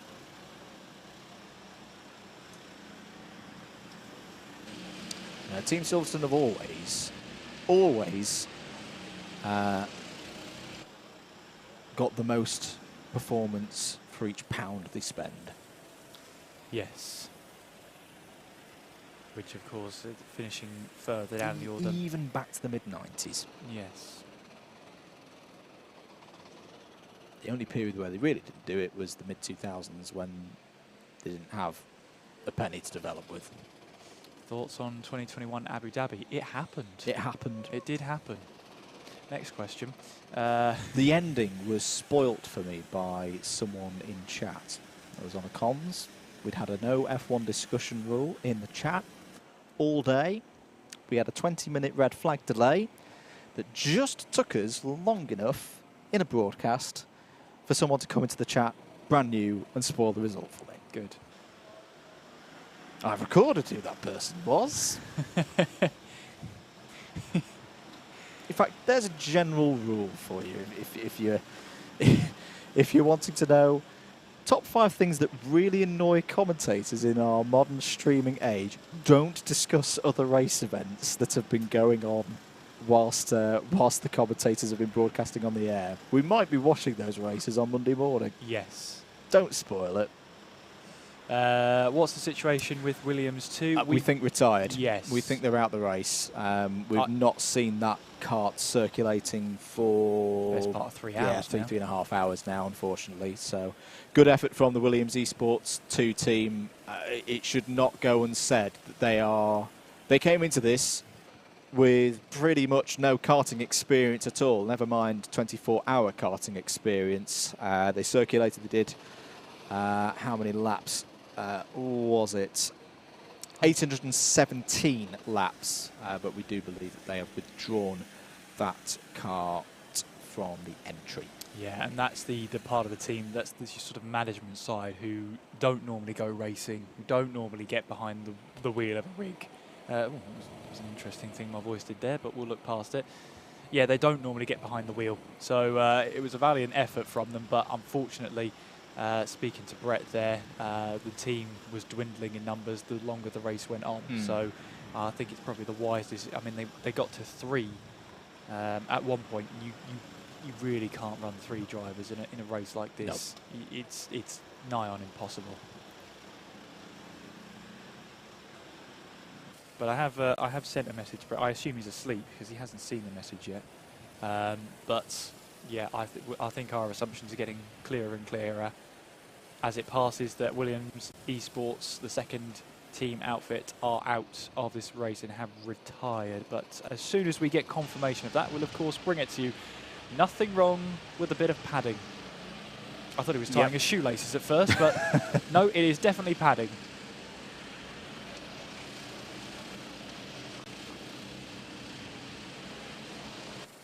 Alex Smith asks, why would brands want their names associated with blowing up or breaking down? No, that's a fair point. That is a fair point. And getting reliability has always been a part of the sport, but lots of manufacturers have been successful for motorsport over the years, with elements where overcoming adversity and not being guaranteed to get to the end of the race has been a factor. Audi completely revolutionised their brand image. I know they did a good job of trying to ruin it in the 2010s with some things that we won't discuss on there, but they went from being a pretty boring brand in the 80s and 90s to being one of the main premium brands with their efforts to Le Mans 24 Hours. People tell them, as around goes Bazinga. Yeah, that's just only a couple of seconds lost there. Yeah, snatching the brakes there and locking up the rears, and the back end just says no. Yeah, and it's that horrible moment because the engine note just cuts out completely, and that's how you know you've locked the rears. And unless you're able to keep the steering wheel straight, and perfectly straight as well. If there's even a slight bit of steering input, you are going round. To expand on my thoughts with Formula One, I want a Formula One where manufacturers can genuinely be innovative and get it wrong sometimes, and then fix it and then put it into car production. People told Audi in the 2010s, you can't take a diesel to Le Mans and win Le Mans, and they did. Took them a while to get it right, but they did, and it delivered onto the road. That's my problem with Formula One at the moment. Force them down a single route, everybody does the same thing, and it all just converges into the same solution. Yeah. Anyway, we'll stop F1 rounds for now. Innovative and try and bring it on a road car, but you won't see any six-wheeled cars on a road ever. That never caught on with Tyrrell. No. Having a big fan on the back of a car, a road car. Careful where you're going there, son. I'm saying nothing on that one. Oh dear. But it was fun seeing those cars. I mean, seeing pictures of them, I never saw them in person, but it was fun seeing that progression. Personally, I love the early and mid '60s where aerodynamics was just being discovered, and there's these massive wings made out of metal. I love those. Absolutely love that. We're pretty much at bottom of the order, bottom of the hour. So let's do a rundown of how the race is looking. It's been a fairly stable last 60 minutes of the race. Dav Motorsport have the lead. They've got it out to 3 laps now. 994 laps have been completed by them. They're in a good position here. They're in race management mode right now, and extending those stints out, trying to count down the number of times they need to visit the pits before the end of this race. Second place are Accelerate's Kent Brewery Racing. They've got a 2-lap advantage. They're holding that 2-lap advantage over Adrenico Racing. And they've also got a 2-lap gap over the Only Ways Brentwood, who had a bit of a dramatic moment some 10 minutes ago in an incident with the Club 73 Young Guns. Both karts still running though. But the Young Guns are now 4 laps behind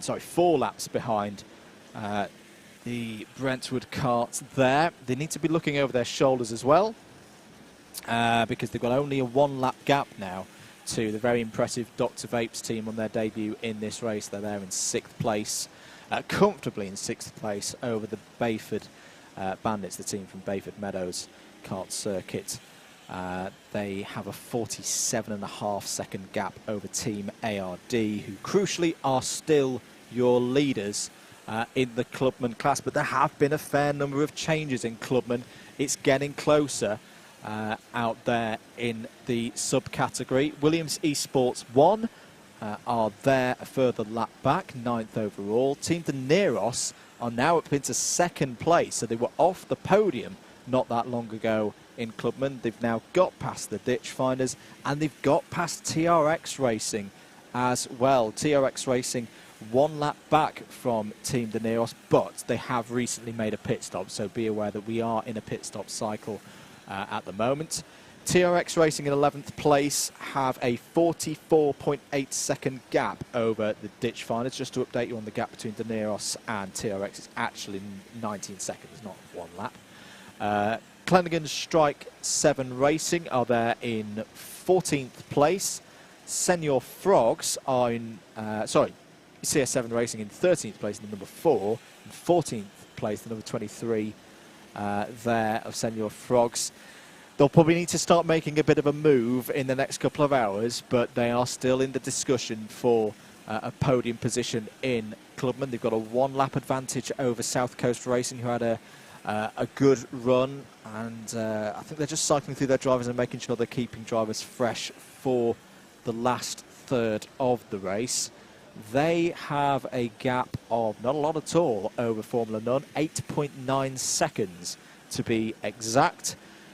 So developing battle between those 2 karts for that position in the top 15. Club 73, not fast but furious, are 1 lap further back. They're trying to hold off Zesty Drink Racing at the moment, who are 22 seconds behind them. Mini Boost are up into 19th. It's not been a good hour for Brighton Motorsport, so Mini Boost have got back past them.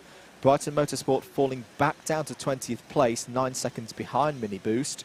And Trophy or Trees are closing in as well. 39 seconds is the gap now for the F1 and Motorsport YouTuber influencer squad there to gain another position. They have pulled out 2 laps over Club 73 Team Silent now. Team Rango still plugging away there 4 laps further back in 23rd place.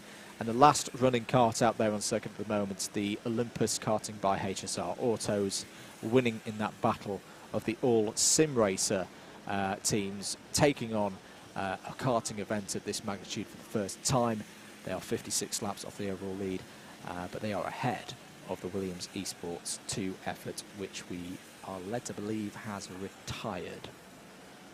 Let's have a very quick word from one of our sponsors. Imagine a world where style and sustainability unite. The Anderson A2 charge point offers over 120 color and finish combinations, so you can choose to blend in or stand out. Crafted in the UK from high-quality materials and precision engineering, the A2 is designed to make the switch to electric driving as seamless as possible. Smart, simple, sustainable. This is luxury electric vehicle charging. This is Anderson EV. Thank you very much to Anderson EV for their continued support. 8 hours and 25 minutes of the race to go. Who's impressed you in the last couple of hours, Kieran? Well, I think... to put you on the spot. Yeah, to really put me on the spot. Top 4 of the pro class, I mean, they've all been lapping so consistently that the gaps between them have pretty much stayed exactly where they are. 2 of them are due in for a pit stop soon. We've had Dab Motorsport recently into the pits for what we can only assume is a fuel stop. But Team ARD, they've been putting in some really good lap times recently. Obviously TRX Racing having that black flag just before the turn of the hour puts themselves down the order just a little bit. But yeah, so the pointy ends of both grids have been fantastic, especially the top 4 in the pro class. They have been lapping consistently when they haven't had traffic, and it's getting to a point where they're lapping so consistently they're not actually catching anybody. They're not actually catching each other. Indeed. Just anticipating a few pit stops coming up in the next 10 to 15 minutes. All quite important for third place in club, or a spot, we should say now, on the Clubman podium. Senior Frogs, Bazinga has been out there for an hour and a half now. Ditchfinders have been out for an hour and 35 minutes. So let's see how much longer they go on for. Top 2 in the pro class, though. Yeah. Is exactly the same as it was last year at the moment. Oh, that's the Senior Frogs having a moment at Garda. Yeah. Didn't quite see how that happened, but they were onto the curb as Bazinga, so I think they might have just spun out in towards Garda, maybe putting the power down too early. Didn't quite see it though, so not quite sure. But yeah, Dab Motorsport were the winners last year of the Buckmore 24 Hour, and Accelerate was second place last year. And as it stands right now, with 8 hours and 23 minutes on the clock, that's the order at the moment. Ditchfinders, who were runners-up in the Clubman class, find themselves 4th in Clubman at this moment in time. So it's shaping up to be, at least in the pros, as I said, they're lapping when they're not in traffic so consistently that it's a case of they're not catching each other. And there are a few laps between us as we've now completed 1,000 laps. 1,000 laps. 1,000 kilometres. Yes. For Dab Motorsport. And it's quite the distance. And the first team to achieve it, 2 laps ahead of Accelerate Kent Brewery Racing. I've been really impressed with Dab Motorsport. The changes that they've had in the team, and drivers moving around between the squads. The process the way they've gone about this race, the tried and tested methods that won them the race last year have served them very well up to this stage in 2023. Yeah, I agree. As Dr. Vapes get their way past the 16 cart there. There were a couple of questions about redesignations between the classes. Yes, just to mention, if you're joining us or if joined us in, say, the last hour, apologies if we've not noted it recently, we have had, during the race, 2 reassignments from Pro in to Clubman. One of them was the Williams Esports 2 team, which we've talked about as retired from the race. The other one was TRX. So they were a Pro entry, but then they were reassigned into Club when it was decided by race control that was the more appropriate class for them. Dr. Vapes went the other way, but that was before the race. Yes, we see little bits of squabbling, not for position. Team Rango down in 23rd place as the 17, Dr. Vapes, putting another lap on them. As we see there he is. Oh, here we go. Matt Plum is getting in. Matt Plum, the wet weather warrior, the wizard, is getting back into the cart. The man of the moistness is going to get back in. That was awful. Take that back right now. That was awful.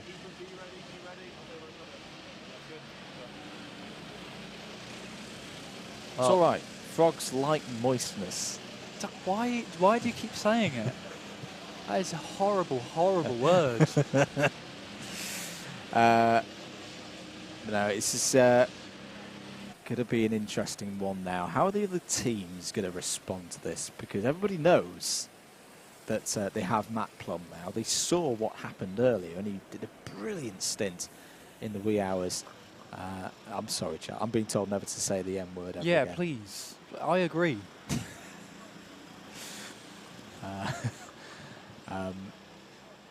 But what do you do if you're the other teams now? Do you throw your best driver out to block and to counter the moves from Senior Frogs now?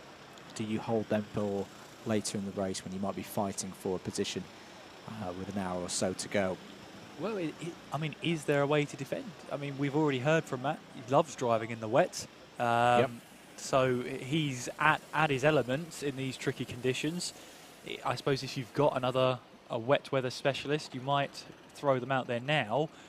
But for other teams around, a wet weather specialist might also be pretty handy in the dry, and maybe that's when you want to bank on, the track drying up. We might be expecting a little bit more weather down the line. Rain continuing for at least the next 54 minutes is what our sources are telling us here in the box. Oh no, now something's gone wrong there. Yeah. Something has gone wrong for Senior Frogs. That wasn't part of the plan. Ethan Bigazinga's come in. I just wonder, has he forgotten to go into fuel? Yeah, I think I so. think that's what's happened there. I think that is. He looked back and sort of hand up in frustration. That's where I'm meant to be. Yeah. And that'll be tiredness. That will be a tiredness and just quick lapse of concentration. So easy to do at this stage of a race. They haven't lost a huge amount with it. They've only lost probably 10 seconds. Yeah, and losing out on 10 seconds over 8 hours is not the end of the world. But yeah, that will be a bit of a frustrating one. Bazinga will be kicking himself that he's done that, and I'm sure once he gets back into the paddock, there might be some laughs to be had with Bazinga at his expense. But yeah, you're right. That's the fatigue right there. We were talking about it earlier on, about you can just make those mistakes you wouldn't make if you were at your peak performance, at your good best. There he goes. Bazinga now brings it into the fuel bay, and the crew there can start working, and even a tag in as well. Although he can't go anywhere yet. He remembers the seat insert though. Yep. Got to bring that with him. Yep. Got to be on weights. Yeah. I'll go for another one. That one's a little bit worn and battered. They weigh about 2 kilos, those seat inserts. There we go. Lap from Rowan, I used to have to use one of those to get up to weight limit, not anymore. Fix that with commentary curse fending off cake. Which has done a very effective job so far. Yeah, Right. yeah, it has. Well done, everybody. Well, there he is, the wet weather warrior of the Senior Frogs. Makes his way now down in towards hairpin 1. And now we'll start to see what sort of lap times he's capable of. This, I think, is the stint. This is going to be the make or break stint now for the Senior Frogs race for the YouTubers squad.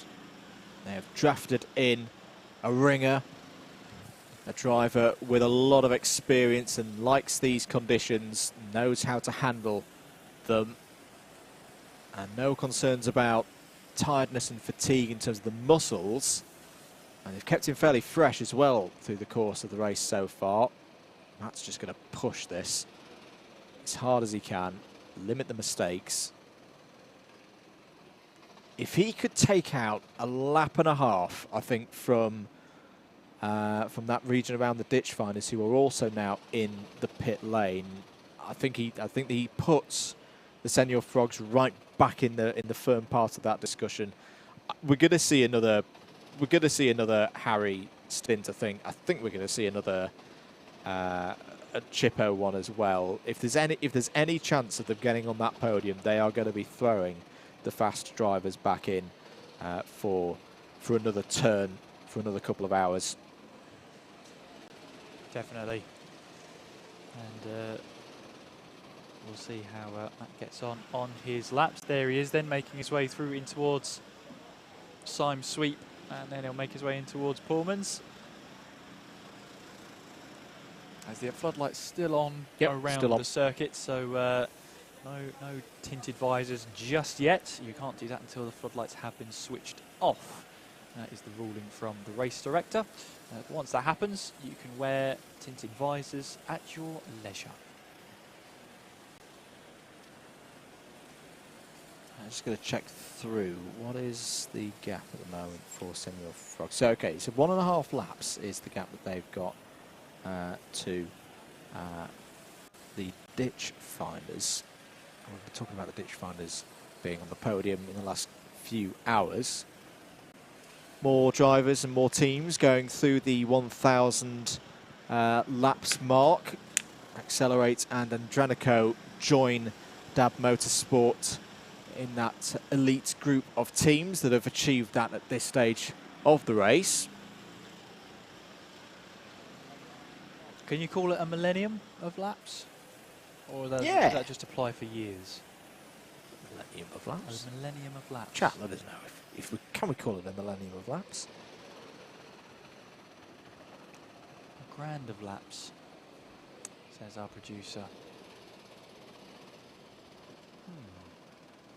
Very close battle between the 14 and the 15 over 15th and 16th places respectively. I think they're just coming through sector number 1 now. This is South Coast Racing and Formula None. 0.3 of a second separated them last time around. That's the number 24 coming through, the number 19. There's Sam Lovelace back in the kart. There is the 14, there's the 15. So still as they were, South Coast Racing ahead of Formula None. But Formula None wanting to try and get through here as soon as possible. 2 clubman entries, of course.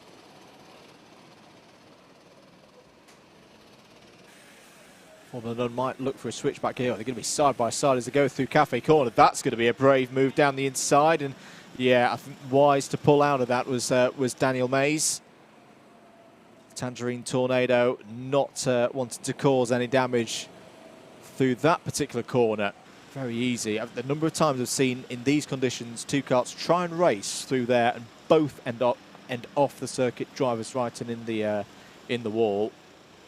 That's heads up from both of them. I think at the moment, I'm trying to work out, I think it might be Charlie Baker in for the South Coast Racing team. simply because his kit description is multicoloured helmet, larger fella. Their words, not mine. Yeah. On the multicoloured lids alone, yes. Yeah. I'd probably say that would probably be Charlie Baker.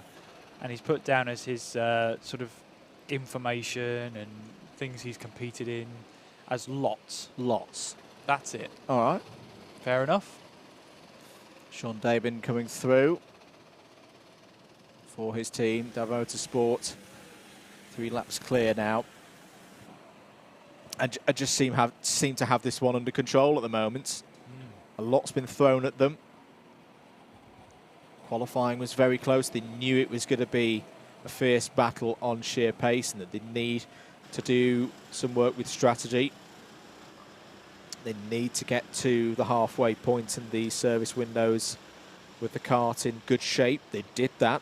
They pulled out 2 laps during those service windows.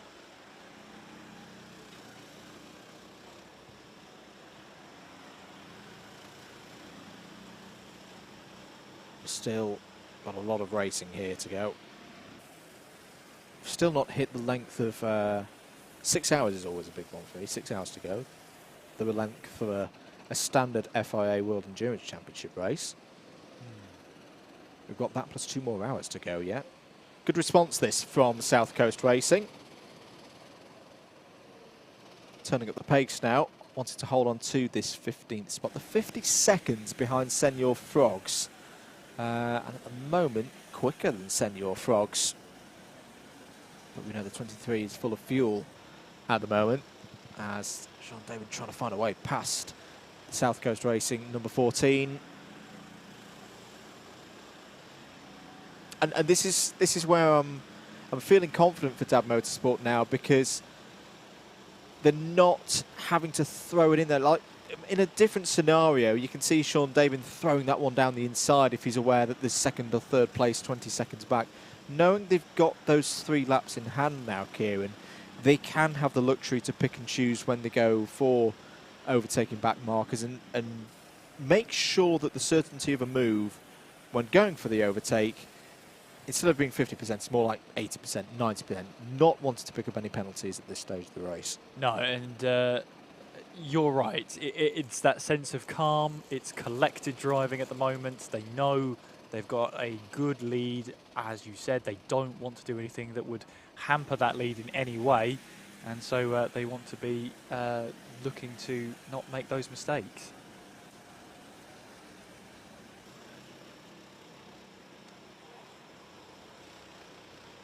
And a switch for 20th place. Yes, that's Trophy of Trees moving past Brighton Motorsport then. So that's a move for 20th place overall. And now Trophy of Trees could try and get themselves up the road now. They're 27 seconds behind Mini Boost now, who are on the same lap. So the challenge starts now to try and reel that gap in, now that they've got a little bit of clear air. And the gap was about a lap, I'd say an hour ago. It's a great work by Jamie Henderson to gain a position. Still be chasing the driver that they originally, or the team that they originally set out for. Well, we would be expecting both of them in fairly soon. Jamie's been out there for 1 hour and 52 minutes. Similarly, Mini Boost have been out for an hour and 41. Yes, they're expecting karts to be in the pits, some karts to be in the pits within the next 15, 20 minutes. And maybe a bit longer as well, those that are trying to push 2 hours out of this stint. But now, yeah, we're coming towards 8 hours, 8 minutes. So what about that 8 hours to go mark? You'll expect drivers to come in. Oh, there's contact spin in the background there. Contact led to a spin as well. And was that Trophy of Trees involved in that one? I think it was. I think, yeah, that was a spin for the number 24. That was one of those cases of in the wet conditions where you have the differing lines and then they eventually are joined back together, and sometimes it can be very difficult when you're on the edge of adhesion to pull yourself out of one of those scenarios. No matter for Trophy or Trees. I think they did hold on to the position. Yes, they did. Yeah, Trophy Trees got a contact warning for that one. Yep. As into the pits has come Brighton Motorsport. That's a little bit earlier than I was expecting for Brighton Motorsport. It is good news, actually, for Trophy or Trees, because when they do come to make their pit stop, I don't think they'll fall back behind Brighton now. So Trophy or Trees are on here for 20th place.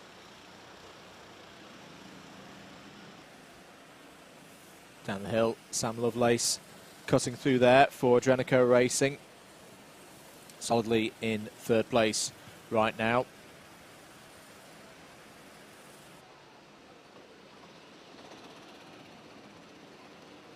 Lap time's steady at this moment. No one breaking down below at 1:07 right now. It'll be more down to air temperature, and it's still being quite cold, quite chilly. Track not drying out right now.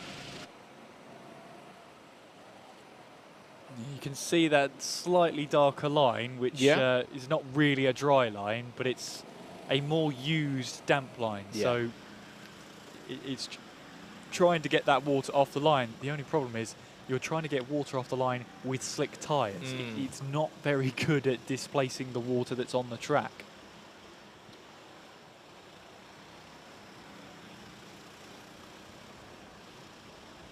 Interested to see how the ditch finders play the next couple of hours, Kieran. That they're 54 seconds behind CS7 Racing. You have unfortunately dropped a long way back from Team Dineros, to the extent that they were trading positions back and forth not that long ago. It's now nearly 2 laps between them. Yeah, it will be interesting to see how they play that one and what will come of it. Senior Frogs now only... Oh, no, sorry, that was their first sector time. I was about to say they were 27 seconds behind, but no, don't listen to me on that one. Not yet, anyway. We'll see what sort of lap time deltas they are setting at the moment. So ditch finders were 18 seconds slower on that lap, and oh, now that's a big one for the story of Clubman. Sorry to cut across you there, mate. Ditch finders black flag. Well. They are 4th in class. That will be a big opportunity for Senior Frogs to get back onto the same lap as ditch finders. They were closing by 2 seconds on that last lap. What they're trying to do at the moment is get back onto the same lap as ditch finders, and this would be the perfect opportunity for them to do that. Once they get back onto the same lap, the next time in theory they see them chasing up to them will be for position. I'm intrigued to know what that is for, because we saw them have a 1 minute 26, and a shake of the head there from driver behind the wheel of the number 16. Not happy about this decision made by race control. I'm afraid it is going to be a visit to the pit lane, whether they like it or not. Yeah, I think that's Johnny Angel behind the wheel and making his way through in towards hairpin 2. So he'll have to come in, pull to the side, and it'll be explained what the black flag is for. And the other good news for Senior Frogs is that Matt Plum is up to speed now. 1 minute 7.919. That's on not far off the pace of the leaders at the moment, who just both set 1 minute 7.7s. So that's what Senior Frogs need in this crucial phase of the race. They need to make up some time on their rivals if they're going to be on that podium for the Clubman category. They were so close to it in 2022. They don't want to miss out again. There is Matt Plum, experienced driver. He's done a lot of the photography and behind the scenes work. They've also signed him up as a driver to deal with these situations when it's trickier for drivers who haven't got that experience. There are ditch finders serving their black flag penalty. This won't lose them the position as through go Senor Frogs onto the same lap. 1 minute and 24 seconds is the gap at that last measure. That is going to come down again. So what do we reckon, Kieran? Is it going to be about 45 seconds, 50 seconds? Yeah, sort of. I reckon about 50 seconds that'll come down to. If we're looking at a 1 minute 7 lap time, yeah, I think 50 seconds is not too far off what the gap is going to be. Of course, he's got to now get that car up to speed as Johnny Angel. Yep. On towards the first 2 turns and then towards hairpin 1. So you lose time there, having to try and get up to speed. There is the Senor Frogs then. Matt behind the wheel, turning in towards Garda. And tiptoeing, it is tiptoeing your way through Senna chicane and then up the rise towards Cafe Curve. Let's see what lap time this is going to be as he'll make his way across the line. It's a 107.784, so yeah, 32 seconds taken out of that. 52 seconds, that wasn't a bad guess. Andrew, well done.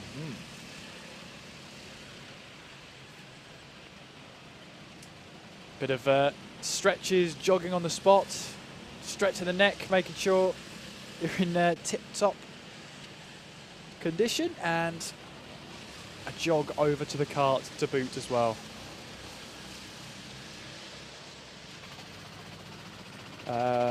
Kerry in the chat asks, is the gap shown for distance for team in first or in front of you?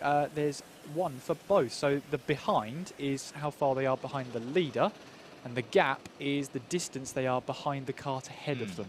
So for example, Team Deneros are 19 laps down on the race leader in 10th place, but they are 0.6 of a second away from the number 8 Williams Esports outfit. On that being on the live alpha timing.kbk4, so Buckmore. Correct. On your timing tower on the stream, the way to look at it is if it says gap next to P1, those numbers down below are the gap between, so for second place it's 3 laps to the leader, 5 laps to the leader, 7 laps to the leader, etc, etc.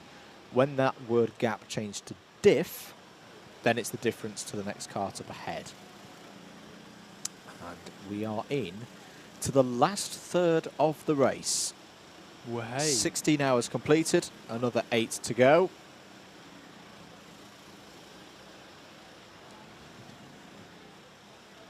Leaders having to deal with some traffic at the moment, dipping into the 1 minute 8s. There goes the number 25 of Team ARD. What's going on at the head of Club? Because we've not checked back in with ARD and Deneros for a while now. There is a gap. There is a 1 lap gap between them. We know that for sure. Both of them in the 1 minute 7s last time around.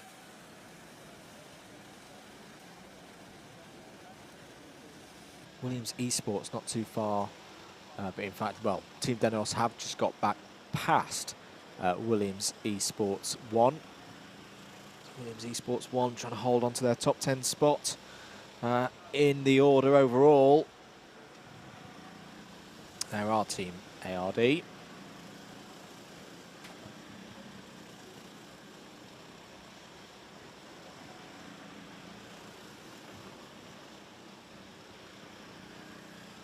Down towards Sime Sweep. Kieran, we're going to have to say not farewell, because you'll be back for the end of the race. Oh, well. But ta-ra for now. Ta-ta for now. Ta-ta for now. How have you found going through the big chunk of the night for the last 6 hours? Yeah, it's been interesting. On and off rain to come back from a nap and find the circuit completely soaking wet. Was a bit. Didn't expect it to come that early, the rain, but yeah, it's been interesting to see which teams have a sort of wet weather master. Who have they thrown out there in these treacherous, tricky conditions? And it's been especially challenging for some teams and some drivers as well, where the last bit of track they drove was completely bone dry. Yeah. And the next bit they drive on is these damp, wet conditions that you have to completely change your driving style in order to match. So it's been really interesting to see how all the teams have got on. Plenty of penalties as well to really change up the order. The top 4 in the Pro is pretty much exactly how I left it last time, and I'm expecting no different on my return. Lee Henderson has come in with a question on the Alpha Live chat. Good morning, gentlemen. Could stints be pushed to even 2 hours 30 in these conditions? Well, we saw Accelerate have a very good go. They got up to 2 hours 25 when they had the kind of first opportunity to do a fully wet, rain-affected stint. That'd be a brave team, I think, to push it to 2 hours 30. It's a lovely spring-looking Buckmore Park now. The sun's coming up. We have got a bit more rain falling, I think, at the moment. The trees in bloom. Fresh leaves on them. Wonderful part of the world at this time of year. Through past the number 12, there go Team ARD. That's going past the Club 73. Not fast but furious team. DDMM Comms Camp still running. Hello, everybody. We are now on part 3, by the way. That's changed over there. Producer James is looking very confused because we were just waving into seeming thin air to him there. We were like, just waving to the GoPro. Number 1 going past the 7. That's not for position. TRX Racing currently in the 109s. Ditch Finders to Senior Frogs. I'm going to get an update on that any second now. Change as into the pits come Team Deneros. And out again, 1 minute 55. That looked like a good, efficient pit stop from the number 20 squad. 45 seconds, by the way, is the gap between Ditch Finders and Senior Frogs. 3/4 of a second is what Senior Frogs took out of Ditch Finders last time around.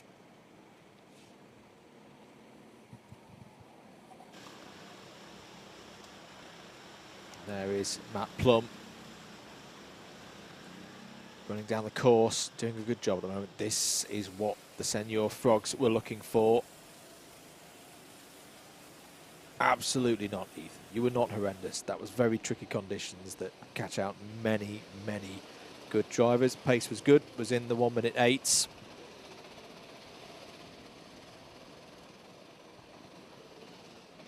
Senior Frogs still in the fight here. As I say, if they can pull back, I'd say a lap at least, maybe a lap and a half across the course of this stint for Matt, they'll start putting those teams ahead of them under pressure, and we have seen them make mistakes already. We have seen some black flags. We've seen some contacts along the way. As beautifully moved there, the number 4 kart to the inside, CS7 Racing. So Team Deneros now have got a new driver behind the wheel of their kart. Let's keep an eye on the number 20's pace in the early phases of this stint. 1 minute 11 last time around, but I think that was the outlap, so we can kind of ignore that one.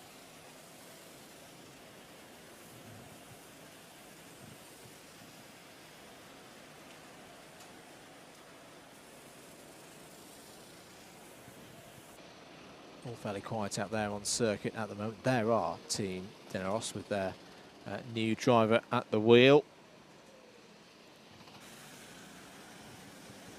Track limit warning for the number 8 of Williams Esports 1.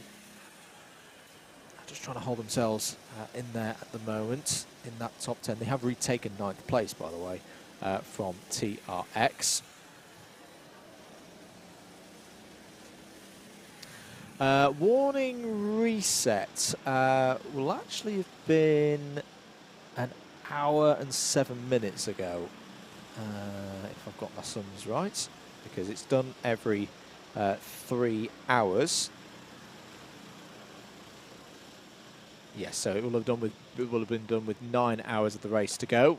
So a third of the way through that portion of the race. A replenished, recharged, hopefully, Yusuf bin Sahel rejoins me here in the commentary box. It's been a fairly steady last couple of hours, mate. You've come back in at a good time. It's just about to get interesting, I think. I'll take your word for it. I think recharged is a generous term to use. Okay. But we move. We power through. You know, when you have to recharge a battery, it's like, it's at 50%. That'll do. It'll do. That'll get me through it'll to the end. So keep your questions coming in. Thank you for your continued engagement. There's the number 10, the Bayford Meadows Bandits going down the inside of Team Deneros. Okay, the pace for Team Deneros I don't think has gone below the 1 minute 10s yet, so this will be an opportunity perhaps over the course of the next hour or so for the Ditch Finders and Senior Frogs to catch back up. Senior Frogs have the pace of Matt Plum at the moment is really good. 1 minute 7.297. I'm actually looking through this time screen at the moment. Yusuf, I don't think there's a quicker driver out there at the moment than Matt Plum for the Senior Frogs. Team ARD are coming close. I think it's always tough to really judge exactly how much is everyone's pace and sometimes how much it is just people getting caught up in a little bit of traffic. True. Very true. But taking nothing away at all from Matt Plum, he's driving absolutely phenomenally, very, very quick pace. And the thing to also kind of remember now is we have hit sunrise. Yep. The sun's going to start coming out. The track might start to dry up a little bit. I remember towards the end of my last commentary stint, a few hours ago, we were seeing a couple of drivers getting into the 104, some of the top drivers. So we'll see whether they start to make their way back to the 104s. The main thing to really watch on the stream is to see, is that spray still being kicked up? And it most definitely is at the moment. But once the spray starts to just drop down a bit, that's when the pace is going to really start to improve. Just giving our weather radar a little bit of a whirl. Rain ending in 26 minutes is what we're being told. Team Deneros now improving their pace into the 1 minute 9s.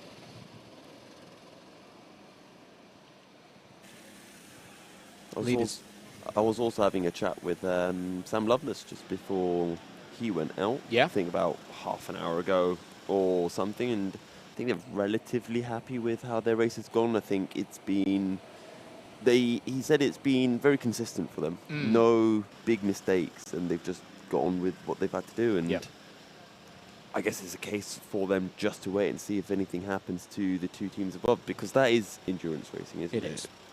You've just got to drive your own race, make sure you keep everything clean, and sometimes you have to pick up the pieces from the teams around you. Do indeed. There is Matt Plum once again. A recent lap time in the 108s again. Just got the number 7 behind. That's the TRX Racing entry, second place.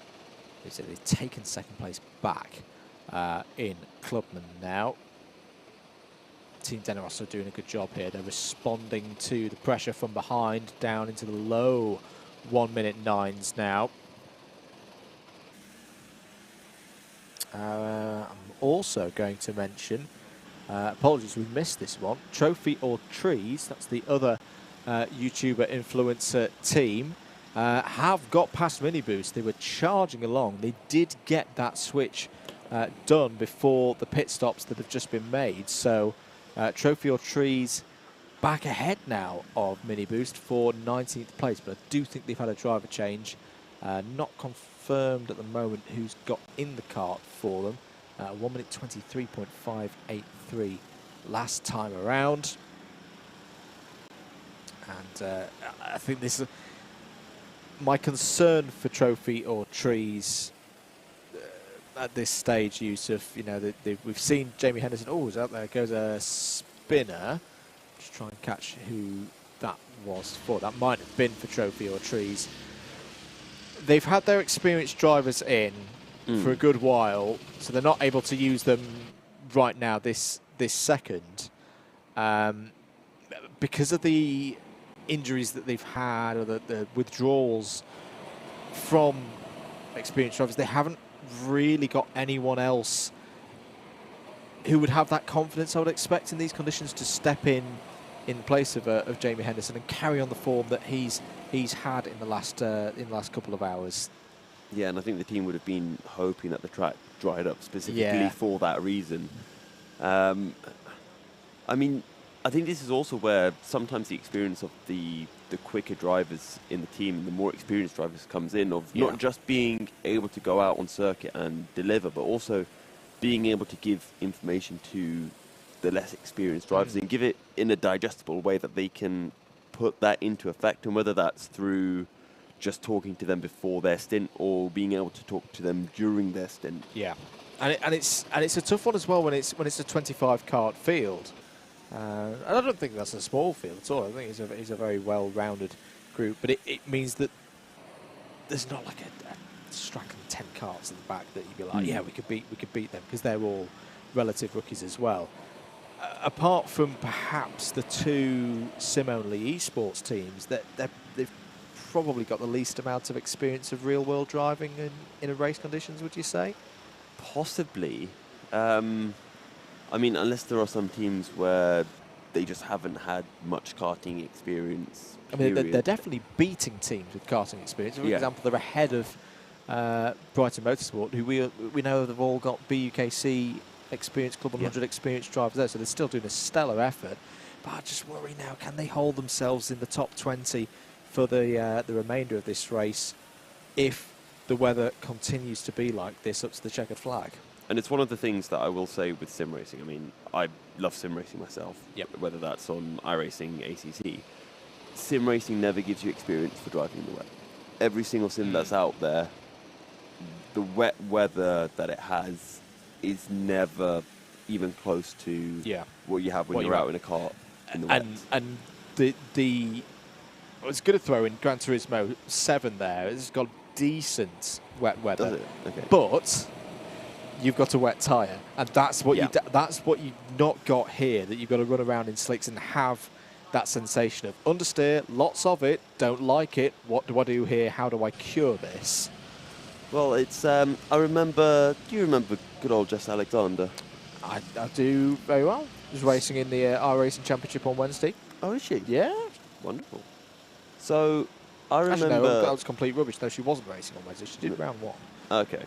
So I remember her telling me at one point that one of the reasons why she was very good in the wet weather was because back when she was doing owner-driver karting... Spinner down at paddock. It's the number 11 Club 73 Team Silent kart.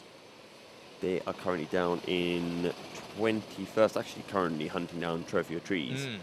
But yeah, Jess was essentially saying that when they went owner-driver karting or testing, her dad would essentially just throw her out in the wet and say, no, you're not having the wet tyres, you're doing it in the dry tyres. So when she came into karting with BUKC and it was like, you're on dry tyres, it's like, oh, this is easy. Yeah. It's something... I'm going to put... You've missed me having a controversial Formula 1 rant. I'm now going to have a controversial owner driving rant. Okay. I would ban wet tyres. Really? Yeah. Keep the costs down. Keep the costs down. Don't need them. Yeah.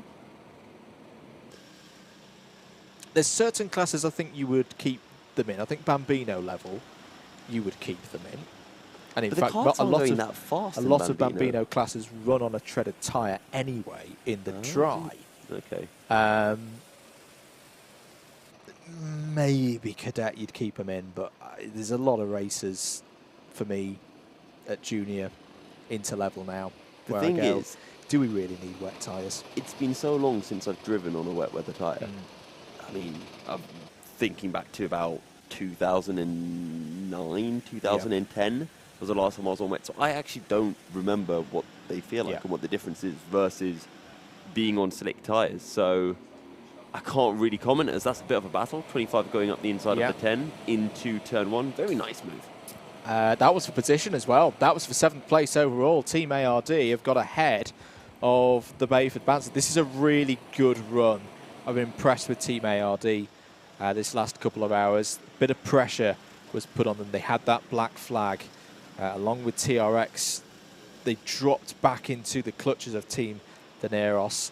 They've pulled themselves back out ahead. You know, they're 17 laps off the overall lead. Now TRX and Team Daneros are now 20 laps down off the overall lead. This has been could be, when we look back at 2:30 later this afternoon. This could be the key moment, I think, in the clubman chase for Team ARD, moving out that gap to 2 and a bit laps. Something else I want to bring up, we talked about experienced drivers in these wet conditions. Yeah. I think there is another point, which is the crossover period. Because this is something where I think I was particularly good back in the 24 hours. In the wet, terrible. I think I was about a second a lap off the pace. Yeah. Soon as they hit changeable conditions, that's where the drivers who are just able just to be that little bit riskier. More adventurous. More adventurous, yeah. Yep. And just find different lines and start taking those lines. And I remember, just taking the wet line and then going back to the dry line when I was crossing over. And nobody else going for it, and you just gain a second a lap, or even in one corner you gain about half a second so easily. So being able to have a driver who can do that, you can gain so much time over even half an hour. Senior Frog's pace is good. Their gap to ditch finders has come under 35 seconds now. So that penalty, as the number 21 runs wide there, that's Zesty Drink Racing. Big pack going on here. The number 6 are going to be race leaders in the middle of all of this. Dab Motorsport. Club 73 Young Guns as well. Toby McAllister Brown in the blue suit, just running out a touch wide there. Oh, round the outside of Cafe. I like that from the number 1 car of the Club 73 Young Guns. Also had a question in the chat. Who's currently at the wheel for Adrenico? It is Sam Lovelace. Unless it's changed recently, which nope, it hasn't. Sam's been in for 41 minutes. Very experienced driver is Sam Lovelace. Talked to him on the grid before the start of this race about the wet conditions and was he feeling good about them? Was he feeling confident? He definitely was. I think all the drivers would have preferred for it to be dry. You want to go faster. You want to have the kart on the limit of what it can do in terms of lap time. You would think that, wouldn't you? But there are some, I call them monsters, who prefer the wet weather. Some bandits, I guess we can call them. I never understand it, but they just absolutely love the wet. And they just feel at home and are able just to find that extra grip out of nowhere. That was Murtaza Hassan I saw getting ready. So that's going to be to replace his brother Mo Hassan in the Dr. Vapes car. Senior Frogs update, 31.3. Gap is coming down. 0.6 of a second last time around. We've seen the number 1 and 23 very close to, the number 1 and 21 kart. Adam Britton at the wheel for the number 21 Zesty Drink Racing car as this kind of 5-way kart battle continues to develop.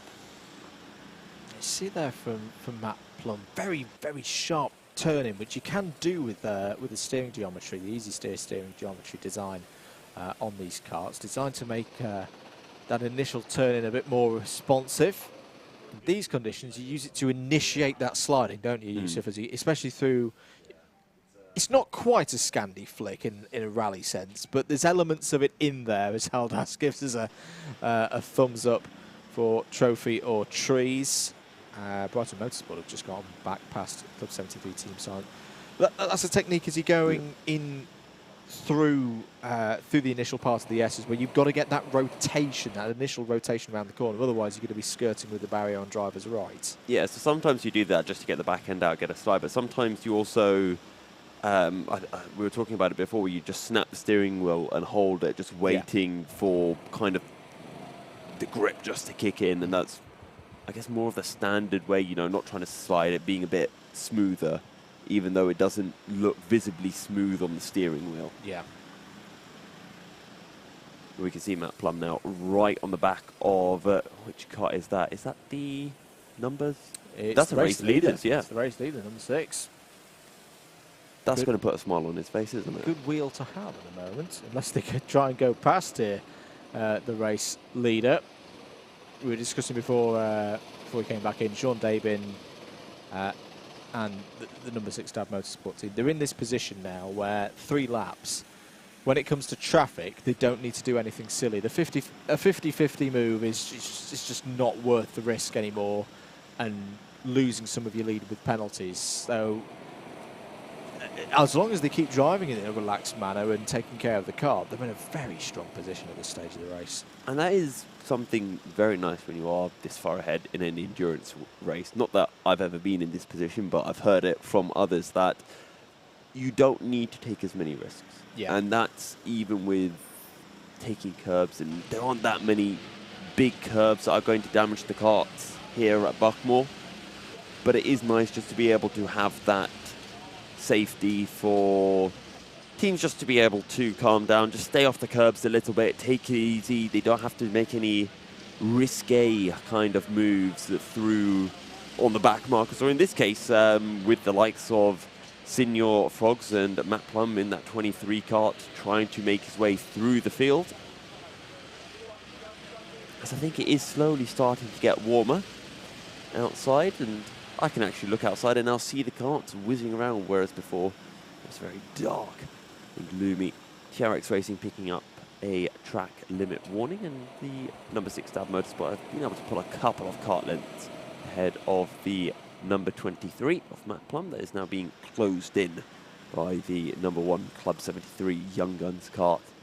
And these 5 have been separated by not much.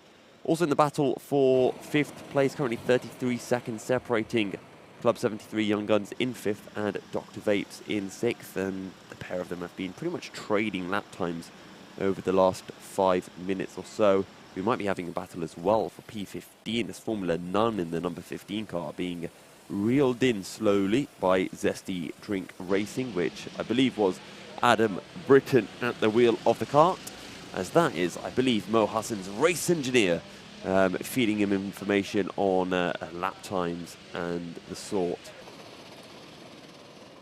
As here's Matt Plum once again trying to have another go. Got round the outside. That is a great move.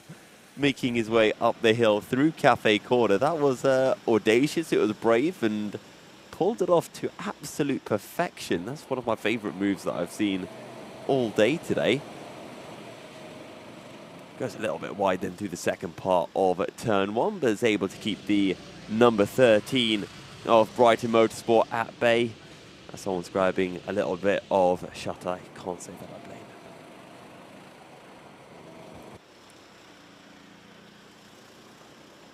But Matt Plum absolutely flying. Who is next for the number 23 Senior Frogs team? They are currently 30 seconds behind Ditch Finders. And they were able to gain about half a second on the last lap.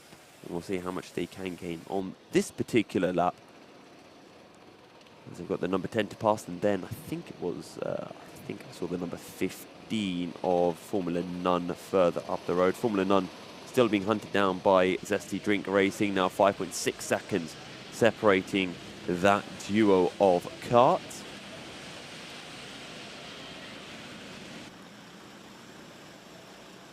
That little moment that I just saw as well for Matt Plum as he got on the curb on the start-finish straight, and it just made him have a little wobble.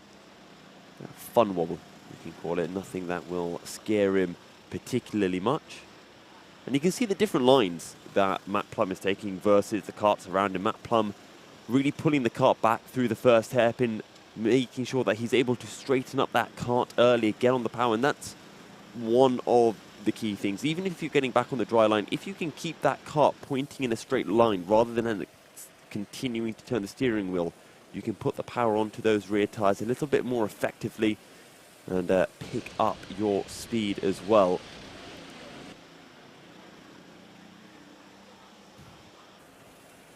Now, just keeping an eye on that gap between Formula None and Zesty Drink, and Formula None were able to extend their gap up by 0.5 of a second. And I was just saying, Andrew, there was a very good move by Matt Plum, who went round the outside of Sean Dabbin through Cafe Corner, and it was absolutely beautiful. It's what we've come to expect with him over the course of this stream. And thank you to the continued support. He was overjoyed with it earlier. He was down the inside. Looks the number 1 of the Club 73 Young Guns. And that's going to be Toby McAllister-Brown driving for them at the moment. TMB on his back. And TMB's going to look down the inside. Matt Plum just holds on the outside line there, knows it's going to have the run down through Simon's Sweep. There's a back marker that they might trip across there. It's the number 10 of the Bayford Bandits. I say that's a back marker. That's the cart that's up in 8th place at the moment.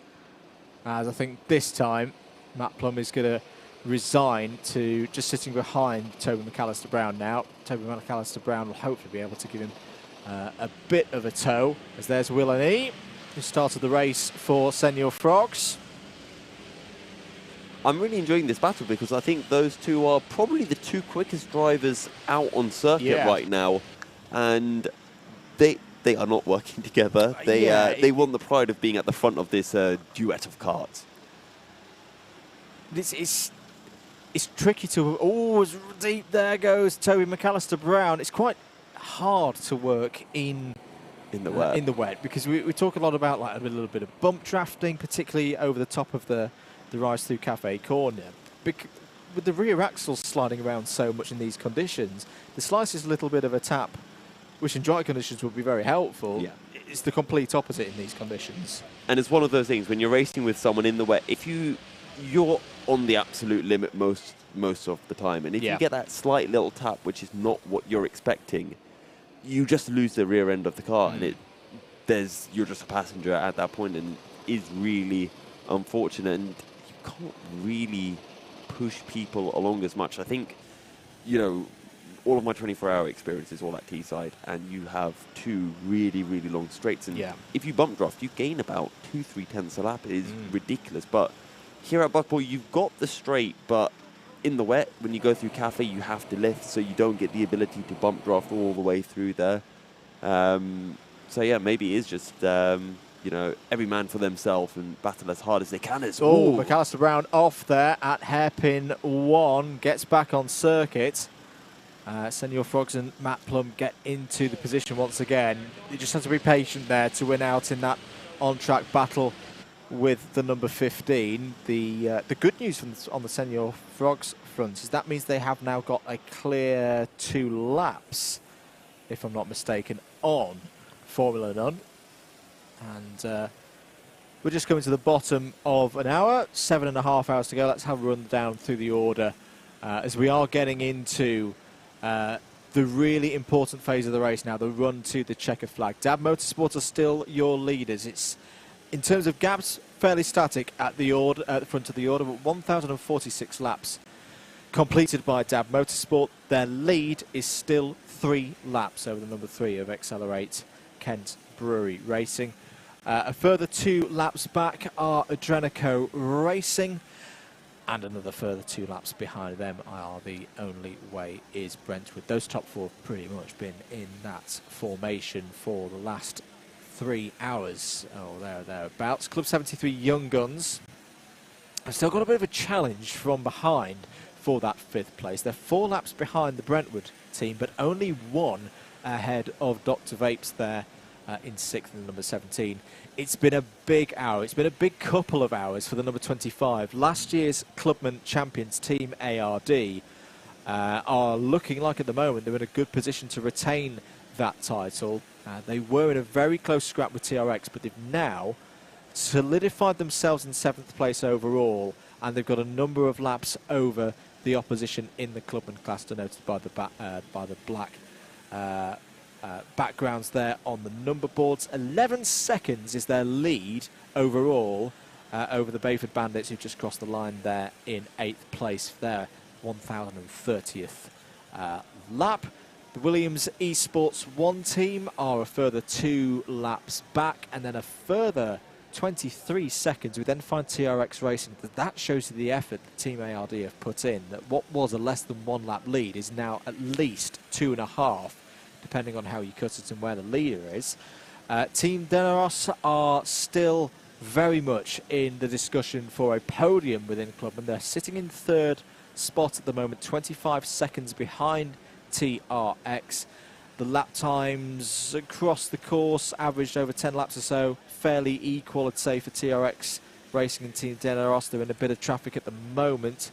They have the benefit of a 1 lap lead over Clanagan Strike 7 racing there in 12th place, who similarly have a 1-lap gap over the Ditch Finders. Big stint for the Senior Frogs. They're in 5th place in class at the moment. They've got their fastest driver there, wet weather wizard Matt Plum, at the wheel for them at the moment. He is closing in on the Ditch Finders. 29.3 seconds is now the gap that they've got to find. On to page 2, Formula None are 2 laps further back from the Senior Frogs in 15th place.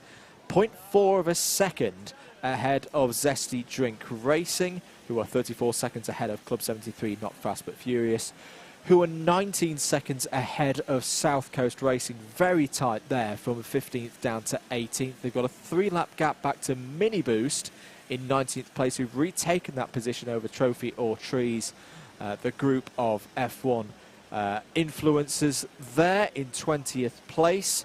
They've got a 2-lap lead over Brighton Motorsport, who have really struggled in the wet conditions and slipped out of contention for a podium. Unfortunately, they've got an 18.5-second lead over Club 73 Team Silent. Team Rango are still circulating 3 laps further back. They've got a 23-lap lead over Olympus Karting by HSR Autos, who are also still circulating. 1 retirement from the race. It's the Williams Esports 2 team. We'll be back shortly with more commentary here at Buckmore Park after these short messages. Imagine a world where style and sustainability unite. The Anderson A2 Charge Point offers over 120 color and finish combinations, so you can choose to blend in or stand out. Crafted in the UK from high-quality materials and precision engineering, the A2 is designed to make the switch to electric driving as seamless as possible. Smart, simple, sustainable. This is luxury electric vehicle charging. This is Anderson EV. Thank you very much to Anderson EV for their continued support of the event. I've just seen for the first time in a while, mate, that Adrenico Racing, it's only for a couple of seconds as the times tick through, but they have managed to get themselves back within a full 2 laps of being behind Accelerate Kent Brewing Racing. I don't think Adrenico are completely out of this for the race win, you know. They're still pushing on and trying to catch up to the second place cart at least. Absolutely, and it's what I was talking to Sam Lovelace about before his stint, and he was talking about, you know, chances for the race probably not there. And it was just a case of, okay, realistically, if there aren't any issues, sure, they're not going to win. Yeah. But there can always be something that happens, whether it's a slow stop. There have been so many teams that I've been hearing. Well, I say so many teams. I think it was one of the drivers from JZ Racing was saying that during their stops, the engine cut out. Yeah. Right? Literally anything can happen. It could be that. You could get tagged by a back marker when you're lapping them in these wet conditions. A puncture. Yep. Chain coming off.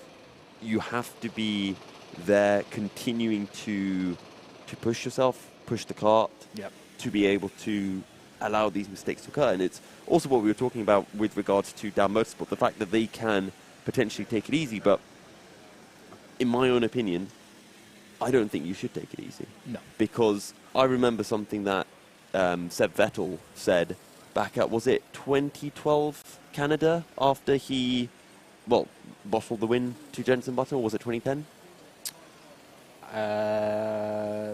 See, it's in that period of life where a former student makes everything very blurry. But you remember the race. I remember the race in question. I remember doing a former student cost report for Birmingham whilst watching it. So it was either 2011 or 2012. I remember, though, after that race, they essentially spoke to Seb, and he said he was managing the pace because it was last lap, didn't need to do anything. And because he was doing that, he made that mistake. And he said from then on, it doesn't matter how much of a gap he had, he would always push properly. Keeping control. And I think that's what you need to do. Unless it's the last half an hour, last hour, you need to keep on pushing to your absolute max because you don't know what can happen. The other famous one, Ayrton Senna in the 1980s around Monaco, had the race won, backed off, hit the wall, out the race. I heard, so obviously I didn't see that, but I heard that he apparently pushed because Alan Prost got the fastest lap. And that got into his head that he needed to beat Alan's lap. Lost concentration. Yeah. Hit the wall. 7 hours and 22 minutes to go. As lightening up the conditions here at Buckmore Park. Hope you're enjoying the stream. If you've just joined us, and you are enjoying the stream, why not click that like button? Really does help us out here. Weather forecast is saying that there is going to be a break in the rain, so let's keep an eye on those lap times, because now that we've got a bit of sun of sorts, it's quite overcast at the moment. Let's see if the lap times start getting any better. I should say though, there is more rain forecast on the way. I think we're in for at least a damp race up to the checkered flag here. This one, I just don't think the air temperature is going to be high enough to dry this circuit out. Yeah, I keep looking outside and thinking, oh, it's brighter, so the sun's out. No, Yusuf, it was just dark before, so that's why it's brighter. We do have a battle starting to brew for 10th place. Williams Esports 1 and Team Deneros currently separated by 3.6 seconds. Team Deneros taking about a second a lap out of the number 8 Williams Esports car, so that's going to be a good battle to watch for the final spot in the top 10. 26 seconds. It's coming down, that gap between the Ditch Finders and Senior Frogs. They're having a really, really good go at this. And they've got to keep Matt Plum out there as long as possible, I think. That's the key for them right now. I think they should just make him Iron Man it to the end.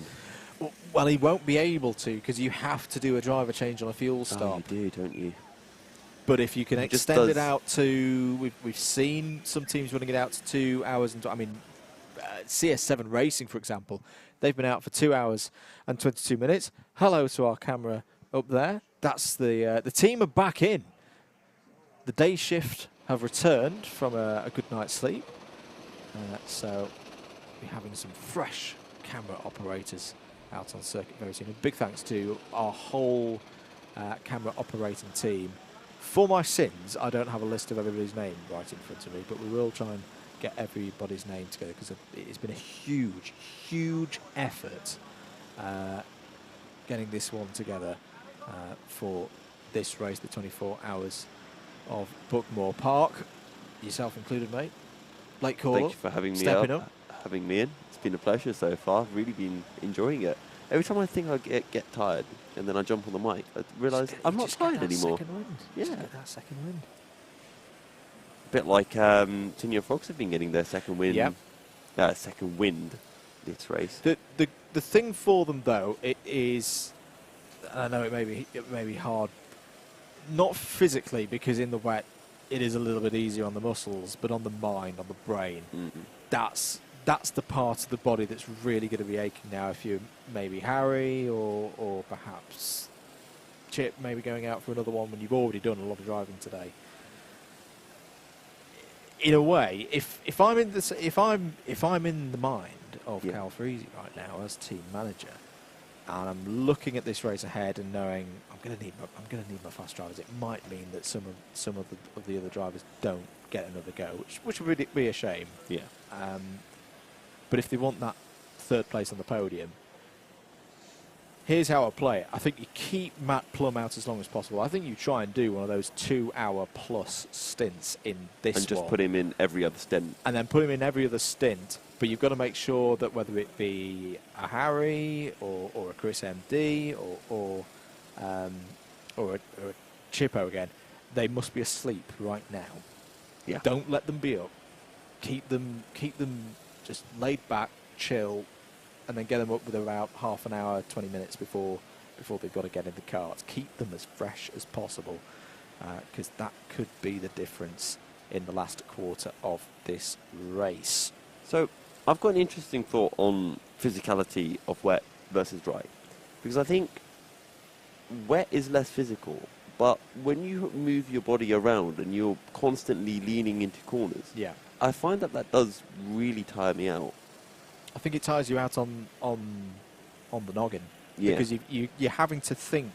It's a very deliberate placement of your body. It's where you've got to keep the concentration and the timing of all of it up, and that's I agree. That I sometimes feel quite tired on that one.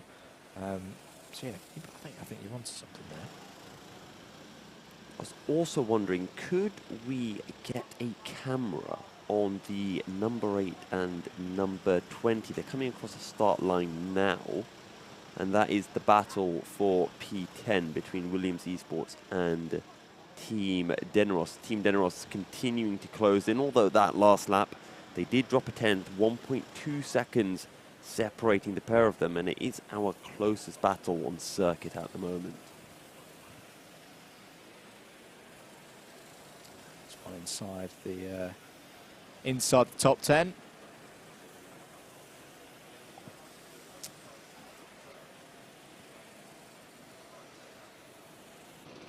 Keep an eye on it. We've just got static cams at the moment whilst operatives are changing over. Lap times are coming down a little bit. I've just seen a 106 go in there from Adrenico Racing. That's the first 106 in a while. In a while, and the Young Guns have just popped one in as well. The Young Guns are liking their wet weather conditions. As is Sam Lovelace as well, clearly. Ditch Finders have put in a 107.1. That is a very, very impressive lap time as they continue to close in onto Williams Esports. How is Matt Plum doing? 107.5 on that particular occasion. Has a couple of carts to make his way through. I think he's just past the Olympus cart and now lapping South Coast Racing. Yeah, moving on through. What are the gaps do we think could be closing down? The Brighton Motorsport Club 73 team silent one for 21st to 22nd. That's hovering around 28 seconds at the moment. Formula None, I don't think it's fair to say that they're bit by bit being dropped by Zesty Drink Racing, but one mistake, 9.2 seconds could disappear very, very quickly. Just keeping an eye on TRX Racing. So they are currently 1.5 laps behind Team ARD. So Team ARD are making their way through, I think, hairpin 2 at the moment. TRX Racing heading down towards Paddock Corner. So lap time wise, they've lost a little bit on that last lap, but I think overall they are closing into Team ARD. It's going in the right direction. There's a lot of racing still to go here on this one.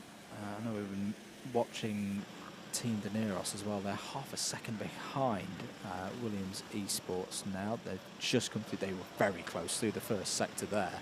I think we could be seeing the number 20 having a go at the number 8 shortly. And this is for a position in the top 10. We just about see them coming through the shot there as they go through and down towards the bottom end of the circuit. And we'll see if the order changes when they come across the timing line this time Yeah, round. we're going to come across the start-finish line about now. Is there a swap of positions to be confirmed?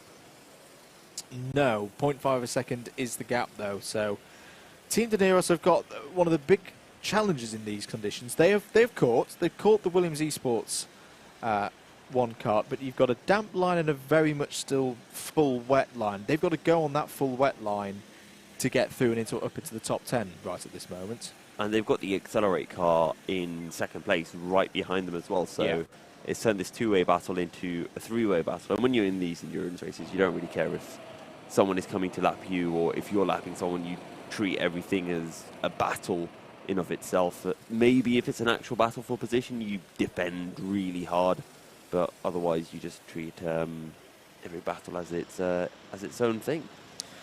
Keep your questions coming in. Hello to Karting World asking which team is Jimmy Broadbent. So Jimmy did a single stint earlier on in the race for the Trophy or Trees team, currently running in 20th place. Apologies, not quite sure who's in for them at the moment. Holding on to, I was a little bit concerned for them probably 45 minutes ago that they were going to drop out and back into the clutches of Brighton Motorsport, but they're holding their own now, holding that lead of a lap over the group of current Brighton BUKCers and graduates as well. Still seeing mainly 107s being posted by our drivers. Haven't seen a 106 again in a bit of time. And again, we are kind of expecting momentarily for the next hour or so the track to slowly be drying. The issue is we don't have much sunlight out on circuit, so the track won't dry through the sun, and as we were mentioning before, these tyres are not treaded. These aren't wet tyres, these are slick tyres. As a result, they don't disperse water as well, and you don't remove some of those little bits of standing water, and as a result, you can see some of that spray continuing to be kicked up by cars, particularly heading into turn 1. You can really see a lot of the spray as someone has spun out of turn 1, lost the rear end and done a 270. Ooh, I thought for a moment then that might be a green suit. It's fine. It's just a very bright yellow helmet. It's not a Senor Frog. They're nearly within 25 seconds now of the ditch finders. To be fair to the ditch finders, putting in some good laps of high 107s. Mr. Plum lapping in the mid to low 107s currently, and still Team Deneros behind Williams Esports, less than a second separating the pair of them. Accelerate have been able to overtake both of them, and these two are actually closing in on to Brighton Motorsport in the number 13 car. That's not a battle for position, but it will just add a little bit of spice to their battle.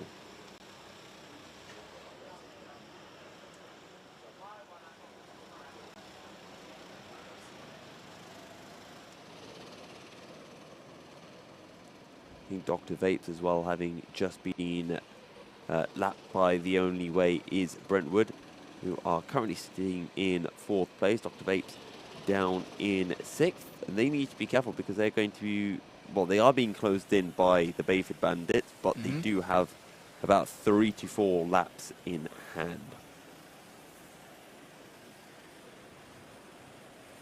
Fastest lap of the race still with Adrenico Racing. That was set in the first couple of hours of the race.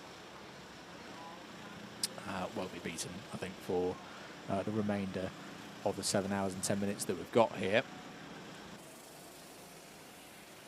And now we're going to see one of the most amazing wet weather laps that somehow Well, you never know. If someone decides to invent their own circuit, they could get around in probably... Yeah, I think just skip hairpin 1.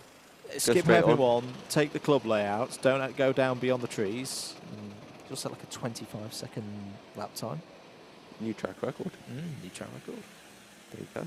I think we had we're going to talk about a very... Only in the BUKC will this happen. I think we did have an example of someone who...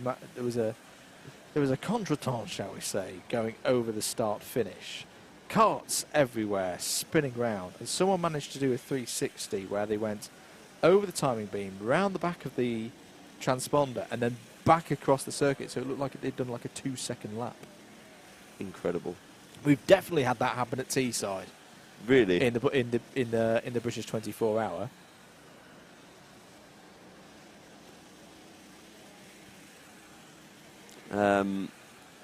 I've always thought in a race, at the end, just grab your transponder, throw it across the line. You can get in a position like that. Well, there's been series I've seen when the transponder has been like Velcro strapped to the driver's leg, and drivers sticking their legs out, which I'm not quite sure about that, because surely if you were a taller driver, you're going to have a natural advantage over just a fixed position on the car. But I've seen that kind of... But it's... I mean, if... I know some people back in owner-driver karting, instead of putting the transponder on the back of the seat or on the side pod, back of the seat is most common, some of them put them on the front bumper. Yep. And because it's the first bit that crosses the line. And in a drag to the line, which doesn't always happen, but if it does... That's where you want it to be. Yeah, that will get you a position. What karting comes down to a lot of the time. It's like, it's a motor race. It's like, it's a bit of a baton race where you're carrying a transponder around. That's really what it is. Apologies, Nang. Yes, I did forget Ben Bailey in my list of who's in the team alongside Jimmy. Jimmy's headed off to, I think he's off to Jam Fest, actually. in the Skyline. We saw him go around in the Skyline here earlier. But apologies. How could I forget Ben? Terrible of me. He didn't put in. We caught a nice pic. We caught a nice image of him sleeping as well, didn't we? We accused him of cutting corners, and we were completely wrong. Wait, was I here for that? No, it was when you gone for your re-energize session. Did I get spotted on the camera sleeping? No. Oh, lucky me. No. See, you've done this before. You hid yourself away somewhere. Yeah, I was just in the other room. But yeah, coming up to the point where we've got 7 hours to go. Now, Williams Esports have just been passed by Team Deneros, so Team Deneros now up into 10th place. And we've had another 106 from Sam Lovelace in the Adrenico racing car, sitting in 3rd. Again, a couple of laps behind Accelerate, but I think they are slowly closing in, not by a lot, but by enough to make a visible difference every 10 or so minutes. The trouble is, though, we had one of these periods, what was it, around 3:30, where the rain had stopped. It was showing like there could be the startings of a non-soaking wet line out there, and then another load of rain came. Yeah. And there's rain due to start in 17 minutes. So I think we're going to have it again. Hopefully. I'm hoping that we don't get the rain. I want to see it dry up a bit. Yeah, I'd like to see it dry and then it rained. Yeah, for the last 20 minutes. Yeah. Really spicy. A late shower is always very fun to end a race. Got to give it to Ditch Finders. They are digging deep. They've spotted that threat from behind for their race position. They've just done a 1 minute 6.714. So it's back over to Senor Frogs now. Can you respond to that? Well, they're in the 107s. Can they get even lower than that? There is the number 2. The only way is Brentwood. Do we Curious know position for them because they're off the podium at the moment. They wouldn't have wanted that at the start of the race. Do we know who is at the wheel for the 16 car of Ditch Finders as they very nicely got the inside of car 11? I think it's still Johnny Angel for them. Yeah, yes it is. White crash helmet with the black Sonic spikes. Is that black? Each side has orange too in a black suit. So yes, that fits the description that we've got here on the descriptions from the drivers. Now, while Ditch Finders may be keeping Senior Frogs at bay, both of them are very, very quickly closing in to CS7 Racing, who are on the same lap as them. The gap is only 20 seconds, so they will be catching up to CS7 Racing within the next 15 minutes. And they are closing in on to Williams Esports and Team Deneros, although those two are a couple of laps up the road. Yes, they are at the moment. Some good lap times coming in. South Coast Racing. It just feels like the ante's being ramped up in this hour of the race. Teams are starting to make moves out there. South Coast Racing into the 108s. Sazar Club 73, not fast but furious. Formula None have responded into the 108s themselves. Yet the track is coming to the drivers now. There's more karts entering the 107s and the 108s on a more regular basis. But as I say, I fear their fun is going to be stopped in about 15 minutes when this next rain shower hits the circuit. And there is a really fun 5-kart battle now with Club 73 Young Guns, Bayford Bandits, Team Deneros, Williams Esports, and Senior Frogs. And they're all separated by about a second, making their way in through Hairpin 2. You can see that group actually on your screens now. I believe it is being led by Team Deneros for now. For now, indeed. Just looking at Tranico Racing 2, accelerates Kent Brewery Racing. They're chipping away. We saw them go from 2 laps down to 1 lap down measures, so 1 lap and a bit in reality. Can they get themselves back onto the same lap as Accelerate? That would be a tremendous effort if they could. I think that was Williams Esports who went very wide on the exit off paddock and have now dropped to the back of this train of karts. And we can see Mr. Plum right on the back of the number 10 Bayford Bandits heading in through turn 1. And we'll just be biding his time, waiting for an opportunity to present itself. Or maybe he'll just have a little look up the inside of the first hairpin. And this is something that I've been bringing up when you see Mr. Plum.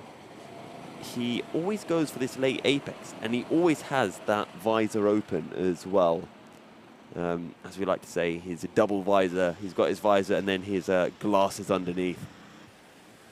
Yeah, I had noticed that. It's, I don't think it's got any worse. It's not changed for the last couple of hours of him driving out there.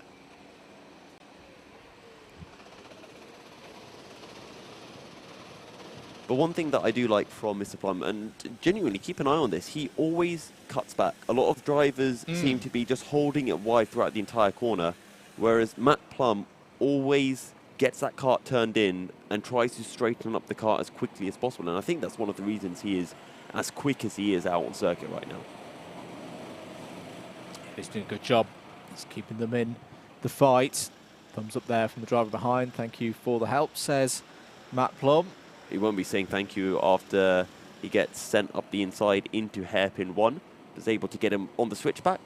And that is Matt Plum versus the Team Deneros car. And now Team Deneros will have to fend off the Williams Esports car right behind them in that number 8. And it's one of these strange nuances with endurance racing. Ultimately, these are the karts that they are trying to chase down. Yeah. They've got to go and do another two laps and catch them up by 2 kilometre distance. But that's where they want to be. That's where the podium positions are. So at least by overtaking them, they will feel like they're going in the right direction.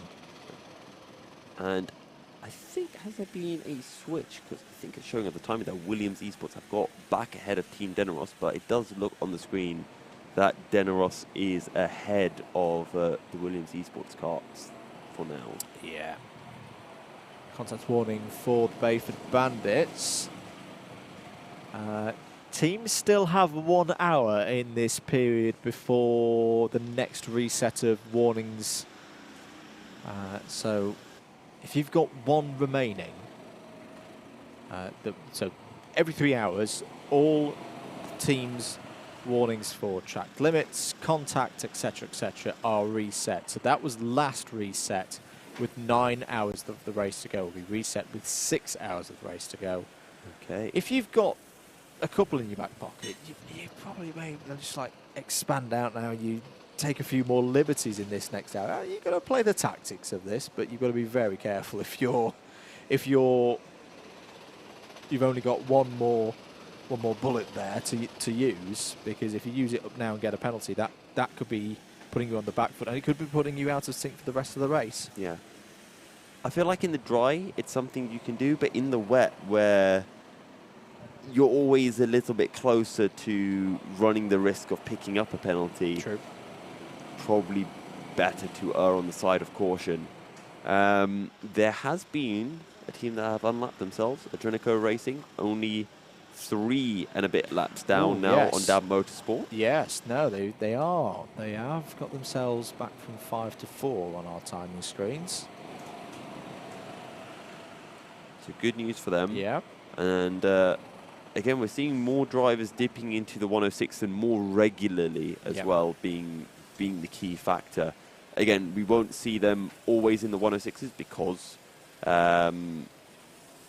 they're going to be navigating their way through traffic, so won't be getting clear laps every single lap. But when they are getting clear laps, they are finding those very low 107s or 106s as Accelerate Kart Brewery Racing pick up a 106.8. This time around, though, a 107.6. Very good for teams out there.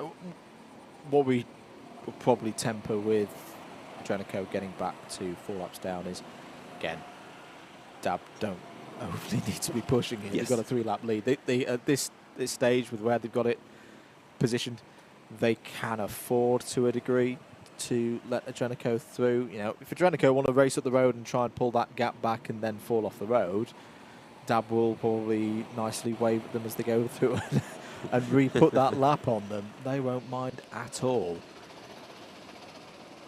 Is it just me, or is it brighter? Or is this me again confusing sunrise with sunshine? There's a bit of both. Bit of both, okay. Adam Sanderson, he just had a quick sight of there in the number 24, the voice of Devon Butler from the Formula 1 Codemasters games. Yeah. Which I must admit, I haven't played for a couple of years. No. Maybe I'll get back into it. I think my last one was 2019, Yeah. and then I remember there was the minus 200-degree tyres. Right. I had to experience that once in a league race. It made me very sad. Oh, dear. The Frogs have just re-emerged. They've been quiet for a while. To everybody tuning in, hope you're doing well. And remember, you can send us messages on the DDMM YouTube channel as well. We've got Comms Box Cam still running. I'm just going to check that we haven't posed and frozen. Oh, we have. I'm happy. I'll just give you a couple of minutes for us to fix this. I can pick my nose now. You can. The camera won't pick it up. Just if you're quick. If I'm quick. Slow it down, don't fix it that quickly. I was wondering as well, with Team Frogs, do any of them then start off the race as tadpoles? You know, and become frogs over the race? Everything you were Calyx, you were definitely a tadpole because you've never done this before. Yeah. No, I don't think it's had enough time in the car. I really feel sorry for Calyx. This weather has somewhat scuppered him because just at that point where you put him in for a quiet period of the race, whoosh, down came the rain. And whoa, as round goes Sanderson for a spin at hairpin 1. It's just very, very tough, especially when you're pushing for a team to achieve something. I do wonder, I do hope they'll be back for another year because I think they've got bitten by the bug. But I would love to see, because I think this is going to be a good video as well, a 2-team lineup. Ooh. Senior Frogs A and Senior Frogs B. Senior Frogs and Senior Tadpoles. Senior Tadpoles. And then you put drivers with a bit less experience, not necessarily pushing for a trophy, into that team, development squad. Yeah. I mean, they've already called themselves on their if you look very closely on the suit, Scuderia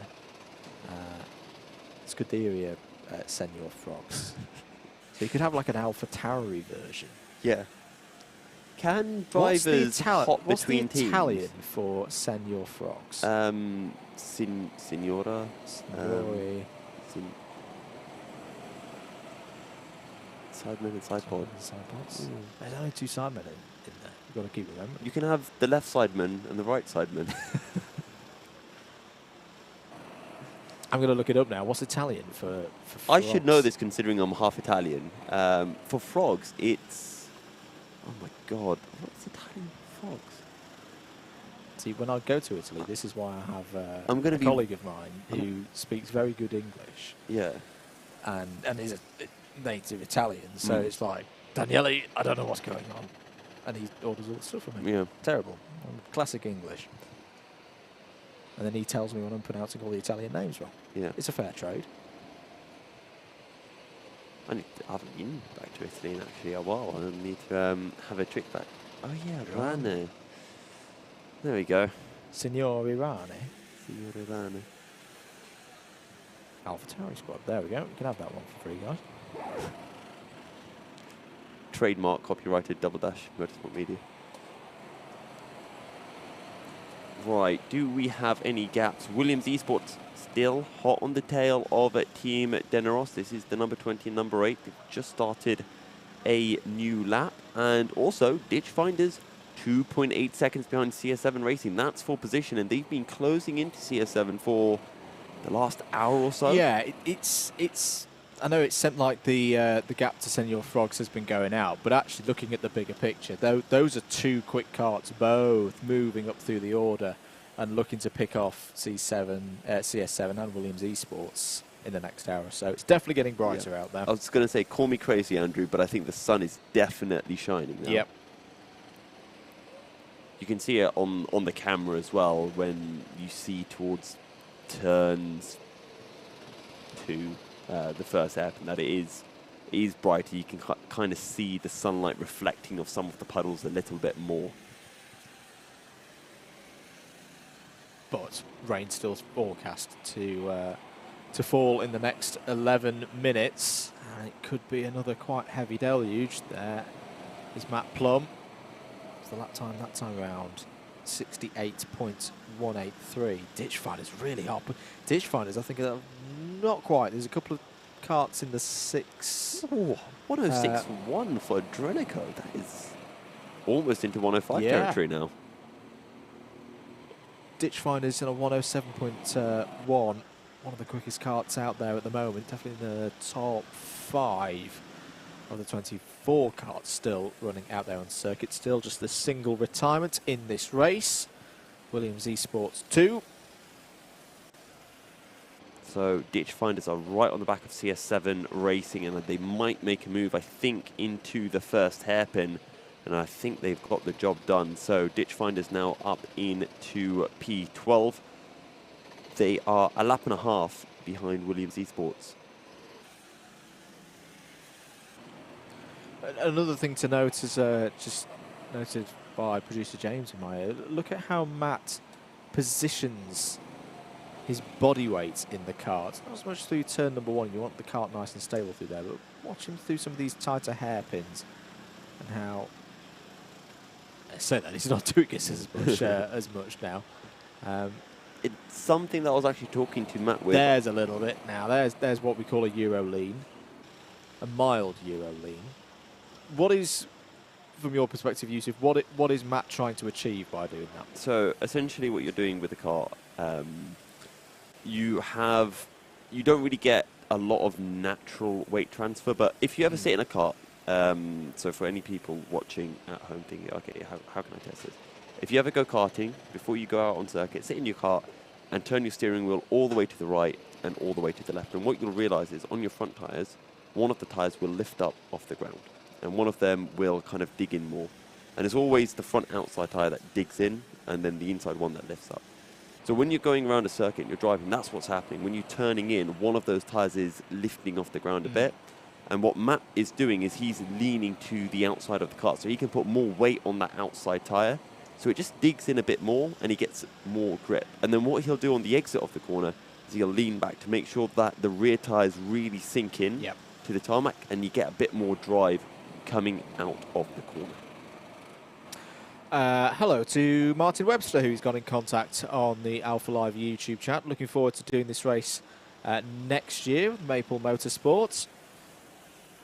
The biggest thing I would recommend is get your entry in quick, because it's sold out very, very fast for 2023. I know some teams were disappointed to miss out. Last year's runners-up, for example, missed out. Oh. Nothing but Legends and Neil racing elsewhere this weekend. That's Piers Pryor and co, isn't it? Yeah. There's the number 1 coming over the line. This has been a good stint. Hands up in the air. That's going to be for a yellow flag through the first couple of corners. And that's why, is that the number 14 that's gone for a spin? Yes, it is. That's South Coast Racing. Oh, that's a real shame. They were in that big scrap around 15th, 16th place. And I think they're going to lose out there because they were only 0.7 of a second ahead of Club 73, Not Fast But Furious. Just trying to keep an eye on some of the other gaps. In your Frogs now 26 seconds behind. You know what? Credit to CS7 Racing. They've been passed by Ditchfinders. Yep. They've stayed in touch. Only 2 seconds behind. And considering how quickly they were being closed in, I would have thought that gap would be maybe nearly 10 seconds by now. So really good stuff from the CS7 Racing car. We shouldn't forget as well, they had a very, very tough start to this race. They had a black flag early. They were down to the bottom of the orders. The number 20 Team Daneros kart is in for what looked like a fairly straightforward pit stop for that team. And they could have got very downhearted at that stage of the race, but no, they've kept plugging away. A top half finish is on the cards for them. they are going to have the challenge from Ooh, Senor Frogs, who 24. are into the wall. Senor Frogs around the outside of Trophy or Trees there. That will have been a heart-in-the-mouth moment for Matt Plum behind the number 23.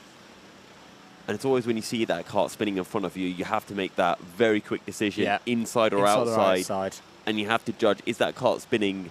Is this cart going to continue to go out? Or Are is they going to get on the brakes? Will they get on the brakes? That's something that I know JV is always Club 100. very excited to scream at the drivers. Always jump on your brakes when you spin. Something I like to shout at drivers when I have sim races, because a lot of people forget to do that. Actually, one of the most fun story with that, one of my first sim races, I was driving in automatic mode on F1. We were at Monza. I had a spin coming out of the Lesmo, so I instinctively jumped on the brakes. I forgot, because it's in automatic, it puts it in reverse. So I then reversed back onto the circuit, and you have a panic because your car's reversing and you want to press your brakes more to stop the car.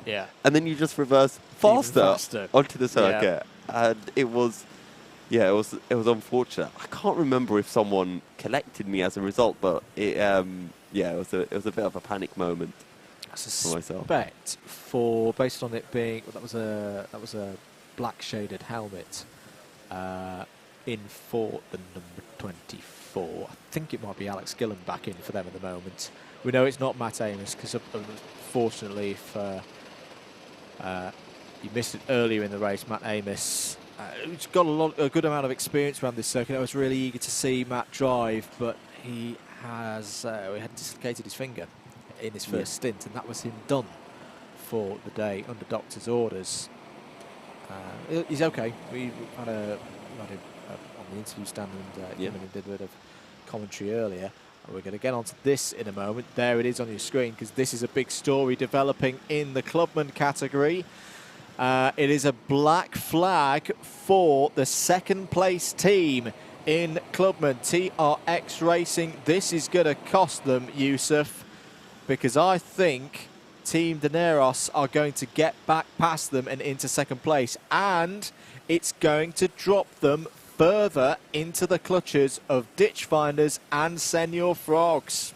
It's going to make things very comfortable for Team ARD, and it's going to give us a really good four-way battle for second place. So TRX Racing's loss might be the neutral viewer's gain in this particular instance. I would say Team ARD, they now go back into the same race management mode that DAB Motorsport have been in for the last couple of hours. They've put the pressure on the karts behind, who've tried to chase them down, made the mistakes in the tough conditions. They don't need to take any risks now in the number 25.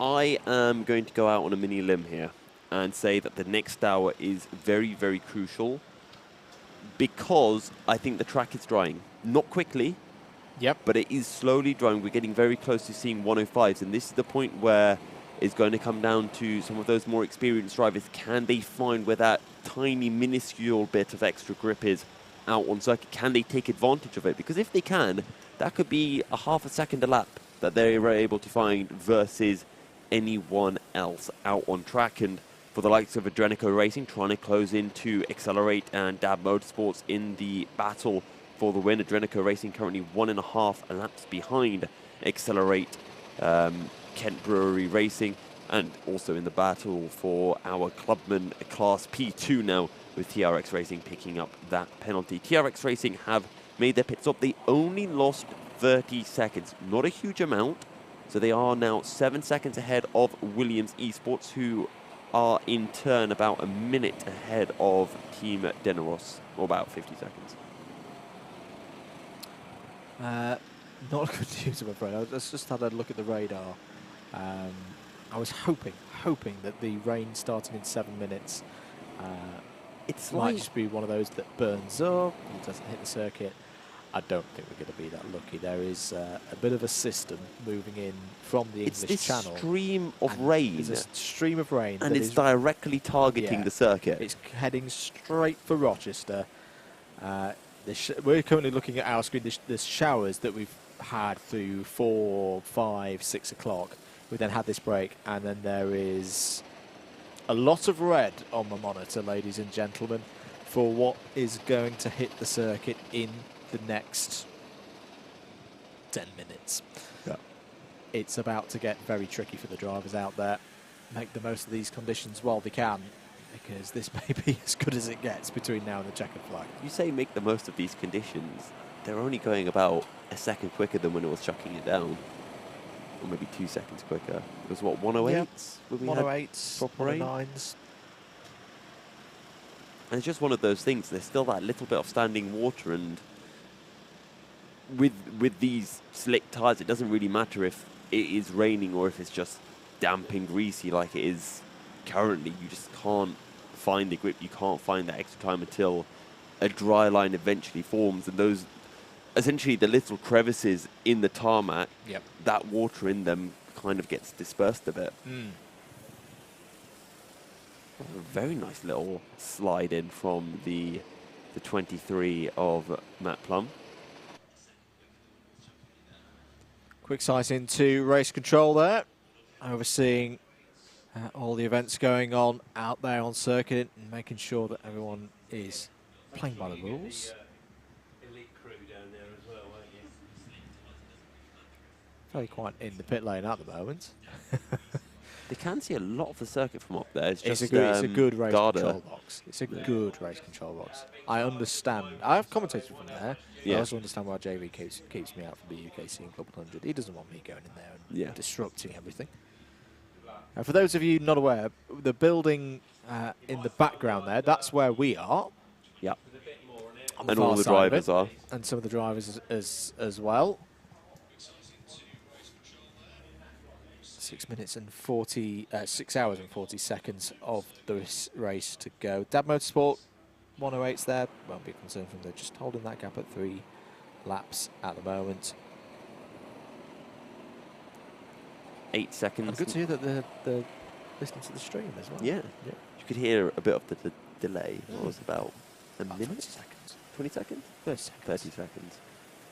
Now, 10 seconds between Ditchfinder's CS7 Racing, Senior Frogs, closing in. 20 seconds behind CS7 Racing now, taking 1.5 seconds out of them on this particular lap. We'll see as they come across the line what kind of lap time they were able to do. 7 and 4, so pretty much another second going their way. And it's going to be a case of, maybe in about 15 minutes or so, we'll have a battle for P30. Not for position in a class, because it is a pro class versus a clubman class. Just to come back to TRX Racing, they have served their penalty. 9 seconds is the gap that they now have over Williams Esports. They were actually able to hold on to second place, but they really have put themselves under a bit of pressure now, and they're off cycle with Williams Esports as well. They cannot. They've had a few penalties kind of since midnight. They've got to make sure that they don't have any more, because they could cost themselves a big result here in this year's 24 hour. Don't want to do that. Adrenico, how are they getting on as well? They are closing in to accelerate by that little amount, but again, they're only about 15 seconds behind Accelerate on road, and if they can get past, they're on the same lap, and that's when it starts to become so much more believable that we are going to have that battle for second place. And again, last time round, Drenico, 106.3, Accelerate, 106.5. It's not a lot, but again, it's that little, those few tenths every single lap. And if you can consistently do it, that's exactly what you need to do over a long race. And, we still got a way to go, 6.5 hours. And if you put the pressure on the opposing team, we've seen if you get a black flag in terms of track distance and time, you're probably losing about 30 seconds at least with the visit, the 20-second stop, and then the return to the track. The number 13 there, Brighton Motorsport. 46 seconds is their lead over Trophy or Trees now, who are being, it's actually pretty even between Trophy or Trees and Club 73. So, Andrew, Are you ready for one of my favourite segments of any broadcast, which is Milky Fun Fact? Okay. We had recently our first team dip into the 105s. Yes. Who do you think it was?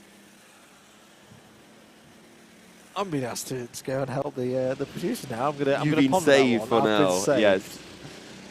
So, just a quick recap of how the standings are looking. Dab Motorsports in the lead in the number 6 kart, 3 laps clear of Accelerate Kent Brewery Racing in second, who are 1.5 laps ahead of Adrenico, maybe 1.25 laps might be more appropriate.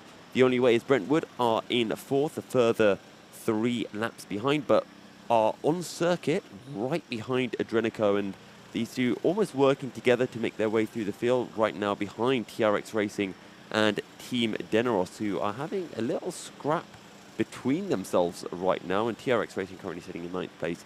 Team Deneros in 11th. They're about to come across the line, so you'll just see them in the bottom left of your screen any second now. There they are. And that is the 4-way battle between Adrenico, The Only Way is Brentwood, TRX, and Team Deneros in some order. I think Adrenico are now at the front of that quartet of karts, as we're seeing some very cozy people sitting trackside just outside pit lane. Which driver was it first to do a 105? Yes. I'm just going to go for a complete guess here. Yeah. I'm going to go Sam Lovelace. Sam Lovelace is a good guess, but it's not. It's Club 73 Young Guns, and guess what? They've just done another 105. TMB. Toby McAllister Brown. Driving a very, very good stint right now Really in good these stint. slowly, I want to emphasize, very, very, very slowly drying conditions. We've got popcorn. We've got the staff coming back in for the circuit. Clint's just dropped off some sustenance for us. Take good care of us here. They do. This doesn't happen at all circuits, so I'd like to make an announcement. I'll take your word This for that. is why you should book in with Buckmore Park for your next karting event. Agreed. You take care of their stuff. Right, what do you think is going to be our next spicy battle out on circuit, whether that's for position or just on circuit? Well, I know we talk about them a lot, but the Senior Frogs closing in. They are. 1.8 seconds last time out of the lead for CS7. So at that rate, we're talking about 8 laps, aren't we? Yep. 8 or 9 laps. And we say that, Team Deneros being closed in by the ditch finders. And remember, ditch finders were being closed in at a relatively rapid rate by Senior Frogs. And then they just turned something on. This has probably been my favourite battle in the whole race, the Deneros versus ditch finders, because since I've come back on, it's probably, I think this is the 4th time that it's flipped back. Yeah. Dog alerts, that's 8. How do we not know that that's a different dog, though? It could be a same dog. No, we've not seen that. Okay. One. We've not seen that one. I've been here for all 8. Look how excited he is to be on camera as I know. well. He's warm as well. Little tail wag. That's the best dog, yeah. He's facing the wrong way, though. He needs to be watching the racing, not the camera. Anyway. Williams Esports 10 seconds behind TRX Racing. And again, you look at Team Deneros in 11th, Ditchfinder, CS7 Racing, Senior Frogs, all separated by a minute, 4 karts in this battle for P11. And then you got Williams Esports, TRX Racing, separated by 10 seconds in their own battle for P9. I just wonder if CS7 are struggling in the traffic at the moment, because when they've got a clear lap, they can bang in a low 1:07. They don't do it perhaps consistently enough, and yeah, then you get a response from Senior Frogs for 1:06.7, 1.2 seconds deducted from the gap, 13.4 now. Same story as well for Deneros and Ditch Finders. That's down to 19 seconds in the battle for third. Third in club, I should say. Deneros seem to be struggling at the moment. Yeah. 109 and a couple of 109s actually coming through. So they're really being hunted down right now by the ditch finders, losing a couple of seconds a lap. And the gap is now down to 18 seconds. And don't forget, they're being closed in by the ditch finders and Senior Frogs as well, who are currently down in P14, although they first need to be able to close into CS7 Racing in 13th. Rain is expected on the radar. And can I see a few spots of rain on the lens there down at Garda Corner? I hope not. I hope not as well, but Can we go outside and put a big tarpaulin over the circuit? Big tarp. If we get enough planes from Rochester Airport to just circle around, cover the and airspace. maybe get some hair dryers out on the circuit to warm it up. Carts going around, racing machines and big hair dryers always scare me a little bit, because there's been incidents of that in NASCAR. Really? I think was it Montoya. They have like jet dryers. It's a bit more than a hair dryer. Yeah. They have like jet dryers that dry the track at Daytona. And really? Was it Montoya? There was definitely someone who span out under caution. Okay. I think they had a suspension failure, and they hit the jet dryer, and it was quite a spectacular boom afterwards. Yeah. It's something I'd never like to see. I wouldn't say having jet dryers out on a live circuit with cars going... Oh, that's rain. That's also Willeney, but that's also rain that I can see on that camera. And the umbrellas are up. Well, the lap times aren't going to be improving now. That could spell the end of the improvements of the lap times now. Let's see just how much the lap times drop, because we are still seeing 106s being pumped in. But again, we've mentioned that the track isn't in good condition, so the rain probably won't make it that much worse. Absolutely. Let's have another rundown through the order, because we're at the bottom of a race hour. Dab Motorsports have completed 1,099 laps here for the 2023 Buckmore Park 24 hours.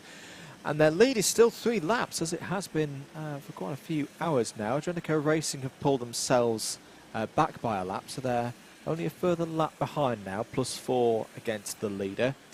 The only way is Brentwood are still 7 laps off the overall lead, and they may have to settle for 4th place this year. They're 3 laps behind Adrenico, 3 laps at least clear of the Club 73 Young Guns, who have been having this really back and forth battle with Dr. Vapes. But again, I think the Club 73 Young Guns are just that depth of talent that they've got in that team is just starting to win out now. They've got 2 clear laps for the first time in quite a while over Dr. Vapes in 6th place. The Bayford Bandits are the last of the run of pro teams from the top of the timesheet down to 7th place there, 17 laps off the overall lead.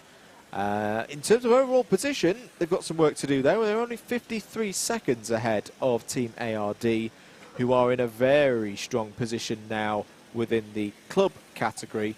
A full 2 laps clear of TRX Racing there, the number 7 in 9th place. Lastly, in the top 10, 14 seconds behind TRX, who have had a couple of penalties in the last few hours. So Williams Esports are trying to chase them down at the moment in 10th place. They are 62 seconds clear of Team Dineros, who crucially are holding on to 3rd place in Clubman, but being closed down. It's 12 seconds now between Team Dineros and last year's runners-up in this class, the Ditch Finders.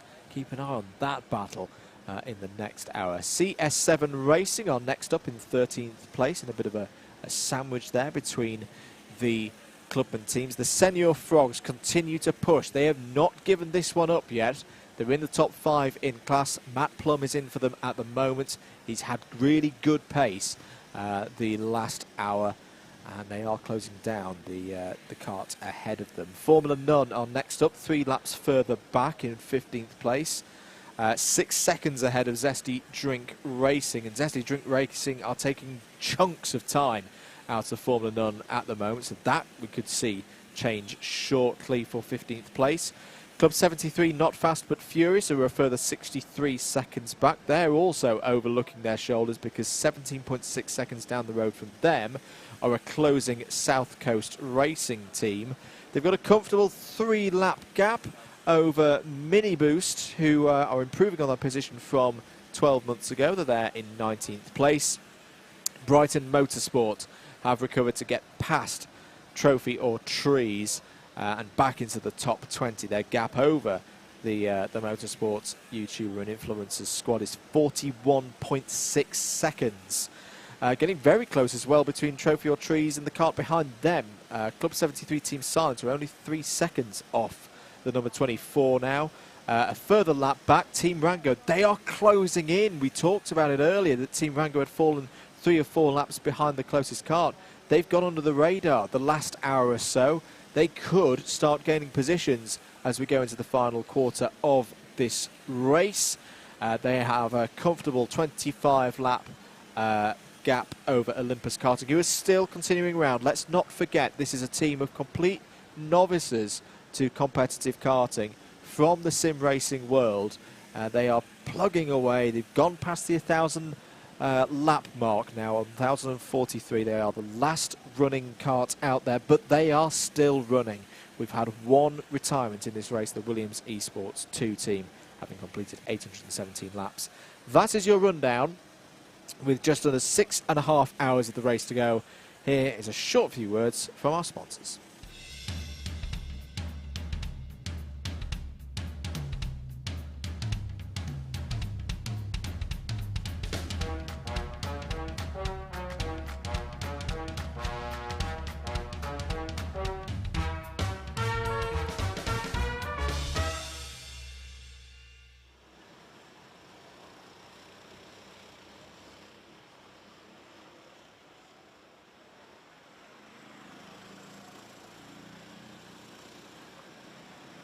Behind. No. I You didn't do that realise again. that. I was wondering why I couldn't hear myself. I just plugged on with it. Just plugged away. Yeah. No, I was saying thank you to our sponsors as per usual. 9 seconds the gap between Team Deneros and Ditch Finders. We'll see how that updates as they come across the line. Now, we were seeing that the rain was coming down. Yeah. And the Bayford Bandits, because they are bandits, decided that that meant they go faster. And they started putting in 105s out of absolutely That's not nowhere. how physics works. A 106.0 now as well. So Bayford Bandits and I think Club 73 Young Guns have been the quickest stroke, most consistent out on circuit right now.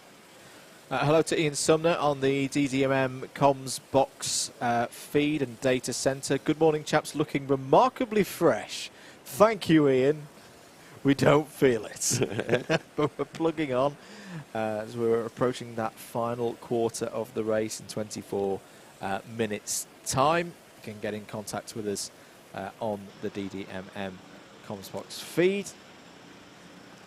Who is that getting ready for a pit stop? I'm just looking at time. So 2 hours done by Dab Motorsport, 2 hours for Club 73 Young Gun. So I think that might be both of those two respective teams. Getting ready to take over. Now, I hear that we've got some Frog fans in the chat. Have we?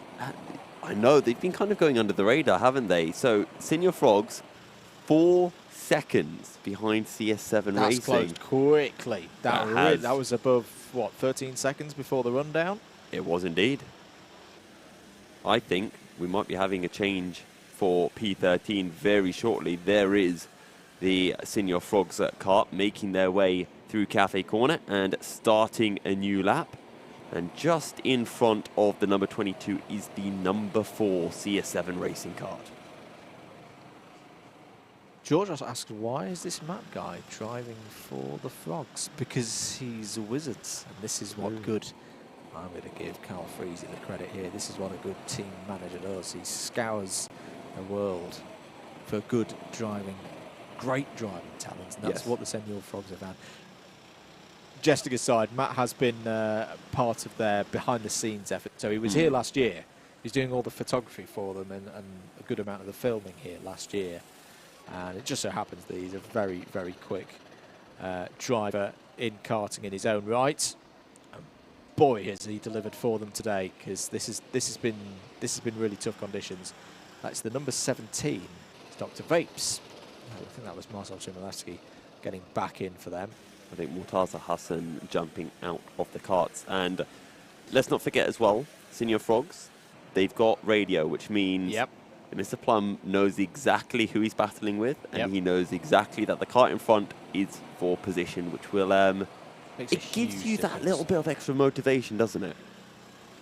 It does. It does when you've got that target to chase. Just going to know though, the number 17. Don't worry, because it's been a long weekend for both of us already. Notice anything about that helmet in a DDMM fashion? I'll have to have another look at it. I didn't see anything on first glance. Okay. Hang on, let's take a look. Probably won't get it from the angle on the sponsors guide. Number 17, James. Yeah. I'm very curious now what there is. Don't worry about it now, James. We'll worry about it later, because there's a very, very close move about to be done here by Matt Plum. That is the number 4 CS7 racing kart that Matt has been charging in on for not just the last 10 minutes. About how long has he been out there? 1 hour and 54 minutes. All of that. I was going to say 2 hours. This is what they've been trying to do, pick up positions. Now, they've not been able to catch the ditch finders, but the ditch finders have put a very quick driver in their kart and found a turn of speed. Here is Senior Frogs. Can they make the move on one of the pro karts? The rain is really coming down to the inside, but it's going to be the outside line that works there for CS7 Racing.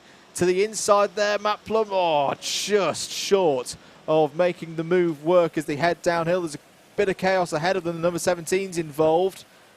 Can Senior Frogs find a way past CS7 Racing for 13th place in the race? Down the inside, will they have the inside for Garda? They will, and through go the Senior Frogs.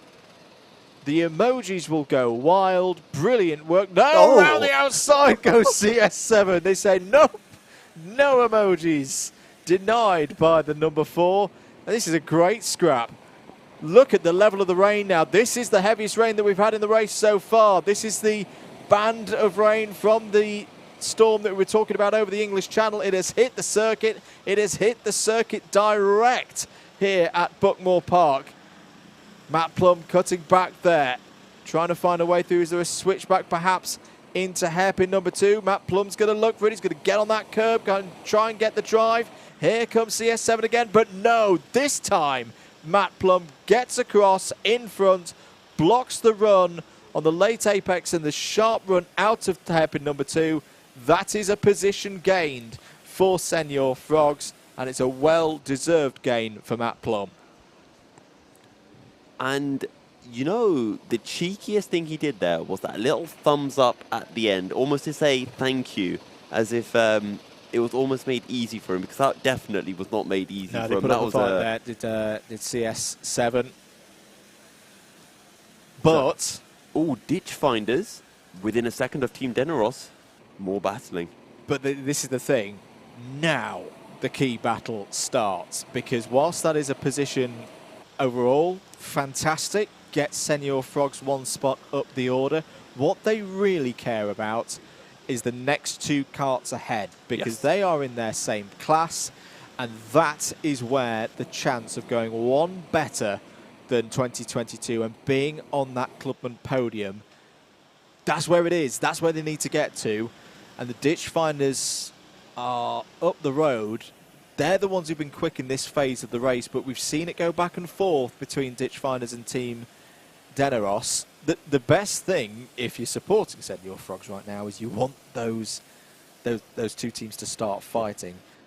And you want it to rain as well. And you want it to rain hard for Matt Plum to close up to them. But what we do have, as neutrals in the box, is 6 and a bit hours to go.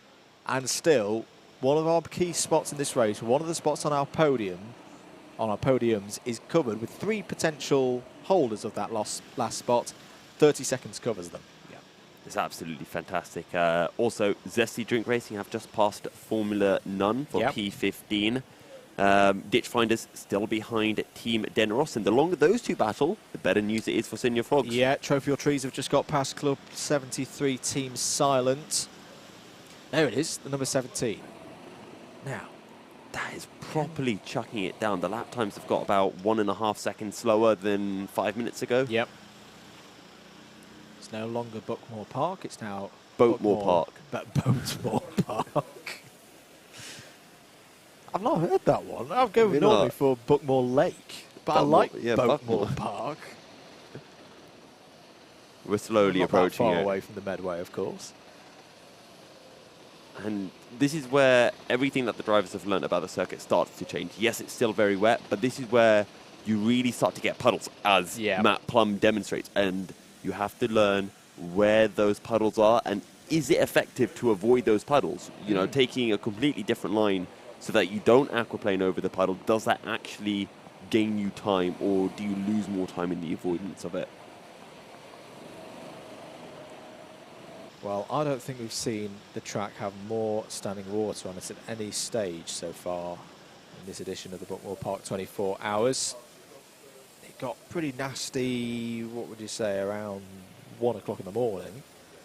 But this is more. It's considerably more standing water. This is the first time that when we look outside of the commentary window, we can actually see the raindrops. The raindrops are that large now that they're falling out of the sky. Ditch Finders are only 0.1 of a second behind Team Deneros, trying to find a way through, and they have found a way through. Big move, big move in the story of this race. Over start, finish, and through sector number 1. The Ditch Finders, number 16, have got past Team Deneros and are up to 3rd place in class. Great stuff from them. Now they can try to hunt down TRX or Racing, who are only 1.5 laps up the road. They have the pace to close in onto them, and still a lot of time left in the race. So for now, they're not going to be worried about trying to catch that 1 lap. They're just going to try to catch them on circuit. About 30 seconds or so are... Actually, no, it's not even 30 seconds. It's about 20 seconds separating the two, and that's what the Ditch Finders need to do. They've still got another half an hour or so with Matt Plum, or pardon me, not Matt Plum. Matt Plum's driving for Senior Frogs, but Ditch Finders still have another half an hour for whoever is currently at the wheel to try to bring that gap down before they have to make their driver change and pit stop. Keeping an eye as well on Adrenico Racing, and again, those 2 lines on our timing sheet grow closer and closer every time I look at them. And once Adrenico Racing get past, they will be on the same lap as Accelerate Racing, and that is the battle for 2nd place. Have we also noted that Accelerate have taken back one of their laps on the race leader, and are only 2 laps behind? No, there's a good reason for that. Dam Motorsport pitted. Yeah. So once that cycles back through, it'll be back to 3. Oh, what a stint from Matt Plum.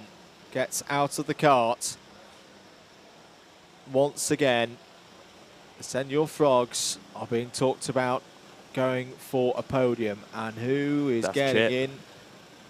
I'm not sure it is. No, I think is it Will and E? I think it is. Do they all have the same helmet? They all have the same helmet. Ah, okay, that would explain it. Apart from Matt. Yeah. Now, this is not the move I was expecting. No. It's also quite an early pit stop. Only 2 hours, 1 minute in the wet conditions. I thought they would have gone another 5 minutes. Yeah, they have been running 130s and 145s. So that is their longest stint. Oh, wow. So, Will Lenny goes out on circuit.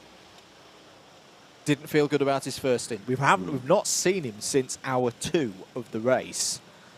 Let's see how his weather skills are going to fare now. Drifting through hairpin number 1. I really want this to be a good stint for Will to boost the confidence from the first stint where he wasn't happy at all. Wasn't happy with his sector 3. Sector 3, very tricky, Garda. Yep. Especially in the wet, it's even more difficult. And then you've got to go through Cafe Corner. And Cafe Corner in the wet is so weird because you have to hang it wide and just hope that the cart sticks. And if you try to go on the racing line, it just gets really awkward. Well, the lines are looking pretty good at the moment on this first lap for Will. Finding that grip out there. What little there is of left of it, going for an extreme wide line. That's fine. That's a good wet line there from Will and E. I think you could just see the understeer. I mean, there you can see there's now a river going down the hill from Cafe Corner. That's how much standing water we've got on the circuit here. Turn 1 looks absolutely horrendous as well, doesn't it? You know what? For the first time, I'm glad that I'm in the commentary box. Yes. No, this is a little bit extreme. I wouldn't want to be out there right now. And they have got a wetsuit on Will and E as well, which is very smart. Is good to see. Very, very smart at this stage of the race. How was that outlap for Will? 1:14.034. Not bad. Not bad for an outlap. I was just looking at his Sector 2 and Sector 3 times. I think in total over those two sectors, maybe he lost about a second to CS7 Racing, which for the first lap out in those conditions, very respectable. Yep, not bad at all. For pushing on with this effort, I think we'll be looking for some moment 109s. Lap times are continuing to extend. Sam Lovelace has a couple of back markers to find his way through, one of which being the Senior Frogs car as he continues his pursuit of Accelerate Brewery Racing. Both of those carts will be in pretty soon. They've both gone past 2 hours for their current stints. Yes, just to be clear, Williams Esports 2 have retired. They are out of the race, unfortunately. They have retired from the event. That is why they are 239 laps behind the next cart along. Sam Lovelace, it's when it was just going through there and it was almost squirming in a straight line. That's when you know it's getting really tricky. But these Sodi RT10 carts that were introduced to Buckmore Park last year. It's weird because again, they are a very good machine for this level. 10 minutes ago, Sam Lovelace was really rapid, but now that the rain has come down a bit more, he seems to have lost the edge versus the Accelerate car, who is now one of the quickest drivers out on circuit. And it's amazing how this little bit of extra water completely changes the dynamic of who's the quicker driver out on circuit. And the tough bit for anyone who's just come in, they've not necessarily experienced that transition and built up the confidence from earlier when there wasn't as much water to say. Now, there is some grip underneath all of this come out of the sky in the last 20 minutes. However, counterpoint for that is, while I do agree with what you're saying, there's also the instance of if you're the driver going out in the fresh conditions, you don't have it already ingrained in your memory of this is how I need to drive, and you can have a fresh outlook on, okay, no, this is maybe the better way of taking the corner. Oh, yeah, definitely. So trying to carry racing on in that gap now, 1 minute 9.286 last time around compared to Accelerate Kent Brewery Racing with a 1 minute 9.034.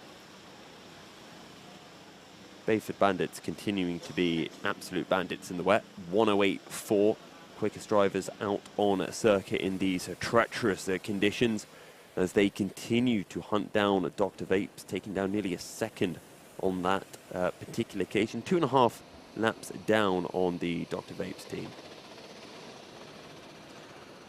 In terms of, I know someone was like, how can they do this in the in these conditions? There's a couple of things I'm looking at right now from putting my own experience hat of these kind of conditions. There was a race similar to these conditions that I was in a couple of years ago at Lyd.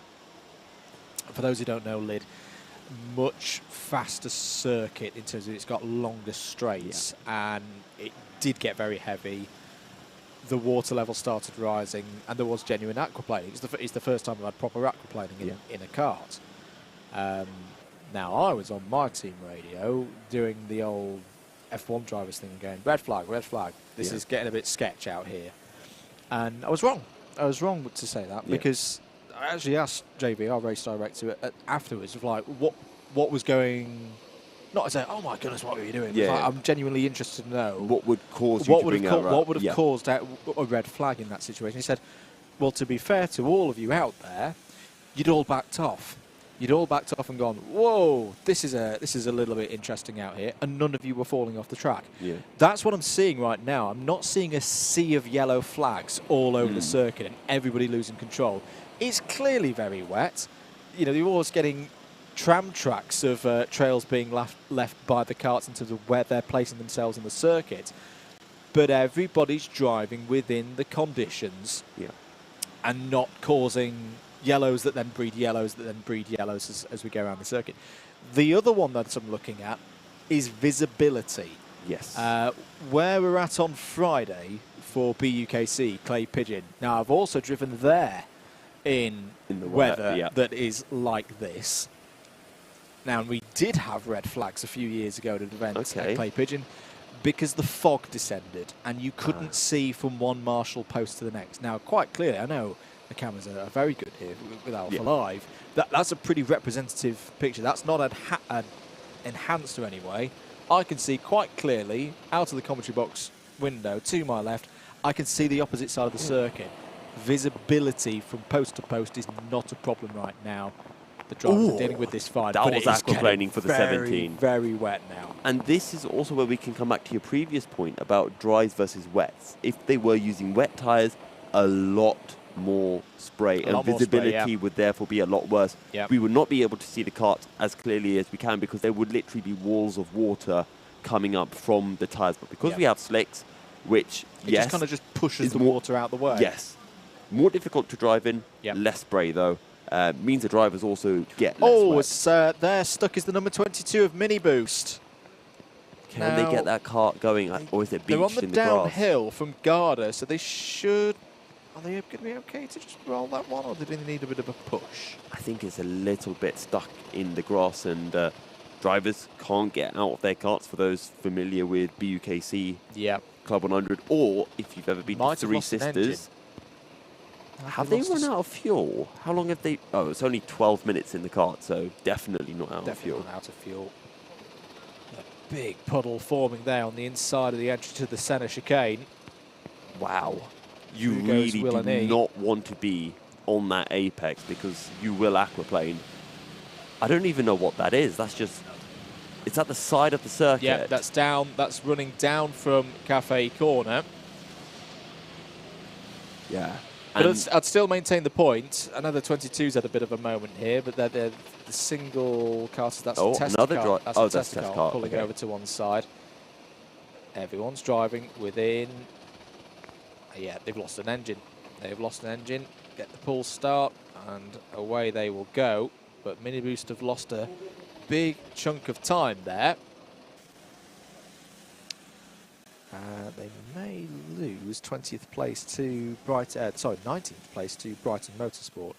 I tell you what, about everyone on circuit is going about 4 seconds slower than before. Yep. Except for the Bayford Bandits, who are only 2 seconds. I don't know. It's like someone needs to tell them that it's raining hard. They're just in denial about it. Saying, nope, it's still only damp. Yeah, we're just going to keep on doing our things. Sometimes that's the way to go, though. Will, and he's doing a great job here. His pace is coming back here. So whereas other drivers' pace have dropped off, Will's kind of kept his pretty consistent. He's into the 111s, same as the karts ahead. But look at this now. The rain is getting heavier and heavier and heavier.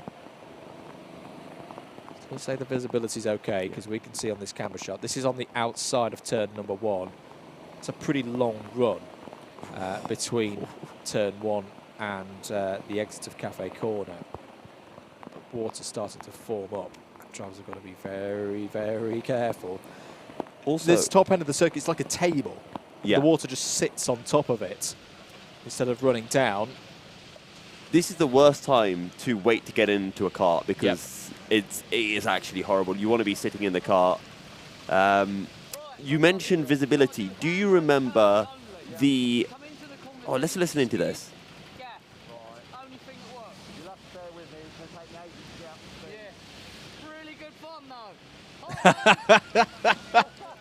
That has been a sterling stint from Johnny Angel for the ditch finders.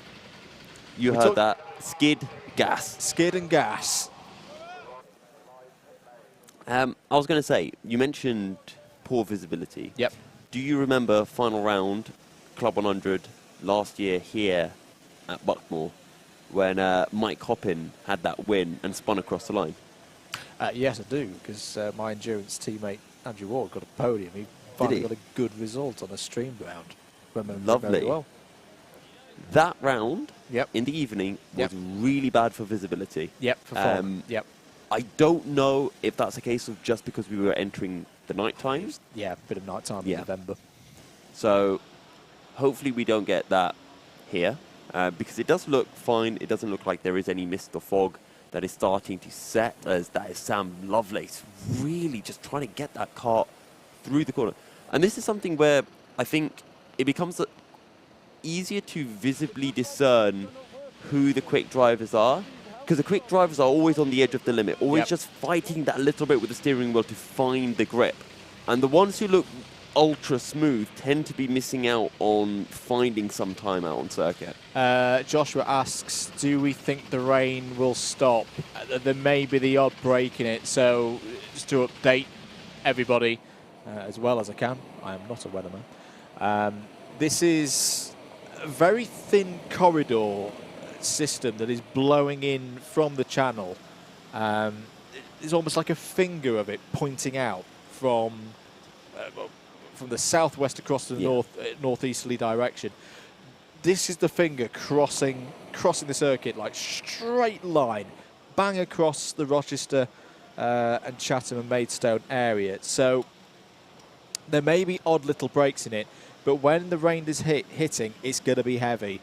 So I think it's as good as going to be in, I would say, for the rest of the race here, because it is a long strip of wet weather that is extending out all the way back to Chris MD's house on the Channel Islands. That's how long it is, and it's not pretty. I'll post it up on Twitter for you to have a look at @double-MM, because this isn't going to be good for the drivers. I saw a comment that I do want to address, which was crazy how F1 wouldn't run in these conditions. Now, Auntie, don't get me started. Yeah. We've already had one. I think Formula One needs a big shake-up. We don't need another one. I just want to explain that one. Formula One are running wet tyres.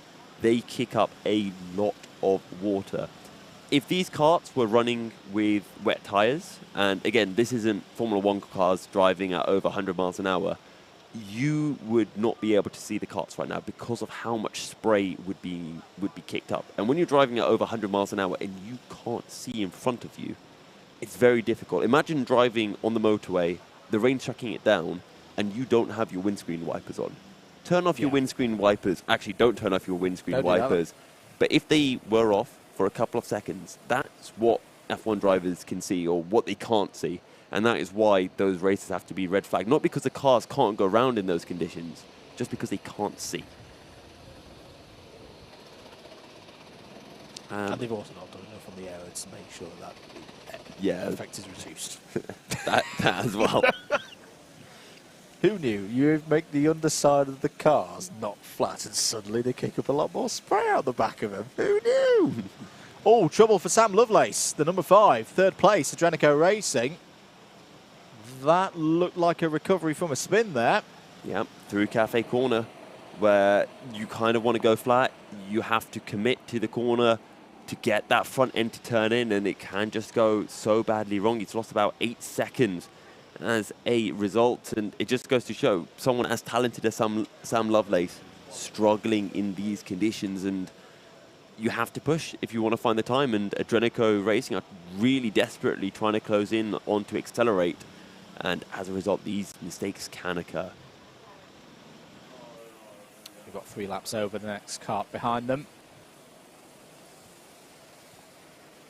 How is the pace looking for our clubman battle? Well, Team ARD are in the 1 minute 10s. They are extending their lead. It's nearly 4 laps now over TRX Racing. Team Deneros in the 111s, holding third place. Ditchfinders the 115s. Senior Frogs the 113s. So they are catching the Ditchfinders now, but ultimately they want to get up to third place. They need to find a bit more pace, maybe 2 seconds per lap. What a slide that was from the Bayford Bandits. That's how they're getting their pace, mate.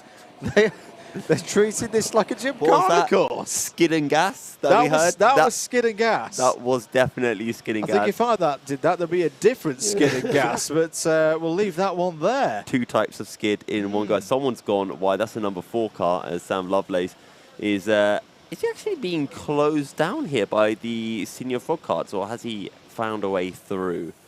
I'm not 100% sure. I think he's found a way through, but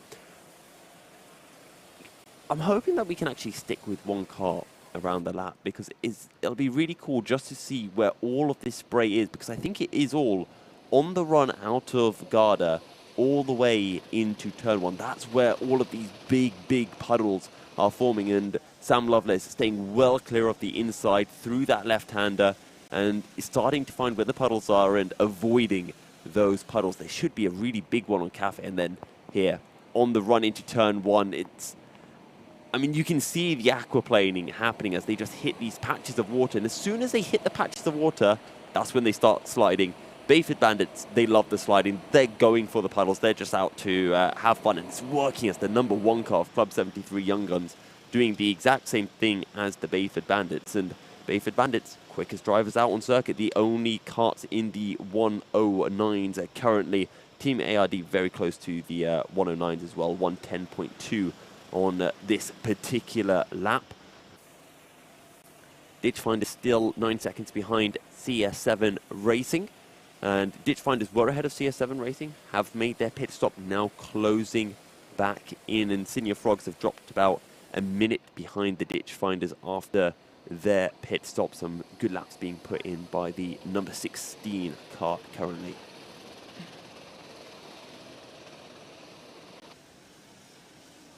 So, do these drivers have wet visors similar to what F1 drivers have?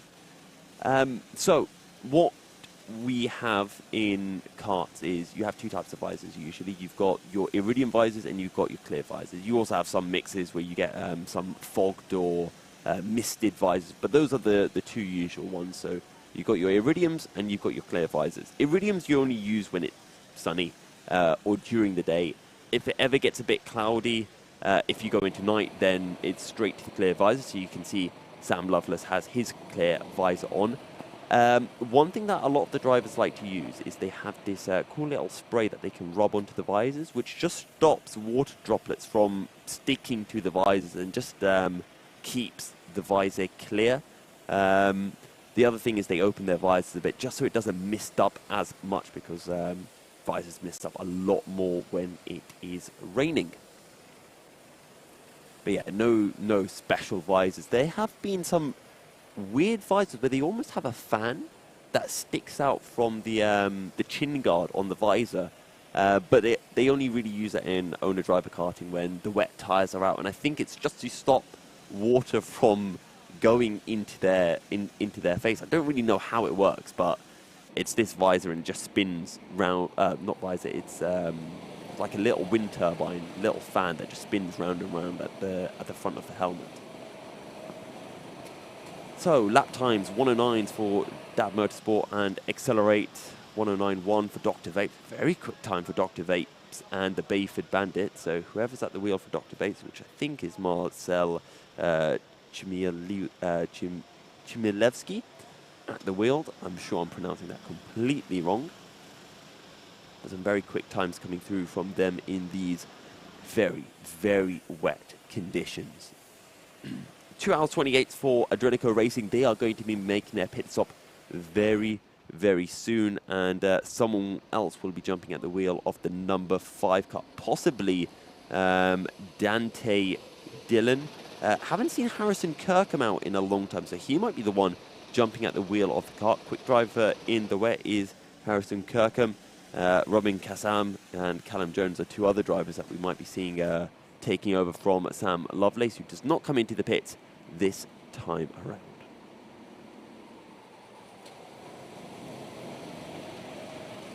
And Sam Lovelace now being closed in by the number 10 Bayford Bandits. So this should be a fun little battle for a bit, and it might actually be something that helps Sam out, because once he sees the Bayford Bandits in front of him and how they're finding time, he might be able to emulate that and just find that extra half a second or so. Yeah, it's confirmed they are all on slick tyres out there at the moment. On your timing tower on the left-hand side, you've got the gaps between the different carts out there. And if there's no mention of laps, that is the number of seconds. So we've got a number of gaps that even after so many. Just to remind everyone, 1,131 laps is what the lead cart has done. Yeah. And each lap is a kilometre here at Buckmore Park. For example, 7.8 seconds between Ditch Finders and CS7 Racing. They've been closing in slowly but surely. Yep. That being said, Ditch Finders, CS7 Racing putting in some good laps to match the pace of Ditch Finders. Formula None, Zesty Drink Racing separated by 8 and a bit seconds. Trophy or Trees actually right behind the Club 73 Team Silent Cart, so we might have a battle there, less than a second, separating the number 11 and number 24 carts. Hello to Shahib. Morning, guys. Yusuf's still up. He has been asleep, or at least attempted to. I did fall asleep for about 2 hours, I think. Oh, not bad. Yeah, got the sleeping bag out, rolled in. See, now the problem I've got is I left my sleeping bag and pillow in the car. Oh no. I don't really want to walk out to the car. Not anymore. No. You can use my sleeping bag I if might you just deck out on the floor here. Not a bad shout. Black... no, that was a while ago, that one. That black flag for Zesty Drink Racing. We've now got 2 rivers down the hill from Cafe Corner. All drivers sticking to the right of those rivers. There is Will and E for the Senior Frogs. They're so close. They're so close to being back in the battle for 3rd place in class. They've just got to keep believing, keep it on the black stuff, keep it pointing in the right direction. It is still raining, and just for those viewers tuning in, this is the wettest that the circuit has been over the course of the race, and by a long shot as well. Yeah. There is spray absolutely everywhere. We're seeing a bit of aquaplaning as well on the start-finish straight, coming through that little right-hand kink on the grid-up spots. Club 73 Young Guns go through there. The number 16 is on the inside. This isn't for position, but through go the Ditch Finders. Well, it's not for position, but it is to put a lap on the Senior Frogs. That's a big move for Ditch Finders. So Sam Lovelace has just come into the pits, and he's gone straight back out. I'm wondering, have the team made a bit of a mess up and not had anyone ready for him? That would be a bizarre one. He's done a long stint, 2 hours and 32 minutes. There's sort of no fuel going in there. So I think you might be onto something there, mate, because if they've not, you've got to change a driver. You have to do a driver change. You have to do a driver change. If there's no driver ready. Yep. My team had this issue many years ago at the BP24 Hours. There wasn't someone ready. So our driver went back out and did another stint. Yep. Can't do that here. Can't do that here. So they've not serviced the cart as a result, potentially. They've got the laps in hand to mean that this isn't going to be too big an issue. A bit of a lapse of concentration perhaps there for Adrenico Racing, which has cost them... is going to set them back. I've just heard in my ear that we've had a poll running for quite a while that's had 4,500 votes for it of Frogs versus Lemons. Loveless back into the pit. You'll have less votes in council elections in a few weeks' time than that. It's a resounding victory for the Frogs, 91%. And 8% for the Lemons. That's right. Where is the 0.1%? There's been a the 1%. There's been a rounding error there. Yeah. Recount. I demand a recount. There have been 2 rounding down instances with the numbers, you would assume. So Sam Loveless out of the cart. We'll have to see who's jumping into the number 5 cart. And that helmet looks to be... Is that Callum Jones? I think it's Harrison Kirkham, but this is also the stage. Oh yes, of the course that race. is Harrison Kirkham. Yes, no, I was about to say it might be one of those where driver has a wet helmet. Ooh, that was a bit of a wall of death from Harrison Kirkham. And he shakes his head there, but he's got away with one. He's definitely pushing from this out lap, isn't he? Finding the limits, and then some. Very quick driver is Harrison Kirkham. Club 100 C3 champion, battling for the C2 championship this year. Had a good turn of pace last weekend at Wilton Mill. Very good pace at Wilton. Probably going to be in the C1 next season. He's on that trajectory. What can he do here now for Adrenico Racing? Can he find out where the grip is remaining here at Buckmore Park in these really, really treacherous conditions, tough conditions to get on top of? Time's starting to improve though. I'm seeing a few 108s for the first time in a while, Yusuf. Yeah, a couple of 109s as well.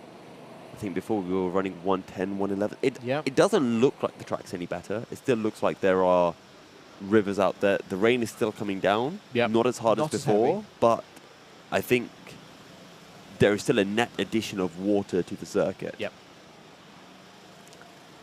There's Harrison Kirkham. Makes his way through hairpin number 2. Is this Kirkham's first stint or second? It's at least his second. We saw Harrison out earlier in the race. What other gaps do we have? TRX Racing still trying to close down Williams Esports in the battle for P9, and then it's a further 2 or 3 laps up to Team ARD in P8. Dr. Vapes up into 6th place. They're a couple of laps behind the Club 73 Young Guns cart. Formula None, 2.5 seconds behind Zesty Drink, now 1.6 seconds. So a battle for P15 starting to emerge for the number 21 and number 15 carts.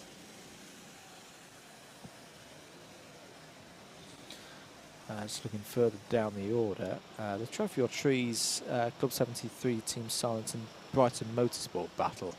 This is the one to try and get in the top 20. Rages on, and at the moment Trophy or Trees have got it back. Great stuff from Trophy or Trees to respond to a lot of adversity. I think if there was an adversity award for any of the teams in this one, it would be going in their direction. Lost a number of drivers through unfortunate incidents, but they've kept logging on. They could have gone home, but no, they've raced on, and they're still in a chance of a top 20 finish here. Here's Adam Nather for the number 21 Zesty Drink Racing team. Also races for the University of Sheffield Motorsport and Karting team. And you'll be able to see them in action on Friday here on Alpha Live. Live coverage of rounds 7 and 8 of the BUKC 2023 for the Mains Championship. And again, the top end of the circuit. The water pouring off the fairings on the rear axle there of the Zesty Drink Racing cart. And this is actually one of those situations where sometimes it's better to be a heavier driver just because you've got more weight to actually put down on the wheels to get those tyres to dig in. And push through the water. Yeah. It sounds ridiculous if you It know does. it, but you see it in effect in these conditions. And that is probably, I know there was a few questions of like, oh, well, why not put Chip Owen for this phase of the race? These might not be Chip Owen's best conditions because he's very light. Yeah. He's not necessarily got the mass to push through that water, and by running I mean, there's one way of looking at it is that you deliberately load your driver up too heavy. Yeah. You lump lead on 5-10 kilos to get that effect. But or you just put a driver who's Yeah. got a bit more, a few more kilograms. But the issue with putting lead on the kart is the fact that you can't move that around. You can't move it, and it's off centre. Yeah, very, very good point, Yusuf. Very good point indeed. It's not particularly good for vehicle handling. You know, that is a cool shot. When a kart comes through on the start-finish straight into turn 1, you can kind of see the lines. Yeah. And then they slowly disappear as, like, water comes across it. I thought it was quite a nice shot we got there of that phenomenon, that effect taking place. What else is happening? TRX Racing now 25 seconds behind Williams Esports 1. Are there any other close gaps? Still Zesty Drink Racing within a second of Formula None. That might be a battle. Actually, I think Formula None have just passed Zesty Drink Racing for P15. So Formula None now up into P15 and demoting Zesty Drink down into 16.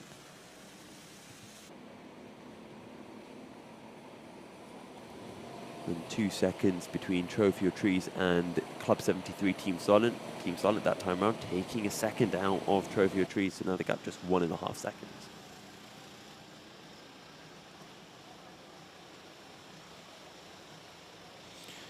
I think it's still Alex Gillen in for Trophy or Trees at the moment. Been in for an hour and 8 minutes. Number of 12 of Club 73, not fast but furious behind them. I think there was a spin for Harrison Kirkham last time around because he just put in a 117, and that I'm pretty sure wasn't his outlap. So more time being lost for the number 5 car as Harrison's trying to get to grips with these very, very treacherous conditions. Number of drivers down into the 107s now. Team ARD are one of them, who are running very nicely, very comfortably in. Clubman in the lead of this race. I'll do one next year. Do they go for a bit of an assault on the pro categories? Beaten a number of pro kart entries here this weekend so far. And number 21 going down the inside of 24. That's Zesty Drink past Trophy or Trees. Team ARD with a very impressive 107.9, so one of the first teams back into the 107 since the downpourers. The 21 car a bit wide on the exit of hairpin 2, rejoins, catches the puddle, almost sends himself into a spin. Does so Zesty Drink Racing trying to find a little bit of time right now. A quick reminder for those on Alpha Live at YouTube. Part 3 of broadcast here today starts in about 10 minutes time. It will be an automatic redirect, so you literally don't need to do anything. But if you are sharing the stream link, shall we say, in about 10 minutes, 15 minutes time, then yes, you'll need it to be sharing the third part, link there. Thank you for your continued support. Because we're 10 minutes to go, I'm also going to look. Can we get the likes up to 550? Do we reckon? Let's have a push for that. 550 likes, James. Shall we try? Yeah, let's go for trying. Don't let me down, guys. We achieved this last time on part 1 and hit 600. Let's go for 550 on this one.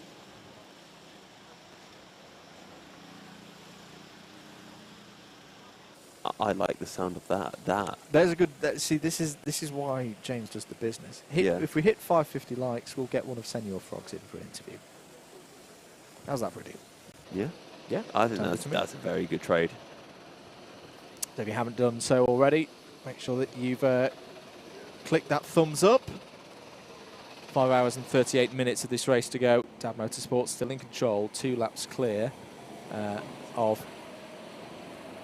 Wait, have we already hit it? I think we've already hit it. We sold ourselves short. Yeah. Sold ourselves short. Right, what is it? If we get 700, we'll get 2 of them in for an interview. I cannot promise that. No, that's the part. That's part of deal making. Yeah. That's terms that we put on our side of the table, and the audience have got to deliver. No, I'm saying, yeah, we've got one. We see if we can get two.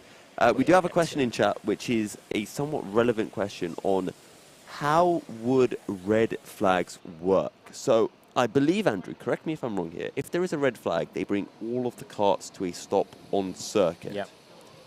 Where they are, every kart will just come to a stop just wherever they happen to be on track until whatever issue is there is rectified, and then we go back to presumably yellow flag and then green flag racing.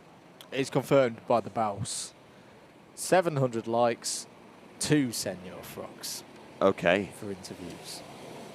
I think we're going to get that rather quickly. Yeah. 609. 609. Come on. It was only it's round goes Willany. Oh, that's not what the Senor Frogs need. They're not going to lose too much time. But that was a mistake, just pushing a bit too hard. The rear end of the kart over-rotated. There's another kart that nearly joined. Oh, that slide on the exit of hairpin 2 as well. He has that spin straight back on the power, pushing at 100%. Full commitment, love it. Now, don't push too hard here, Will. Don't try and make up for that lost time and then have another one. That's very, very easy to do. Get frustrated under the helmet. You know what would be cool to do, but we can't do it, but it would be cool if we could talk to the drivers while they're out on track. Maybe next year. Ooh. Maybe next year. We can work on that one. Trying to think how we'd do it, but I think that tech is a bit beyond my understanding. We've tried it before. We tried it with the Bluetooth headsets. That we used for the DDMM endurance racing. Audio quality was a bit... Yeah. The signal didn't really go through building walls. So that is understandable. Yeah. I still think it's possible. Oh, you see Will's frustrated with himself there. The time... To be honest, the time loss wasn't huge. It was only 3 seconds based on the pace that Willany's had in this part of the stint. As the rain intensity has subsided, it's not completely died away. It's still coming down. The water level is still high, obviously, on the circuit. 625 likes at the moment. So, remember, 700 likes, we get 2 members of the side. Double froggage. Yeah. Double froggage. I like the sound of that. And it's got to be before this part of the stream changes. Yes, that is true. Before we go to part 3. What happens if they get 700 on for part 3, though? The stream will end. Yeah. Unless we get 700 likes in part 3. Yeah, that's what I mean. Nice and early. Okay. Yeah. I think that's a very reasonable offer. Yeah. We're keeping our eyes on that number. It is going. Come on, guys. It is rising. Brilliant. Thank you very much for the support. The likes are rising faster than the rain is falling here at Buckmore Park. I like it.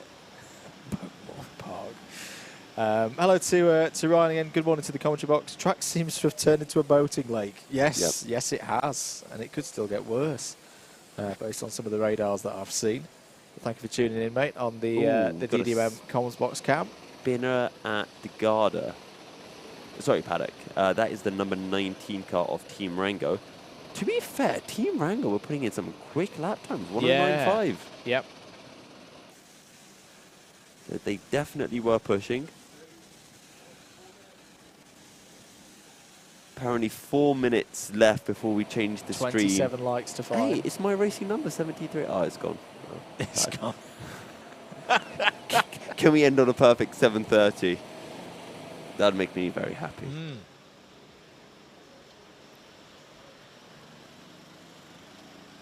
I will have another rundown through the order in a few minutes' time. In fact, well, a little less than a few minutes' time. We'll do it in 90 seconds' time, whilst things are continually changing out there before we cut to the end of part number 2. If you're on YouTube, you'll be automatically redirected to part number 3. If you're watching on DDMM Comms Box Cam, we're already on our part 3. This is us through to the end of the race. Live timing, race control messages, and the driver tracker on there as well. So, a couple of questions I'm seeing, or statements in the chat. One is, it's wet now. This will make it interesting. It's been wet for a very, very long time. The other one is, how are they getting grips with slicks? And my response to that, I don't know about you, Andrew, is they're not. They're in the grey zone between grip and no grip. Yes. But it's suboptimal grip, but there is still some of it out there. Yeah. These Dunlop tyres are a lot better, that we mentioned before, for driving in the wet as well. Yeah. The compound of the tyre is able to just move around a bit more and push through the water, disperse the water, and then get to what levels of tarmac. And aided by here, it can be quite a rough surface in places. Oh, as that's... track limit warning for the second place carts. They don't want to pick up too many more of them. I'm going to be honest, I thought it was a black flag when I saw it initially, and then you said track limit warning. I was like, oh, why did I point that out? Let's go for a rundown of the order then, with a couple of minutes. Oh, we'll start it on the next one. Okay, apologies, James. But I think we're going to hit our target here. 692, 700 before the end of part 2. We've got how long do we have? Less than 2 minutes. Oh, you know, 700 people out there. If you've got second accounts, that applies as well. Yep. Hop across, double deploy. Oh, 6 needed now. I think they're going to get it. They've been messaging their friends on Discord to come and add some likes to the stream. Could you imagine if it ends on 699? Dana asks an interesting question. In your guys' eyes, what is Will doing that is losing time? It's really hard. I don't want to criticise Will, because I'm very much recognising the level of experience. Thank you, guys. I think we have just hit 700, like 709. Where did My that goodness, happen? we could have the 730 here. Yeah. This comes down to experience, Yes. and what Will probably isn't used to is initiating that oversteer to scrub through the corners and carry the speed and keep the tyre temperature up. So he's having a go. He's applying what he's been told about aggressive turning. He just needs to do more of it. That's scary though, because obviously he's had a spin. The back end of the back end will step out on you if you do that, and it's then having the ability to control that slide and not over rotate and go all the way around. We'll talk about that more on part 3. We're going to transition over now to the new stream. We'll be back in a few moments here on Alpha Live for more coverage of the 2023 Buckmore Park